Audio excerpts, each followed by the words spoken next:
A loud explosion breaks the silence of the forest as if nature itself shuddered from this destruction. Despondency and burning hatred flashed in the boy's eyes, turning into a thirst for revenge. And this time it all starts for a reason, so today the time of reckoning has come. He falls from a height but does not give up even in the air. Pursuers are not far behind. It is impossible to hide or run away from them. He should already be congratulated for his endurance. He runs for more than an hour without stopping. Only now did these killers manage to capture him. The guy argues hotly, assuring that he did everything that was required of him. He even left the academy for it. So why are they still threatening his life? They say that even though he is a commoner, he can still claim the throne. As long as he's alive, his rights will not disappear anywhere. But the guy does not agree to the terms. He declares that he would rather fight until his last breath. There's something special about this guy. I love his unwavering spirit. Ninjas move like lightning to finish him off. But he stubbornly resists, trying to fight to the end. One of the ninja even allows himself to joke. Suddenly, the boy's hidden blade strikes everyone, bringing an instant shock. How could this uneducated commoner do such a thing? He didn't even have any fighting skills. But he still managed to put up such a desperate resistance. They soon realized that if he survived, this will be a great threat to the royal family. Staying alive today is his only goal, regardless of the circumstances. The main character does not realize that this will probably cost him all his teeth. No, everything is over right here and now. The ninja deals a fatal blow to the boy. Looking at him, they understand that he created a lot of problems for them. The guy shouts at the top of his voice. The wave of his screams spreads throughout the forest. Bandits cold-bloodedly complete their work. They are preparing to strike the final blow. The responsible persons are already pointing to them. He is only a teenager. The last ninja understands this. Such strength and endurance is something abnormal. He abandons his mission by retreating into the shadows. With just a wave of his hand, he changes everything. He admits that his life is already on the edge. But he is happy to see how his enemies get what they deserve and closes his eyes. Now he is just waiting to die. A futuristic teenager appears before him. There is no hint of sadness. He declares that he is out of time and asks his ancestor to provide him with a better future. He wants his life to change for the better. After a mysterious injection, everything becomes different. A mechanical voice is heard in the head. The main character faints. The mysterious young man disappears into the shadows. Strange stone spots appear on his body. He realizes that he is covered with dark spots. And then the voice in his head speaks. "You finally woke up," the protagonist asks in confusion. Who is talking in his head, and how is that possible? The voice explains this nanomachine. This is something much more perfect than an ordinary car. And this name comes from a Chinese word that means evil god. Now Qianyun is convinced that his body has been taken over by the boy's evil spirit. The two demon elders gathered together, discussing cold-blooded murder. Among them, Prince Jionian is known for his cruelty. The stage turned into a real battlefield. And now the prince slept peacefully in bed, unaware of that terrible massacre. They enter the room to visit the boy. He still speaks with ominous machine voices. Prince Jian cautiously asks if it was that man who saved him yesterday from death. The woman answers that it depends on the circumstances. If it's about eliminating ninjas, she didn't do it because she was busy with other things. Panel machines are the technology of the future, which seemed impossible 1,000 years ago. Anano's machine asks if it can send information directly to his brain. "No problem, so I'm ready," he answers. A mysterious voice adds to the meeting in the next video. At that moment, two strangers enter his room. The boy tries to fall asleep to avoid an unpleasant conversation with them. "We'll come back later." Indifferent voices are heard. "Boy, you stink." One of them dismissively throws, "It is simply impossible to avoid this smell." The doctor approaches him, carefully examining him. She does not confirm anything, keeping a cold composure. This doctor once treated his mother. She measures his pulse while watching intently, and suddenly finds something very strange. Everything is the opposite of what was expected. His body is in excellent shape, perfect for a future martial artist. Dark spots on the skin are just toxins coming out of the body. Was he taking some super secret healing medicine? Is the antagonist hesitating whether or not there is a real evil god in his head? The demon cult was created over generations by several powerful families, but only 6 of them have key power. Once every 10 years, a demon chooses someone to train a new generation of warriors. Their mission is to become the strongest fighters of their time. When the princes enter the academy, this period is called the Great Battles of the Heirs. The doctor does not find an explanation for this phenomenon. Therefore, he simply prescribes tonics for faster recovery. The doctor leaves, leaving the boy alone with his thoughts. So much happened in just one night. Once in his youth, the prince was afraid that he would die because of his fragility and ignorance. But now he has a chance to learn to fight and stand among the best warriors.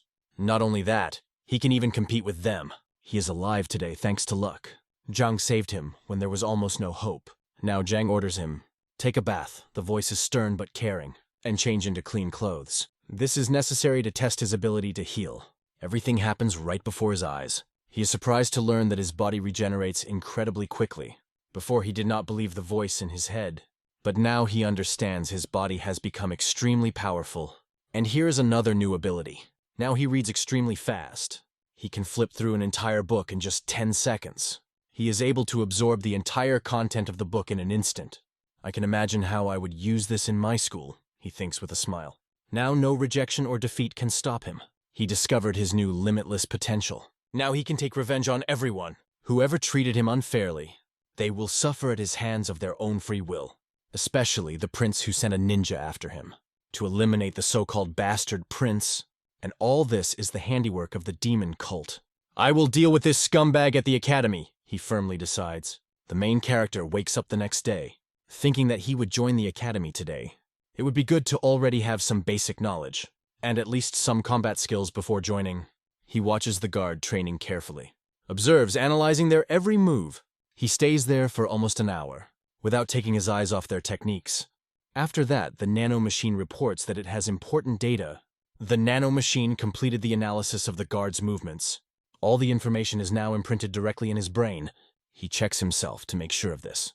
And everything really works, 100%. No, not really everything. There is at least one thing that is still not working properly. There is knowledge in his head, but first he needs to train his muscles. The nanomachine suggests that he can also try how to learn to apply the technique in practice. But it will hurt, although not so much that it stopped him. The princess protects him, but he remembers how lonely he is. Hours pass in a crowded place. People who want him dead. Someone goes to check on the guy. Arriving in the room, they see only his friends who fainted right on the bed. The sun mercilessly destroyed their endurance. He also understands that these events are just the beginning of trials. His body involuntarily moves, reproducing training techniques. He does not know that the prince is secretly watching his studies. It's true, guys, he exclaims with joy. The nanomachine really helps him train at an incredible level. When he wakes up later, all optional DLCs are already installed on his system. He tries again to apply a new technique, and again the floor cracks and crumbles under his blows. A security guard enters the room with breakfast. The guy quickly hides the hole in the floor under the table. He hopes that the guard did not notice anything. Today is his last day under guard. After all, he is going to go to the academy. Almost 5 years have passed since his mother died. This guard was worried about him all this time. The guard lifts the table and adds with a smile, ever since you learned the dagger technique, the surprises never end. Prince Tia watches in amazement. After all, in their culture, the use of prohibited techniques is a serious crime. What he did with the nanomachine is unforgivable by traditional rules. But instead of being upset or condemning the guy, the guard gives him instructions on new equipment. He tells the main character that he is proud of him, although traditions do not allow this. But since the guy learned on his own, he deserves praise. The guard is barely holding back tears. To refuse such an offer is painful for both. The boy does not fully understand what is happening. After all, he promised never to give up. The security guard reassures him, it's okay. You can cry in front of me if you need to. The main thing is to stay strong. This guy is truly amazing. Finally, his first day at the academy arrived. Students whisper among themselves, saying what it is. One of the most dangerous newcomers, so be careful. The academy is full of different students, and each of them is dangerous in their own way. The air is saturated with the spirit of the demon sect. Someone finally names the rejected prince's mortal rivals. First among them is a girl who owns him as a puppet. Number 2, Jiwon Kyungwon of the Sword Sect is a lightning attack master. Number 3, Jeon Mukum of the Spring Sector is known for his speed and grace. Number 4, Shyeonjan Sum of the Venom Sect is deadly and unpredictable. Number 5, Jiwon Yu Chan of the Blade Sect is a cold strategist and battle master. Number 6, Hyun Onryo of the Sound Sect who controls sound waves. The red-haired man announces that this time there is only one candidate. Everyone held their breath in anticipation. Moreover, the 7th participant is not there at all. When he tries to get a ticket to enter, he is denied permission to enter the event. He is forced to stay behind along with other minor participants. Outraged, he begins to humiliate everyone around him. He looks at their puzzled faces with contempt. The event reaches its climax as the lord of the cult approaches. He and his guardians come to welcome new students. And for some reason, one of the guards looks particularly worried. They say that this guard likes to drink a lot before important events, but everyone instantly shuts up, for His Majesty is about to speak. Before them appears the leader of the demonic cult, majestic and terrifying at the same time. He is among the top 5 strongest warriors in all of Miran. This is the incredible Lord Dronzer. When he begins to speak, everyone around him trembles from his incredible aura. The Lord addresses all of you present, the future and pride of our cult. So train hard and find allies, and become my best soldiers in the future. Before leaving, he looks carefully at the boy, then turns around and walks slowly away. It's his father, but he sees in him only the son of an ordinary servant. The boy does not belong to any of the main clans, so Qianyang coldly says, I did not expect anything special from him. The formalities are finally completed. The academy is now officially open. Each student will have only one chance. The one who fails the test will be expelled from the academy forever. One of the princes raises his hand, preparing to say something. One of the princes raises his hand and declares that he has a question. The principal abruptly dismisses him and asks if the others have any questions. The director explains that after joining the academy, all disciples lose the privileges of their 6 noble families. Therefore, if someone does not want to fly out on the very first day, princes begin to humiliate their protectors. But for the academy, all students are absolutely equal. I already like this guy because of his stubbornness. He notes that his question is obvious to everyone. One chance to pass each stage is too unfair, he says. The director answers, yes. But there are also advantages for those who pass all the tests. In the kingdom, each successful stage grants a special pass. This pass opens access to the new floor of the academy. There, they can strengthen their skills and abilities. Now all the students are excited. The awards are really impressive. But the one who just encouraged the boys seems confident in his superiority over the majority. He is already halfway through all the stages. The goal is clear, to undermine the morale of newcomers upon entering the academy. Because as soon as they enter here, all their privileges disappear. Your level in society will depend on achievements, which you will get in the academy, so those who fail the first test can prepare for the work of a farmer. The first test aims to weed out all those who do not have potential. If your Nigang power is too low or not there at all, you will be destroyed. Chi Hongyan realizes that he is in trouble. In the past, he promised never to study Nigang, to avoid a secret attempt on his life. Chione, you haven't studied Nahgang, but even here, they already ordered you to be eliminated. The first test will be conducted by the Sound Clan. Students must endure an intense test, standing still for a specified time. The tension is unbearable. This is a real test of endurance. The weakest student cannot stand it and falls first. The 6 princes have been training since childhood, using all possible resources. Suddenly, the woman starts playing the instrument louder. She is clearly angry and adds intensity to the sound. It becomes more and more difficult. The tension increases and everyone notices it. Even chefs could not withstand such pressure. The students' ears are already bleeding from the unbearable sound. But the woman does not stop for a moment. Her game is getting more intense and tougher. Her intention is to break the prince whom she hates. She is not worried that other students are falling one by one. All that matters is to break his spirit. One of the princes wonders why she is playing louder and more persistent. He looks around and suddenly understands. The main character still stands firm. There is no sign of fatigue on his face. How is that possible? After all, he didn't even study Nig. Everyone begins to feel incredible pressure on their shoulders. Music makes its way to the depths of their minds. The old woman who plays, as if he wants to complete his task at any cost. It does not stop, but only increases the sound. Her actions already cross all permissible limits, but the director is silent and does not intervene. She says that she does not believe in this, because everything seems absurd. But the director insists. This little one resolutely endured everything to the end. A spark runs between them. Their eyes collide. The red-haired man wearily asks him to leave. He responds to peed, but not because of your order. It's just that my drink has run out. The princess suddenly feels that something is approaching them. No one understands. It is their power or action. Too high in alcohol? The drunken guardian leaves, thinking that these children are hopeless. Their energy is exhausted, but they are still full of excitement. Rudy admits that he liked this guy. If the circumstances were different, he would have taken him as a student. The potential is obvious. Other princes also suffered from a cruel ordeal, but no one came to their aid. When someone says that they see a patient, he rejoices at the opportunity to at least do something. So what happened? He asks. How many blows did it take for him to bleed? She says that she does not believe in this, because everything seems absurd. But the director insists. This little one resolutely endured everything to the end. A spark runs between them. Their eyes collide. The red-haired man wearily asks him to leave. He responds to Pede, but not because of your order. It's just that my drink has run out. The princess suddenly feels that something is approaching them. No one understands it is their power or action. Too high in alcohol. The drunken guardian leaves thinking that these children are hopeless. Their energy is exhausted, but they are still full of excitement. Rudy admits that he liked this guy. If the circumstances were different, he would have taken him as a student. The potential is obvious. Other princes also suffered from a cruel ordeal, but no one came to their aid. When someone says that they see a patient, he rejoices at the opportunity to at least do something. So what happened? He asks. How many blows did it take for him to bleed? The guards say that the problem is not in external wounds, but in internal injuries. He had withstood the attacks of a healthy woman for too long without having any protection. Now the guards leave confessing that this boy is not as weak as he seemed a few minutes ago. In fact, the nanomachines had already cured him, and he just pretends to be injured. Suddenly, the door slams, the drum card crashes into the room, leaving the doctor annoyed at such a mess.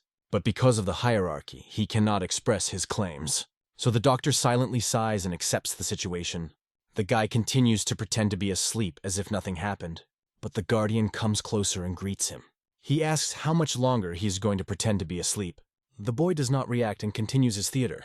The guardian raises his hand and uses a magic technique. Liv Simmons says with a smile, "If you don't wake up now, you'll get slapped." A light joke sounds menacing, but with a touch of concern. Finally, the guy gives up, surprised, asking how the guardian knew that he was pretending. The guy laughs and admits, "So you bit me." The caregiver notices this through the rate of breathing. An unconscious person cannot breathe so evenly. Modern children are all spoiled, grumbles the guardian, and always choose the easiest way. He adds that it's a complete whim, but he liked the main character. You have a determination that other students lack. He releases the equipment that kept him bound and sits down. The guardian declares that he wants to make the boy his student. Jaeon can't believe that someone of such importance wants to teach a simple boy who is despised by the whole kingdom. He asks if this drunk guardian even knows who he really is. Unnecessary bastard son of the Lord himself, the bitter truth is heard. He cannot agree with this. But it doesn't really matter. After all 6 noble families will oppose him.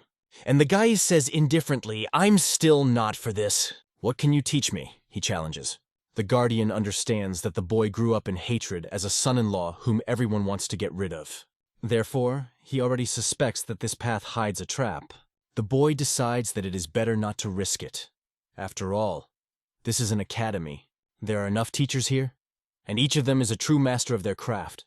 But the drunk guardian explains that it will not be easy for the boy to survive here. All students who were injured during the last exam have already recovered. This was made possible by them using Negan's power to heal. Only one prince does not possess this technique. In other words, if he doesn't learn Negan's, the only way to do this is to go through the difficult path alone. He has to spend days and nights on the first floor of the library.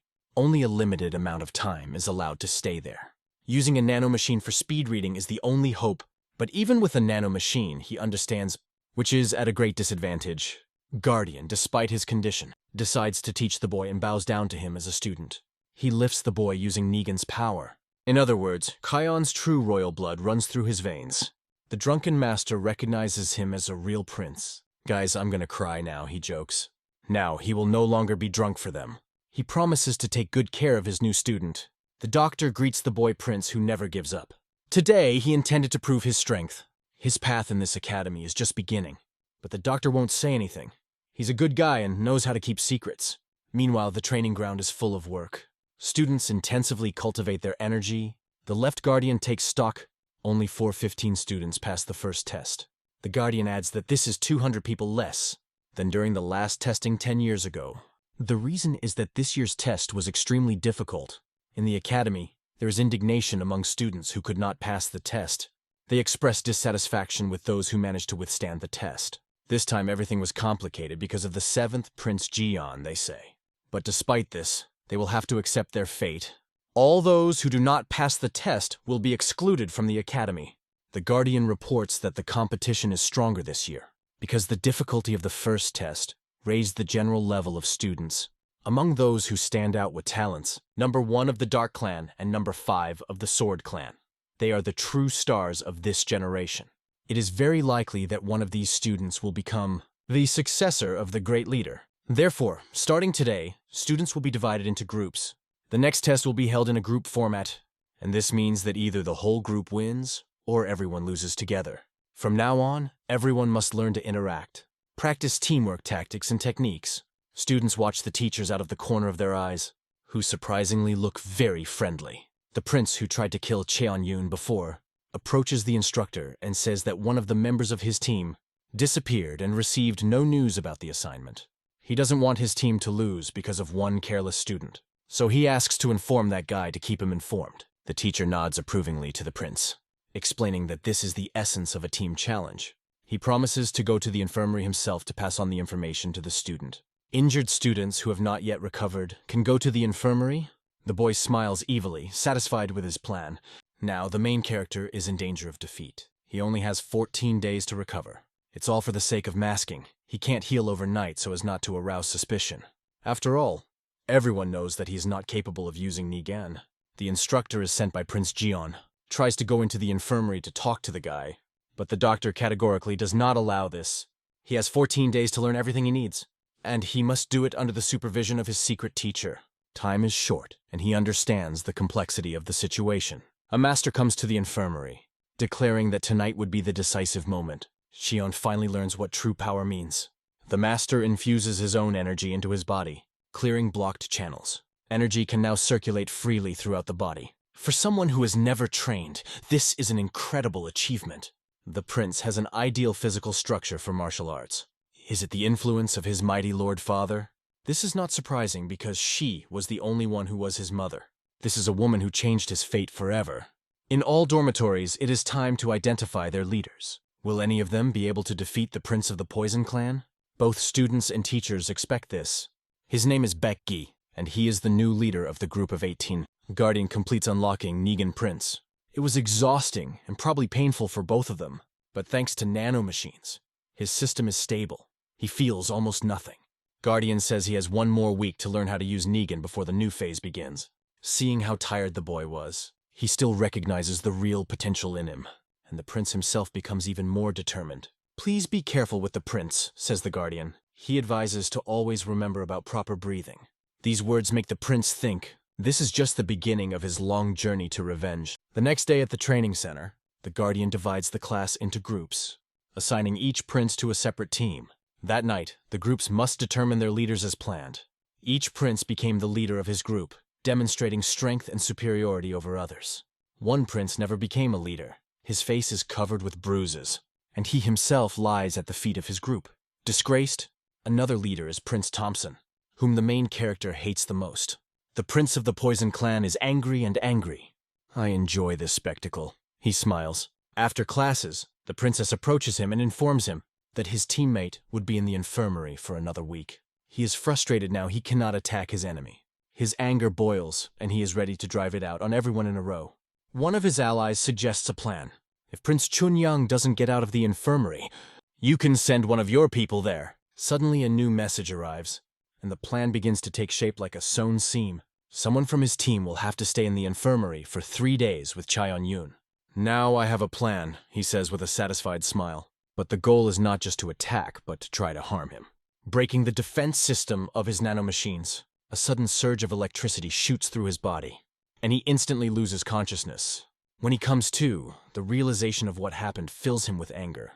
The threat of attack hung over him like the sword of Damocles. He tries to remember how he was knocked out so easily.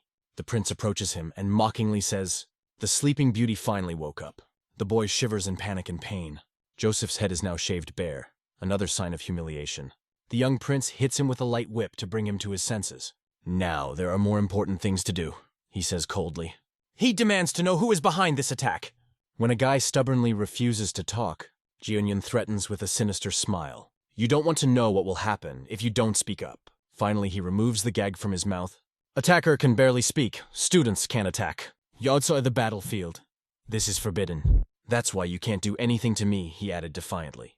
Jeon-yoon clenches her fists and promises I'll find a way. Something invisible to others does not leave mark, so that neither teachers nor outsiders notice. You can just see how the needles come out of his body. Well, what were you afraid of? He sneers. He gags him again, and he wears special rings on his fingers. After the boy fainted twice from the pain, he decides that it is time to talk. However, the prince already removes the gag and speaks coldly. I already know that this is the work of Prince Muji. Junyan adds that the instructor visits the infirmary every day and knows well what is happening outside. He knows which group each student belongs to, and the princes of the Spring Clan are interested in him. At this moment, cadet number 23 Hilban remembers something, but that's not what he learned today. He swears that he won't say anything more, begging him not to hurt him more. However, Jeonyan only smiles at you at bedtime. He delivers a precise blow with Negan and the guy instantly loses consciousness. This guy's got Negan. That's how he fooled everyone, Jeonyan whispers furiously. This is our main character, full of thirst to surpass everyone around. I really like this story. Please like the video to share it. Show me guys if you like this character as much as I do. The master comes to his student every evening, full of excitement because he sees him as a monster. And if it continues to be so, he will have great merit. The reward for Cheon-young will be the legendary realm of the Black Dragon. In the infirmary, he notices that a body is lying next to him. The hero calmly explains that he's a cadet who specifically harmed himself to try to kill him. He is not worried and says that he knows the customer, one of the princes, and he is not used to such situations. Now I will need allies, he says seriously. This will be important for future battles, but enough about that. It's time for another hack. Soon Sunjin will want to stand next to him. By the way, what happened to your hair? He jokes. Don't say anything more, it was ordered. An additional agent was dispatched to eliminate. The competitor for the throne was not going to give up, but the only thing that managed to eliminate was his hair. After the bald agent left, the others did not miss the chance to humiliate him for his failure. The bald man covers his head with his hands and mumbles, "The one who tried to kill the main character has already woken up." After that, the doctor's room was no longer needed. The doctor didn't even sleep for 2 days, all the while keeping the situation under control. The prince is annoyed by the insight of the doctor, who protects the boy at all costs, even if it seems that Cadet 23 is not really guilty. His boss goes berserk and calls him an incompetent scumbag. Finally, he calms down, promising that he would manage everything himself as soon as he got out of there. But while saying this, he continues to beat the bald guy. This attitude became the norm for him. Therefore, the bald man decides not to tell about the real abilities of the main character. They will find out for themselves, he thought ominously. Cheon-yo-woon continued to train hard in martial arts under Seattle Min, the right guardian of the cult. This time, Gaon was learning a new technique, and his movements became much clearer and surer than before. Seattle Min watched the practice closely. Impressed by Cheon-yo-woon's genius, in just a few days, he repeated the steps of the shadow butterfly. Cheon could now perform these complex movements on his own. However, the main character decided to show only basic techniques, so as not to arouse suspicion with his perfect repetition of the technique after one viewing. Min thought, what if he had more time? He would teach him all the subtleties of this technique. Within a week, Cheon had mastered the basic movements. The master praised the student and said that he learned the material well. Then he handed him the sheet of paper it contained. Important information for further study. This morning was the last day of classes with Professor Min. Cheon-yo-woon thanked his teacher sincerely. Satisfied, Ming took out his blade, picked it up, and showed it to the student as a symbol of trust and respect. Her surprised face was reflected in the shining blade of the sword. Then Ming easily threw up the sword, feeling its weight in his hand. It was 3 times lighter than a normal sword. It was a true treasure of his clan. The master demonstrated his power, cutting through a solid piece of wood without any effort. He thought about how the boy would get out of the infirmary tomorrow, and will be able to see all movements with his own eyes. Cheon-yo-woon watched closely. While commanding the nanopad to begin analysis, Master Ming left the infirmary in the morning, and 2 people mysteriously watched him from afar. These were the left guard and the central guard. The red-haired headmaster of the academy asked why the main guardian always protected this boy. The answer was simple and fair. He deserves it. The director remained silent and left everything as it was. But the thought did not give him peace. Would 10 guards do everything fairly? Would the results be different if justice really existed? The same morning when the doctor came to the infirmary, he noticed something strange that caused alarm. The young heroine always woke up early in the morning, but this time he slept, which was extremely unusual. Do the same. Rest at least a little, someone nearby thought. The doctor was suddenly awakened by a loud noise. His only patient suddenly started vomiting. The doctor suspiciously checked the patient's pulse. How can someone who is in such a state suddenly calm down? The doctor began to doubt his own medical knowledge. In the end, he went to bed again, exhausted by the night's worries. Meanwhile, the nanopad went into action. Now Cheon-Yo-woon's body has fully adapted to the new technique he had just mastered. It was a real masterful technique. Thanks to this, he could train without restrictions. Yesterday was the last day when the teacher taught him. From now on, he will have to develop independently. You must train and move forward, said the master himself. These words gave Cheon-Yo-woon confidence and joy. He decided to test his new condition. His master has no idea how far he has advanced in technique. The nanomachine showed a high percentage of mastered techniques. Now, his body is fully functional, trying out new possibilities. Cheon-Yo-woon felt a surge of strength and confidence. His senses became much more acute. He even felt the doctor passing on the other side of the wall. Dr. Baek Jung-min entered carrying a cadet uniform. Now, he became the number 7 symbol of the 7th Prince. The doctor wished him luck and admitted that he would be sad without such a special patient. Cheon-Yo-woon smiled with a hint of tiny regret. Don't worry, doctor, you'll have a lot of patients soon, he joked. Thanking you for your concern, he headed for the exit. He stopped for a moment at the infirmary door. The doctor treated him very well, keeping his training a secret and taking care of him. Cheon-Yo-woon promised himself never to forget it. Gathering his strength, he went to study at the academy. Everyone was stunned to see a new student whom no one knew before. Prince Mucheom is full of hatred for his brother, asked the instructor impatiently. Can he take part in classes immediately? The instructor says, so he fully recovered. When asked if he knows the theory of this class, Cheon-Yo-woon says yes. Then take this sword and shield and take a position, the instructor orders. Prince Mujia mockingly adds, Are you afraid that's why you hid in the infirmary? But Cheon-Yo-woon completely ignores his words. Being ignored by someone so arrogant hurts Mujia even more. He is filled with hatred and indignation. Meanwhile, Cheon-Yo-woon watches calmly, knowing that soon he will show everyone his true place. The professor announces the start of training. If an accident happens again, the culprit will be excluded. Each team leader must lead his group in a simulated battle. The professor puts Prince Cheon in an easier position so that he does not lag behind others. But Cheon-Yo-woon is not only keeping up, and works better than expected. 15 minutes pass. The instructor watches in amazement as the other students, already at the limit of their capabilities, and Cheon-Yo-woon, who spent 14 days in the infirmary, is feeling great. Cheon-Yo-woon decides to change his place to better control the situation. Prince Mujia continues to issue orders to his group. Their ranks advance. In the new position is his brother, Cheon-Yo-woon. Remains calm and does nothing to show off. Mujia orders one of his servants. Listen to me and do what I say. He gives the last order. When the moment is right, attack Cheon-Yo-woon. Take him out of order! A servant sneaks up and puts his foot on Hyun's back, going to strike with all his might. But the protection of nanomachines works instantly, and the attacker flies back away from the invisible barrier. He lies on the ground, not understanding what just happened. Is Cheon-Yo-woon really that strong? I had a thought. Has he become stronger than me? The troubled student falls to the ground, shocked and humiliated. The professor approaches and sternly says, You again, the same student who last time wounded a friend with a sword. You will have to go to the infirmary again. The student looked at the main character and saw a confident smile on his face. This made him grind his teeth and get even angrier.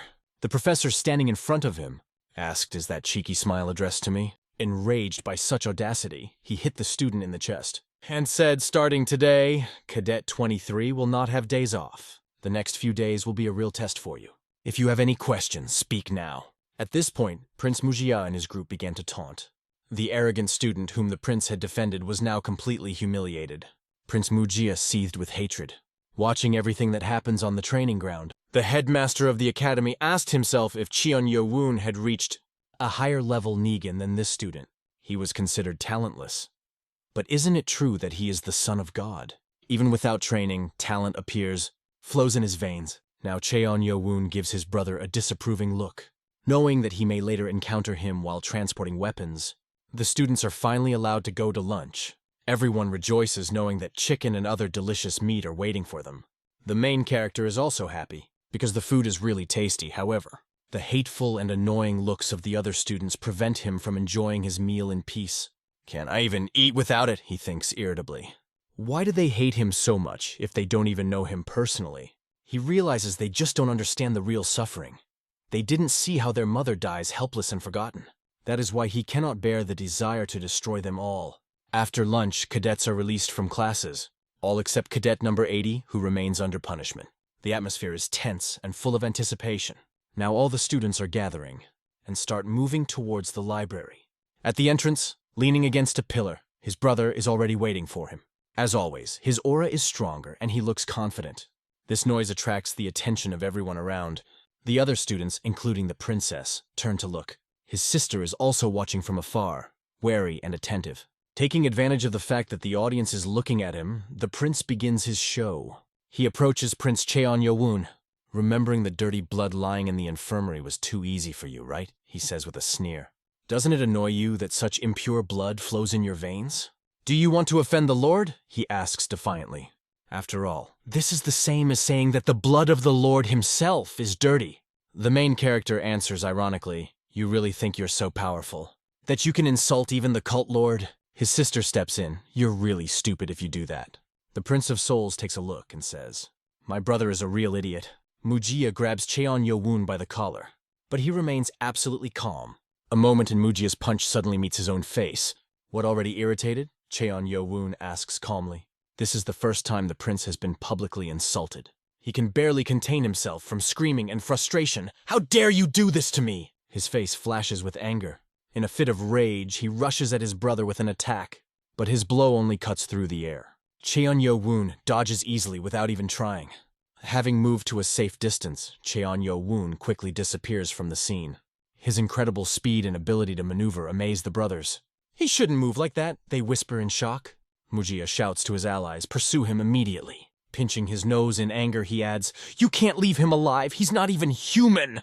The group rushes after the main character, but he runs as if playing with them, maintaining a distance which they cannot shorten. The enraged prince catches up with his men and shouts, "Why haven't you caught him yet?" "I will crush his every bone," he growls with hatred. After a few minutes of strenuous running, Cheon-Yo-woon suddenly stops. He asks with a smile, "Are you tired of running yet?" Mujiya raises his hand to block the shot, and confidently says that he repelled the attack. However, he feels a sharp pain. His blocking was not enough. "His Negan is so strong," he says, barely holding back his anger. "So you know martial arts after all." Mujiya does not understand how this is possible. In the first test, he didn't have Negan at all. How did he change so quickly? What happened to him that he became so strong? Prince Mujiya asks himself. Cheon-Yo-woon continues to dodge his brother's attacks. When other students are attracted to them, imprints from other groups are also preparing to retaliate. One of them suddenly hits him in the stomach. Blows are pouring in and the defense from different sides does not stop. Despite everything, his opponents still show impressive strength. But Cheon-Yo-woon is still able to withstand this battle by reacting quickly. He follows the prince's movements, almost hitting him in the head. Now confident in his superiority, Prince Mujiya says, "You are just garbage. You don't even know how to respond to my attacks." The main character lies on the ground and watches silently. Mujiya mockingly adds, "You are only trying to imitate real warriors. It's beyond you." Cheon-Yo-woon calmly admits, "I underestimated you." He admits that Mujiya has more combat experience. However, this is only a temporary advantage. He carefully watches his enemy's every move. When the prince suddenly attacks using one of his secret techniques, Cheon-Yo-woon uses a nanomachine to analyze enemy movements and identify weak points. At the right moment, he counterattacks lightning fast. The opponent receives an uppercut directly to the chin. The blow was so strong that it seemed like it could break teeth. It even surprised Cheon-Yo-woon himself. The prince takes a few steps back, feeling his teeth in his mouth and trying to understand what happened. Cheon now realizes he can use the nanomachine to analyze and predict attacks. The move he just used was from the boxing arsenal. Techniques contained in the nanomachine database. "Watch me carefully," he says coldly. Cheon-Yo-woon easily dodges the next attack. His enemy's movements seem slow and predictable to him.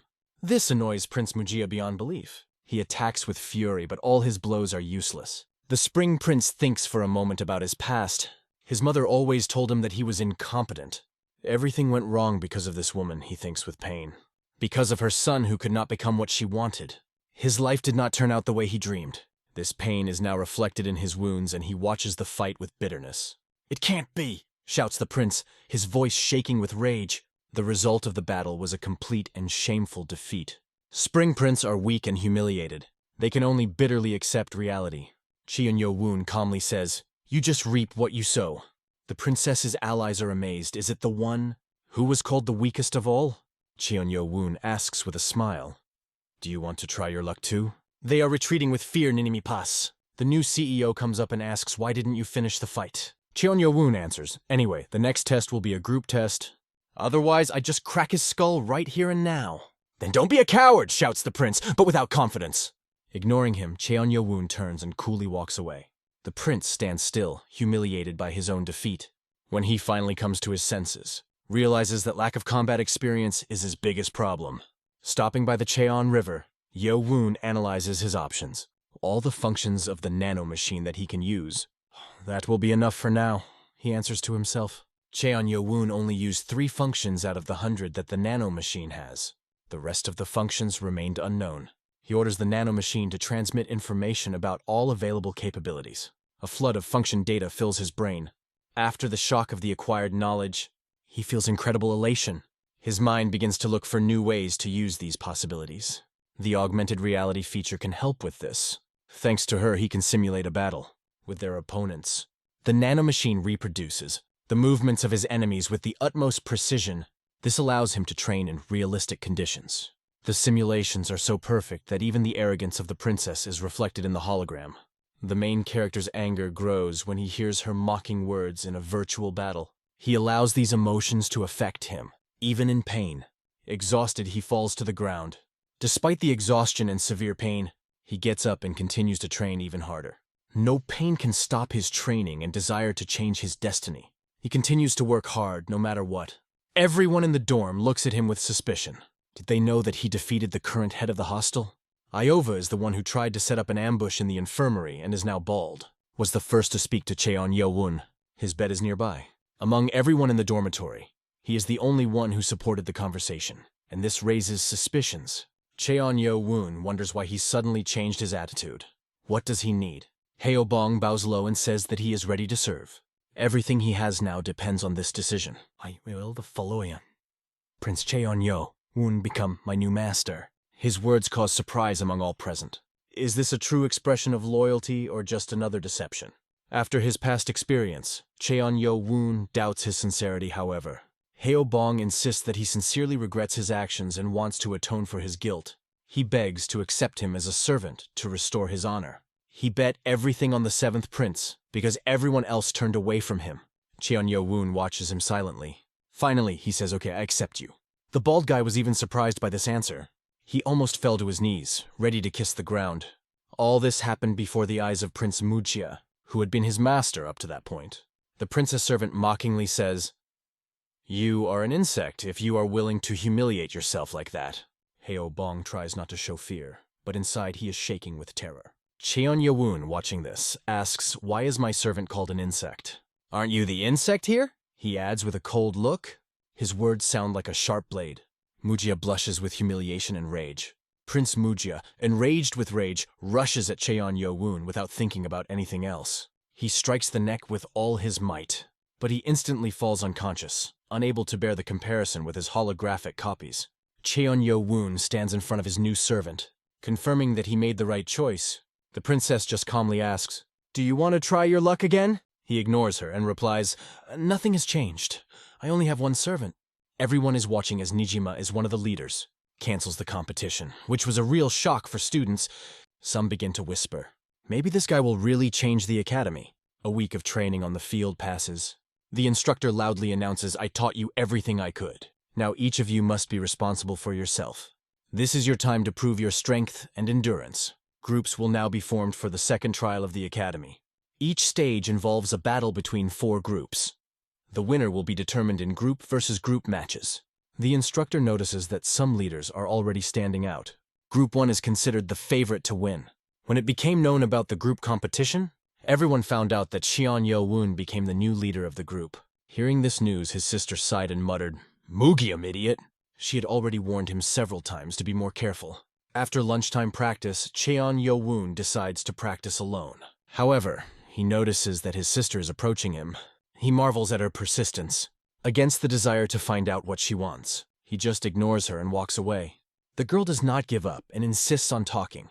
Mugium angrily asks, "Why do you want this so much?" She replies, "After you show me attention, you can't just ignore me." Before coming here, she thought that everything would be different. But the disappointed prince does not want to listen to any explanations. Losing her patience, she gets down to business. She shows her hand with a fresh wound. "Look, I'm injured." It happened last night. She was ambushed during training. She does not know who did it. The attackers acted covertly. Mugium understands that this happened because of her carelessness, but does not say anything. Annoyed sister angrily says, "This is not true at all." The girl explains that she is at the academy. Group leaders and their positions are predetermined. This means that the enemies already know who to attack. They will try to eliminate the leaders of the rival groups first. After all, without a leader, the group has no chance of winning. After these words, she loses patience. "I don't want to hear that you were expelled before the second test." "Be more careful," she adds sharply and leaves. Cheon-Yo-woon looks after her and thinks, "That's weird. Why is she warning me?" He feels that among the princes there is someone who wishes him well, but behind his back, something or someone thirsty for blood is hiding among the trees. Hours passed imperceptibly. Cheon-Yo-woon trained in the forest, honing his skills in individual combat. He hid his battles by remaining unnoticed. After thinking about his progress, he decides to return to the hostel. But on the way, he notices something strange, the sound of a fight somewhere nearby. He listens carefully and makes sure of the direction of the sound. Cheon-Yo-woon sees Prince Mugia fighting the ninja. The blood of his victim was already glistening on the ninja's blade. Prince Mugia tried to hold back, parrying attacks from the deadly blade. In the heat of battle, he twisted his leg, and the situation became critical. Defeat was inevitable. The ninja prepared for the final fatal blow, but the ghost of a saving chance appeared at this very moment.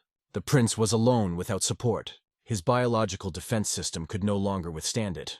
Now that he was actually disqualified, his stamina was almost exhausted. The ninja delivered a decisive blow, which could have been fatal if the prince had not dodged at the last moment. "I'm fine," he said hoarsely, though he looked terrible. The wounded were carried from the battlefield one by one.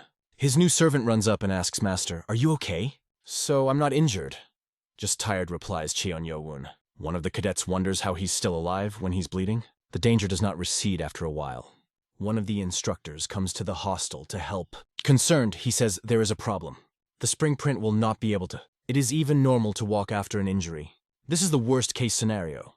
A group cannot fight without a leader. The instructor approaches the wounded median and says that he will take him to the infirmary.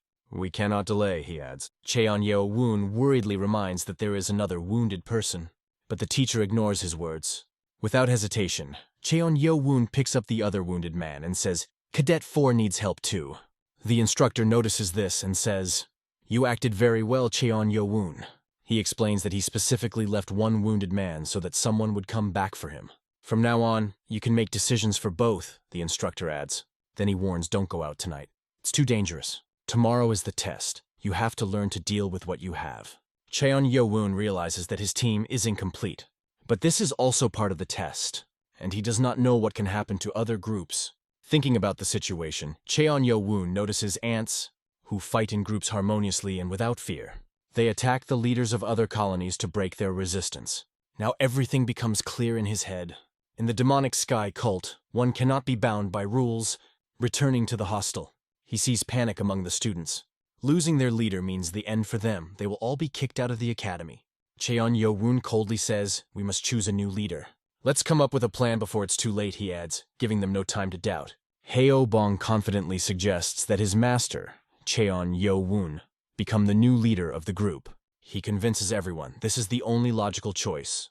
If he was strong enough to defeat Prince Mugia, then he is definitely the best candidate. Timidly, but without alternatives, everyone raises their hands in agreement. They understand that there is no other way out, so everyone agrees on the leadership of that, whom they despised even to this day. That night, important decisions were made that would determine their future.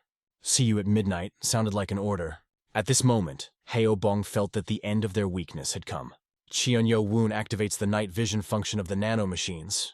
Quietly making his way to the dormitory Tay, he checks that all the cadets are fast asleep.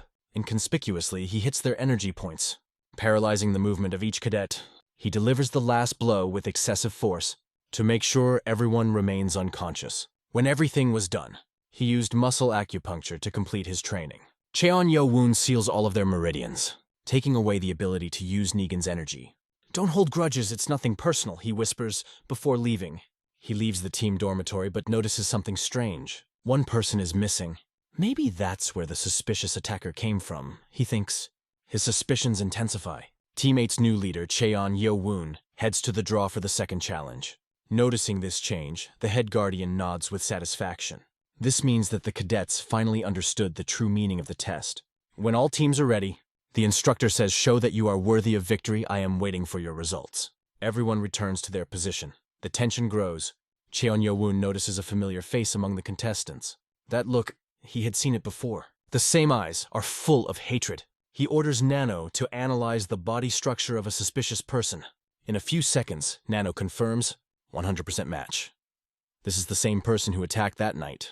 Second Academy Challenge begins. Team 1 will face Team 3 in the first round.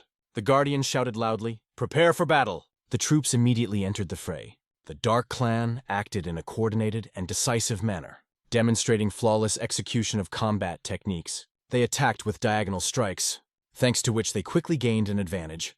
The members of Team 3 were completely depressed and exhausted. Their leader was forced to raise his hands in surrender. The Guardian recognized his power but added, "You simply had no chance against this opponent." In the second round, Team 4 faced Team 2, and Team 4 won. The third match is the battle of Cheon Yo-woon's team. His teammates looked scared and in disbelief. The protagonist looked at them carefully and calmly said, "It's okay to be nervous. I'm nervous too. But if we lose today, we will all be expelled from the academy. Our future depends on it. Forget about fear, show your anger and courage. We have to fight to improve our future." Now he was fully focused and ready to fight. The way Cheon Yo-woon cheered on his team caught the attention of the Guardians. There was no fear or uncertainty in his eyes. They were the eyes of a true leader. His opponent was Team 5, led by a daughter of the Sound Clan. She was disappointed because she wanted to fight against the Spring Prince. But that idiot lost his position. And now she has to deal with a freak. Her face expressed contempt and annoyance. However, she has already planned everything for victory. Cheon Yo-woon kept his cool and organized the team, lining them up in layers for defense. The Guardian watched their formation and noted that Cheon's decision was strategically correct. He knew that the front leader of Team 5 was extremely strong. The first collision was inevitable. The Princess of Sound Clan was surprised when Cheon Yo-woon parried her attack. Her power was extraordinary, and everyone considered Cheon a weakling.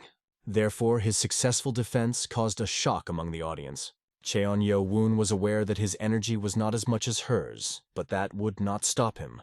In this tense situation, Cheon Yo-woon smiled. He deftly deflected all her attacks, one by one without giving her any chance. She began to understand that she would not be able to defeat him so easily. Enraged, she ordered her team to change positions. She was sure that his formation was stupid and doomed to failure. Self-confidently decided to attack the leader as expected. But the protagonist prepared his defense carefully.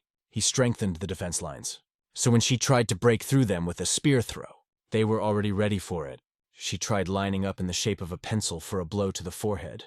However, before its formation was completed, Cheon Yo-woon suddenly ordered his team to change position. She couldn't predict any of his moves. After several such changes, her troops were cornered. All the commands he called turned out to be only clever tricks. She was sure she knew his next move. But she was wrong. In fact, it was just a cunningly planned bait.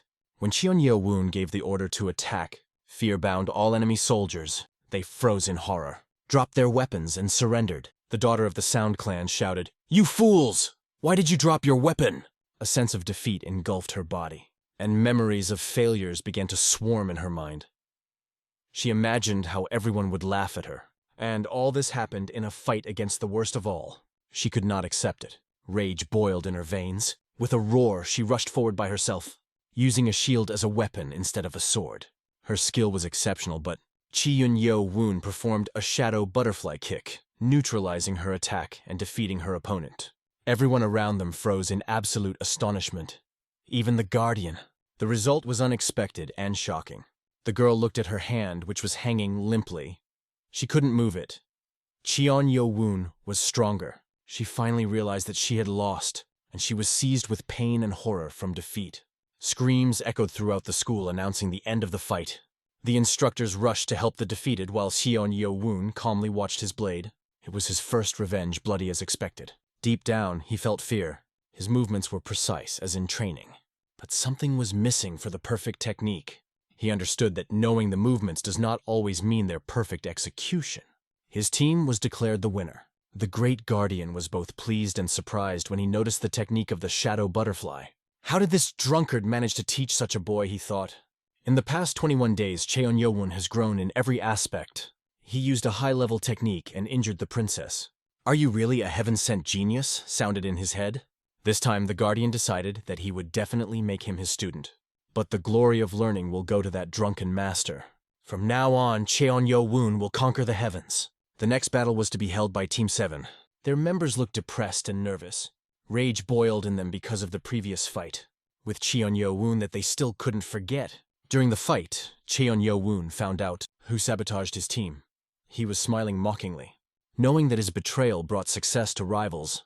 Without energy, Team 7 didn't seem to have a chance. Their meridians were blocked, and defeat seemed inevitable. But the leader of Team 7 decided to take a risk. He reorganized his fighters into an arrowhead formation and rushed forward. In spite of the danger, the scene was eerie. But his desperate move motivated the team. Even without energy, they understood that can rely on physical strength. They went on the attack, and regardless of limitations, were able to defeat their opponents and emerge victorious. Their achievement was built on sheer force and a hatred of losing. After winning, Team 7 turned to Cheon Yo-woon announcing, "You are next!" Cheon only noted a little surprised. This guy is annoying. In the battle between Teams 7 and 6, the winner was Team 7, completing the series of matches. The instructors analyzed the results of the competition. They had a detailed list of everyone who failed the test. They discussed it because the battles took place in groups. If the participants from the main families lost, it always caused resentment and dissatisfaction. Families prepared their representatives in advance, but they were often hindered by the lack of skills of members of weaker families. The Great Guardian sighed pity.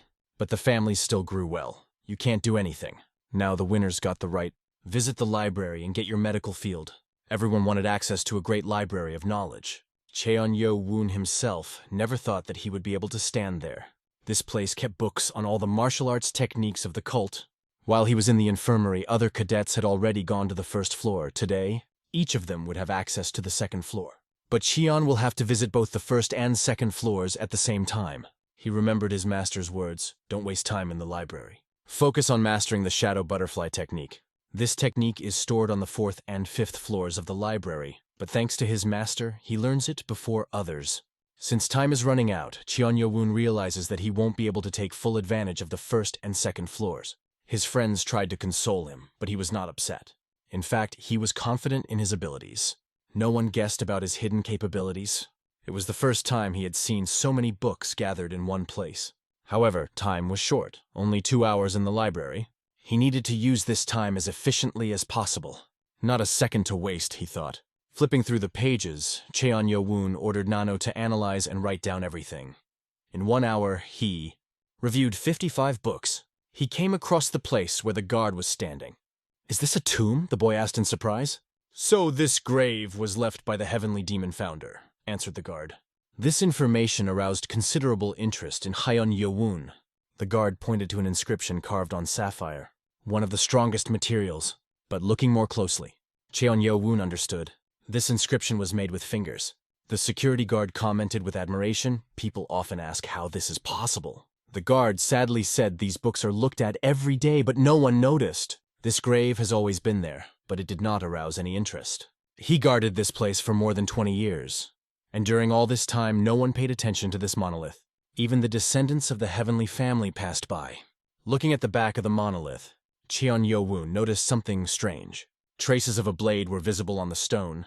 He ordered Nano to analyze these cuts. After a few seconds, the analysis showed these marks were made by 2 different weapons, by 2 different people. Why are these marks here, he thought. Cheon Yo-woon activated the augmented reality nanomachine to see the difference between the strokes. It seems that a second person made these marks later, trying to hide the first marks. He anxiously asked, "Can the nano separate the original markings from the new ones?" After complete analysis and simulation, he got the answer, yes, it is possible. These marks were unusual. It was the movement of the sword. The technique is unknown even to the nano database. Just looking at the marks, Cheon-Yo-Woon could not understand what the sword movement was. He had Nano analyze these tracks and reproduce them in an augmented reality simulation. But for this, it was necessary to first check the resistance of the sapphire, to assess the strength of the user. At this point, the guard asked, "Why don't you read books? You're wasting time." His voice sounded irritated, but then he added, "Did you see the marks on the back of the monolith?" Cheon-Yo-Woon nodded. "Yes, and that's sad. It seems that the founder left his sword technique here during an epiphany. Cowardly and ignorant," the guard continued. Cheon wondered, maybe they were trying to get some ancestral insight? Was it an act of vandalism or something more? These doubts did not give him peace. Finally, the guard waved his hand. "Do what you want, I will not interfere." At that moment, Nano said, "The stone began to respond to your touch." Cheon-Yo-Woon pressed his hand against the stone, and Nano confirmed that the durability of sapphire is comparable to that of diamond. Its resistance is 7 out of 10. It is an incredibly strong material. Who was able to leave these marks on the stone with bare fingers, he thought anxiously. It required incredible strength and skill. Using augmented reality, he ordered Nano to create a shock simulation. A vision appeared before Cheon-Yo-Woon's eyes. Nano recreated the blows that could have left such marks on the stone. What he saw struck him to the core. All marks were created in one continuous motion that used the same technique. It was the shadow butterfly technique, but even her highest level of mastery would be no match for this. Cheon immediately asked Nano to transfer the knowledge of these movements to his brain. Who is this person, he thought. He didn't even know her name. But this stone gave him the most valuable gift that could exist. He gained knowledge of movements that seemed incomparable. However, before leaving, he drew attention to another technique also carved on the stone. She belonged to another person, and this technique was even more destructive. Cheon-Yo-Woon was shocked by this revelation. He ordered Nano to simulate a battle between these two techniques. Technique versus technique, skill versus skill. When the simulation began, the holograms engaged in a fierce battle. The spectacle was incredible. In the final, the first movement gained the upper hand. What Cheon-Yo-Woon thought was perfect was destroyed by another technique unmatched in complexity and power. The first man was a genius, and undoubtedly the pinnacle of the world of martial arts. But the second person surpassed even her. Fascinated by what he saw, Cheon-Yo-Woon went to the instructor to ask if there were other similar tombs on other floors of the library. The instructor replied that he worked only on the first floor, but he heard that there are such places on each floor. On the second floor of the library of the academy, students eagerly studied the books, trying to learn as many techniques as possible. Everyone was focused on new movements and breathing techniques. Among the students, Cheon noticed his brother from the Sword Clan who was also studying hard. Unlike other heirs, only this brother showed interest in the library. Most considered the contents of the library unimportant and did not even appear here. However, Kion put it aside and went to what really interested him. On the second floor, he came across another monolith. As expected, its surface was also cut. Amazing marks. Nano conducted an analysis similar to the first. The techniques carved into the stone were incredible. The first technique consisted of 24 movements that formed a complex formation. The second technique had 56 sword movements that were intended to neutralize the first. Nano copied these movements into her database. Cheon-Yo-Woon couldn't wait to try these moves in practice. But there were too many people around, and Cheon-Yo-Woon held back his fervor. Other students were annoyed by the noise he made as he flipped through the books quickly. They believed that the one who does this simply does not value knowledge, just thoughtlessly turns the pages. They were indignant, but the main character didn't care. Thanks to the Nano, he could analyze the contents of books in a matter of seconds. His actions caught the attention of everyone in the library. Even his brother Jian watched him with interest. He was sure that Cheon did not know what he was doing, but still couldn't take his eyes off this quick page-turning. In that short time, Cheon-Yo-Woon scanned 156 books. When he finished, he ordered Nano to analyze the data he received and began to wait. Suddenly, he realized something important. These books hid incredibly powerful techniques. For example, the technique of the shadow butterfly, which was included in the top 10 martial arts of the cult. For true mastery, the experience of 1,000 repetitions was required. Cheon decided that he needed to train in real battles to achieve mastery. When his time in the library was over, he calmly got up and announced that he was leaving. The instructor approached Cheon-Yo-Woon and informed him. Someone was wondering when you would be leaving the library. But Kion did not pay attention to this. Only when he came out did he see a familiar face in front of him. That guy wanted an answer to why someone broke into his dorm? His comments were sharp, and deadly hatred blazed in his eyes. "Was that you? Explain!" he demanded. Cheon Yo-woon replied nonchalantly, "I'm too busy for that right now." He added, "By the way, why did you leave your subordinates without protection? It is obvious that someone stronger will appear." The guy ignored the provocation, but coldly said, "Now I'm here to do the same to you." Cheon realized this opponent was different from the others. He did not respond to insults. Both were preparing for a fight. But before the battle began, someone was watching them from the shadows. "We are ready for action," the Sword Clan brothers whispered to each other. The tension between the two fighters grew. Cheon Yo-woon was surprised by this sudden intervention. Standing before him was Cheoni-chan of the Blade Clan. He came up with a friendly smile. "You were so engrossed that you didn't notice me." Cheoni-chan interrupted the fight by explaining that he urgently needed to speak with his younger brother. "Postpone this battle for later," he said politely. It sounded humiliating, and the boy was not going to give up. "Do you want me to wait for my brother to be beaten? I have more important things to do," he exclaimed. Yu-chan sighed. "I tried to be polite, but it didn't work. Now I don't even know how to make you obey," he added coldly. The team leader tried to attack, rushing forward with bare hands, but Yu-chan's one simple move, and his life could end. This blow was humiliatingly light. "Have you already understood that it is better to live?" Yu-chan asked, looking up and down. Cheon Yo-woon was amazed that Yu-chan's technique was beyond anything he had seen before. Even the Sword Clan's martial arts were at a lower level. This guy didn't stand a chance against Yu-chan. Yu-chan calmly asked, "Are you injured? Maybe a broken rib? Your movements seem limited." One of the cadets confirmed this prince was on a different level from everyone else. Cheon Yo-woon understood that now he had no chance against his brother. However, the prince calmly warned him that he could leave if he wanted to. When they were alone, brother finally revealed his true purpose. He came to talk and not to fight, but the main character automatically went into a combat stance. "Calm down," said his brother, gently pushing him away. "I'm not here to fight." It was their first real conversation. My brother greeted me politely. "Glad to finally meet you."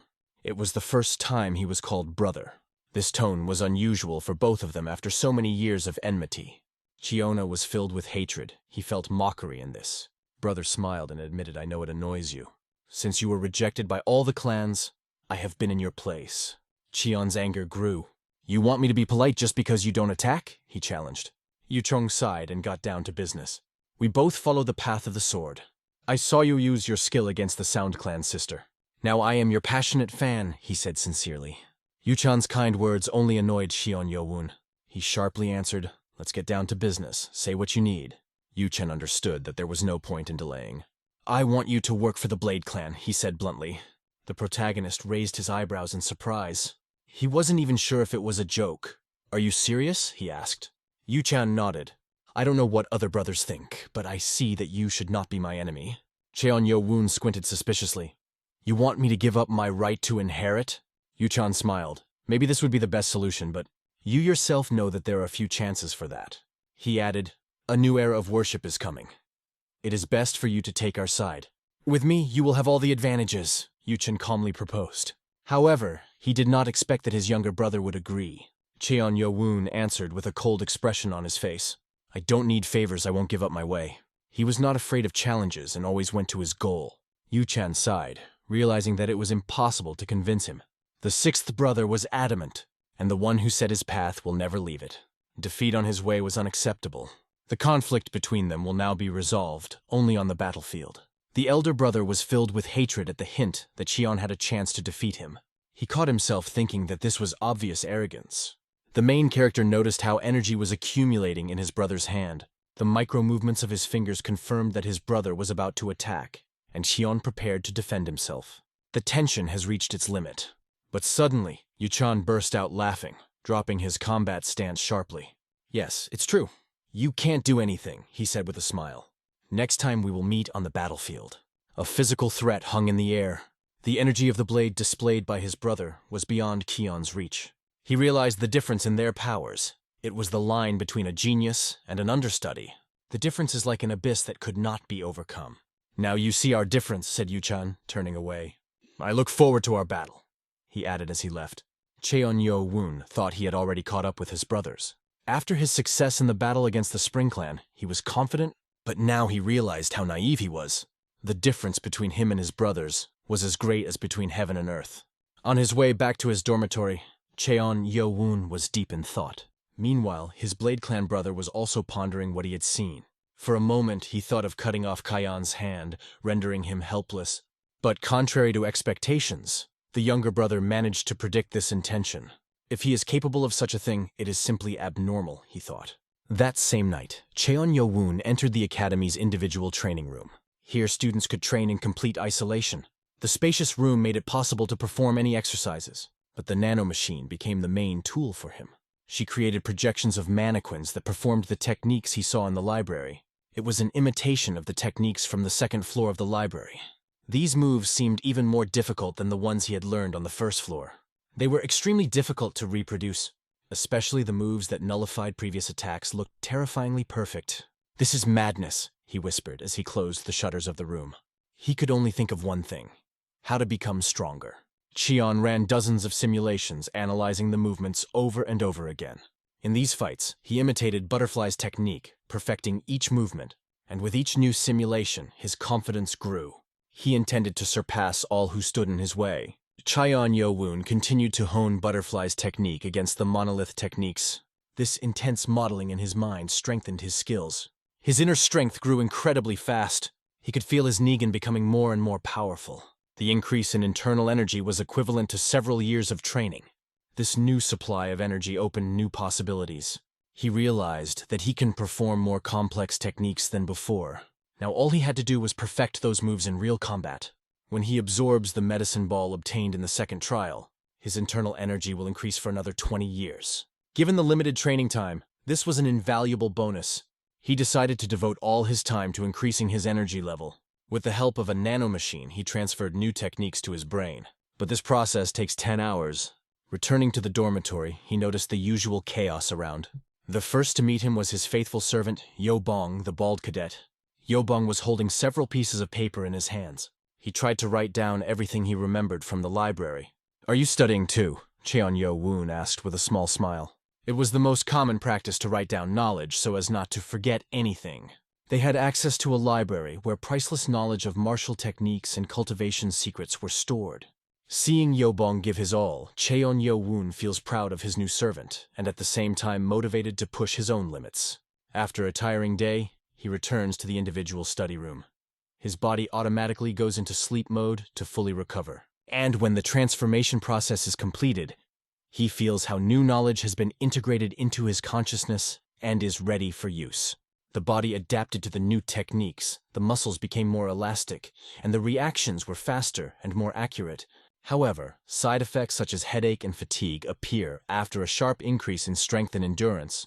He feels muscle spasms from yesterday's workout and can't even remember the last time he had a proper dinner. It is a rather disgusting and exhausting feeling, but he understands that it is part of the improvement process. His thoughts now focused on how to control this new power coursing through his body. The power he feels in his hands far surpasses anything that was before. Muscles tense up and energy circulates at an unprecedented speed, charging every cell of the body. His body became stronger, more stable, and more muscular like an experienced warrior. Relief muscles are clearly distinguished on the stomach, and every movement has become confident and precise. The next step is to check how strong he is now. He takes a deep breath and concentrates on breathing. Directing all his energy, he hits the wall so that a dull sound is heard and the room trembles. Debris flies from the wall and his hand remains steadfast as steel.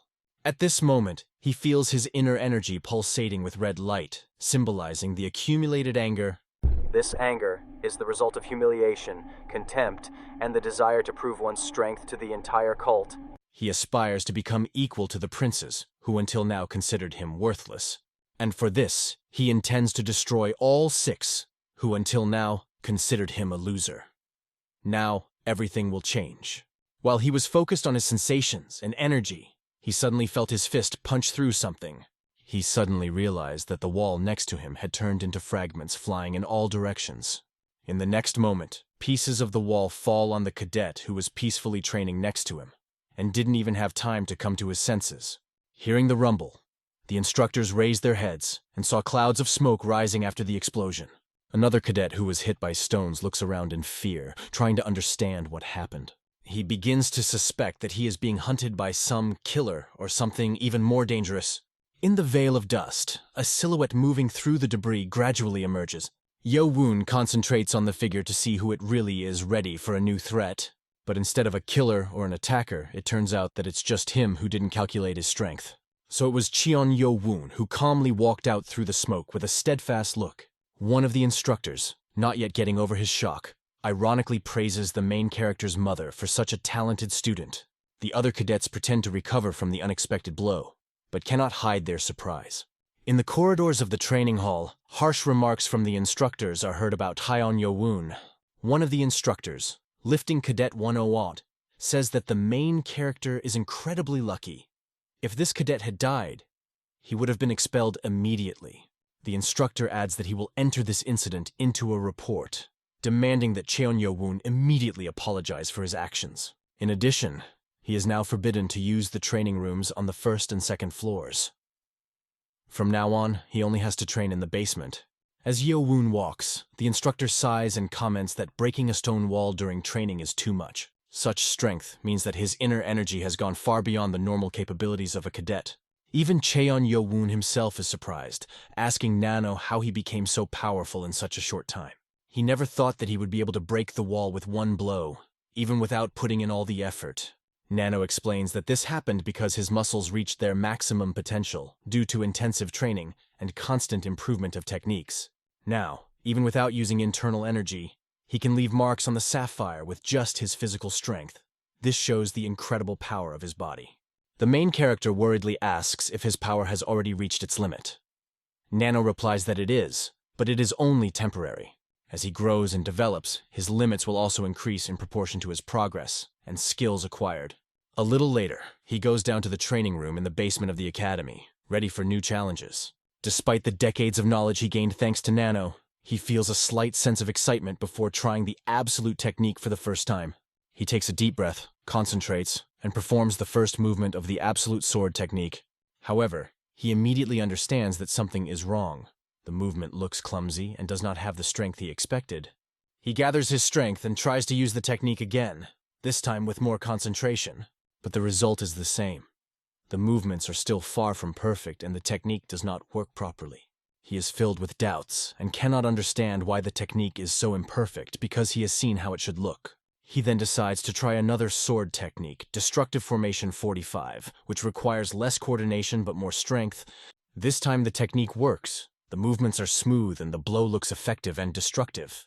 He feels that this technique is performed correctly and it calms him down a little. Recalling the video of the absolute sword technique, he understands that there the movements looked harmonious and graceful, but his execution was terribly far from ideal. He asks Nano to run a virtual simulation and compare his movements with those he saw on video. Nano runs the analysis by recreating the exact movements of both versions in augmented reality. He carefully follows the simulation, trying to understand exactly where his mistake is. Nano analyzes each movement by comparing the speed of the angle and the smoothness of the execution. But even after a detailed analysis, he still can't understand why he can't perform the technique correctly. He needs more than just knowledge. He needs real experience and even more training. He sits on the floor angry that he still doesn't understand why the technique didn't work. His frustration grows, but he forces himself to calm down and focus. He begins to think about the correct flow of energy, because the movements of the sword in themselves are not the basis of the technique. After a few minutes of thinking, he gets the idea that maybe the problem is the lack of harmony between the movement of the sword and the flow of energy. He remembers how, in order to use the butterfly dance formation, it was necessary to correctly adjust the flow of energy through the meridians, and now realizes his mistake. Feeling like an idiot, he realizes that he tried to master only the mechanics of the movement of the sword, ignoring the importance of internal energy. After spending some more time in thought, he decides to look for new clues that will help him understand the technique. He asks Nano to show in augmented reality the front part of the stone that was on the first floor of the library. Nano materializes a virtual image of the stone right in front of him, in details he couldn't see before. The main character carefully examines the virtual stone, trying to find hidden clues on it. He wonders if there might be hidden instructions or hints in the written text. Nano reports that the text is a poem written by Liu Bang, a historical figure from the Han Dynasty. Cheon Yo Woon is surprised because he thought that the text was left by a demon ancestor of the cult. He asks Nano if the text has been changed, or if anything new has been added. Nano confirms that the text has remained unchanged. and corresponds to the original. Realizing that there are no direct hints in the text, he changes his approach and asks Nano to analyze the very surface of the stone to reveal other clues. After analysis, Nano reports that on the surface under each symbol, there are small holes that could be invisible to the naked eye. The main character asks to enlarge the image to take a closer look at these holes. He confirms that each symbol has a different number of holes, which may be the key to the technique. He tries to understand what these points mean. 4 holes, for example, can allude to 4 pressure points on the body. He recalls the first book he read with Nano, which was about pressure points and their relationship to cultivation techniques. Looking at the location of the points, he notices that the 4th point is located in the chest area, which seems strange to him because it is one of the important energy points of the body. He realizes that the flow of energy must begin with the dantian, which is located in the stomach area, and then pass through 7 points. He has a brilliant idea. A symbol with 4 holes has 3 additional points. If you add them up, you get 7. He begins to apply this method to all the other symbols on the stone, carefully analyzing each one. When he reaches the 23rd symbol, a hidden flow of energy is revealed in front of him, which finally gives the key to the correct execution of the technique. He feels triumphant when he discovers this hidden secret. His eyes shine with joy and self-confidence. The instructors nearby hear only his laughter that echoes through the hall as he exclaims that he is a genius. The next morning in the academic courtyard, the main character is already fully focused on his plans. He wants to go down to the basement and test the absolute technique now that he knows the right flow of energy. Thoughtful and confident, he prepares to leave. But suddenly he hears someone calling him. He turns around and sees a cadet approaching him with a determined expression on his face. The stranger introduces himself to Yampa as Cadet number 200 and does not hesitate to challenge him to a duel. The protagonist coldly replies that he does not see any benefit for himself in this. Since this is not an official test, he does not want to waste his time in unnecessary fights with strangers. Yampa blushes a little with shame and apologizes for his insolence. However, he adds that if the main character defeats him, he will reveal important information about the 3rd trial of the Academy. This offer interests the main character. He agrees and follows Yampa to the forest area where they are preparing for a duel. During the preparation, the main character asks why Yampa insists on this duel. Yampa replies that he wants to check his qualifications. But the meaning of these words remains unclear. The main character feels that there is something more behind this, but he does not yet understand what exactly. Yampa smiles and says that his technique may seem simple, but it is the pride of the Blade clan that uses lunar energy. He prepares for battle, and the protagonist clenches his sword hilt, concentrating on the upcoming fight. The self-confident protagonist invites Yampa to battle, ready to find out what is behind his challenge. Yampa immediately rushes forward, trying to catch him by surprise. Cheon-Yo-Woon easily evades the first attack, calmly assessing the opponent's speed and technique. Yampa does not give up and makes another lunge but misses again. He continues to attack using various techniques, but these movements seem too slow for Cheon-Yo-Woon. With each new attack, the hero realizes that the advantage is on his side, and it's time to go on the offensive. Now it's his turn to attack. He delivers a precise punch to Yampa's stomach. The blow lifts Yampa into the air and his body flies backwards uncontrollably. Yampu begins to tear from the force of the blow and his face contorts in pain. He falls to the ground unconscious, demonstrating the complete superiority of the main character. At this moment, Cheon-Yo-Woon realizes that he used too much force and may have overdone it. He looks at the unconscious opponent and realizes that he did not intend to punish him so harshly. Lying on the ground, Yampa can't believe he lost so easily, especially after seeing Cheon-Yo-Woon's fight against John Ryo. Maybe he misjudged his strength or the hero was hiding his true abilities. Yampa understands that Cheon-Yo-Woon is not a simple cadet but a real martial arts genius. He admits that such power was expected from a man of heavenly origin. He thought that the main character possessed only advanced combat techniques, but now it is clear that this is far from all. As promised, Yampa is ready to share information. Cheon-Yo-Woon asks, what's the point of this duel since Yampa won nothing from this duel? Yampa replies that he understands that the main character does not trust him. As he had said before, he only wanted to test his qualifications to see for himself Cheon-Yo-Woon's true strength. Yampa explains that the qualification test was important not only for the main character, but also for himself to prepare for the 3rd test. Cheon-Yo-Woon asks what their fight has to do with this test. Yampa says that there is a high probability that the third test will be a group test, although on the surface it looks like an individual test. The protagonist notes that the Academy has officially announced that there will be no more group tests. Yampa clarifies that although the test is conducted in groups, individual strength will be assessed to select high-ranking warriors. Only those who possess advanced martial arts and have at least 30 years of internal energy can be selected as high-ranking warriors. Cheon-Yo-woon thinks that only about 20% of the cadets who pass the second exam are sufficiently prepared. Therefore, the rest will need to obtain medicinal pellets to increase their internal energy. Yampa agrees, adding that once these pellets are distributed, many cadets will reach the required level, and that's when problems will arise. On the second floor of the library, only intermediate martial arts techniques are available. Therefore, most will not be able to reach the advanced level. During the trial, they will have to obtain a secret art book. However, this is not the only difficulty. Yampa notes that if this were the only condition, about 80% of the cadets could easily pass the test. According to his father, the book contains the 7 techniques of the demon sword, a technique used only by the best warriors. Cheon-Yo-woon remembers hearing about these demon swords and their power.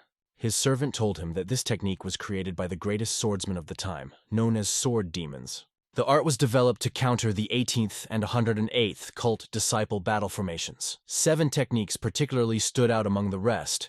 Yampa explains that the power of these techniques depends on the number of warriors who use them simultaneously, creating unique battle formations.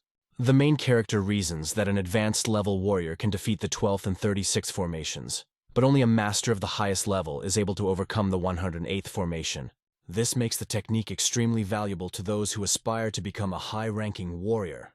Yampa adds that his father gathered a group of 12 warriors to learn these 7 techniques. He emphasizes that mastering the technique is not enough for the successful execution of formation, requires perfect coordination and cooperation of the entire team. Cheon-Yo-woon asks if this is what caused the duel to test his real abilities, and not just his technical skills. Yampa confirms that he wanted to make sure of Cheon-Yo-woon's qualifications to decide whether to invite him to participate in the third challenge. The protagonist is interested in clarifying what kind of invitation it is. Yampa explains that for the third test, the cadets will have to master martial arts in a team. He heard that the leaders have already been determined based on the results of the second test. Cheon-Yo-woon asks if it is the leaders who will choose the members for their teams. Yampa answers in the affirmative, adding that every cadet has the right to refuse participation. He believes that the third trial is more suitable for young masters from the 6 major clans than for ordinary cadets. This means that those who cannot assemble a team and master the formation technique risk being disqualified. Even if the cadets can quit the team, most of them depend on the leaders to pass the test. That is why Yampa offered cooperation to the main character. He adds that this is only the beginning and a qualified manager is necessary for success. Yampa also notes that any victory and award will go to Cheon-Yo-woon. The protagonist replies that he didn't ask for it but looks interested. He asks if there is a possibility that he will not be chosen as the leader, but Yampa is sure of his choice. Cheon-Yo-woon, realizing that he has sufficient leadership skills, decides to take advantage of the situation. He asks why Yampa chose him, because there are other heirs and leaders who have already passed the second test. Yampa admits that the young masters of the Blackened Sword clans have already rejected him. This means that Cheon-Yo-woon is his last chance. The boy adds that they both follow the path of the sword, and this unites their interests. Yampa makes it clear that he is not asking to become his subordinate, he just wants to join forces to pass the third test together. With all feigned humility, Yampa drops to his knees and asks Cheon-Yo-woon to accept his proposal. The main character just smiles as if unraveling the boy's hidden intentions. At this moment, Yampa already thinks that his request will be granted. But Cheon-Yo-woon coldly states that he refuses. Yampa's face contorts in shock and confusion. However, the main character remains steadfast. His eyes are full of determination and ruthlessness. After a while, Cheon-Yo-woon runs fast through the forest considering the situation. He asks Nano to provide the results of an analysis of Yampa's behavior and face to make sure of his honesty. Nano activates the analysis and captures minor signs of suspicion. The probability that Yampa was lying was 45% when he said that the young masters had already formed their groups. This figure rose to 62% when Yampa claimed that he simply wanted to help pass the third test. Cheon-Yo-woon keeps his distance, realizing that the boy is not as sincere as he seems. He remembers Yampa's strange smile when he talked about the way of the sword together. The main character understands that it was just an attempt at manipulation and feels satisfaction from his vigilance. It becomes clear to him that Yompa did not mention the Blade Clan, although he did mention the Black Clan and the Sword Clan. Meanwhile, Yompa stands with another young man and laments Cheon-Yo-woon's rejection. Chi-Yun-Yu-chan. Their leader laughs, thinking that Cheon-Yo-woon turned out to be smarter than they thought.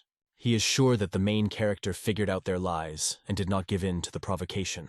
Yompa sighs in frustration, admitting that their plan has failed. However, their leader calmly says that nothing is lost. If Yompa can't recruit him, they will try to disqualify Cheon-Yo-woon on the day of the test. His servant falls to his knees with his hands raised in supplication.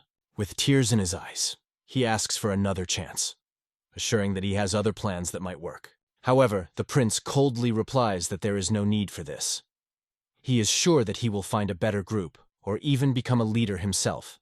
Yompa, hearing this, lowers his head, feeling how his hopes are destroyed. He thought that he would stay in his master's group, but now he realized that he was rejected. The prince calls out to Yuma, who is still on his knees, not believing what is happening.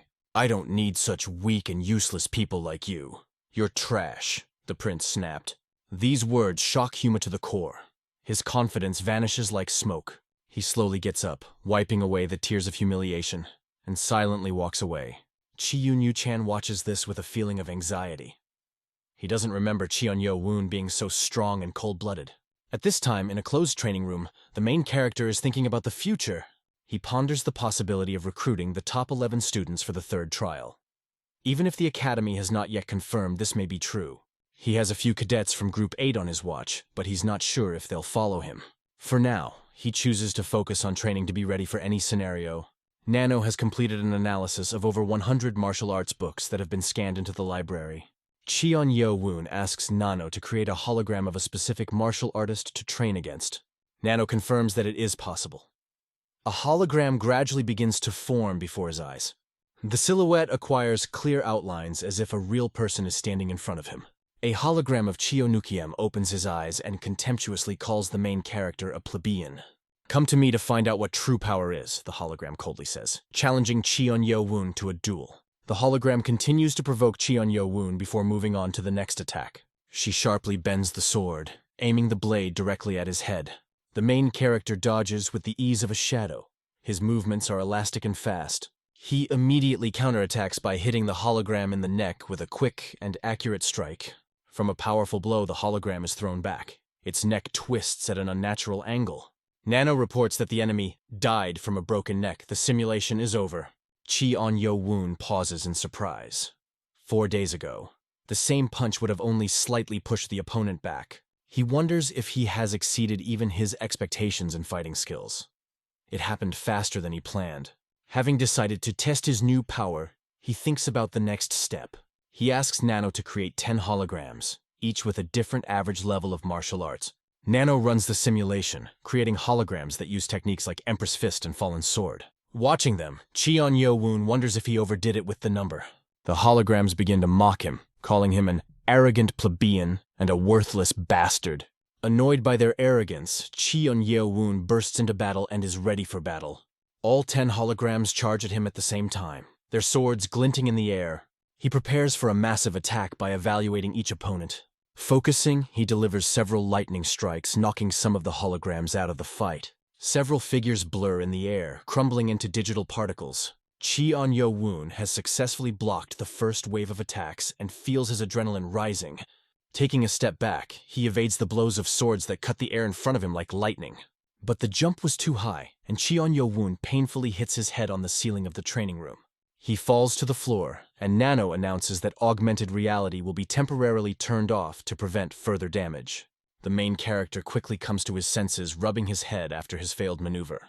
He realizes with annoyance that he forgot about the limited dimensions of the room while being carried away by the simulation. As Cheon gets up, Yo-woon looks again at the ceiling where there is a mark from his punch. He smiles ironically now, even the ceiling bears his imprint. He soon brings in an instructor to assess the damage he has inadvertently caused. The instructor grimaces with visible irritation as he watches Cheon-Yo-woon's next feat. Enraged, he declares that the main character is no longer allowed to train in this room, even after apologizing. The instructor suddenly turns around and orders to follow him with a gesture, not wanting to listen to any excuses. They pass through a massive deserted gate that leads to another part of the academy. Finally, they come to a building that, although smaller than the academic building, has much thicker and stronger doors. The instructor explains that this place will be the new training hall for Cheon-Yo-woon. Since ordinary walls cannot withstand his strength, the local fortifications must withstand even his strongest blows. The main character is surprised and asks what kind of place it is. The instructor answers that this room is intended for those who have reached the specialist level after the 4th test. However, considering the destruction he caused, the academy decided to grant him access earlier. He explains that in order to break the walls of this room, you need to have the strength of a specialist warrior. These walls are much stronger, and the probability of their destruction is extremely small. Cheon-Yo-woon sincerely thanks the instructor who, with a sigh, advises him to focus on training and avoid new problems. Now that Cheon-Yo-woon has a large training room, he is sure that there will be no more problems with space. It activates augmented reality mode via Nano. Before starting, he hesitates to train again against 10 holograms at the same time. But then a thought dawns on him. He asks Nano if it is possible to create a hologram with which it would be more useful to train. For example, someone with the butterfly dance technique. Even using just one technique, such an opponent would be more difficult and effective to train than a group of 10. Nano confirms that this is possible and reproduces the holographic model of Professor K. Abming, the master of the butterfly dance technique. Seeing the image of Professor Cheon in front of him, Yo-woon feels tension as if he is facing a real opponent. The professor's hologram calmly says that the recruit has decided to challenge the master. Cheon-Yo-woon smiles disdainfully, but internally understands the complexity of the upcoming match. He quickly commands Nano to lower the difficulty level next time if necessary. Professor K. Abming is among the top 10 martial artists in the Demon Clan. Realizing that he is not yet his equal in terms of skill, Cheon-Yo-woon decides to attack strategically targeting weak points. But even his carefully designed attack is blocked with incredible ease. Cheon-Yo-woon didn't expect his punches to be so ineffective. The professor suddenly counterattacks with a powerful punch to the jaw. The force of the blow almost knocks him out and he feels his body treacherously weakening. Thrown into the air, he falls painfully to the ground. He does not have time to get up when he sees that the professor is preparing to strike again. The professor smiles, making it clear that this is only the beginning of the test. Suddenly, the professor performs the 3rd technique of the butterfly dance.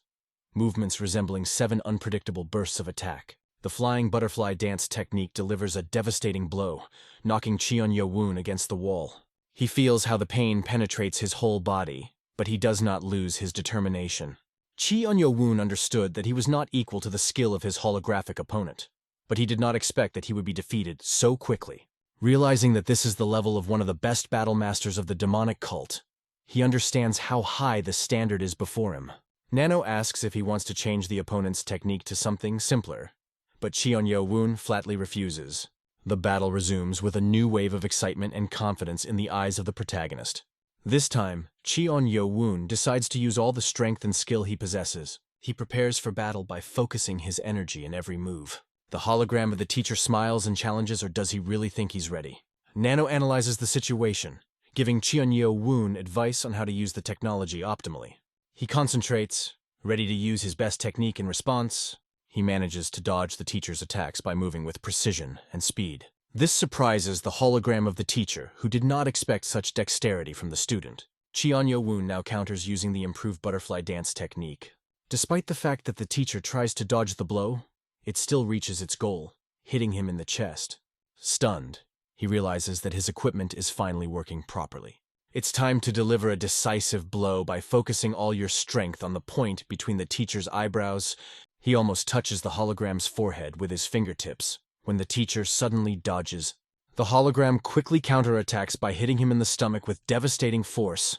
Cheon throws Yo-woon back and he crashes into the wall with a force, again feeling deep pain. He falls to his knees in pain, clenching his fists and lamenting his weakness. Even with the highest technique, he cannot overcome the teacher's experience, and skill is still not on his side. Suddenly his eyes focus on the hologram and he notices something strange. A shallow sword cut from his last attack is visible on the hologram's forehead. This is a minor wound, but still proof that his technique was close to success. He admits that technically he surpassed the hologram, but lost due to lack of combat experience. He has 4 years to study to pass all the trials of the academy and become the strongest, and during this time, He vows to surpass even his teacher and real masters of martial arts. 4 days later, all cadets gathered at the training center of the academy. Instructors and the director of the academy stand in front of them ready to announce important information. The director asks if the cadets enjoyed the 4 days of rest and recovery.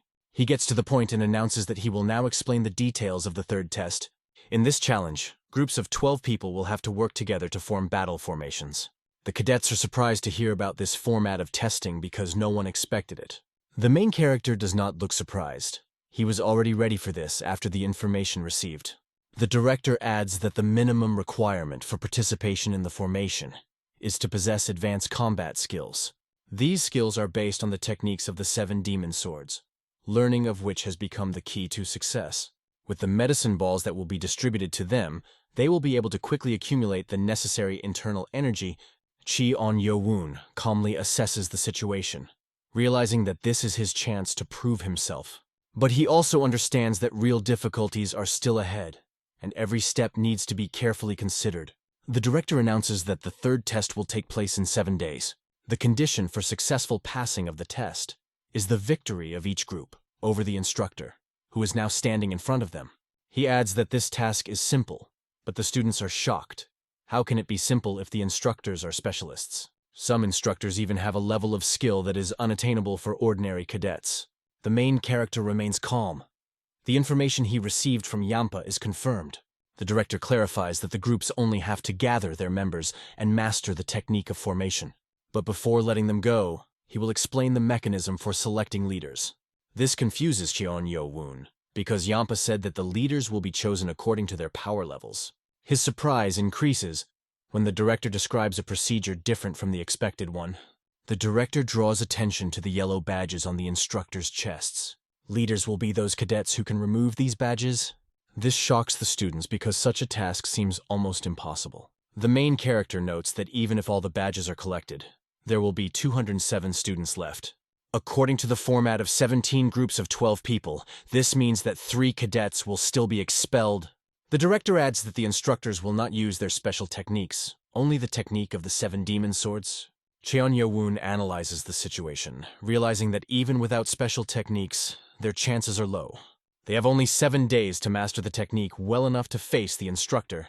Noticing the fear in the eyes of the students, the director decides to add a little tension. He asks if there are any daredevils among them ready to challenge the instructor just now. After a short silence, the atmosphere is filled with tension and the students just exchange glances. The director looks around the crowd disappointedly, waiting for at least one volunteer. But when he wants to let the cadets go, his hand suddenly rises. To his surprise, 3 of them raise their hands at once, their eyes full of determination. The first leader of Group 1 and a candidate for Vice Lord of the Black Clan is Cheon-Muyon. The second main character is the leader of Group 8, Cheon-Yo-woon. The third Baekji of Group 12, who defeated the Poison Clan candidate, Chayun Jongsum. The director does not hide his surprise. He did not expect such brave people among the cadets. Cheon-Nukium silently observes those who dare to challenge. Cheon-Yo-woon turns his gaze to Baekji, sensing a hidden power in him. Baekji stands firmly. His posture speaks of confidence and readiness for battle. The director is satisfied that there are volunteers and asks the instructors who among them is ready to accept the challenge.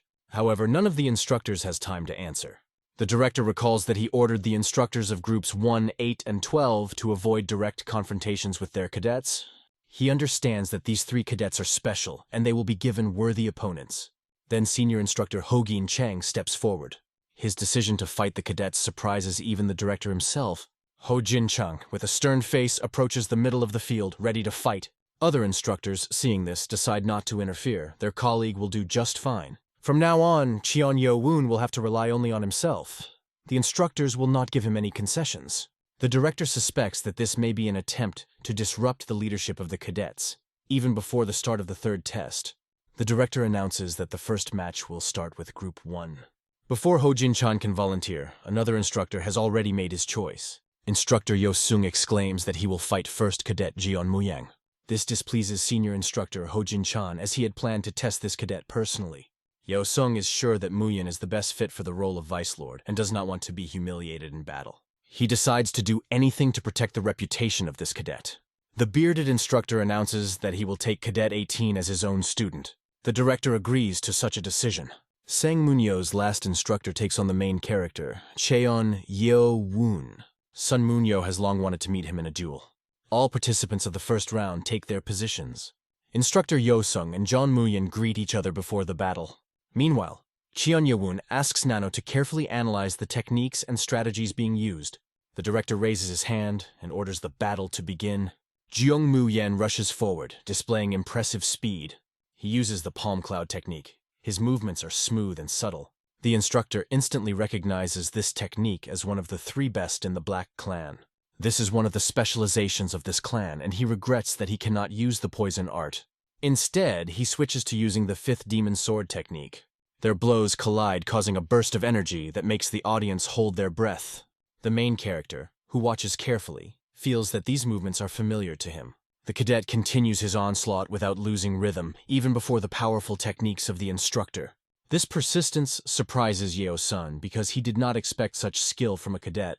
Yeo-sun is interested in the fight and understands that in front of him is not an ordinary student, but an expert in close combat techniques. The cadet notices that the instructor has changed his approach while preparing the next more difficult technique. Instructor Yeo-sun uses the 2nd demon sword technique, recognizing that the opponent should be taken seriously. The cadet is shocked that his best reception is blocked with incredible ease.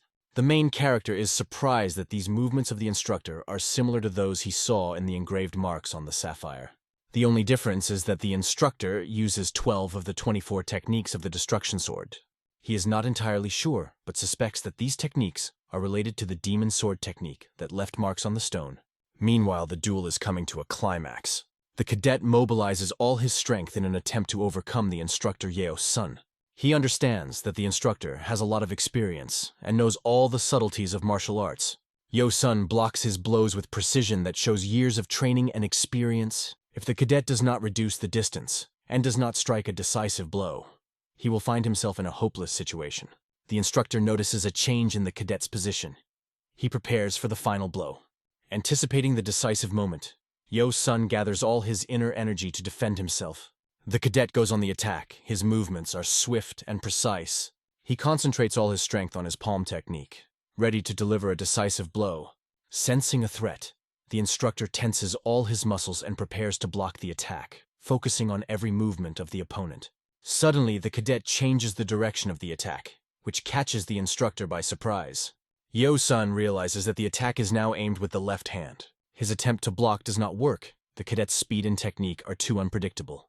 Although the techniques seem familiar, their variability makes them difficult to block.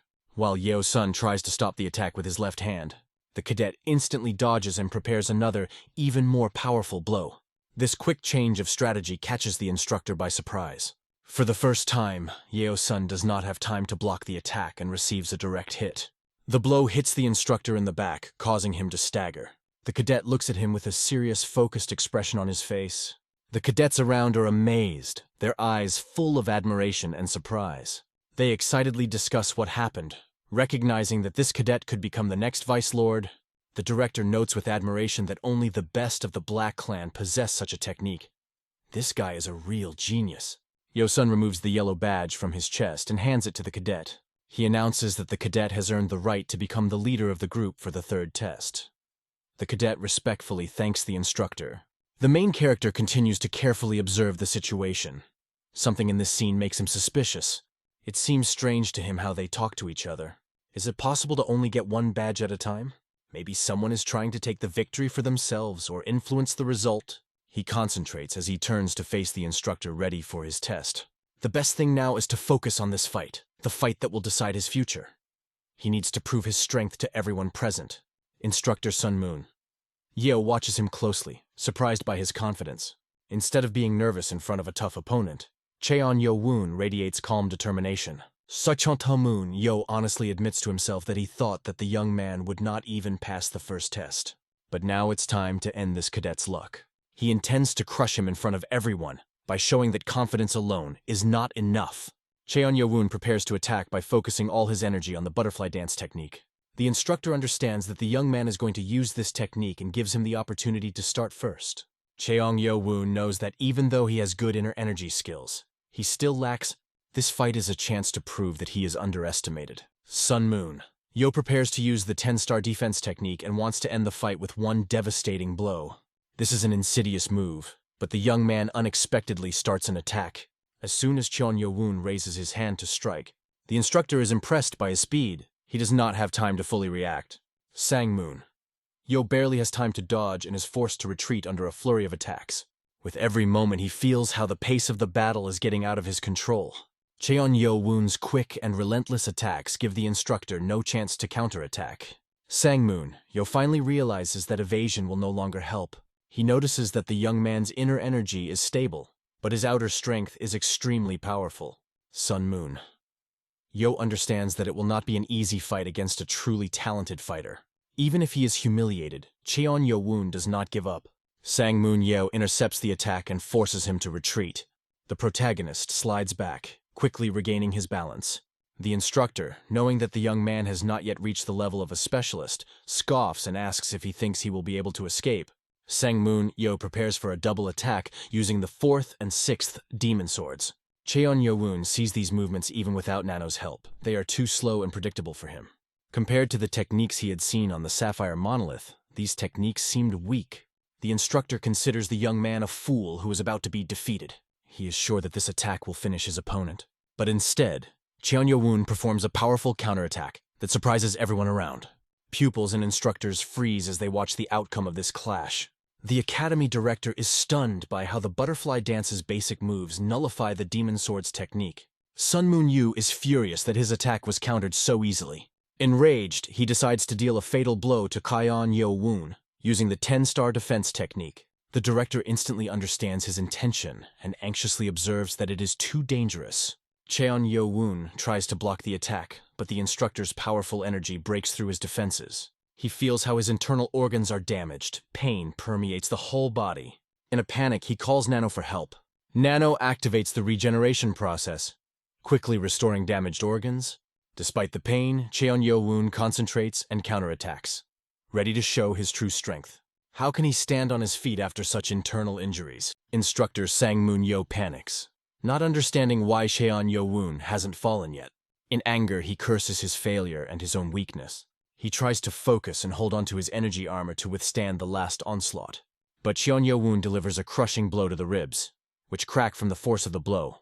With a painful scream, the instructor spits out blood and grabs his side. His body shuddered from unbearable pain, and his scream echoed throughout the yard. Cadets and teachers watch in complete shock. They cannot believe what is happening right in front of their eyes. All this seems impossible. The instructor was defeated by the cadet. Sangmoon Yo grabs Cheon Yo-woon's shoulder with his last strength and whispers, "You monster!" and falls to the ground unconscious. His crushed state speaks of complete defeat. Cheon Yo-woon breathes heavily as he stands on his feet. It was a grueling and dangerous battle, but he stands proudly in front of everyone, having proven his strength and skill. Cheon Yu-chan, looking at his brother, understands that Yampa was not exaggerating. His brother has become a threat. The director of the academy ponders with delight the ability to neutralize demon sword techniques. This guy is a true martial genius. The instructors approach Sangmoon Yo and inform him that he needs to be taken to the infirmary urgently. 3 broken ribs and several more broken bones are the result of a defeat that he did not expect. Only now did the director remember that he had not warned the instructors about the power with which Cheon Yo-woon is able to break through even fortress walls. If Sun Moon Yo had known about this in advance, perhaps he would have avoided such a humiliating loss. Holding the yellow badge in his hand, Cheon Yo-woon realizes that this victory was given to him at a high price. He is sure that he did everything right, but his body needs rest. The instructors are beginning to worry that 2 defeats in a row will make the cadets doubt their strength. The bearded instructor silently observes his colleagues, understanding their frustration. However, in his mind, he hopes that the next generation of demonic cult warriors will grow up to be even stronger than themselves. He regrets that he didn't choose one of the strongest cadets like Cheon Yo-woon to fight. The director announces the start of the final match of the day. Ho Jin-chang will face off against Cadet Baek Yi from the 12th group. Another instructor whispers that the senior instructor cannot afford to lose this fight. After all, there is a suspicion that this cadet is also hiding some secret techniques. Before the fight, Baek Yi bows low and asks the instructor to teach him something new during the fight. Ho Jin-chang is impressed by his modesty and replies, "Give it your all." Both adopt fighting stances in preparation for the match. From the first seconds, it becomes clear that the senior instructor is far from a weak opponent. His serious look and confident demeanor make Baekgi doubt her chances. He cannot believe that this menacing figure is the same person who was smiling just now. But there is no room for hesitation. Baekgi rushes into the attack, accepting the challenge. His jump is aimed straight at Hojin Chang, and the battle begins. Cheon Yo-woon continues to watch, analyzing the techniques of both fighters, thinking that this match could be a great experience for future training. Meanwhile, the battle between Baekgi and Hojin Chang continues. The senior instructor calmly watches the cadet's every move and easily dodges his kicks. Baekgi tries to attack with new strength, but the instructor skillfully dodges, barely bending his body. The cadet understands that his attacks are too predictable. Gathering all his will, he tries to deliver another swift blow. But Hojin Chang is quick to spot a weak point in Baekgi's supporting leg. The cadet sees the instructor preparing to attack this vulnerable spot and tries to dodge. He jumps spinning in the air, trying to avoid the trap. Hojin Chang is surprised by the unexpected maneuver, but remains alert. He no longer underestimates the young cadet's abilities. Baekgi finishes the jump with another kick aimed at the instructor's head. But even this blow does not reach its goal. The instructor blocks it with ease. The other cadets think that Baekgi has succeeded, but suddenly it becomes clear that the cadet's leg is wounded. The instructor used a hidden blade for a counterattack. Hojin Chang launched an attack with almost invisible speed, creating a blade of energy. The punch knocks Baekgi backwards, causing him to fall to the ground. Lying with his injured leg, Baekgi realizes with horror how quickly the instructor used this technique. Now he understands that in front of him is a real master who has incredible technique and experience. The instructor asks, with a cold smile, what Baekgi will do next. Despite the pain, Baekgi puts his injured foot firmly on the ground. Hojin Chang raises his eyebrows in amazement at the cadet's resilience. The difference in skill is obvious, but Baekgi is determined to end the fight with his last move. The instructor sees this as a manifestation of true fighting spirit and feels respect for the young man. Gathering all his strength, Baekgi rushes forward, his gaze blazing with determination. He tries to execute another kick, putting all his energy into it. Hojin Chang is pleased with the cadet's bravery and prepares another energy blade technique. However, when the young man comes closer, his attack suddenly changes. The instructor suddenly realizes that Baekgi is using this moment as a trap. The cadet attacks from the bottom up, trying to break through the instructor's defenses. Despite the injury, the force of his blow remains impressive. Hojin Chang admits that Baekgi has skills worthy of a specialist level. But something goes wrong in the cadet's attack, and he loses control of his balance. Baekgi realizes that in front of him is only an illusion. The real instructor is standing behind him. Hojin Chang appears from behind and coolly says, "Too bad you were close." Without hesitation, he delivers a powerful punch to the cadet's chest. The force of the blow knocks Baekgi out and his breath is knocked back. Flying back, he feels the air leaving his lungs. Leaning back a considerable distance, Baekgi tries to keep his balance. But the force of the attack is too great, and he falls to the ground exhausted and stunned. Other cadets whisper among themselves, admitting that defeating the instructor is not an easy task. They understand that those who managed to do it earlier are real monsters in terms of strength and skills. Baekgi coughs, barely standing on his feet, realizing that if Hojin Chang hadn't restrained himself, his key sword would pierce his heart. It would be fatal. Chun Yo-woon assesses the situation from afar, realizing that the boy was just unlucky. If the instructor wasn't a master, Baekgi could have won. However, he should be proud of how far he has come and the strength he has shown. Hojin Chang is pleased with the cadet's spirit, gives him advice on improving his technique, and adds that he expects further progress. Despite the pain and trembling, Baekgi bows low and thanks the instructor for his training. Limping and coughing, he turns to his comrades, his face pale and his eyes full of determination. Chun Yo-woon watches him analyzing his condition among the other cadets. Baekgi is pale. Traces of tension and pain can be seen on his neck. The protagonist orders Nano to analyze Baekgi's condition and prepare the results when the announcement of the third test ends. For the upcoming test, all cadets are given wooden swords. The director announces that the leaders of the groups will be those who can get hold of the badge within 7 days. After that, the cadets are left alone, each immersed in their own thoughts and strategies. Chun Yo-woon decides that first he needs to take a medicinal pill to regain his strength and then figure out some plans. Suddenly, a group of cadets with serious faces appear in front of him. They look at him with determination, ready for a confrontation. Cheon Yo-woon answers them with the same look, full of unwavering confidence. Suddenly, a bald Haeobong appears and asks what these cadets want from his sovereign. The 4 cadets stand around Cheon Yo-woon, evaluating him with different emotions on their faces. The main character just smiles after Haeobong calls him sovereign, showing his confidence. The night before in the dormitory of the 8th group, the atmosphere is tense. The cadets discuss the upcoming changes and how dangerous the 3rd test could be. Haeobong honestly admits that he is intimidated by the 6 main clans, but living in shame is unacceptable for him. He is from a small clan, so he is ready to risk everything for the opportunity to change his fate. For people like him, his sovereign is the only hope. The other cadets ponder his words, each assessing their chances and choices. Wang Chun turns to Cheon Yo-woon and asks if he really trusts Haeobong. Toy nods in the affirmative. After that, the cadets exchange looks and one by one swear allegiance to their leader. In the present moment, Cheon Yo-woon calmly tells Haeobong not to worry. One of the cadets introduces himself as 857 Go-won Hal of the Black Fist clan. The main character also says his name politely. Wasting no time, Go-won Hal says directly that he wants to join their group. This offer surprises Cheon Yo-woon, but he looks at the boy carefully. The members of the group are excited, because they understand that the faster they recruit the required number of participants, the more time will be available for training. Go-won Hal adds that he is at an advanced level and will not become a burden to the group. Cadet 920 Hakyum of the Black Horse clan also joins them. He admits that he is currently at an average level, but after taking the medicinal pill, he will reach an advanced level. 2 more advanced cadets come up and introduce themselves. One of them is Il from the Black Fist clan, and the other is Zhou Wu-ming from the Middle Golden Portal clan. Other cadets begin to complain that members from elite clans will take all the places in the group. Cheon Yo-woon thanks everyone who wants to join his group. However, he explains that he is not looking for people who just want to pass the 3rd test. His words cause confusion among the cadets who do not understand what he means. He wants to find friends who will support him on the way to change in the main family, and stay with him, even in the worst times. After hearing this, the cadets begin to whisper among themselves. Many do not want to get involved in such large-scale combat conflicts, and just want to pass the test.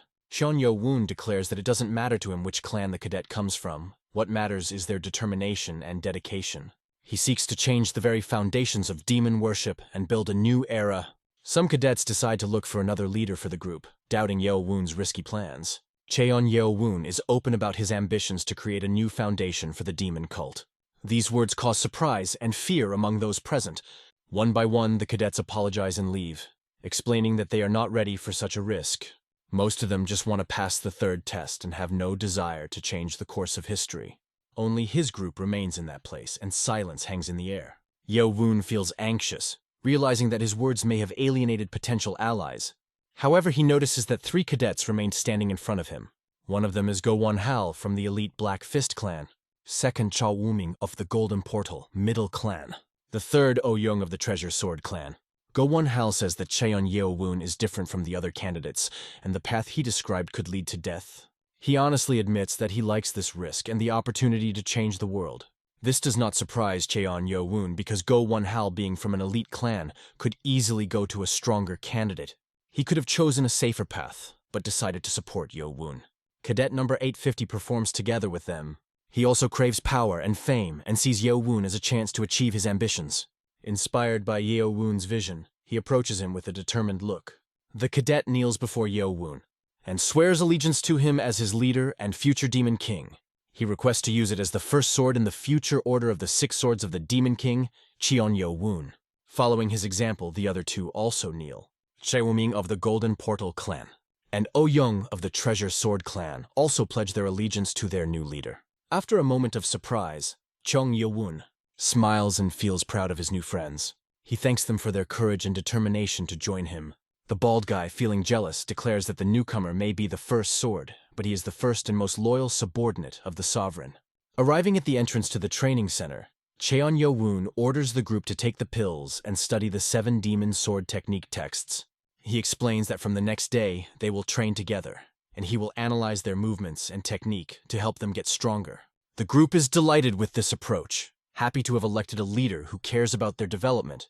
In his mind, Cheon Yo-woon plans to train them as hard as his drunken teacher once trained him. They agree to meet later after the pills start working. Before Cheon Yo-woon heads to his training room, Cadet 857 approaches him. He expresses concern that the MS could become a target because it has fewer people than other groups. The cadet reminds that to get badges you will have to fight, and it can be a trap. This makes Cheon Yo-woon wonder if the badges are to be taken away. Maybe they will be protected by more than just the instructors. Perhaps there will be other obstacles or dangers that they are not yet aware of. The cadet also offers to train next to Cheon Yo-woon so that in case of danger, he can back up his leader. But Cheon Yo-woon explains that he is not allowed to train in regular rooms. When he shows his training room, Cadet 857 is shocked that only specialists can train in such rooms.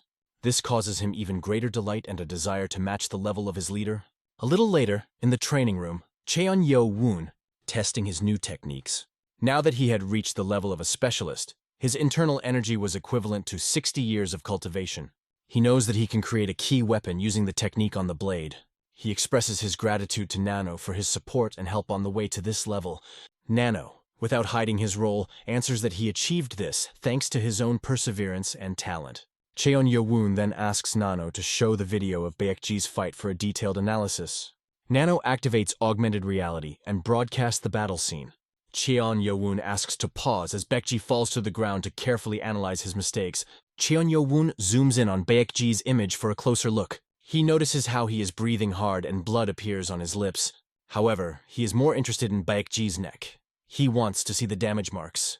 Now he can clearly see the red marks on the cadet's neck. Red spots and bloodshot eyes confirm his suspicions. He understands that these are signs of the hidden use of the technique of internal pressure. Meanwhile, a scene from Baekji's fight with the instructor appears on the screen. Instructor Hongdu notices that the boy, despite the injury, still shows incredible skills. He admits that the cadet has already reached the level of a specialist just like him. Hongdu realizes that even the technique of the 7 demon swords will not give him an advantage. But he exploits weaknesses in Baekji's technique in an attempt to dominate the fight.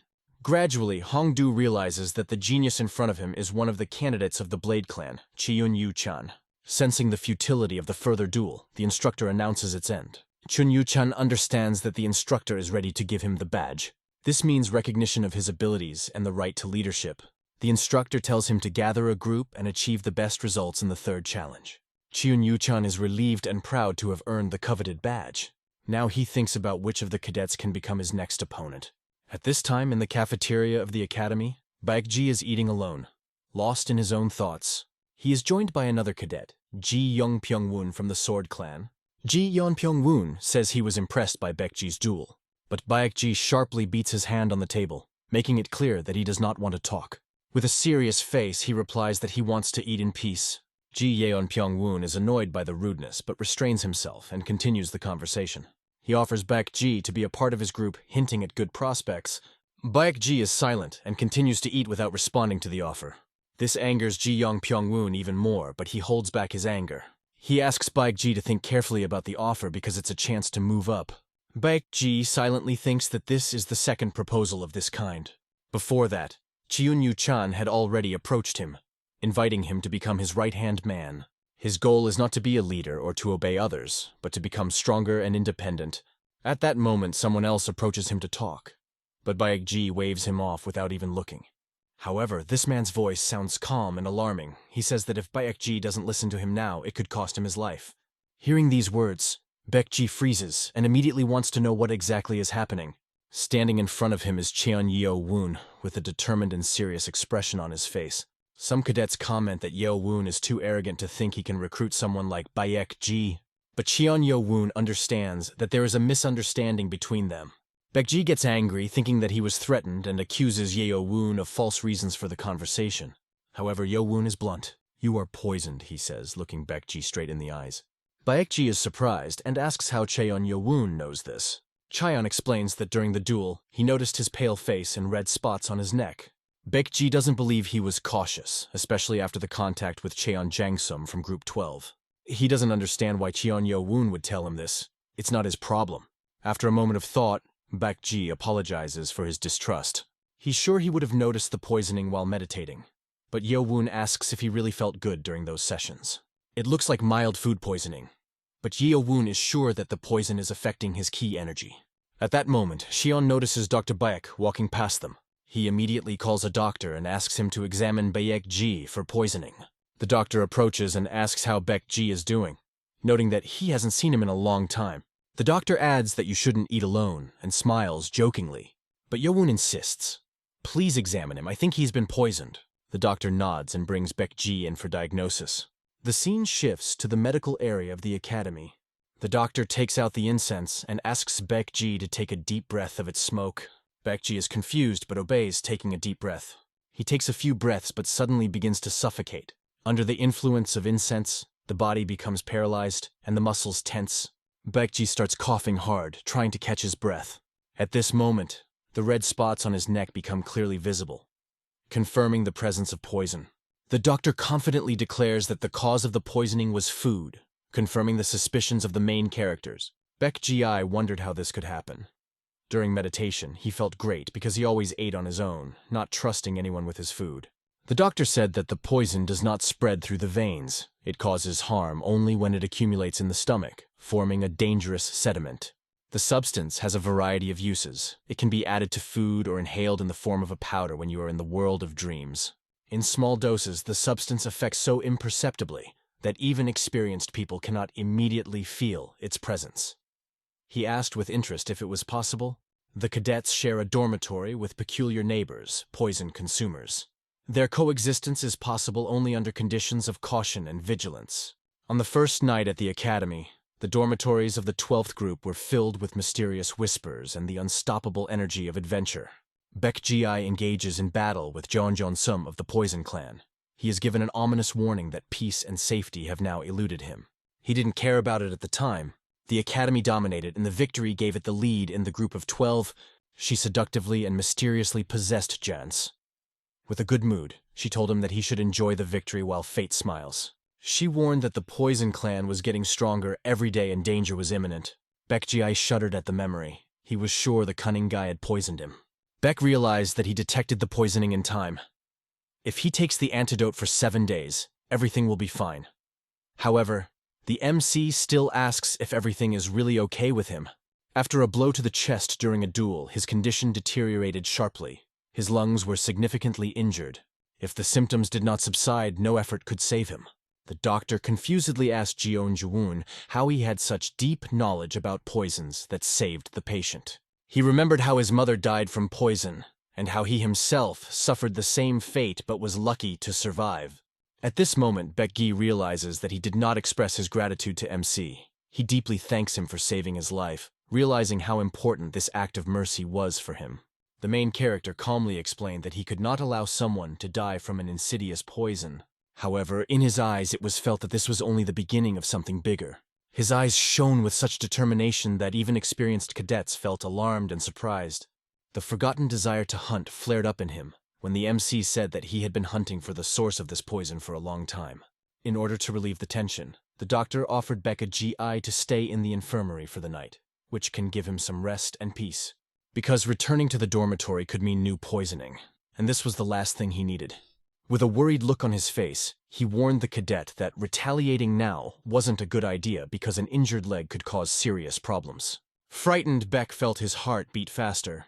He looked at his friends and shouted, "I'm not going to do this." The protagonist assured his comrades that he would take care of Cheon Johnson. He reminded the cadet that he needed to rest as the doctor ordered. The doctor warily asked about MS's plans, to which he cryptically replied, "We need to talk." Suddenly a harsh voice appears in MC's thoughts, telepathically calling him a freak. The stepbrother assures that the person they are looking for is in the forest near the 5th dormitory. He smiles easily as if he knows something that others don't. Before leaving, MC said that if this is really the case, he will do everything possible for the boy to find his place next to them. When Cheon secretly whispered something to Nukiem, his words went unnoticed by the other two, who had no idea what was happening between them. They begin to think that Gigi may be preparing for a duel with someone present. Cheon Nukem expresses his desire for the rivals to meet in a duel to the death, forcing them to stare at each other intently.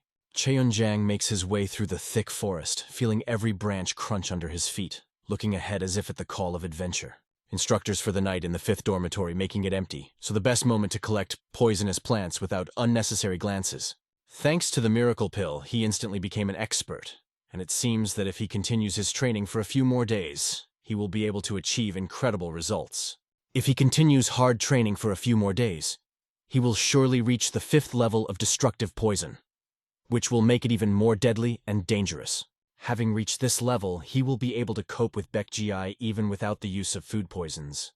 An unexpected voice is heard behind him, wondering why he is so radiant with happiness. The boy immediately turned around, trying to find out who had disturbed him so suddenly. In the dim light of the lantern, the boy tries to make out the figure, but it is still difficult to understand who it is.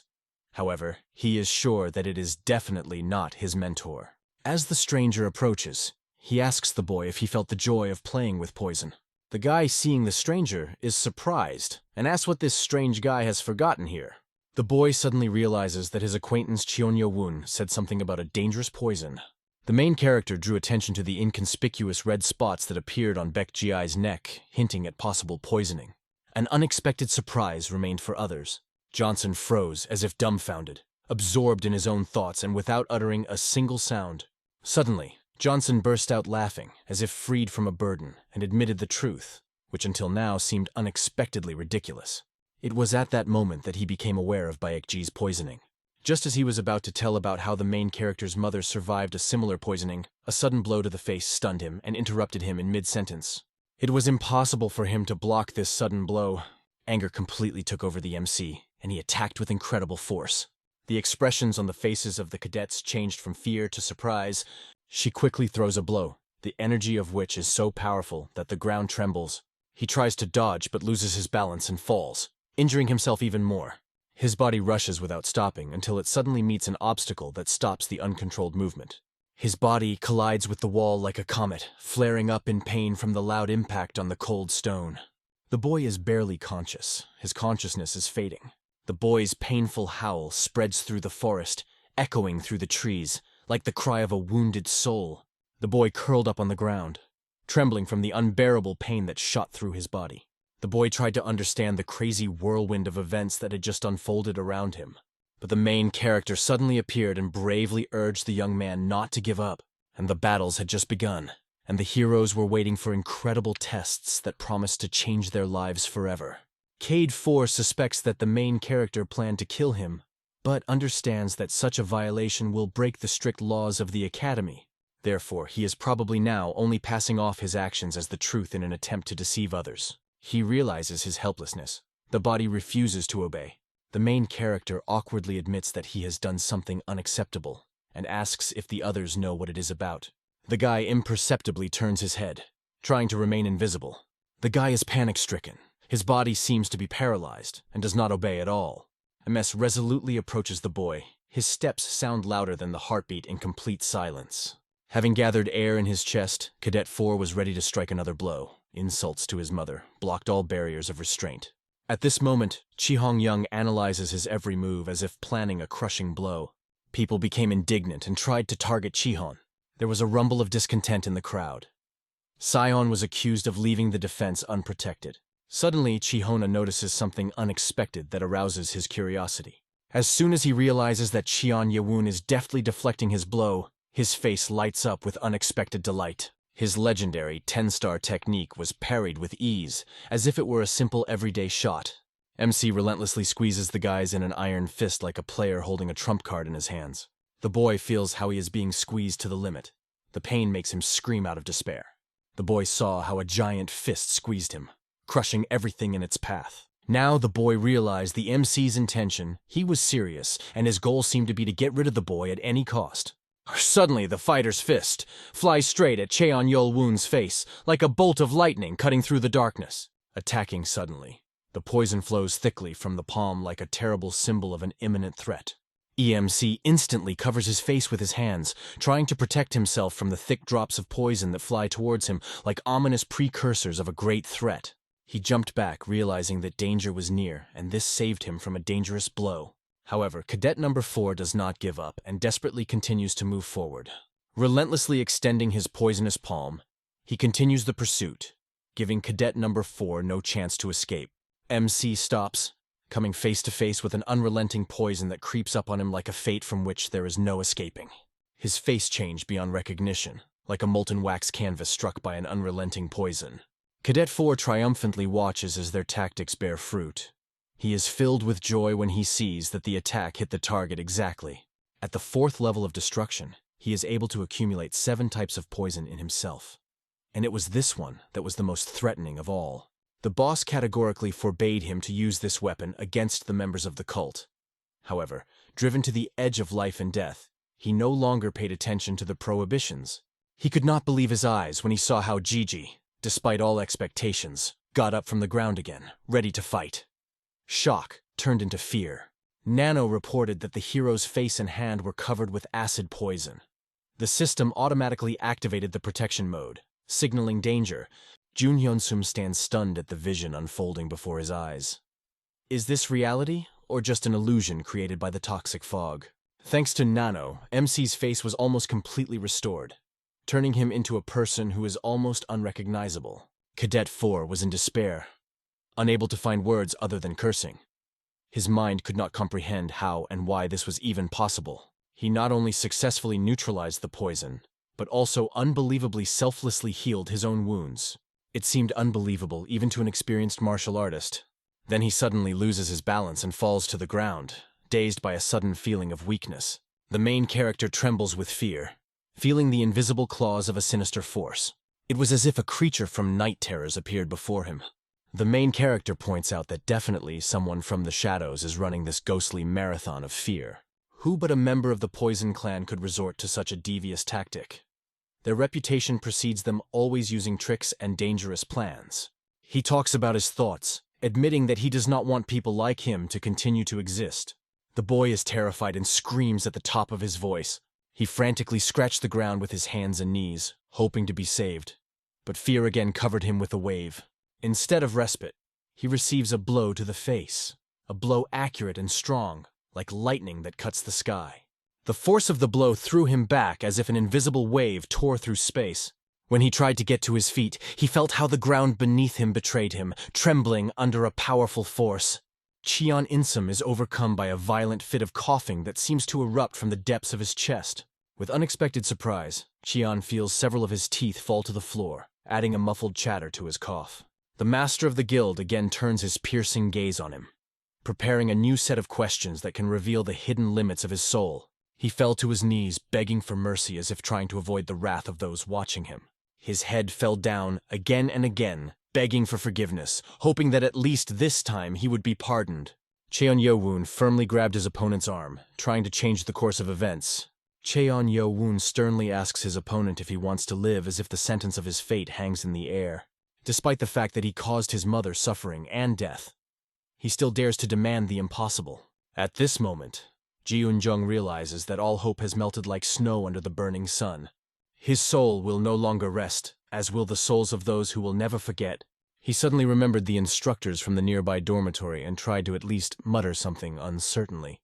When he tried to call for help, an unexpected blow to the back of the head silenced him. He holds back his scream, realizing that the voice suddenly disappeared like a sound in the abyss. The main character despised when he was underestimated, wary of his abilities, and hurried to call for the help of mentors.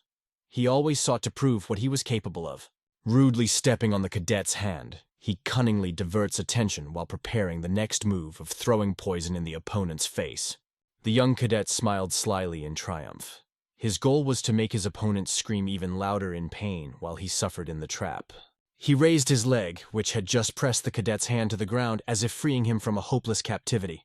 Jeon Yu-woon proudly proclaims that he won't kill him because he shouldn't lose his place, because of such a neediness like this guy. Who can feel happiness knowing that he will be saved at the crucial moment? With a fierce expression on his face, Gigi declared that he would fight until the enemy turned to heaven for mercy. I wonder if Ji-young Young-sam can withstand the onslaught of his unstoppable rage. Maybe this is the beginning of the end for him. Despair overtakes him when he realizes the inevitability of fate, and tears come to his eyes. Cade whimpered on the ground, his thoughts swirling chaotically, trying to find an answer to the question, how did I get to this? It all started when Lee decided to test his micro-poison on Baek Ji-ai.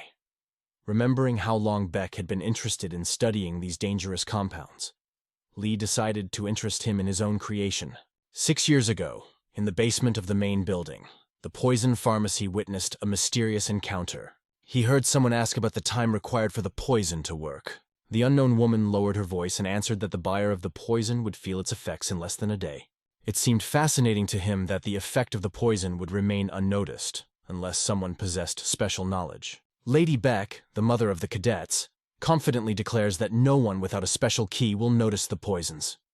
She is interested in what purpose this key can be useful for. The buyer, with a cheerful laugh, asks the same thing again, eager to know more. Jeon-san follows her as she bustles out of the store, mulling over the new information she just received. Her steps betray impatience and curiosity. Before leaving, she cast a quick but insightful glance at the young man. Who else can guess what exactly she wanted to convey with her look? Not even a month passed when the news about the mysterious death of the Lord's seventh wife spread everywhere. The Lord's mother, who had always disliked Lady Va, burst into joy when she heard the news. The mother's joy was overshadowed by the news that Lady Va had died due to a micropoison. This news caused a storm of rage in the heart of her husband, the Lord's father, who immediately began to look for the culprits. His anger subsided when the doctor informed him that the other clans had also resorted to micropoisons, and that this was not the exclusive meanness of just one enemy. The cook mysteriously passed away, and although the investigation continued, no one was able to expose the culprit. During the investigation, it became known only about the strange contact of his mother with a mysterious woman in a veil. Her identity remained shrouded in mystery, and questions multiplied. His grandfather, the former head of the family, unexpectedly lost his place in the council, leaving everyone surprised. His father did not hesitate to break all ties with the wives of the 6 leading clans, which caused a wave of indignation among relatives. His mother warned him that confessing to the poisoning was tantamount to confessing to murder. He knew that this secret must remain with him for the rest of his life. Otherwise, his father's inexorable wrath awaits him. Little Sammy felt his mother shudder slightly in fear. A few years after the tragedy, his mother passed away, consumed by guilt. Sammy wanted to prove to everyone that it was groundless, but remained silent, feeling inner powerlessness. In that moment, Sammy vowed to become almighty and avenge his mother and her entire family for his suffering. Since it was this unworthy woman who was at the root of all the trouble, Sammy vowed to destroy her family with his own hands to end his suffering. In the present, Sammy pleads with her mother for forgiveness, trying to rebuild a bond broken by years of hatred and revenge. No matter how much he trained, there was no doubt that defeating this crazy monster seemed impossible. Sooner or later, this insidious villain will use poison against his fellow cadets. The only way to neutralize him is to destroy his Dantian before it is too late. Fear grips Ji On-young even stronger. His heart beats in his chest, and anxiety grows in his head. He shook his head disapprovingly, showing his disagreement with what he heard. MCC noted that he is still fighting even after activating the main points of paralysis. His determination seems inexhaustible, and the will to fight only grows stronger. She strives to voice her thoughts filled with tension and passion. As soon as his fingers come off the button, the dead silence is suddenly broken. Cheon Young-zoom started to mumble something. MS listened with interest and asked Nano to analyze his words, trying to figure out the hidden meaning in these sounds. Nano said that the boy claims that his mother did not die at the hands of the Poison Clan. The boy asks more and more questions, and the cadet reveals to him that the real culprit was one of the women from the other 5 clans. The intrigue grows because the truth is hidden among those close to him. He desperately begged for his Dantians to be spared while barely holding back his words about the injustice his mother had once suffered at the hands of these people. However, he suddenly froze in the middle of the traffic, or he would learn the truth that it was his mother who once slipped the poison to that woman. The main character feels danger and turns to Nino, asking him to analyze the situation. He suspects whether it could be the handiwork of strangers from other clans.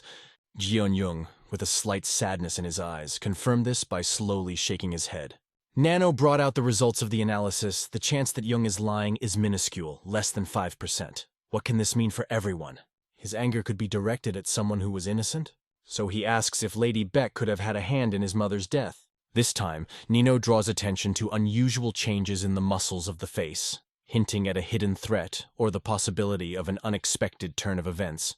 The probability of deception reached 75%, and this threatened to awaken the main character's irrepressible anger. The cadet persistently insists that his words are pure truth, raising his voice as if wanting to convince everyone around him. Cheon Yo-won couldn't stand it, and in one move silenced him with a blow that made everyone around hold their breath. The boy announced his pain with a scream that echoed from the merciless blow, causing everyone to shudder. The blow landed right in the middle of the chest, causing his chest to shudder in pain. And in a moment, he begins to fill himself with inner strength, as if lighting an invisible key in his heart. He focuses only on the inner key until he delivers a crushing blow. Meanwhile, on the second floor of the Demon Academy in the farm, unusual events unfold that lead to unexpected turns. The doctor feels a strange, disturbing premonition. He thinks about preparing antidotes that may come in handy in the near future. Suddenly, the door opened with a loud creak that caused everyone in the room to hold their breath. MS flew into the room carrying the exhausted Cadet 4 in his arms, his voice shrill in the air as he pleaded with the doctor for help. His voice hit the walls like thunder when he asked what the MS had done that this shock woke up even the other patients. Cheon Nukyum stood stunned as he felt waves of incredible shock engulf him. Unyelin did bring the young man who poisoned the GI to fulfill his promise without any hesitation. The doctor carefully places 2 fingers on the cadet's wrist, looking for a pulse. The doctor freezes in shock, realizing that the cadet's dantian has disappeared without a trace. The loss of the dantian meant that the cadet's internal energy, vital to creating and maintaining the poison without harming his own body, disappeared without a trace. Although he wasn't a master of martial arts and knew the value of a dantian, he expected some miracle, but what happened surprised him to the core. The surgeon had just taken up the scalpel to open the chest of the cadets. The surgeon clears his throat when he feels the pungent smell in the operating room. A stream of blood rages around him, and the surgeon cannot believe that the patient is still breathing. Probably his body resists thanks to the special technique of martial arts, but life is hanging on by a thread. The doctor suddenly remembered a remedy that could save him, and began nervously rummaging through the shelves in search. He suddenly remembered the small golden bag, assuring that it contained the antidote from his teacher. Cheon-jun looked at the small pouch in his hands as he was asked to drink from it.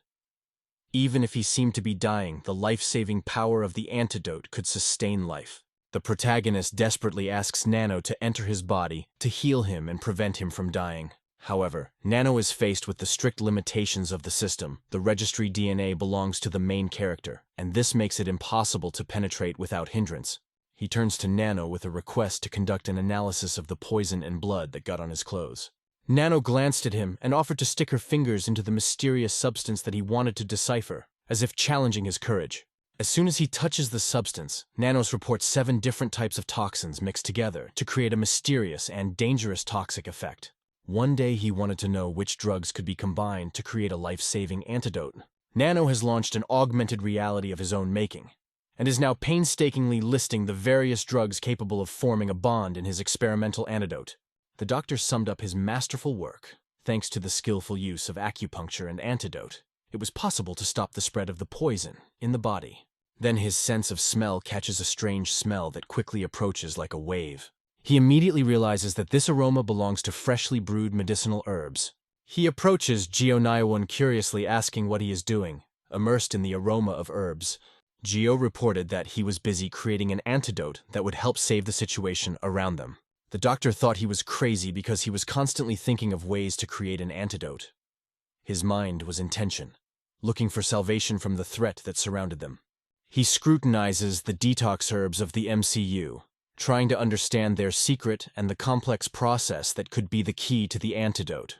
Aware of the danger of poisoning if misused, Yu carefully studies each component in hopes of acquiring this potential source of antidote. Its combination turned out to be perfect, as if created by nature itself. And it would be interesting to imagine if NC research has opened new horizons in science, attracting the attention of scientists from all over the world. Their findings promise to change the way we think about nature and life in general. The doctor proudly announces that he has invented an effective remedy. However, he emphasizes the importance of knowing all poisons in advance. The main character carefully describes each of them. The doctor was stunned, not believing that the main character could have such knowledge. He did not understand how he knew about all the poisons and why it was so important to him. The main character turned to Dr. Beck with a request. Please believe me this time. Dr. Beck carefully brings the syringe to Cadet 4's arm, injecting a new antidote. Will it save him? The noises around die down in anticipation. He was clinging to life. Every sip of the potion gave him hope. Now all they had to do was stop the poison from spreading with the skillful use of acupuncture. The doctor breathed a sigh of relief, admitting that MS had created an incredibly effective combination. However, He insisted that he be more careful in the future and not act hastily. He came closer. His eyes flashed with curiosity and impatience. This December was a special one for Kyeon Yo-woon. The cadets' dam suddenly collapsed, carrying with it the echoes of the disaster. How should the director of the academy act when the Poison Clan was on the edge of patience? His decisions could change the fate of the entire institution and cause chaos among the cadets. The main character expressed gratitude for the concern, but realized that he would have to clean up the chaos he had recently created. Dr. Beck falls silent, lost in his own thoughts. Dr. Beck looks at MC with some mistrust, considering him still too young and reckless. Dr. Beck, watching MC carefully, reminded him to consider the potential consequences of his own actions. According to Dr. Beck, it is not the strongest who survive, but the smartest. It was already too late to return to his dormitory. He could feel how the night was more and more enveloping the city, full of secrets and mysteries that demanded his attention. Beck asks if he can go home as well. After a short pause, the doctor lets him go. MS quickly leaves other cadets behind, showing incredible speed and skill. The nano he used was his key to unparalleled power. But could it lead him to the triumph he dreamed of? He believed that power was all that was needed for supremacy in the sect. However, this was only an illusion of his egoism. The GI special agent looks quietly at the Master of Secrets, full of mysterious thoughts. The GI agent stood in the shadows wondering why the Master of Secrets would risk everything to destroy Cheon Jong-sum's Dantian.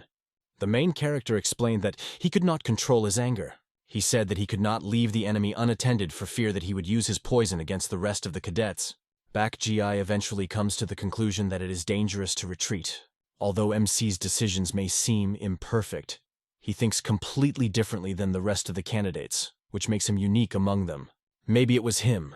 But even before the young man opened his mouth, something unexpected happened. Suddenly, someone from the crowd rang out an exclamation addressing the MS as a sovereign, breaking the tense silence. The group anxiously searched for him, fearing that he might be the victim of a cunning ambush. The MS apologizes for making everyone worry, and the bald man smiles sweetly, rejoicing that everything is fine with the sovereign. The group watched intently as the main character expertly coordinated their actions. Back GI was amazed how the guy managed to gather real allies around him who supported him in all victories and defeats. There was silence around, as if the world had stopped. Not even a single soul was found in the dormitory. He announced that he was leaving a mysterious feeling in the air. The main character tried to find out what Beck wanted to say earlier, but he waved it off. Nothing important. After a short pause, the followers suggested that the hero return to the dormitory where everything could be discussed in a calm atmosphere, and the MC nods in agreement with the proposal. In a cozy dormitory room, he enthusiastically told his friends about the events of the past, revealing hidden details and secrets that he had kept for a long time. Cadet 857 notes that it's time to get stronger. The Poison Clan turns out to be one of the cult's mainstays, terrifying its enemies and supporters alike. As the pursuers do not back down, Gigi realizes it is time to take care of her own safety and strengthen her powers to become more powerful. The main character emphasizes that it's time to be on the alert, because now they have become targets for the dangerous Poison Clan. Ubong was worried about whether the director would be able to dignify the situation. There are no prohibitions aimed at preventing the destruction of an opponent's Dantian. This ruthless rule is part of the strict life of a martial artist. The main character realizes that he did not calculate the consequences. Cheon Ye-woon is standing on the third floor of the academy, stopping in front of the massive door of the principal's office. Ye-woon felt that his worst premonitions were coming true. The instructor solemnly announces the arrival of Ye-woon, and the director glances at the student and invites him to enter the office. As soon as Ye-woon crossed the threshold, he bowed in a respectful gesture and confidently introduced himself to the director. The director, not paying any attention to the guest, continued to concentrate his pen on the paper, and how silence slowly fills the room, covering it with an invisible veil. Meanwhile, the master of the word stands in his honorable position, carefully watching the events around him, ready for any development. The director stares intently in his direction, as if he has noticed something important. Despite the tense feeling in the air between the director and the young man, not a single word flies. An invisible dialogue unfolds in their gazes, full of hidden meanings. Finally, the director puts the pen on the table, having completed his plan. The director sighs, remembering how he had to make a report through the MS, and adds with a smile that you should not worry about the lack of greetings. With a stern look, she ordered the young man to sit down. Silence reigns in the MCA base. The young man plunged into thought without breaking his silent dispassion. The director leisurely moves his chair in preparation to begin the discussion of public affairs.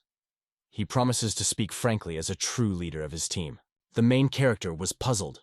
What did the leader mean when he spoke as a real director? He explained that the destruction of Dantian is a senseless act. This has never happened before, and even the thought of it seems absurd. If you ignore it, someone else can mindlessly repeat the same mistake, causing even more nonsense.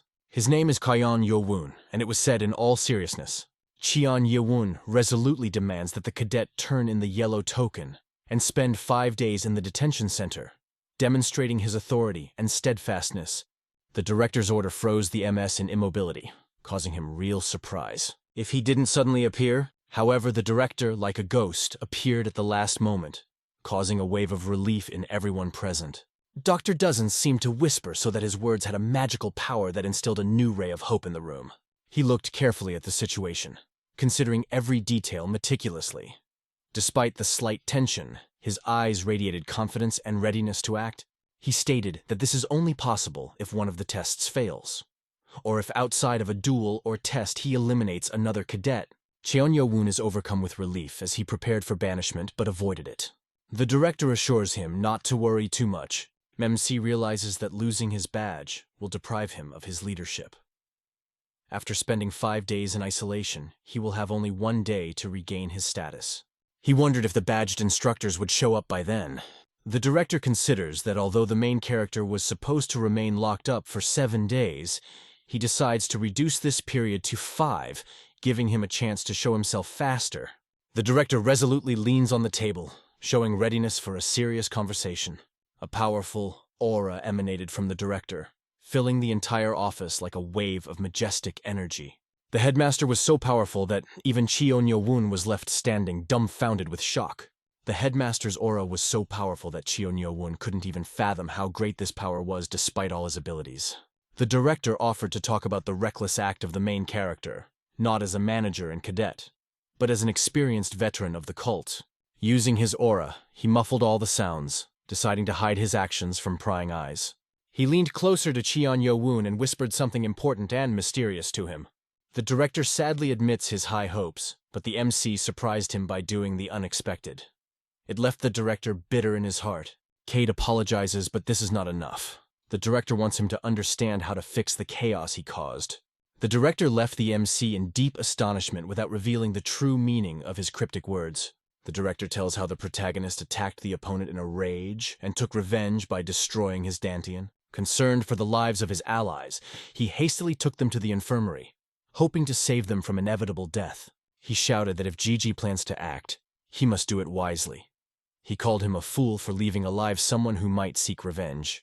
Cheon Ye-woon condemned himself to danger with his own hand, as if he had painted a target on his own back. Cheon Ye-woon thinks of a strategy. To survive, he needs to predict at least 3 moves ahead. Cheon Ye-woon notes the difference between Dr. Baek and the director. While Baek waved his hands, the director calmly pointed out his impulsiveness. The director calmly asked what motives Baek was guided by when entering the academy. The director looked into Baek's eyes with a serious expression, waiting for an answer. Baek didn't hesitate to look back at the director. I aspire to become the strongest among all. The director observes, and don't anger and revenge lead you to strength, Baek? Baek was an applicant for the broadcast.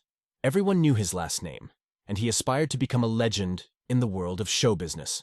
He wondered if he should let anger and revenge dictate his steps before fulfilling his cherished dream. If the young man does not control his emotions, they will eventually destroy him. The protagonist nods approvingly, confirming that he fully understood the director's idea. The director is annoyed by the uncertainty and thinks that if MC and his team manage to avoid the fatal consequences of his impulsive actions, it will be real luck. If Chi-hoon Yo-woon truly aspires to become the future leader of the cult, he will have to go through a difficult path, overcoming dangerous obstacles and being ready for any challenges that lie ahead. He must be hot-blooded and cool-headed, or he will be pulverized before he can exact his revenge. The main character realizes the director's rightness. He thought about it, because all his thoughts were occupied only with revenge. But what awaits him afterwards?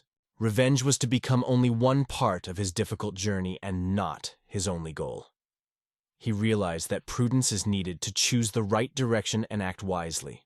The director hands him a letter with determination.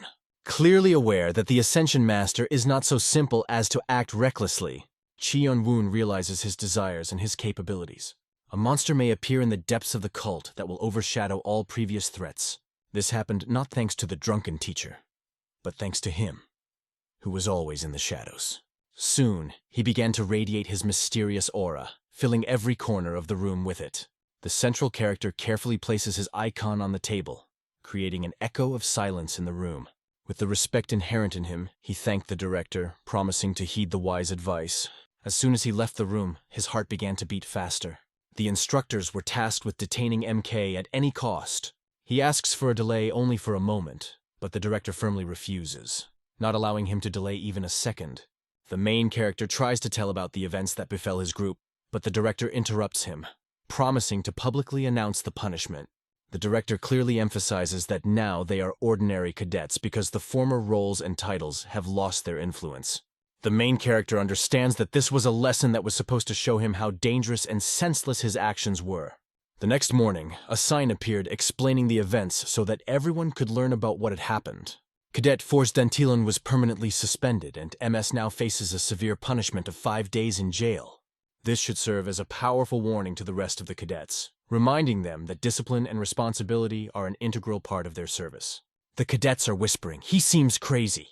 He won't even have time to finish his studies as this dangerous path will destroy him." Suddenly, his attention was drawn by the loud laughter of another cadet. He was clearly telling something that aroused general interest. Shion Yuchang bursts into loud laughter, convinced that his half-brother has lost his mind to decide to destroy someone's Dantian point. The guy couldn't hold back and burst out laughing at the absurdity of what was happening. Having barely calmed down, the boy sighs deeply, stopping his uncontrollable laughter. The boy anxiously looked in the direction of a powerful opponent. Now that the threat was gone, he felt a burden fall from his shoulders, and he breathed easier. Ji Young and Pyong Woon heaved a sigh of relief, feeling that fate had shown them mercy in time. Meanwhile, Cheon Mu-yan remained silent like a drop of water in a calm lake, keeping secrets in his heart. Soon, a group of MCs gathered in the thick of the forest, where they quietly whispered to each other, considering a plan of action. As Gavin Hull had predicted, his colleagues were stunned, but his watchful eye was already focused on much more serious threats. When their owner returns, he only has 1 day left. Maybe it's worth taking a chance and taking the badge from another team. Suddenly, an unexpected movement in the crowd catches their attention. Suddenly, a GI Beck looms over them from the crowd, radiating determination. The next evening, imperceptibly, the hour hand approached 10 p.m. 2 instructors walked briskly into the holding room, their uniforms radiating authority and their eyes focused. An atmosphere of relaxed order reigned inside the room. She relentlessly honed her skills, sparing no effort and time for training. Panting from exhaustion, he pleads with Nano to end the grueling battle simulation. He fell to the floor exhausted, feeling hunger gnawing at his insides. He has only a few tiny pellets of food left, which are unlikely to save him from unbearable hunger. He complained that the meager pellets were dry and hard, but he understood that the only thing waiting for him during the next 4 days was patience and these crackers, which could satisfy his hunger at least a little. He muses on such a humid and stifling base. An ordinary cadet is unlikely to last more than a day. Although the training room is cramped, no close eye follows him. He realizes that in 5 days he must become as strong as possible. Suddenly, behind him, a stone door opens with a roar, opening the way into the unknown. The main character stops in surprise. The stone door opens too soon, violating all his assumptions. A figure in a cloak appears in the dark opening of the door, which emanates a terrible threat. The hero is overcome with curiosity and fear. Who is this mysterious person with such an ominous aura? With only a single, almost careless wave of his hand, this mysterious person was able to tame the immense power, causing everyone around to shudder in alarm. The main character rose rapidly, controlling the power of telekinesis like a conductor of a powerful orchestra. He panicked, realizing his helplessness, as if stuck in a trap, unable to respond to the challenge that was approaching. The elder looks out from under the hood and turns to Dokli. "So, this is Cheon-yo-woon. In the majestic castle of the cult, where the poison clans live, something very mysterious is happening." The arrival of Cadet Number 4 on a stretcher shocked his uncle, who did not expect such an unexpected turn of events. What he saw caused alarm, and he immediately gave the order to inform the clan leader about it because the situation was getting out of control. The cadets were called Uncle Moon Wum, the second son of a respected clan leader who often stood in the shadow of his star brother. The elder in anger crumpled the news like a sudden storm, and the paper rattled in his hands. The elder could not believe his eyes. His heart was filled with shock from the words burning on the paper. One of the guards turned to the leader, emphasizing that the situation should not be allowed to reach extremes. You should not waste time waiting for the young man to leave the academy. The group feverishly considers a wide variety of conspiracies, from hiring an assassin to bribing an instructor, or even sneakily poisoning a young man with a cook. The leader mentions the unfortunate incident 6 years ago when Lady Va died and points out that their ideas are simply terrible. Haven't they become more careful since then? Baekmun Wung explodes in anger, claiming that inaction will ruin their reputation and undermine the authority of the clan. However, the leader wisely notes that he should not behave recklessly. If it really threatened the sound, clan would have already started its actions. Baeko muses that the Lord was trying to weaken the 6 clans after the incident, and killing a student at the academy would be the perfect opportunity for him. Baekmun Wun, filled with rage, asked his comrades if they would have to endure and wait for Chayan Yewun to eventually leave the academy. Then the clan leader declares that it is their duty to stand until the end.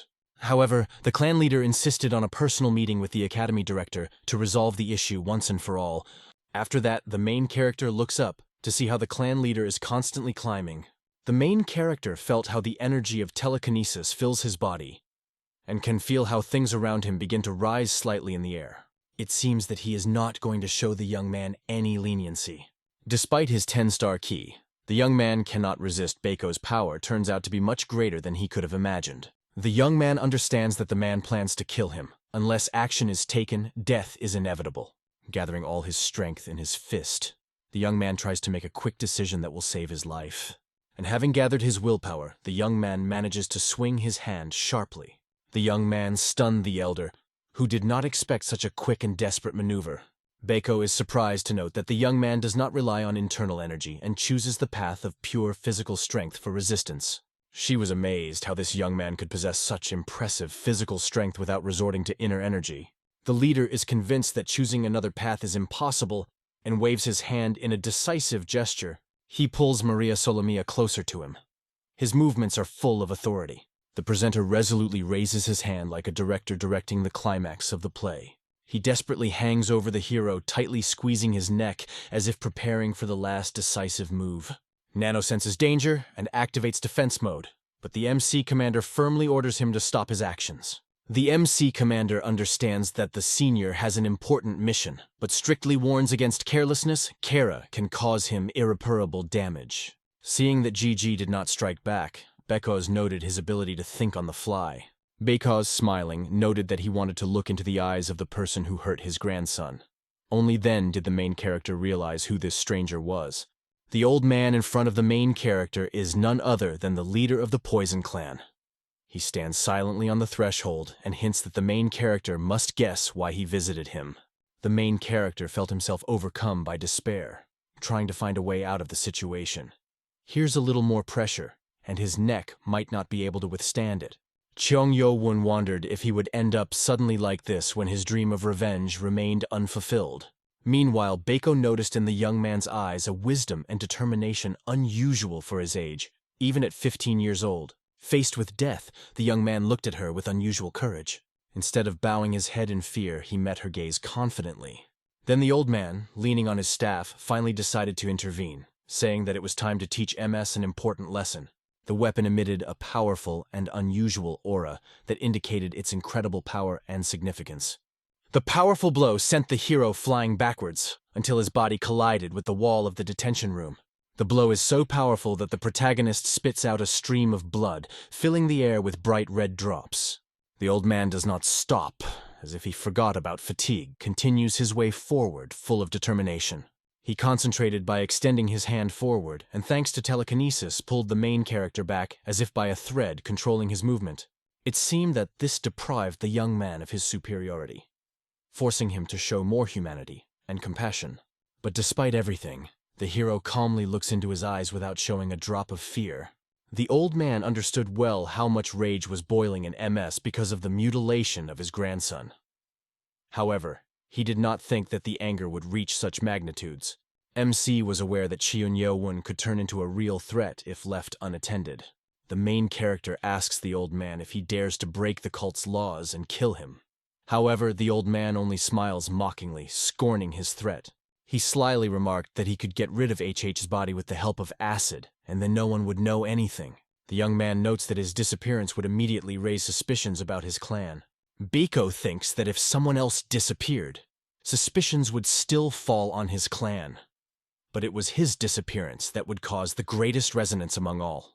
If ZMC gains power, they will become a real threat to everyone around. If it weren't for the academy, he would have already packed it into the past. He believed that the grandson's offense was a clear sign of short-sightedness on the part of the Ministry of Education. He understands that it is impossible to kill his grandson, so he decides to make a promise. The old man ominously promises that as soon as MS leaves the academy, the atmosphere will become hellish, and the opponent's bones will crack with pain. In addition to destroying his Dantian, the old man has other dangerous plans. The main character understands that this threat is real. Becca looks at MC with a triumphant smile on her face, as if she is already celebrating her victory over him. Her telekinesis is still active, covering everything around her with invisible threads. Using telepathy, the old man sends a warning that he will leave a farewell present for MC. The old man quickly shoves the mysterious object into the young man's mouth, explaining that with this help, he will be able to find it without effort. Having no other choice, the young man is forced to swallow a mysterious gift. The old man warns the young man that the gift is not a deadly poison, but if he tells who gave it, he will die. Ben concentrates and uses telekinesis again, pushing the MC back with incredible force. Gathering all his strength, Ben again throws the MC against the wall, directing it like a bullet. The old man warmly says goodbye to everyone. His voice trembles a little, but in his eyes you can see notes of determination and sincerity. He slowly walks to the exit of the cave. His heart is pounding and his thoughts fly like butterflies in the wind. Leaving the master of the world wounded and restless, he cautiously moved forward, not knowing what awaited him beyond the foggy space of the cave. As soon as he steps forward, the instructors rush after him, trying to find out if he can withstand the harsh tests. The man in front of him expresses surprise, saying that they seem to have come to an agreement. It turns out that the director gave permission to the old man to go inside. Biko noted that no director would resist when it comes to protecting his family from abusers. Despite everything that happened, he sincerely apologized and tried to explain that his actions were not so cruel as to cause serious damage to internal organs. Although the director was seething a little from the inside, he still showed understanding to the old man, and with a restrained sigh, asked him to avoid misunderstandings in the future. Deciding to give the old man a chance, the young man agreed, because he swore not to harm him for 4 years. This was the only thing that kept him from mistrusting. Biko swears that the secret will remain unsolved until he goes to his grave. And in one moment he disappears, jumping into the unknown, absorbed by the shadows like a ghost. The director carefully watches as he resolutely heads towards the mysterious forest. Left alone, he casts a sidelong glance at the door of the detention room. He reasoned that the MC only had 4 years in which its defenses could withstand powerful external forces. After that, his future fate will ultimately depend on his own actions and decisions. Inside the dark cave, Gyeon Yo-won barely suppresses a cough. The poison that forced him to swallow the elder burns in his chest. Nano discovers a deadly poison in Jo-woon's body. It's already burning inside. He orders Nano to get rid of it, starting a life-and-death struggle. Nano explains that the poison dissipates energy, but if you manage to neutralize it, the fight will become less dangerous, opening up new opportunities for victory. The remaining substance opens up new horizons as potential medicinal pills capable of changing the course of the fight. MS realized that the old man wanted to fail the 3rd exam in order to exclude him and take his life. Everything did not go according to the old master's plan. Nano destroyed his insidious strategy, and now failure is inevitable. MC instructed Nano to extract only 1 poison from his body, leaving the rest untouched. Although the poison leaves his body, it is definitely palpable. After it, a palpable stench remains. The energy of the MC's body arouses curiosity, causing a similar reaction to the one given by the dragon medicinal pill. This discovery completely captures his attention. To confirm his guesses, he uses hymentation in combination with a breathing technique. If his theory turns out to be correct, it will be an unexpected blessing. A little later after starting the meditation, a huge and powerful aura radiates from his body, causing everyone around to hold their breath. He opens his eyes with sudden surprise, almost in disbelief that his energy has suddenly jumped from 60 to 90. He felt excitement as he thought the leader of the Poison Clans had given him an incredible gift. The Poison Clan was impressive with its audacity. The attack was unexpected. If it weren't for Nano's heroic actions, he would surely have found himself in a difficult situation. The main character firmly promised himself not to rush into the maelstrom of events without thinking, realizing that his reckless actions led to all this chaos. The poison had turned the shirt he used to wipe himself into a stinking nightmare. Now it was completely unwearable. A stream of air suddenly caught his attention, making him wonder where the wind came from. The wind, like an invisible hand, made its way through the cracks in the wall, as if trying to touch everyone present in the room. When he was thrown into battle, he moved nimbly like a tiger, only now he stood motionless, like a warrior in thought before an important decision. He pondered the hollow sound of the blow. The warrior tapped the gap with interest, trying to unravel its secret. With each careful movement, the warrior began to reveal a small hole in the wall that promised to open the way to new mysteries. After a few accurate blows, the wall gave way, and the warrior made sure that he could make his way through the obstacle. Soon, the warrior boldly exits through the hole punched in the wall, leaving behind the ruins of his forced obstacle. When the warrior boldly steps forward, a spectacular tunnel sword that cuts through the darkness unfolds in front of him. He expected to see a large cave, but in front of him was only a narrow gap. So he activates a new nano-function night vision.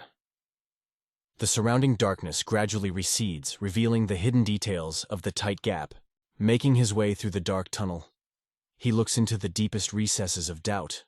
Was it a deliberate blocking? After all, if everything is like that, then probably something important is hidden there. Nano notices that there is a faint light flickering at the end of the tunnel. This arouses MS's suspicion that glowing stones may be hidden there. However, it turned out that something completely different awaits him at the end of the tunnel. As soon as he can see better, he orders Nano to turn off the night mode. Approaching the end of the tunnel, the hero becomes noticeably brighter as the light rushes in with all its might.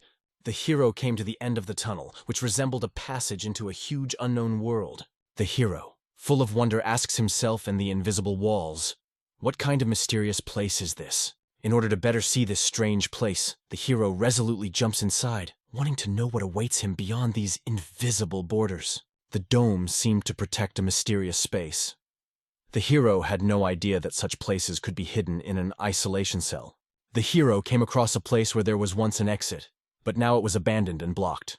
Traces of time still remained on the walls, only confirming his discovery. At that moment, he pays attention to a mysterious footprint on the ground.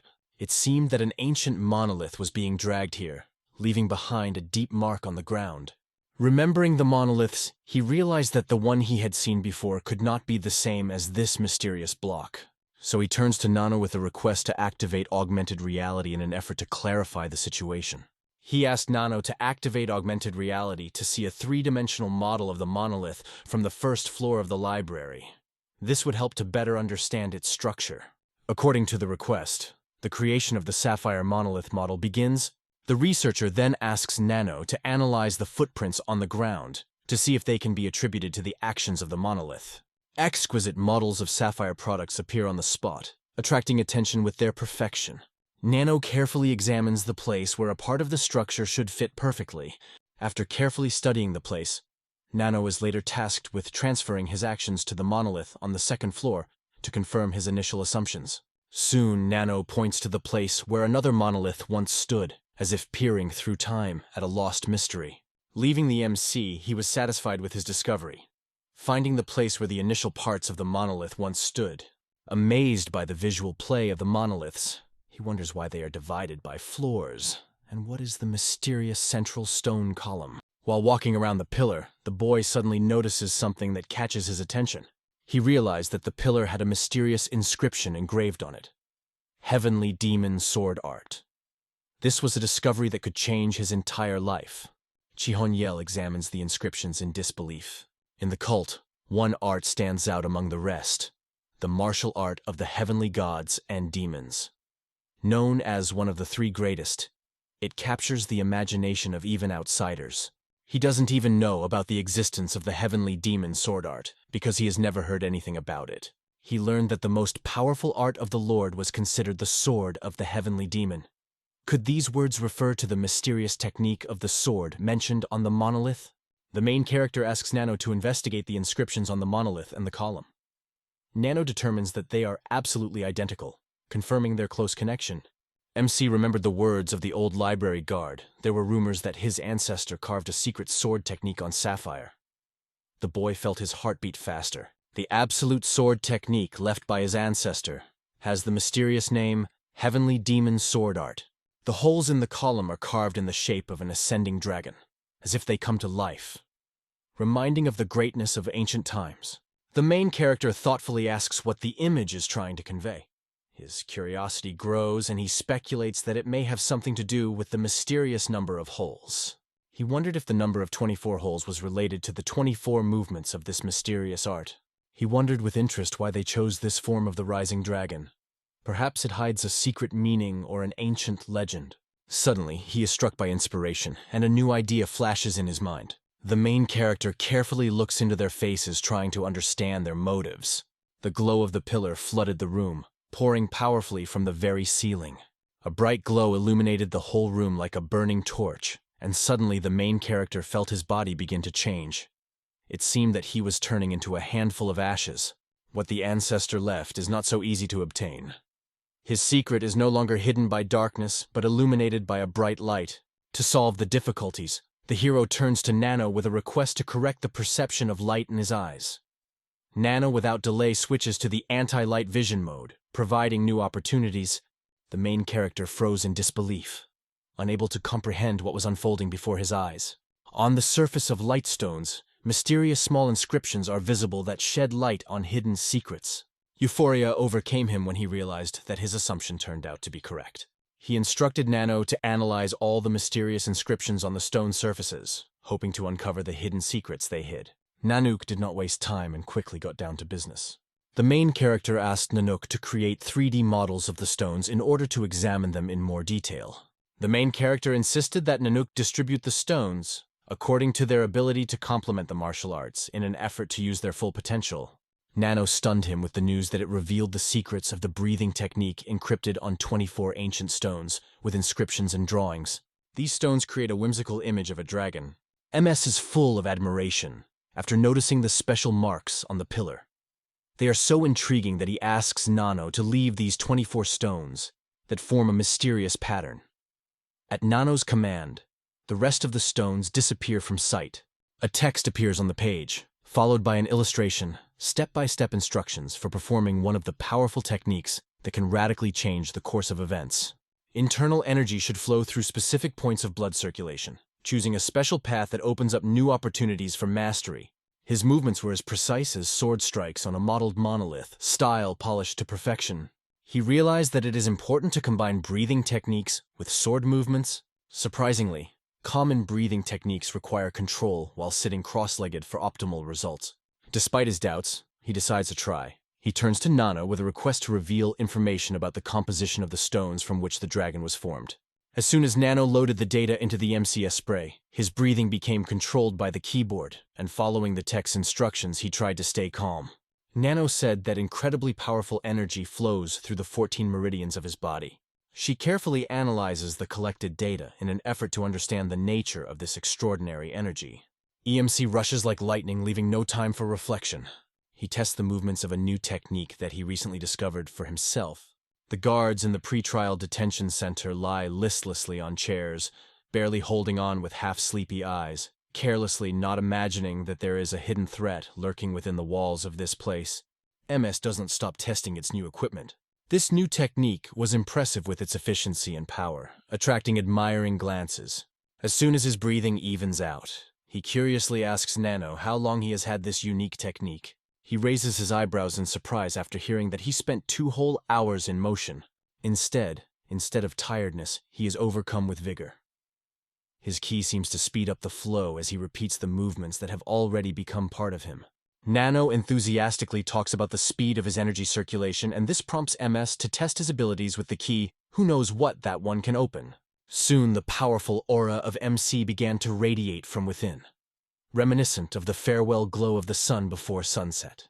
The aura enveloped his entire body like a powerful element. The aura constantly pulsated around him like a living element, MC was stunned by the incredible speed of events. The rapid flow of keystrokes gave him freedom. It was a unique breathing technique that could not be compared to anything else. When the movement of the sword merges with the technique into a single entity, the real magic of sword art appears, creating a perfect harmony that enchants everyone around.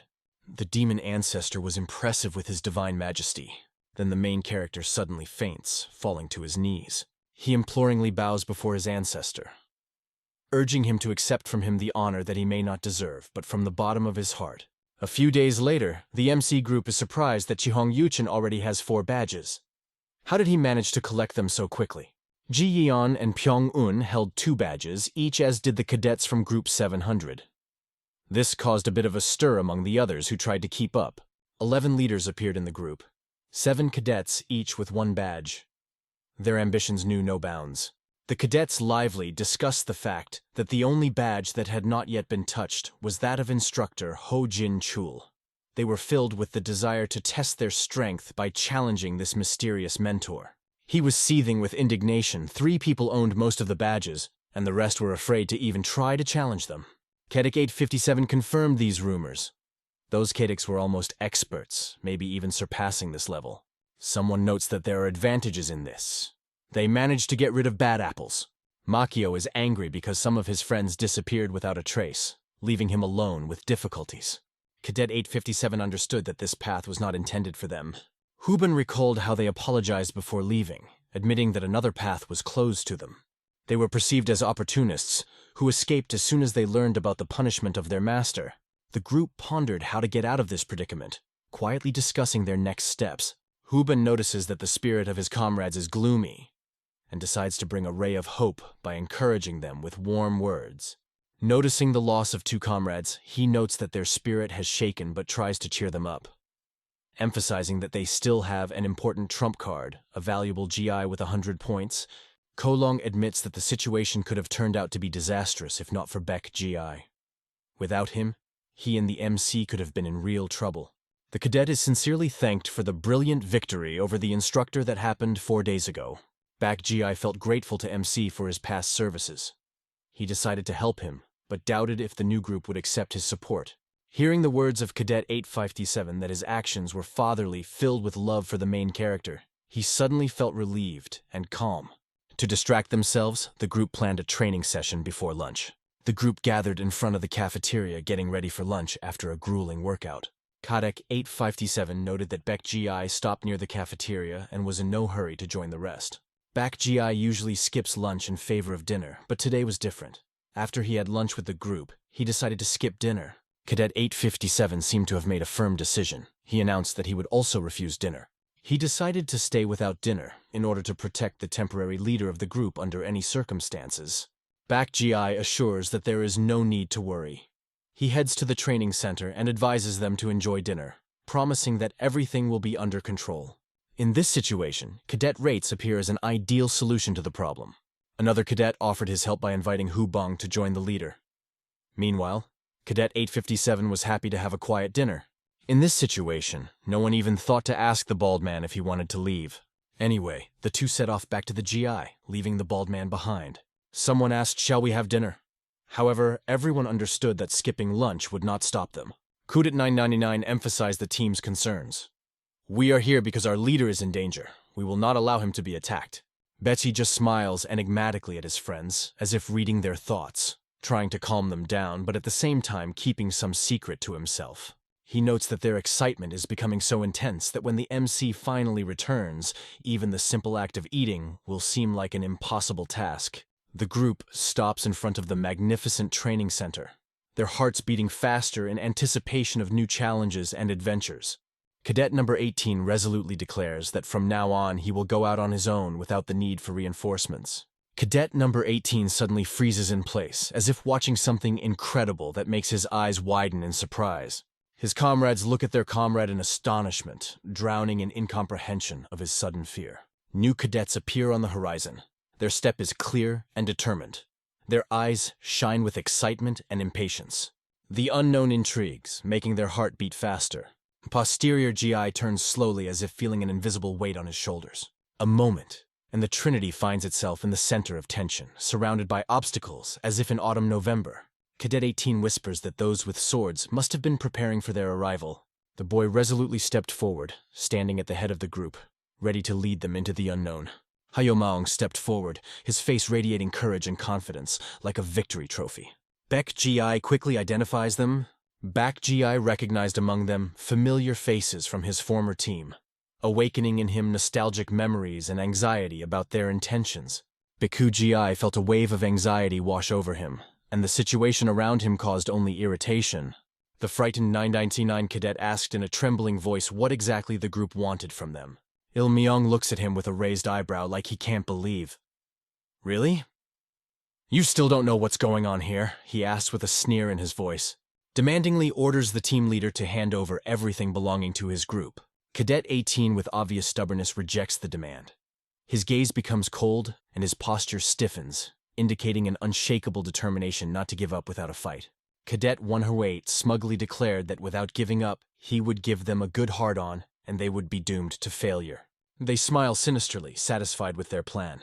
Even if the trio decides to betray by handing over the badge, the hero will not give them an easy way to escape. For these treacherous servants, there will never be a time to breathe a sigh of relief.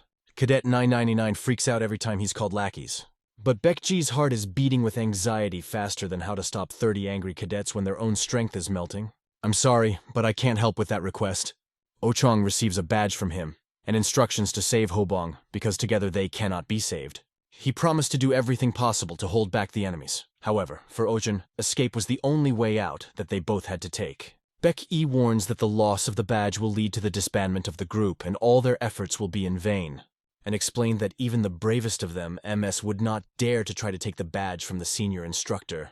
Observing the pair, Cadet 108 guesses that they seem to be using sound telepathy to communicate, to interrupt their conversation. The cadet resolutely orders his subordinate. The cadet immediately gives the order to the subordinate, creating a group to attack the enemy. At this moment, Baek Ji abruptly pulls out his badge, and with a determined look, hands it to Hu Bung, putting him in charge of a new task. Hu Bung, who had recently approached, stood confused. He had not participated in the previous discussion and did not understand why he was chosen for this task. Baek Ji regrets his decision to leave the team, feeling the burden of his former leadership. But forgiving their terrible behavior was beyond Baek.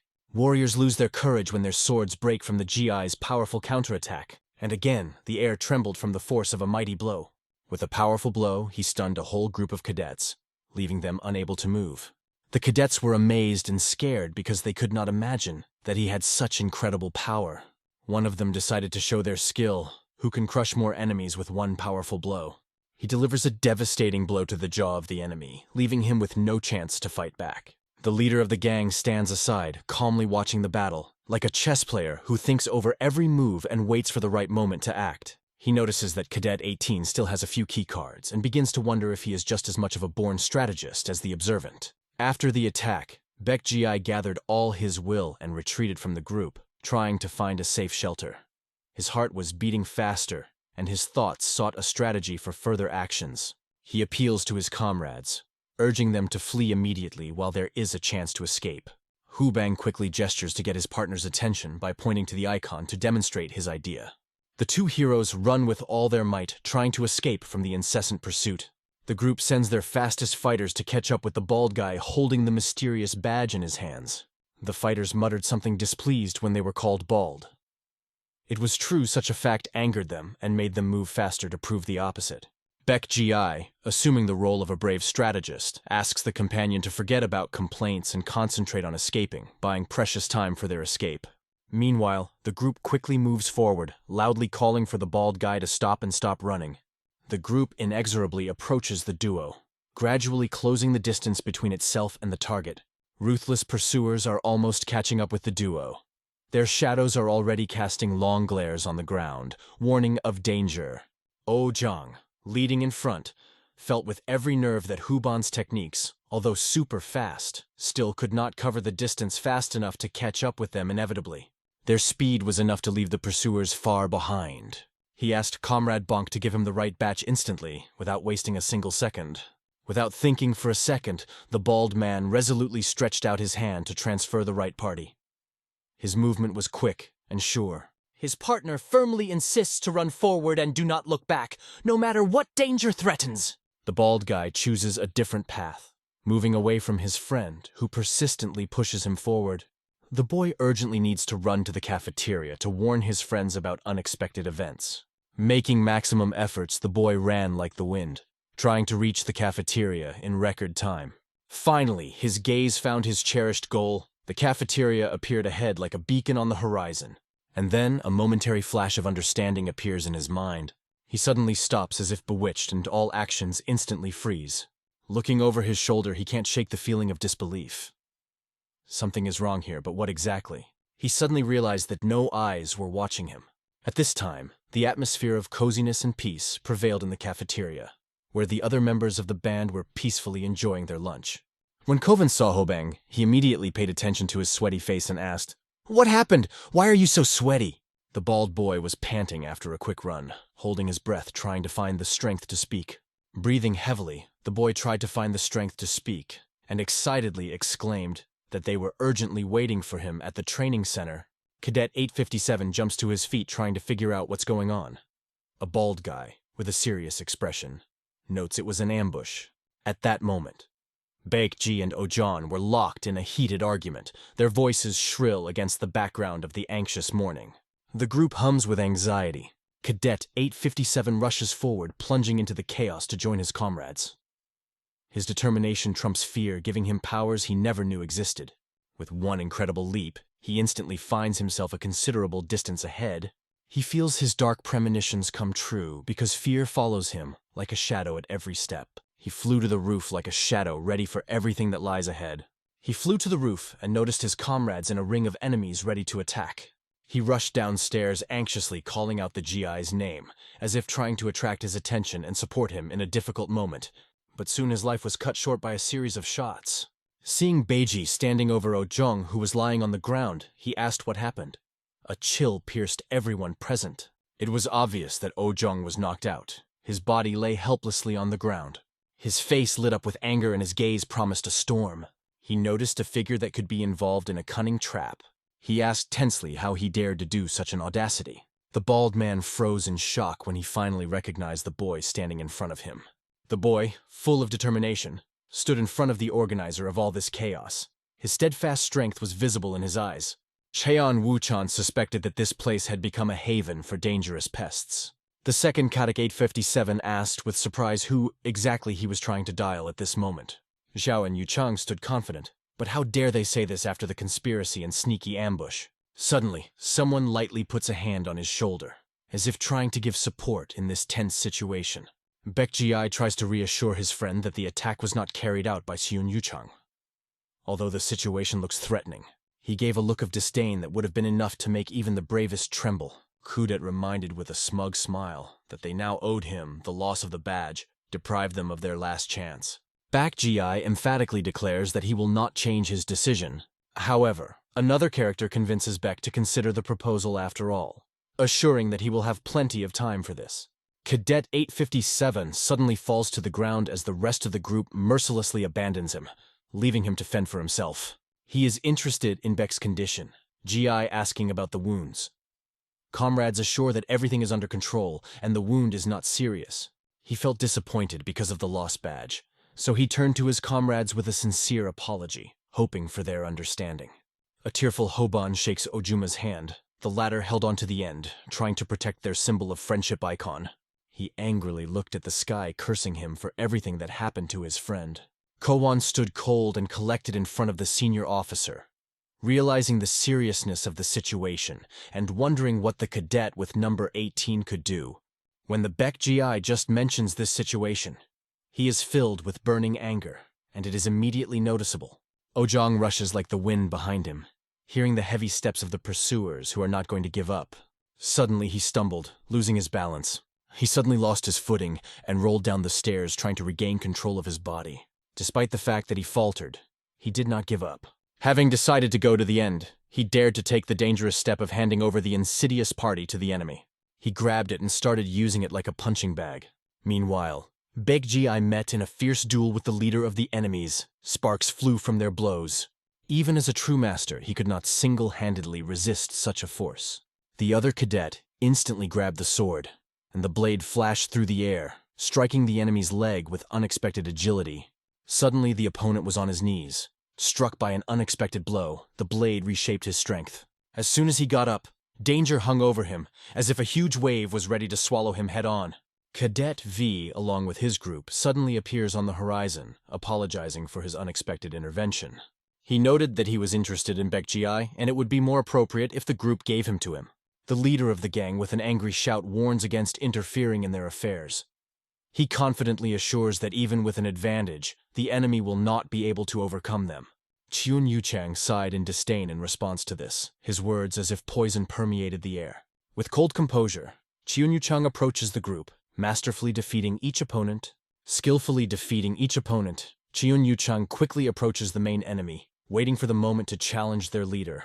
Having reached the enemy, Yuchang gives him a brilliant smile as if saying, "It's time to prove who is the real hero of this battle." Cheon Yuchang ignores his surroundings, concentrating only on his opponent.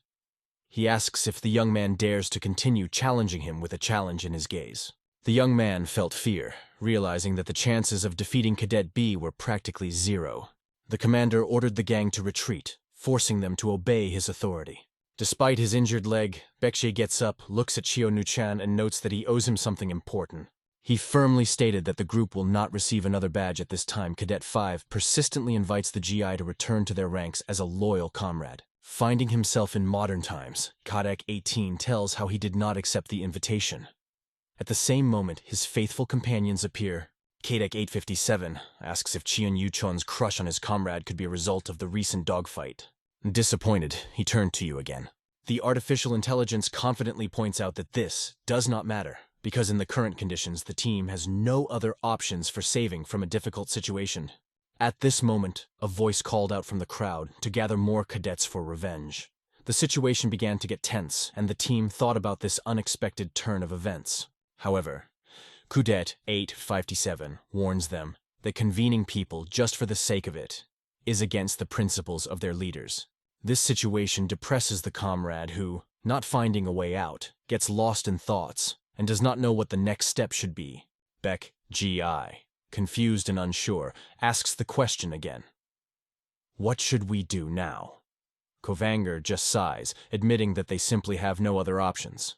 When it comes to the title of senior instructor, Baekji explains that it is simply impossible to get it. Cadet 857 perfectly understands that his friend has every right to express his opinion, although they were against him not long ago. Now they have to unite and believe in their sovereign. However, Baekji hesitates, whether believing in their leader is really the only way to success. His thoughts break out in another direction, changing the topic of conversation. Bina informed his comrades that he was taking Ojang to the infirmary. One of his colleagues immediately rushed to his aid, answering the call with determination and speed. Before leaving, he makes sure of the words of Cadet 857, confirming that all his assumptions were correct. He completely trusts their ruler, considering him the most reliable person who will never let him down. However, he does not consider it correct to rely exclusively on one person in an effort to find his own way to the truth. As faithful servants, they are forced to find ways to help themselves.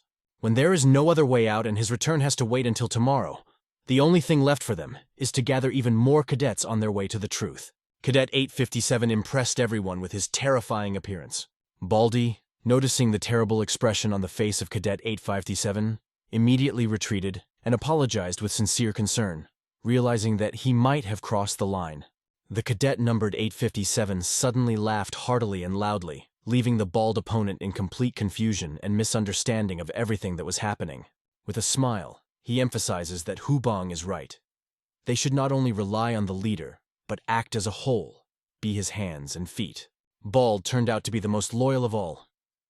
Others did not hold back their praise, recognizing his indomitable loyalty and ability to inspire by example. Everyone goes to the infirmary in a cheerful mood. The next day, around 8 in the morning, the sun was just rising above the horizon, adding warm shades to the dawn. Instructor Lem Pyong raced through the forest, peering intently into the dew-decorated branches. His thoughts revolved around MC. Could he survive the detention with dignity? Approaching the instructor, who was firmly standing by the door, the heroes persistently asked him to open. because the detention was already over. Suddenly, the stone moved as if obeying an invisible force. A voice rang out from behind the door of the isolation ward announcing that the punishment for the cadets of the 7th batch had come to an end. DMC sat motionless in deep meditation, lost in his own thoughts. Suddenly, DMC raises his head and his eyes full of determination pierce the instructor. The sudden awakening of DMC leaves the instructor and those around him in deep surprise. No one could have imagined that he would turn out to be such an incredible, handsome man who was hard to find. His gaze was full of vitality and wisdom, as if he hadn't spent the last 5 days in a dark and cold cave. Now the MC looks even more magnificent, as if the glow of his power has become more powerful. He wonders what happened to his shirt, as if trying to solve a mystery that he still hasn't guessed. As soon as MC shows his shirt, everyone around faces the incredible stench and is forced to cover their noses without hiding their surprise. The instructor, struck by the unbearable smell, decides to get rid of the source of trouble, not believing that something can smell so strongly. MC notices another instructor standing silently at the entrance to the cave, his gaze directed into the darkness. The boy resolutely crosses the threshold, looking around in the darkness that engulfs him from all sides. The boy carefully studies the darkness around him, looking for something unusual that might be hiding in its depths. Soon, the instructor appears. He announces that nothing special has been detected in the darkness, dispelling any hints of mystery. No one paid attention to how the MC skillfully hid the hole under a pile of stones. During the trip, cadets from group number 7 curiously ask each other how many badges they have left. Limpiam shrugs his shoulders. An embarrassed smile escapes his lips. There is only one icon left, he admits in passing, glancing back at his comrades, rejoicing at their casual attention. He smiles, confirming that this icon belongs to the person the main character was thinking about. But he realizes the senior instructor token is only one of many possible. BMC understands that the token can be won by defeating other cadets in a fair encounter. Cadet 7 approaches the instructor, ready to share his new achievements. Cadet 7 decided not to waste time. He must find Hoagie and Chang and retrieve the last badge left in his mastery. This decision was like a bolt from the blue for the boy, leaving him in a state of complete shock. At first, BMC decided to take a bath because his thoughts were as unpleasant as his appearance. Remembering the conversation, the other instructor asks in surprise whether MS has lost his common sense by making such a decision that seems unreasonable and outside his usual approach. Pyong also supports the opinion that the IC should not act out of desperation because it can have unforeseen consequences. After a moment of silence, when even the wind died down, Pyong spoke with a heart full of realization. The main character sincerely thanked for the advice, adding that if the battle becomes too difficult, he is ready to give up. But now it is important for him to at least try his strength. The instructor is surprised that Cadet 7 did not learn from the punishment. It seems that his efforts did not give the desired result, but maybe the battle itself will show whether the cadet realized his mistakes. Another instructor appears and notes that the elder may not show mercy to stop the fight, even if it is critically necessary. The senior insists that the cadet avoid injury, because otherwise his chances of freeing himself from the struggle will disappear without a trace.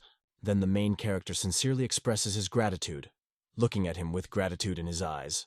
The main character promised to seriously consider what he had heard, looked carefully at the interlocutor, and confirmed his loyalty with a grateful tone. At the other end of the camp, the cadet is confusedly digesting the news that he will now become the MC's servant. The cadet is dumbfounded and puts his bald comrade to sleep with stingy phrases, sending him away, not believing the nonsense he heard. Detached and upset, the bald man remains alone with his regrets, silently chastising himself for his naivety. This is already the 4th rejection that came to him like a thunderbolt in the middle of a clear sky. He does not succumb to disappointment. Despite failures, he decides to move on and not give up. A small group of cadets interested in what was happening quickly gathered around. A bald cadet passing by stopped to find out what the fuss was about. His curiosity made him come closer, and he began to listen carefully to the conversations. Meetings with other cadets always brought new challenges and fun events. They discussed training, shared secrets, and overcame difficulties together, creating a strong team. With a serious expression on his face, he thought about what the problem might be. He was suddenly overcome with surprise. His eyes widened in shock, as if a secret that he could not imagine had opened before him. His master moved forward, leaving behind only the trail of his determined steps. Other cadets with whom he studied in the spring did not believe that the main character really aimed at this. He had just been released from prison, Suddenly, in front of the main character's sharp gaze, a door appears behind which a stern instructor appears. The strict instructor concentrated on analyzing the cadets from the height of the 7th floor. One of his best cadets decided to come find him himself. With deep respect and curiosity, the MC appeared.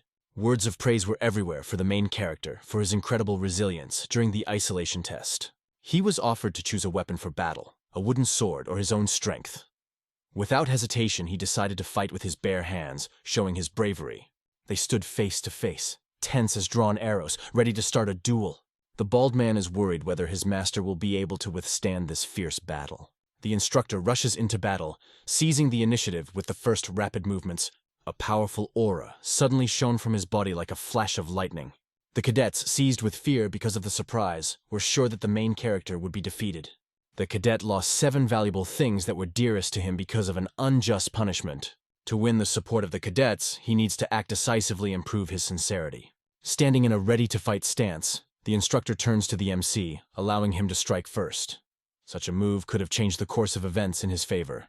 He expresses his desire to learn from a wise elder, because for him, power and influence in the cult are the most important value. Their gazes crossed, and they lingered for a moment, as if unraveling each other's secrets. After taking a deep breath, he looked into her eyes again, feeling an onslaught of excitement that responded to every beat of his heart. The main character concentrates all his energy preparing for the first blow.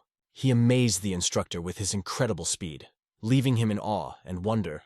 However, the respected mentor just calmly smiled. He believed that he had mastered the art of wielding a blade and was confident in his skills. EMC resolutely continues its onslaught, showing courage in every move. Her hope was suddenly dashed when an unexpected situation caught EMC off guard. She raced beside him at the same speed as if mirroring his every move. Despite the fierce onslaught, he still manages to avoid sneaky attacks, leaving the opponent in limbo. Ho watches the cadet in surprise.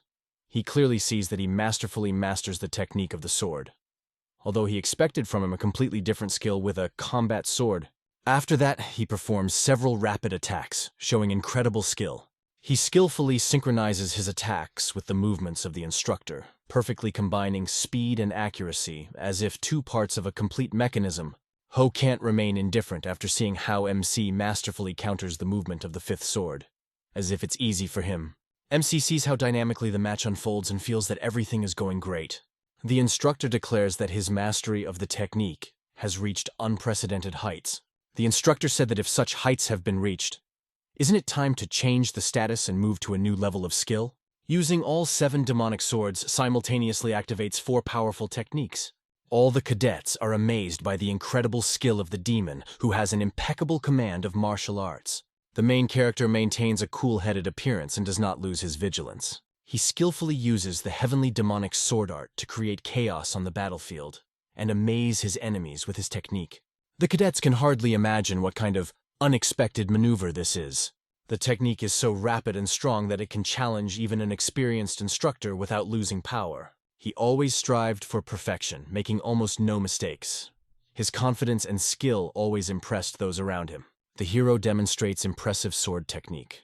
Every movement is honed to perfection. He understands that it is impossible to block the attack. He urgently needs to activate his protective ki. But even before activating the protective ki, he is overtaken by a devastating blow. His body flew into the air, as if thrown by an invisible force. He could feel time slowing down as a speeding blow shot through him like lightning. In the audience, the cadets froze, holding their breath. The instructor and MS show no emotion. Their faces remain serious, although the tension in the air is almost physically palpable. And now the instructor smoothly descends to the ground, gathering his strength after a powerful blow. Cadet 7 admires the sophistication of the 7 demon swords technique, feeling proud of possessing such a powerful destructive arsenal. Their order of battle was indeed remarkably similar. Meanwhile, his opponent raises his head, paying attention to the dissatisfaction felt in the tension of every muscle. The protagonist immediately notes that the instructor has changed, as if something unseen before has awakened in his eyes. O's fighting spirit did not fade because the struggle continued. Good thing the instructor used the Tin Star technique to block the blow. If they fought with real swords, this could have been his last fight. Although Tin Star refrained from using his signature techniques, he did not make it easy for the MC, who mentally honors the cadet who was able to make him want to fight at full strength, forcing him to feel a long-forgotten thrill. BMC was stunned by the actions of the instructor who suddenly showed his true potential. Dr. Justed suddenly freed himself from the ki that had long taken up residence in his body. Ho Jinshin radiated such a menace that even the shadows around him seemed more ominous. Ji Yong-yo Woon had heard that the highest masters were able to emit invisible power like a mysterious external ki from their own body. The host, gripped by fear, urges the guests to have fun and take their mind off their worries. Suddenly, the owner is seized by an unknown fear. Something hollow and indescribably terrible sneaks through his thoughts, forcing him to be on guard. He keeps his eyes on his opponent, watching as if trying to guess every next thought or move. The powerful aura around him is slowly melting, dispersing in the air like mist from the first rays of the sun. MS felt confused as the instructor's aura dissipated and his fighting spirit began to fade rapidly like a flame without fuel. And it really seemed that everyone around felt how the atmosphere had changed. He stood speechless without making any movement, but it seemed that the silence spoke louder than any words. Despite the initial silence, he considered MC an ideal that improved every day, impressing him with its constant evolution. The instructor removes the badge without hiding it, showing the symbol of his status to everyone present. It seemed that a monster was born that violates all the logic of ancient clans. Its appearance challenges imagination and conventional beliefs. With a smile, he carefully hands the badge to the young boy. He admits to himself that he failed as an instructor that day. The instructor recognized that the young man is not only qualified, but also has all the qualities of a real leader. Hearing these words, the boy's face lit up with pride and confidence. The boy is full of excitement and expresses his sincere gratitude to the teacher. The audience burst into loud applause, filling the hall with delight and excited whispers. One of the cadets finally defeated the formidable Hogan Chung, whose fame was intoxicating with fear. Hobong looked at his master with tears in his eyes, especially after yesterday's triumphant day. They approached with excitement, saying that they had been waiting for their master's return for a long time. The main character sincerely apologizes, trying to calm his emotions. However, the bald man cannot hold back his tears, begging him not to apologize. The instructor, watching from afar, smiles with satisfaction as he notices how the relationship between Cheon Ye-eun and his loyal subordinates is developing. Suddenly, a loud voice calls out to Cheon Ye-eun from the crowd. Cheon Ye-woon was stunned by Baek Ji-ai's sudden appearance. The unexpected encounter made him wonder what this mysterious guest had come with. While the cadet hesitated in his words, MS curiously asked if he had not appeared with something important. The cadet paused to settle his thoughts before speaking.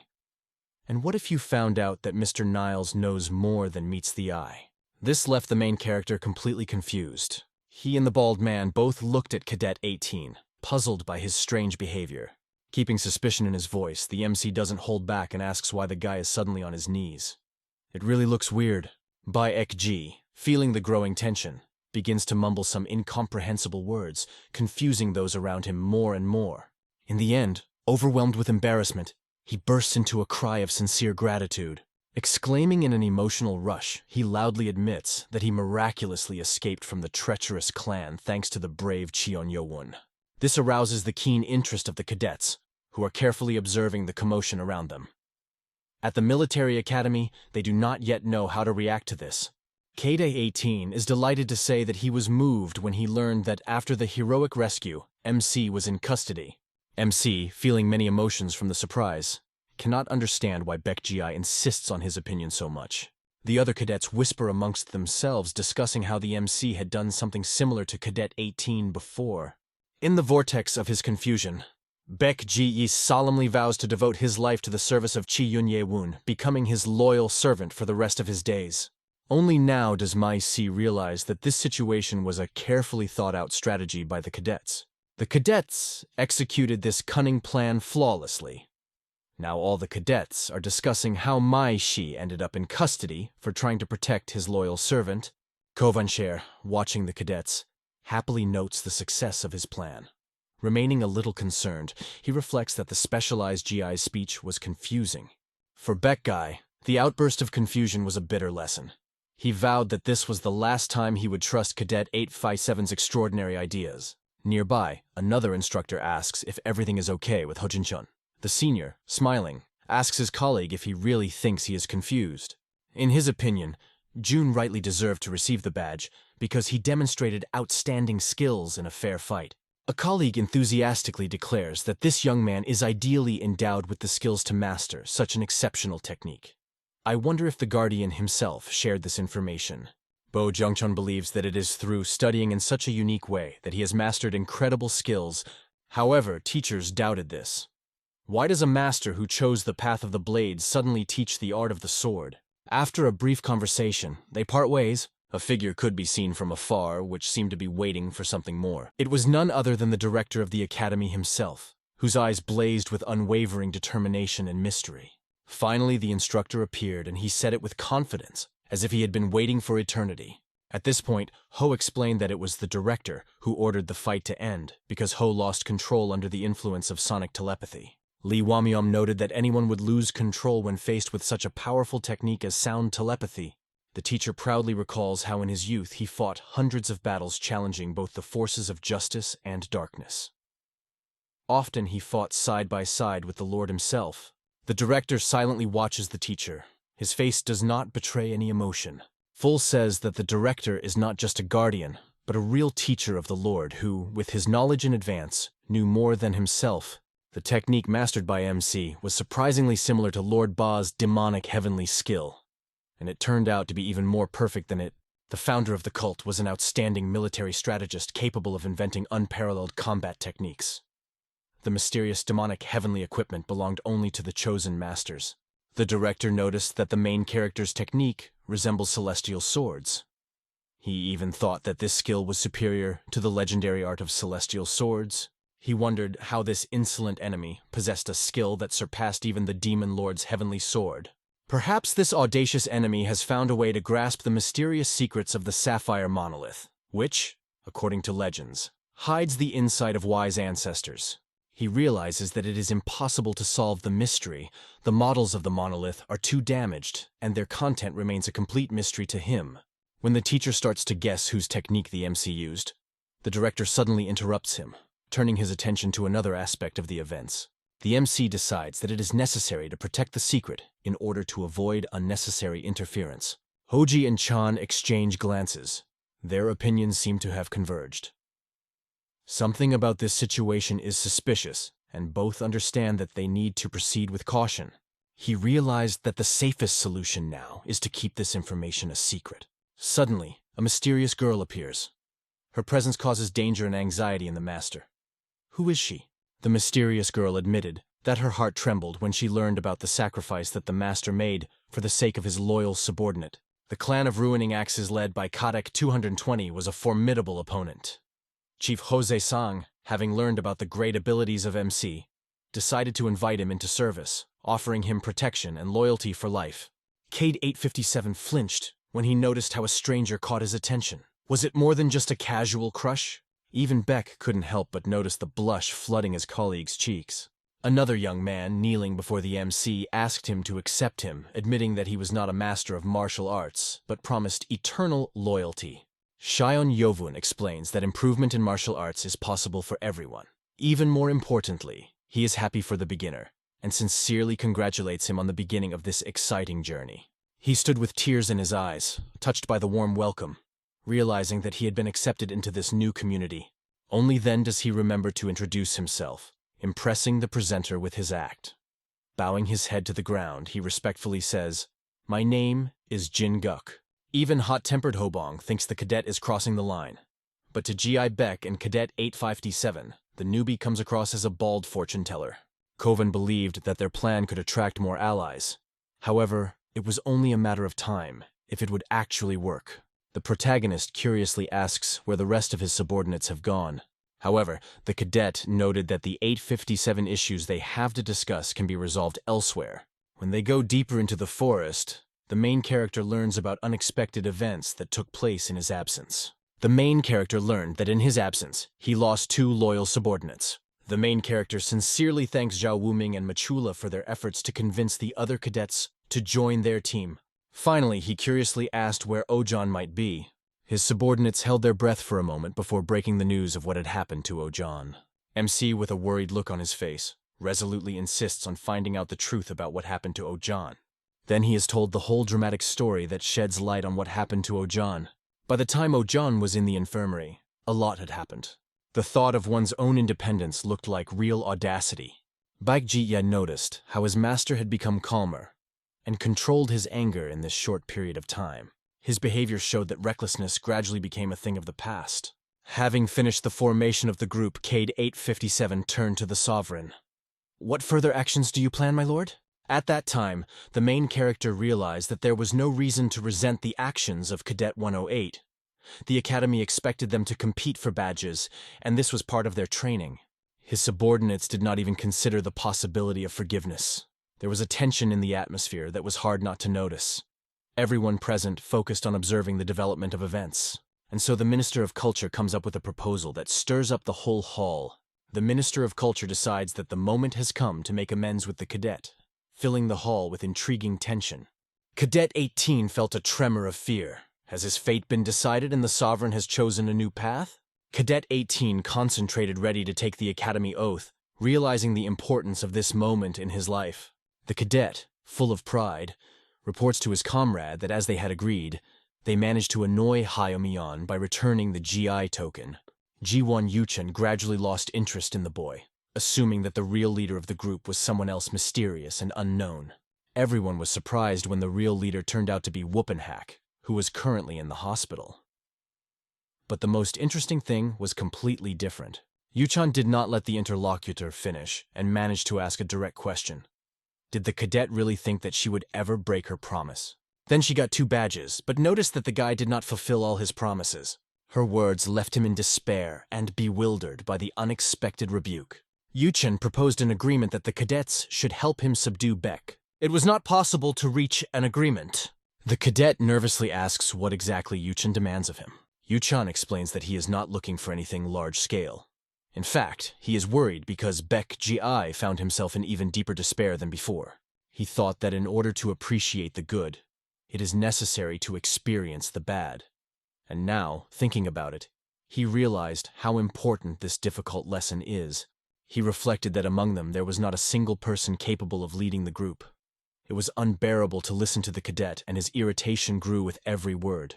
Yuchan took out his phone and quickly dialed the number of Nandiampi, one of his most loyal subordinates. Yuchan promised his subordinate that this time he would give the cadet another chance to correct his mistakes and prove his loyalty.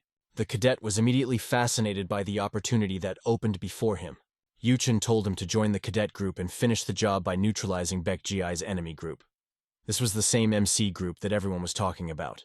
Martin sternly reminded Yampa not to do stupid things like before. Yampa seriously replied that he would not let the commander down this time. He cheerfully noted that if they managed to capture the badge from the MC team, they should organize a new group under his banner. The other cadets were furious because Yuchun planned to make them his lackeys, and this made them want to fight to the last drop of patience. Cadets tirelessly hone their skills and are ready to face any challenge. The cadets go through the 3rd challenge with focus, demonstrating their determination and desire for excellence. The voice curiously asks if Hayao Mayam, the leader of the 6th group, is among them. Yampa, a cadet numbered 200, defiantly asks those present, trying to find out who Kyle Mayam is, the legendary leader of the 6th group. Cadet 108 is suddenly taken aback when he spots a familiar face in the crowd. Cadet 108 was chained to a place. His eyes lingered on another cadet, who seemed to avoid the meeting of eyes, turning his eyes somewhere to the side. He remembered how that boy had helped him outrun an opponent in training yesterday. It happened just as they approached him, asking about their wishes. Cadet 200 says bluntly that he needs help to get the coveted badge and pass the difficult 3rd exam. His look shows the seriousness of his intentions. Hayao Mayung, finding no sense in the situation, cold-bloodedly sends the boy away. Cadet 200, trying to interest him, points out that he is following in the footsteps of the mysterious group of Cheon Yo-woon. Cadet 108 felt like an electric shock, forcing him to stop abruptly, because those mysterious words awakened in him a curiosity that could not be ignored. Yompa smiled and thanked the MC for making him overcome many trials that changed his life. He noted that receiving the badge will lead to the disbandment of the MC group. It seems that no one will want to follow someone who has already been defeated twice, and this calls into question their ability to lead. Moreover, the probability of failure of the MC on the 3rd test is becoming greater and greater, threatening disqualification. Hearing this, Hailmayong wonders if he has any other choice but to cooperate with the person in front of him. Ji tossed around the options but ultimately chose to go with the Cadet 200. E.G. heard how the others thanked him for his well-considered decision. They, like him, wanted to know when exactly the attack would take place. Yompas confidently declared that the attack will take place now. Another, with understanding in his eyes, just smiles, accepting the inevitable reality. He notices the style of the new companion, which fascinates him. His gaze visibly traveled through parts of the dark forest, which was a combination of mystery and allure, as if calling to delve into its depths. The MC group eagerly exchanged thoughts and ideas, discussing a plan that should lead them to solve the mystery of this forest. Everyone tries to express their version. Suddenly, a voice comes to their ears that contemptuously calls them pitiful rats. Everyone immediately turns to find out who these words belong to. Yompas, together with his faithful comrades from the Hayo Mayung group, had just come across strangers, which caused a lot of curiosity and provoked a suspicious look. Cadet 108 stood slightly nervous in front of a group of strangers. He tried to hide his emotions, but his watchful gaze betrayed curiosity and wariness. He raised his sword, saying that this group usually hides in the mountains. However, MC only smiles slightly in response to the provocation, as if playing his own game. He said that they were going to follow them like cats chasing a mysterious shadow. He then expresses his gratitude by praising them for coming boldly. After greeting him, he exclaimed with indignation that the main character, not understanding the situation, was only laughing. The main character somewhat mockingly replies that it is his turn to say something, thereby causing even greater surprise in his interlocutor. At this moment, the cadet, who should have remained in the background of the events, suddenly raises his voice and orders everyone to lower their sabers, causing everyone to startle from surprise.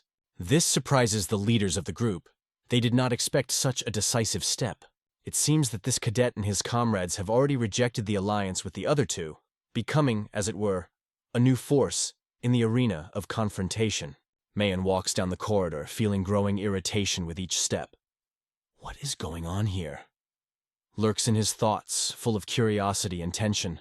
The main character carefully observes the duo who behave like real idiots. Their ridiculous actions attract all attention, causing a hidden smile in the depths of his soul. 4 hours ago, the field near the Specialist Training Center was buzzing. One of the young cadets asked if 1 pie would be enough for the whole company.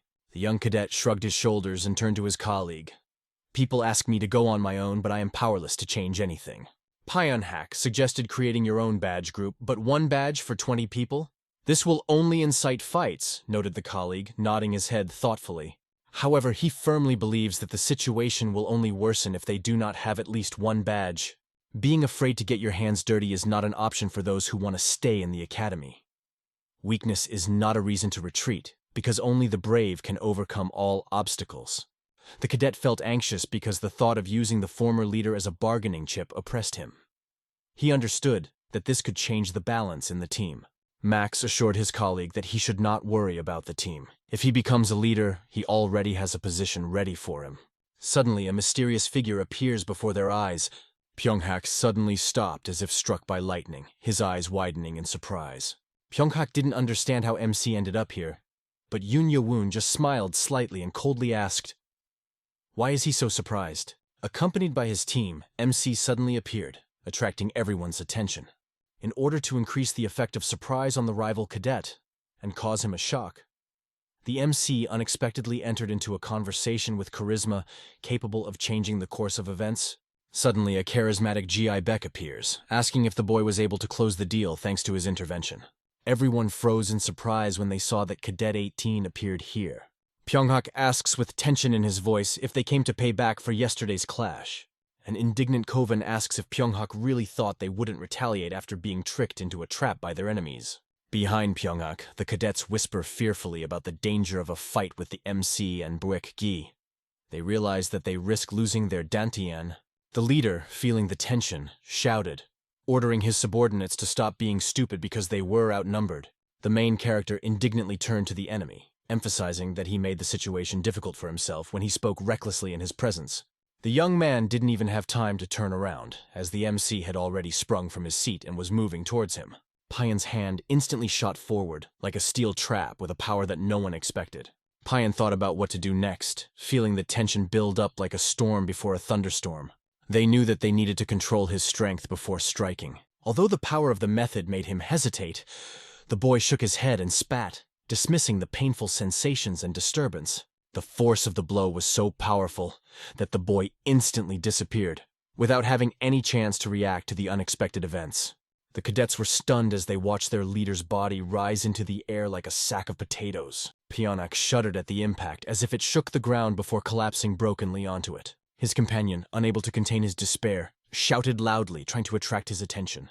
A volume slowly rose from Pionak's mouth, leaving the companion stunned by the unexpected sight.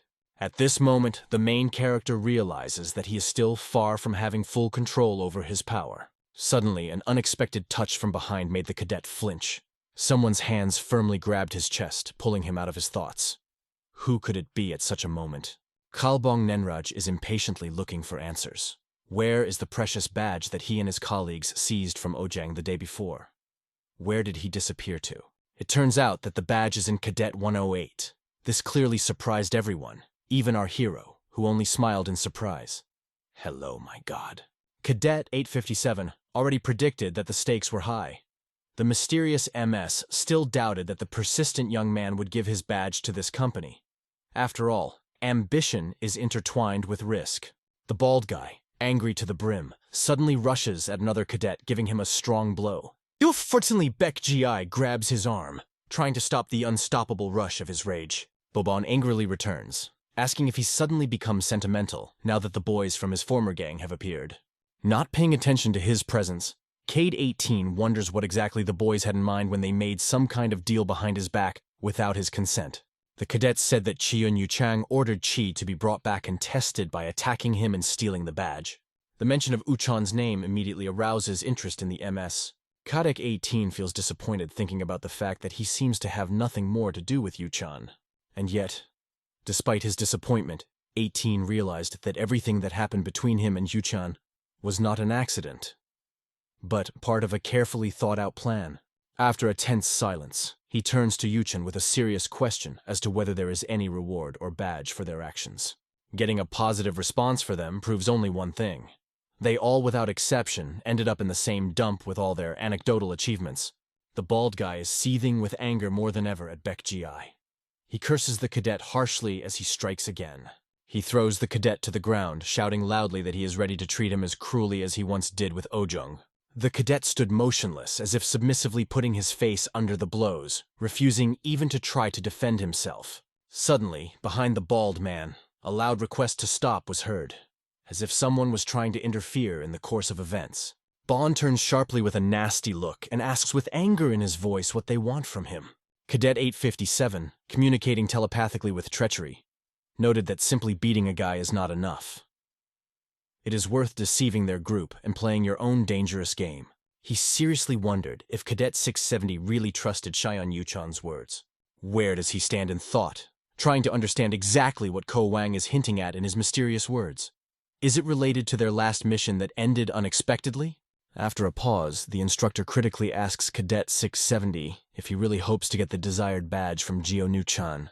The confused cadet, feeling doubt in his words, says that the young master managed to promise him the desired badge. Cade 857 slyly sowed discord by implying that John Yushan, dealing with 20 people, probably promised as many as 2 badges, creating intrigue and tension among those present. Another cadet stood in a state of shock, as if the world had suddenly turned upside down and he was at the center of an unforeseen conspiracy. Behind him, the group is excitedly debating that the 2 badges will definitely remain in their hands. 857 tries to explain that at first they were victims of deception, and now they are fighting a senseless battle with each other. His interlocutor cannot understand what the deception was all about. He explains that Chichon Hichin was aware of the lack of members in the team. He realized that if there was an interpersonal fight, then everyone would act in a way that was beneficial to him. Meanwhile, the group is once again immersed in the controversy, realizing that they are only pawns in someone's big game, but they are not ready to put up with it. Seeing the reaction of his comrades, Cadet 857 could barely contain his smile, full of inner pride. Cadet 857 encouraged his comrades with words, "If your indignation is real, it's time to act and defend your honor." This brings us to the moment when the 670th Cadets revolt against their commanders, defying their orders and breaking the old system. The troops plunged into a dangerous trap where they risked being in a deadly environment. The young father curiously asks what is really happening around him. his voice a little nervous but determined. Cadet 670 boldly remarked that they seemed to think themselves a bunch of fools if they hoped to use the badge as collateral. Looking at the protagonist out of the corner of his eye, Yampa said in surprise that someone had undoubtedly deceived them and forced them to believe in the unreal.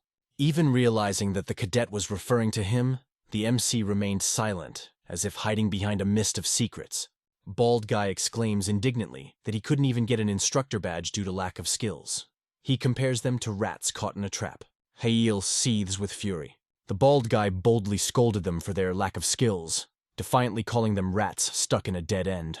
Together with his angry partner, Cadet 857, laughingly declaring that no circumstances will make him run away like a chased rat, the cadets are not going to give Cadet 108 a chance to escape. They feel cornered, but determination burns in their eyes. Hail, Mayong realized that the time for pride is now or never. Maybe running away is the only chance to survive in this dangerous game. He understands that leaving his group will inevitably fail the third test.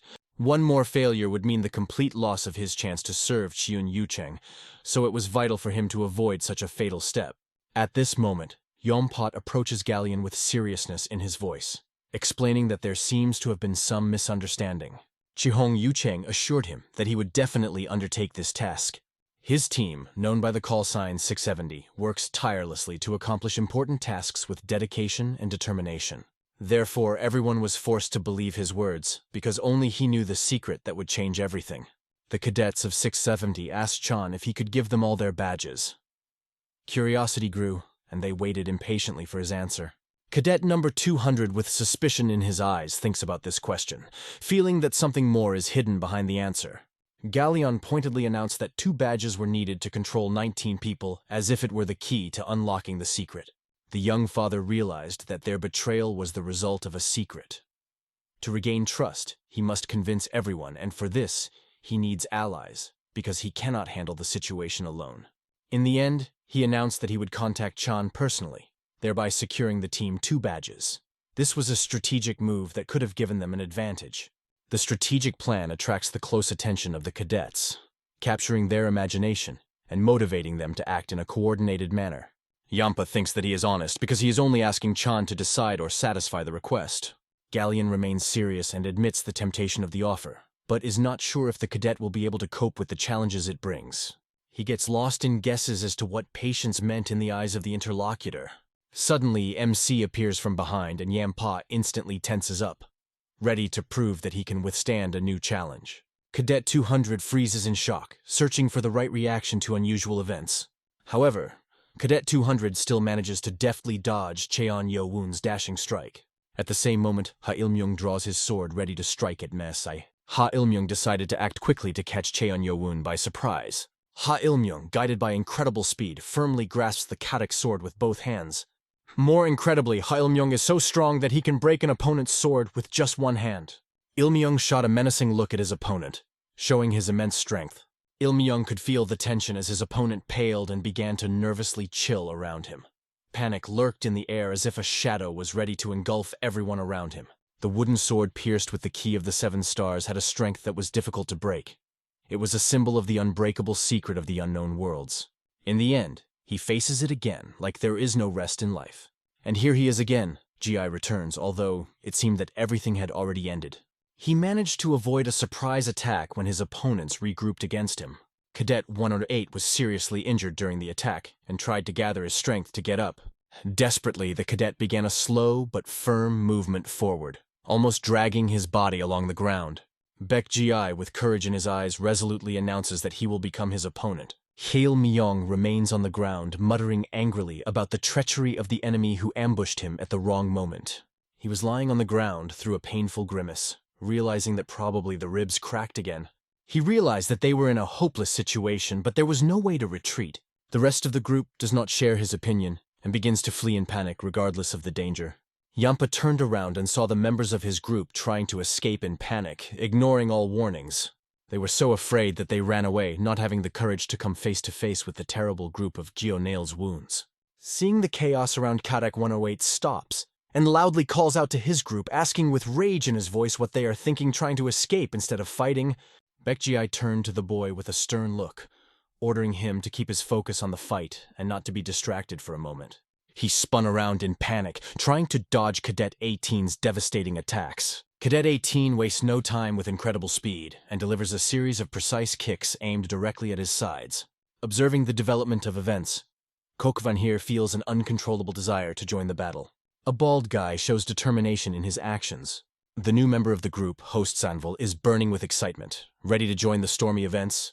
Charged with energy, they rush to another group, ready for new challenges. Each of them skillfully hits the enemy, knocking him out of position. He watched nervously as the situation escalated, feeling the tension build with every moment. While Baekji is confidently increasing his IL index, he feels how every kilometer gained brings him closer to an unknown limit. This time, the blow landed in the chest, causing him to stop for a moment and focus on his next move. Cadet 200 looks around, confused and nervous, trying to figure out what to do. His thoughts are confused as he wonders how things will end. He comes to a deliberate conclusion that if they were defeated, it means unknown consequences that can significantly change the course of events. They understood that escape was impossible. Clouds of unexpected events hung over their heads, causing doubts to grow with their shadows. Here at the edge of the world, where the brave faced the unknown, it seemed that time itself stood still, watching them, existing in a time that stopped. He seemed to know what to do, but was still searching for answers in the unknown. Suddenly, he resolutely throws his sword to the ground, as if freeing himself from the burden of the past, defiantly throwing the sword to the ground at the feet of the protagonist, as if defying all his fears. He called out to all who capitulate, acknowledging the victory of the young master Chiyun Yovan, bowing to his strength and skill. Master Chiyung asks about the significance of this event with an intense look. Cadet 200, bowing his head to the ground, recognized the fierce battle as lost. He asked Master Chiyun for mercy, stressing that he was a contender for the throne. Smiling, he believed that even with a strict nature, Cadet 7 would not show cruelty to the one who surrendered. MS hesitantly grabbed his head, and asking what he meant by mercy, trying to understand the hidden meaning of his words. Smiling ominously, he grabbed the Empa by the hair, forcefully lifting his head. Cadet 200 couldn't hold back and screamed in pain, feeling how the brutality gripped him. The main character sought to understand why surrender was necessary for him. He asked himself if he did not want a battle. Then why did he behave like a cornered rat? Cadet number 200 shouts because Ji Eon Yun is being harsh with an opponent who has already surrendered. With a stern expression on his face, the main character glares at Cadet number 200 and tells him to shut up. With a powerful movement, he presses the young opponent to the ground and firmly fixes him there. With a strong blow, he pressed his opponent face down into the ground, leaving a noticeable imprint in it. The cadets, with their mouths open in surprise, watched the unexpected development of events in disbelief. However, this is only the beginning of a new exciting adventure.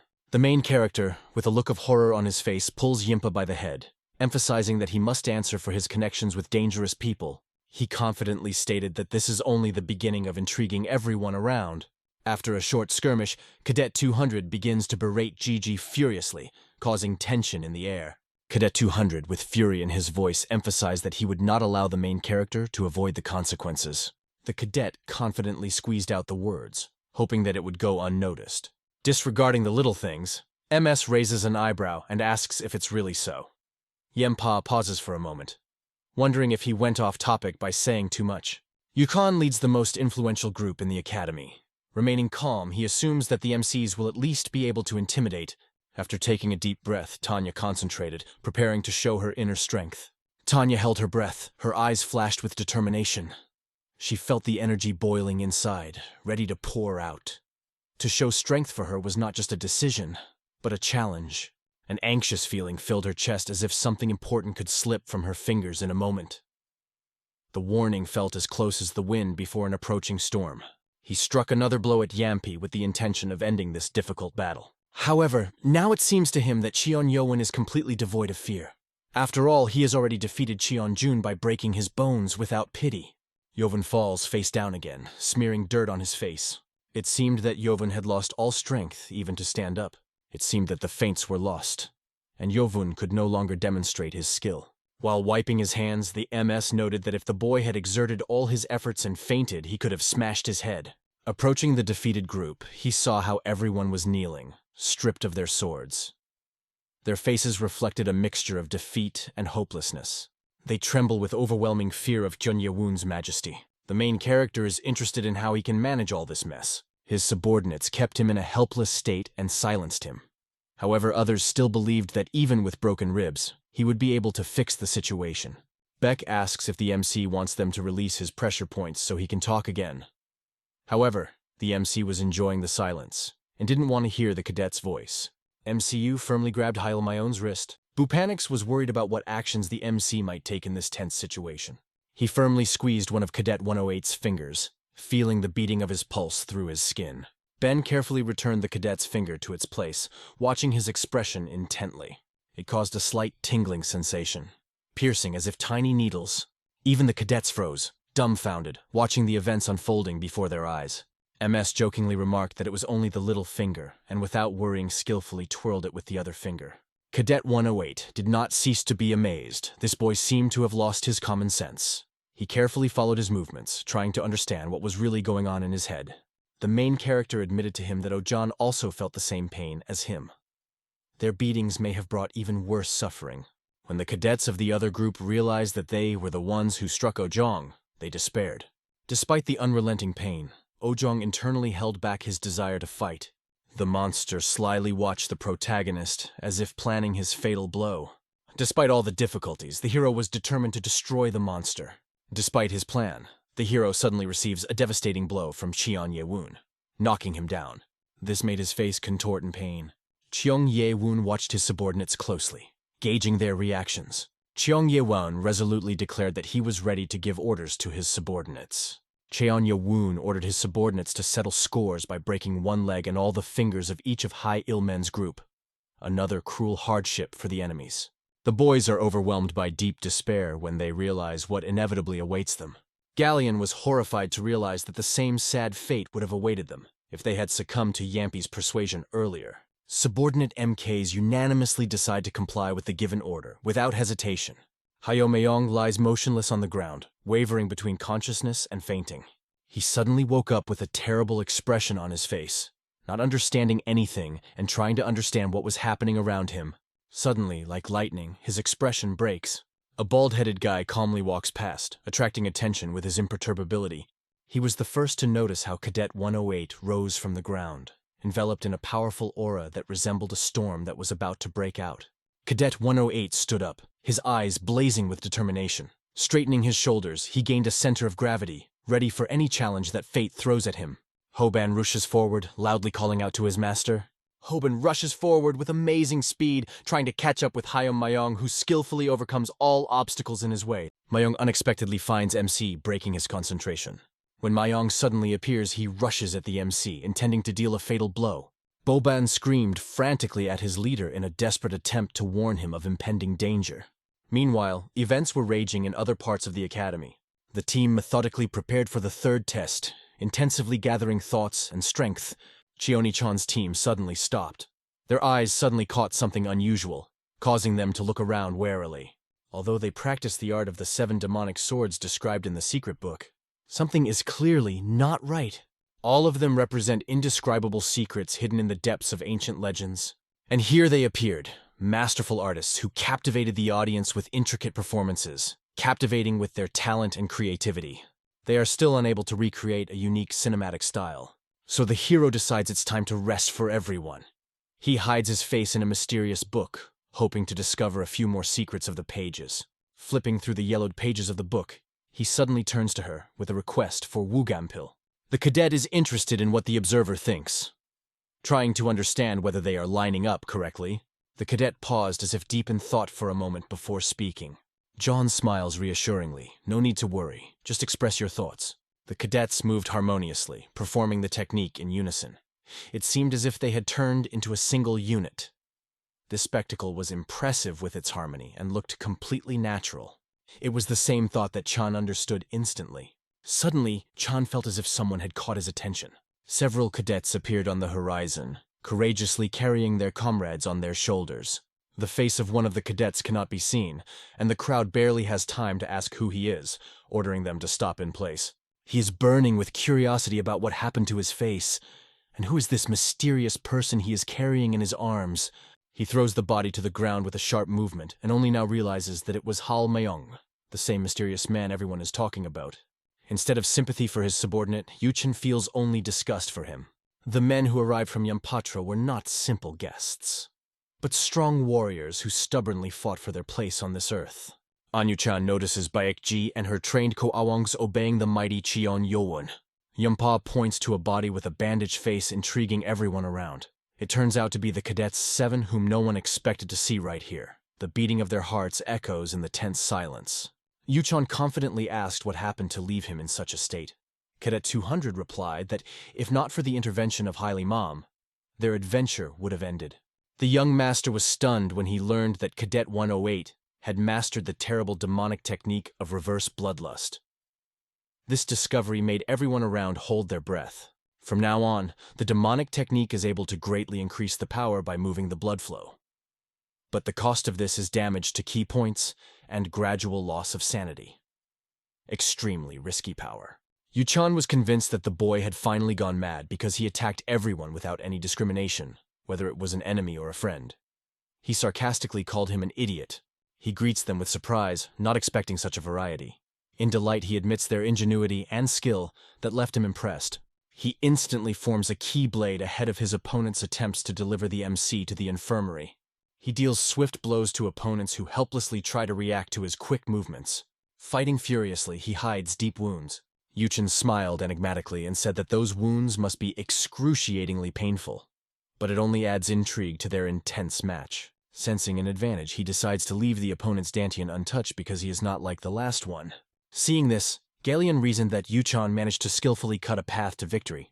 Galleon watched with delight as Yuchan mercilessly cut through the sinews of his enemy, leaving no chance for mercy. Then he removes the bandages from the face of his exhausted opponent, revealing the true features of the one who once so desperately resisted.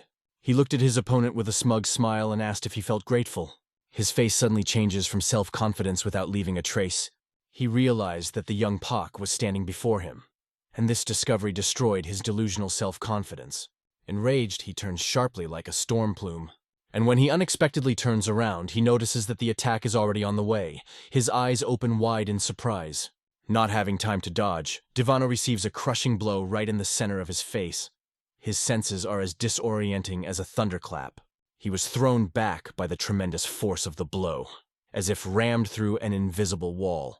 Will Gumpil squirms in fury, demanding an explanation as to what this silly pie is up to. At this moment, the scene darkens and a clenched fist appears out of nowhere, ready to change the course of events. The fist hits the cadet with a powerful force, who did not even have time to realize what was happening. Despite the force of the blow, the cadet stands firmly on his feet, restraining the pain and gathering his will into a fist. It was a gift from the co-owner himself. The cadet was stunned to see the lifeless body of his comrade from the 857th throne lying on the ground. The sight caused him a mixture of disappointment and shock. Then one of the comrades calls on his comrades to get up and return to the GI point and pushes the other to get up from the ground. An enraged OG Lon vibrates with indignation, hurling angry curses at the group that just brilliantly had them all wrapped around their finger. Instead of stopping, he looked at the place where his master had just disappeared. The only thought in his mind was whether Chi-Yun Yu-Chang could be knocked out. At this moment, Wugumpil realizes that something is clearly wrong with Group 12, because they are the ones who brought these suspicious guys. And so the 670th cadet aimed his sword ready for decisive action. An angry Jin glared. "You are a snake. How dare you betray your master?" he exclaimed, feeling how the betrayed trust squeezed his heart. The masked man smiled slyly, noting that he would never have thought that they would rely so much on Yampa. Yu-Chan's group stood with their mouths open in surprise, trying to comprehend what they had just seen. Wu Gampul seethed with anger, cursing the cunning fraud that they did not notice, feeling how the indignation burns inside him. After all, Cheon Yo-woon himself was hiding under the mask. Hail Mylons returned to fit into the world of detectors of rage, where the echoes of explosions of anger sharpen the senses and harden the fighting spirit. Baek Gi understands that his steps lead him directly to the throne of the sovereign. Baek Gi could feel the tension as if 108 pairs of eyes were staring at him. He goes mad from the bloody demon reversal technique, but holds off the attack by relentlessly pushing through the tension that has taken over his mind. The GI froze in place, feeling anxiety roll over him in a dark wave. Then he suddenly turns around, forcing the opponent to see everything with his eyes. He realizes that something has gone wrong when his ki suddenly takes on an unusually large size. Cadet 108 hesitantly steps behind MC, feeling the tension raise the hair on the back of his head. What lies ahead? And some food for thought. Hayao slowly turned to focus his gaze on Jeon Yo-hoon. Hayao notices how Jeon Yo-hoon's face blossoms into a smile that seems both mysterious and fascinating, as if it harbors a secret meaning. A sudden shock gripped all the cadets, as if a bolt of thunder from a clear sky tore their confidence to pieces. Cadet 108 seemed strange to everyone, as if something had gone wrong with him.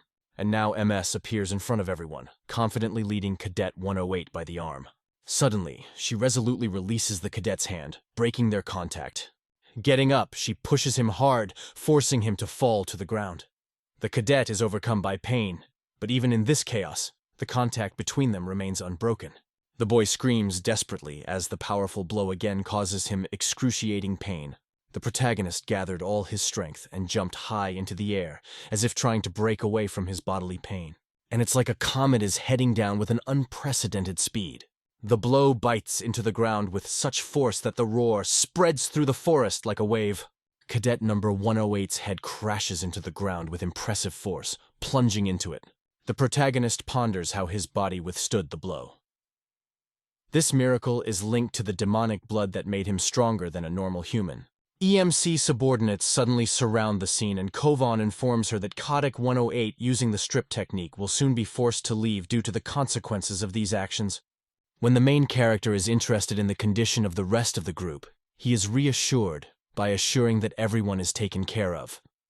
All that remains is to go to the infirmary to provide them with proper medical care. Hobong began his impassioned speech about revenge against Ojong, but his determination was suddenly stopped by Cadet 857, with a sudden look that silenced everyone. He noted that they lacked the strength to face their real colleagues. Another cadet noted that real fighting requires not only numbers, but also at least two natural masters like Baek Hae. Jose Sangwai asked if he and Ko Wang could join forces to take on the born master. Galen joined the conversation confidently, stating that if necessary, they are ready to lend a shoulder and provide assistance. We noted their willingness to help, but even with their support, the situation remained risky. They decided to send them to the infirmary first. The protagonist smiles enigmatically as he watches the intense discussion of further actions. A mysterious smile appeared on his face even before he spoke. We must immediately prepare to attack Zhong Yuchan. Cadet 857, wary in his voice, wonders if our sovereign has a definite plan. With palpable tension in the air, it becomes clear that the leader has a mysterious plan in mind. Returning to reality, Gichen's allies feel confused. It seemed to them that Yampa's voice sounded somewhere very close, but he was not here. The MC's voice is slowly returning to its normal tone. This is a deliberate change. He used the nano to transform his voice. Behind them, a cheerful group of MCs are animatedly discussing how quickly and easily they managed to get everyone around their finger. Jin seethed with fury as he demanded an explanation as to how they could use such a trick. With strained determination, Will made an effort to restrain his companion from a reckless attack, but he seethed with determination. The ferocious race was getting closer to attacking the main characters with every moment. Their determination was burning like a star. He deftly dodged every blow of the enemy as if dancing between lightnings, demonstrating incredible skill and speed. Does Gunpil guess that his companion does not have the slightest chance?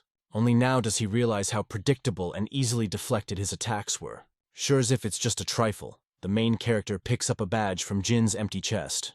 The genie asks the hero to test the icon, assuring that it would become a constant companion in their adventures. This shakes the cadet's calmness even more. He is overcome by mad rage. The cadet doesn't care about everything when he suddenly receives a devastating blow from the MC right in the chest.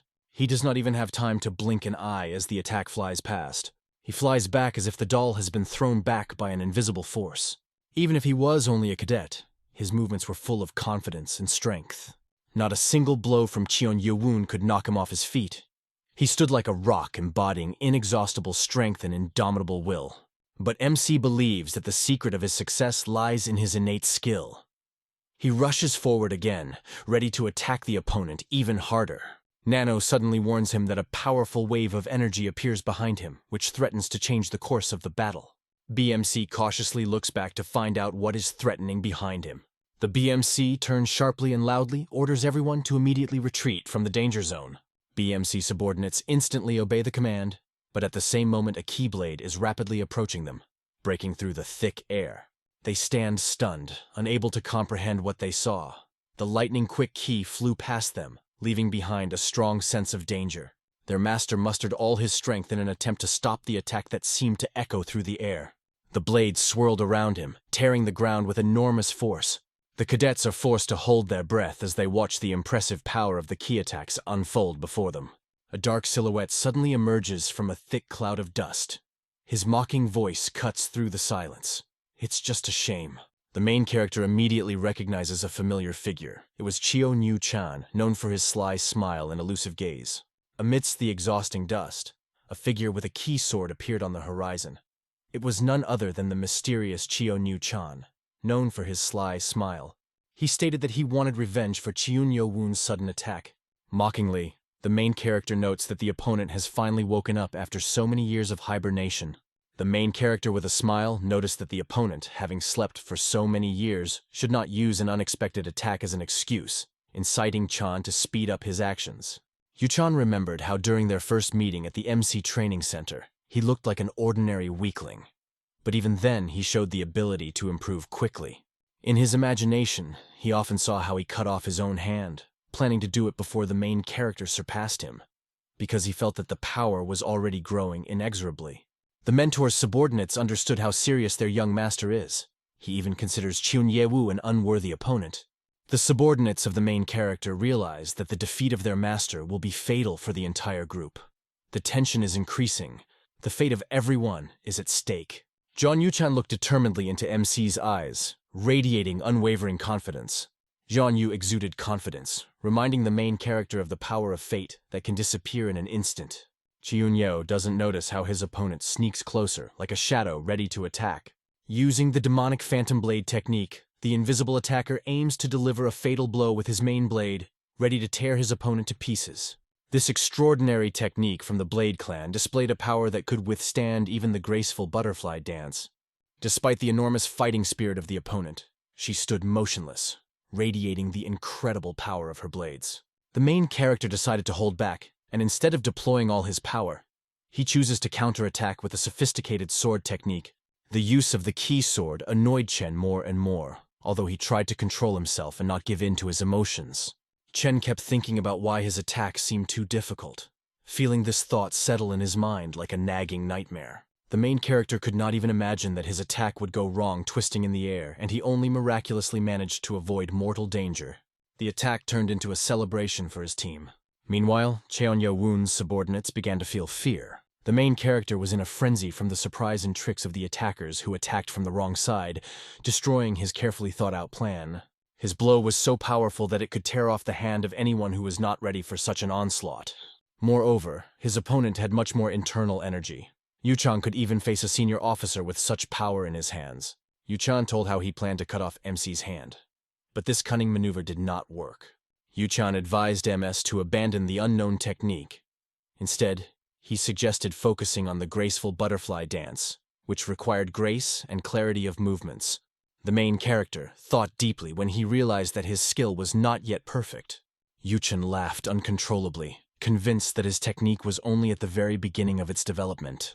Cheon-Yo-woon suspected that his opponent learned the secret of the technique from the ancient monolith.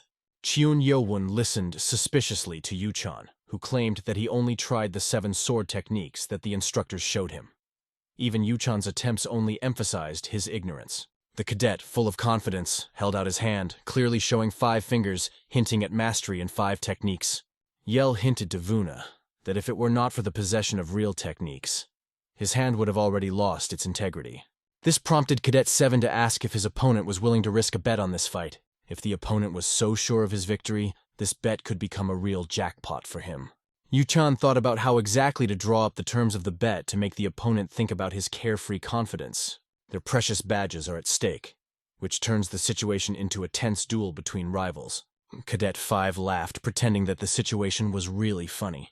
Cadet 5 winked cheerfully, proudly pointing to his 4 badges as a clever confirmation of his success. He reasoned that it is also worth closing the GI in order to achieve a more harmonious balance. Cadet number 18 could no longer tolerate the constant, intrusive pursuit of this annoying boy. Yuchan wondered if MC was able to adapt to the conditions of the new bed.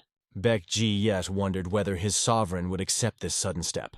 However, his doubts disappeared as he watched intently as Serious Jeon Yewon entered into a desperate match. He considered his leader trustworthy. Yuchan shot a brief glance at the soldier that she couldn't get out of her mind. Yuchan stood in a fighting stance, ready for any challenge, and those around her felt her determination. With a smile on his face, he allowed the main character to make the first blow, confident in his inevitable victory. So the main character rushed forward, aiming her first blow at the opponent. Her fingers were positioned in a light but precise fashion to deliver a stunning blow. Yuchan, who knew the secrets of the Seven Swords well, felt confident because he had reread the secret manual more than once in preparation for the fight with the instructors. He believed that he had mastered the weaknesses of the technique perfectly and defiantly rushed to attack, releasing a demonic phantom blade. It was then that he was stunned by his unexpected mastery of MS technology. His blade was powerless and a wave of panic washed over Shinji. The 7th Company cadets watched Shinji warily, studying his next move. Inevitability loomed, squeezing the space around him more and more. Yuchan pondered as he considered whether the famous Seven Swords technique was really in front of him. With each passing moment, it seemed to Yuchan that defending himself against the attacks was becoming more and more difficult. Feeling trapped, Cadet Yuchan instantly realized that the only way was to retreat, trying to find a weak point in the enemy's attacks. He rose into the air like lightning, trying to win precious moments for a counterattack. Cadet 5 boldly stepped forward, activating the 5th demonic phantom blade technique. However, the attempt turned out to be useless. The MS inevitably quickly attacked, reducing each distance between them to a critical level. For the first time in his life, Yuchan felt real anxiety before a battle. Only at that moment did he realize how inexorably the danger loomed over him. Cadet 7 did not stop for a single moment. The fiery whirlwind of his attacks seemed unstoppable. This time Yuchan was defenseless against the onslaught of attacks. Dozens of lightning strikes rained down on Yuchan like a downpour. However, one strike surpassed all others in its unwavering power. Yuchan opened his eyes wide, realizing the inevitability of the blow that was supposed to destroy him, like a big wave rolling onto the shore. Cheon Yo-woon swayed in his invulnerability and his gaze turned icy. With one devastating move, Cheon Yo-woon rips Wuchan's arm off and he falls limply to the ground. Despite his defiant behavior, Yuchan could not escape cruel retribution. Yuchan, a genius and tireless worker, devoted himself to training and self-improvement. Upon entering the academy, Yuchan was already a natural specialist, and his perseverance and tenacity elevated him to the level of a true expert. The subordinates who followed him were firmly convinced that he was the best candidate among all applicants. At this crucial moment, Yuchan was kneeling in excruciating pain because of the lost hands. His face reflected the very suffering. Cheon Yo-woon announced with a stern look that he would win the bet they once made. The cadets of the 7 subordinates were stunned by the shock, not believing their eyes and ears. The cadets could not understand how their fearless leader was defeated by just one powerful technique. Disbelieving glances were thrown between the teacher and the defeated hero. Yuchan tried his best to stop the bleeding, but his body was too weak to even stand up. His subordinates rushed to him without wasting time, hoping to provide the necessary help. However, the main character unwaveringly raised his sword and directed it at the one who was suffocating in death agony. Smiling predatorily, he held his sword at the ready to cut off the hand of the first one who dared to step forward. Hearing his resolute call, the crowd held their breath and decided to retreat. Their hearts trembled with simultaneous trepidation. Junyu decided not to ask for what he had been promised. The vanquished one fell to the ground, but curiosity was burning in his eyes. How did he manage to defeat him? This question did not leave his thoughts. He could not fathom how the young man defeated the enemy with only 7 demon swords. He looked at the situation with relief, daring to ask if it was really what it seemed to him at first. So he admitted that he lacked the strength to even touch on the subject of swordsmanship. Chio-ni-chan felt a surge of pride inside him as these words hit him right in the heart. He felt the taste of defeat at the same time the words of his opponents, who assured him that he was not strong enough for his level, were ringing in his ears. He who persistently sought to become the next lord could not reconcile himself to the refusal to accept his efforts.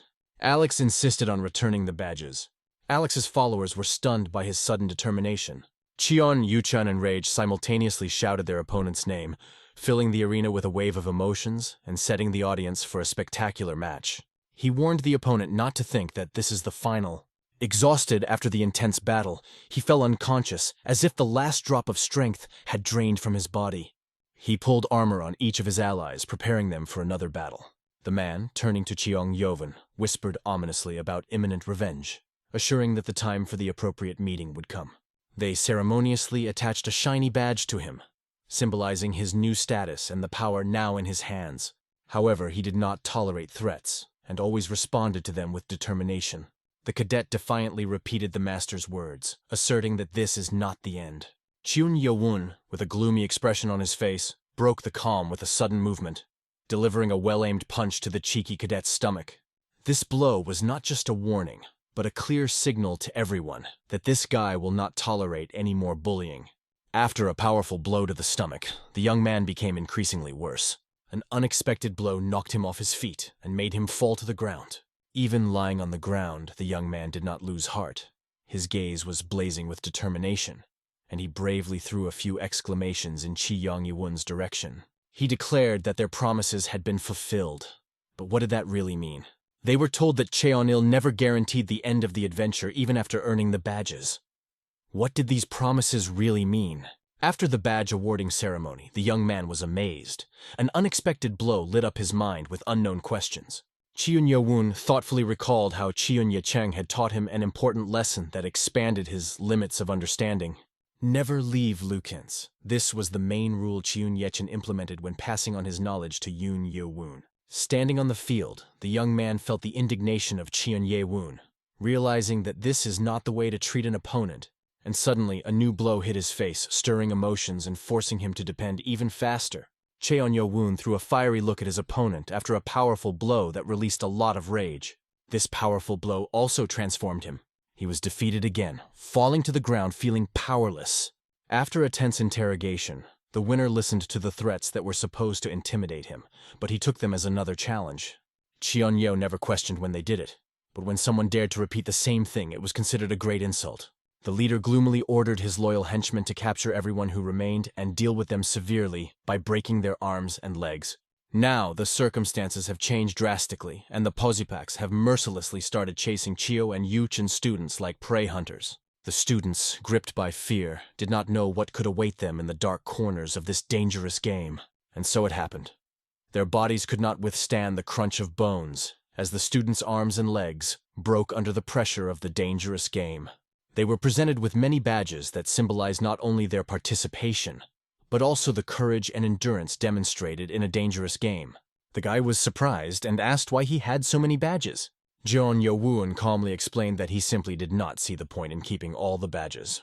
Jeon Yo-woon touched the soul of everyone who followed him with his words. After receiving the badges, everyone was sure that this place was about survival and Jeon Yo-woon shouldn't just give them away. Everyone understood that after today's incident, Jeon Yo-won would become the main enemy of the Blade clan. Everyone present understood that it was better to support Jeon Yo-won. So, they unanimously knelt down in front of him, recognizing him as the new leader. He will not ask them about what they did. Everyone humbly bowed their heads to the ground, standing on their knees as if before a great ruler, accepting him as their new leader. They swore allegiance to the young master Cheon Yo-won, recognizing him as their new leader and mentor. He carefully examined the people in front of him who were on their knees begging to be a part of his new era. His companions rejoiced because the events unfolded exactly as they had planned. An atmosphere of secrets and intrigue was raging on the second floor.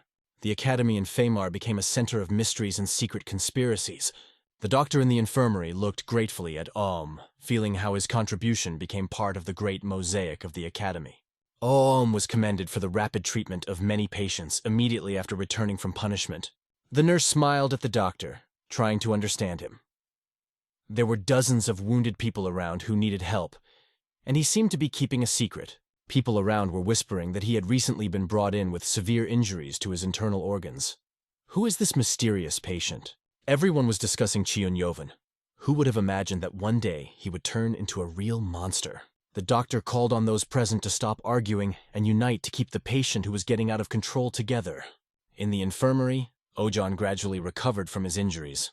Ojon, lying in the infirmary, thought about his sovereign, a man whom he admired. He decided that he would follow him to the end despite all the difficulties. In the director's office, he carefully looked at the boy who appeared on the floor It was undoubtedly a rare demonic reverse bloody technique that caused alarm, and at the same time great interest in everyone present. The director glanced at the boy lying on the floor and confirmed everything that was said. The director put his hand on the boy's chest, carefully assessing his condition. Al Young, joining the team for the first time, demonstrated a masterful performance of the technique with a raised head and convincing gestures, causing admiration in the audience.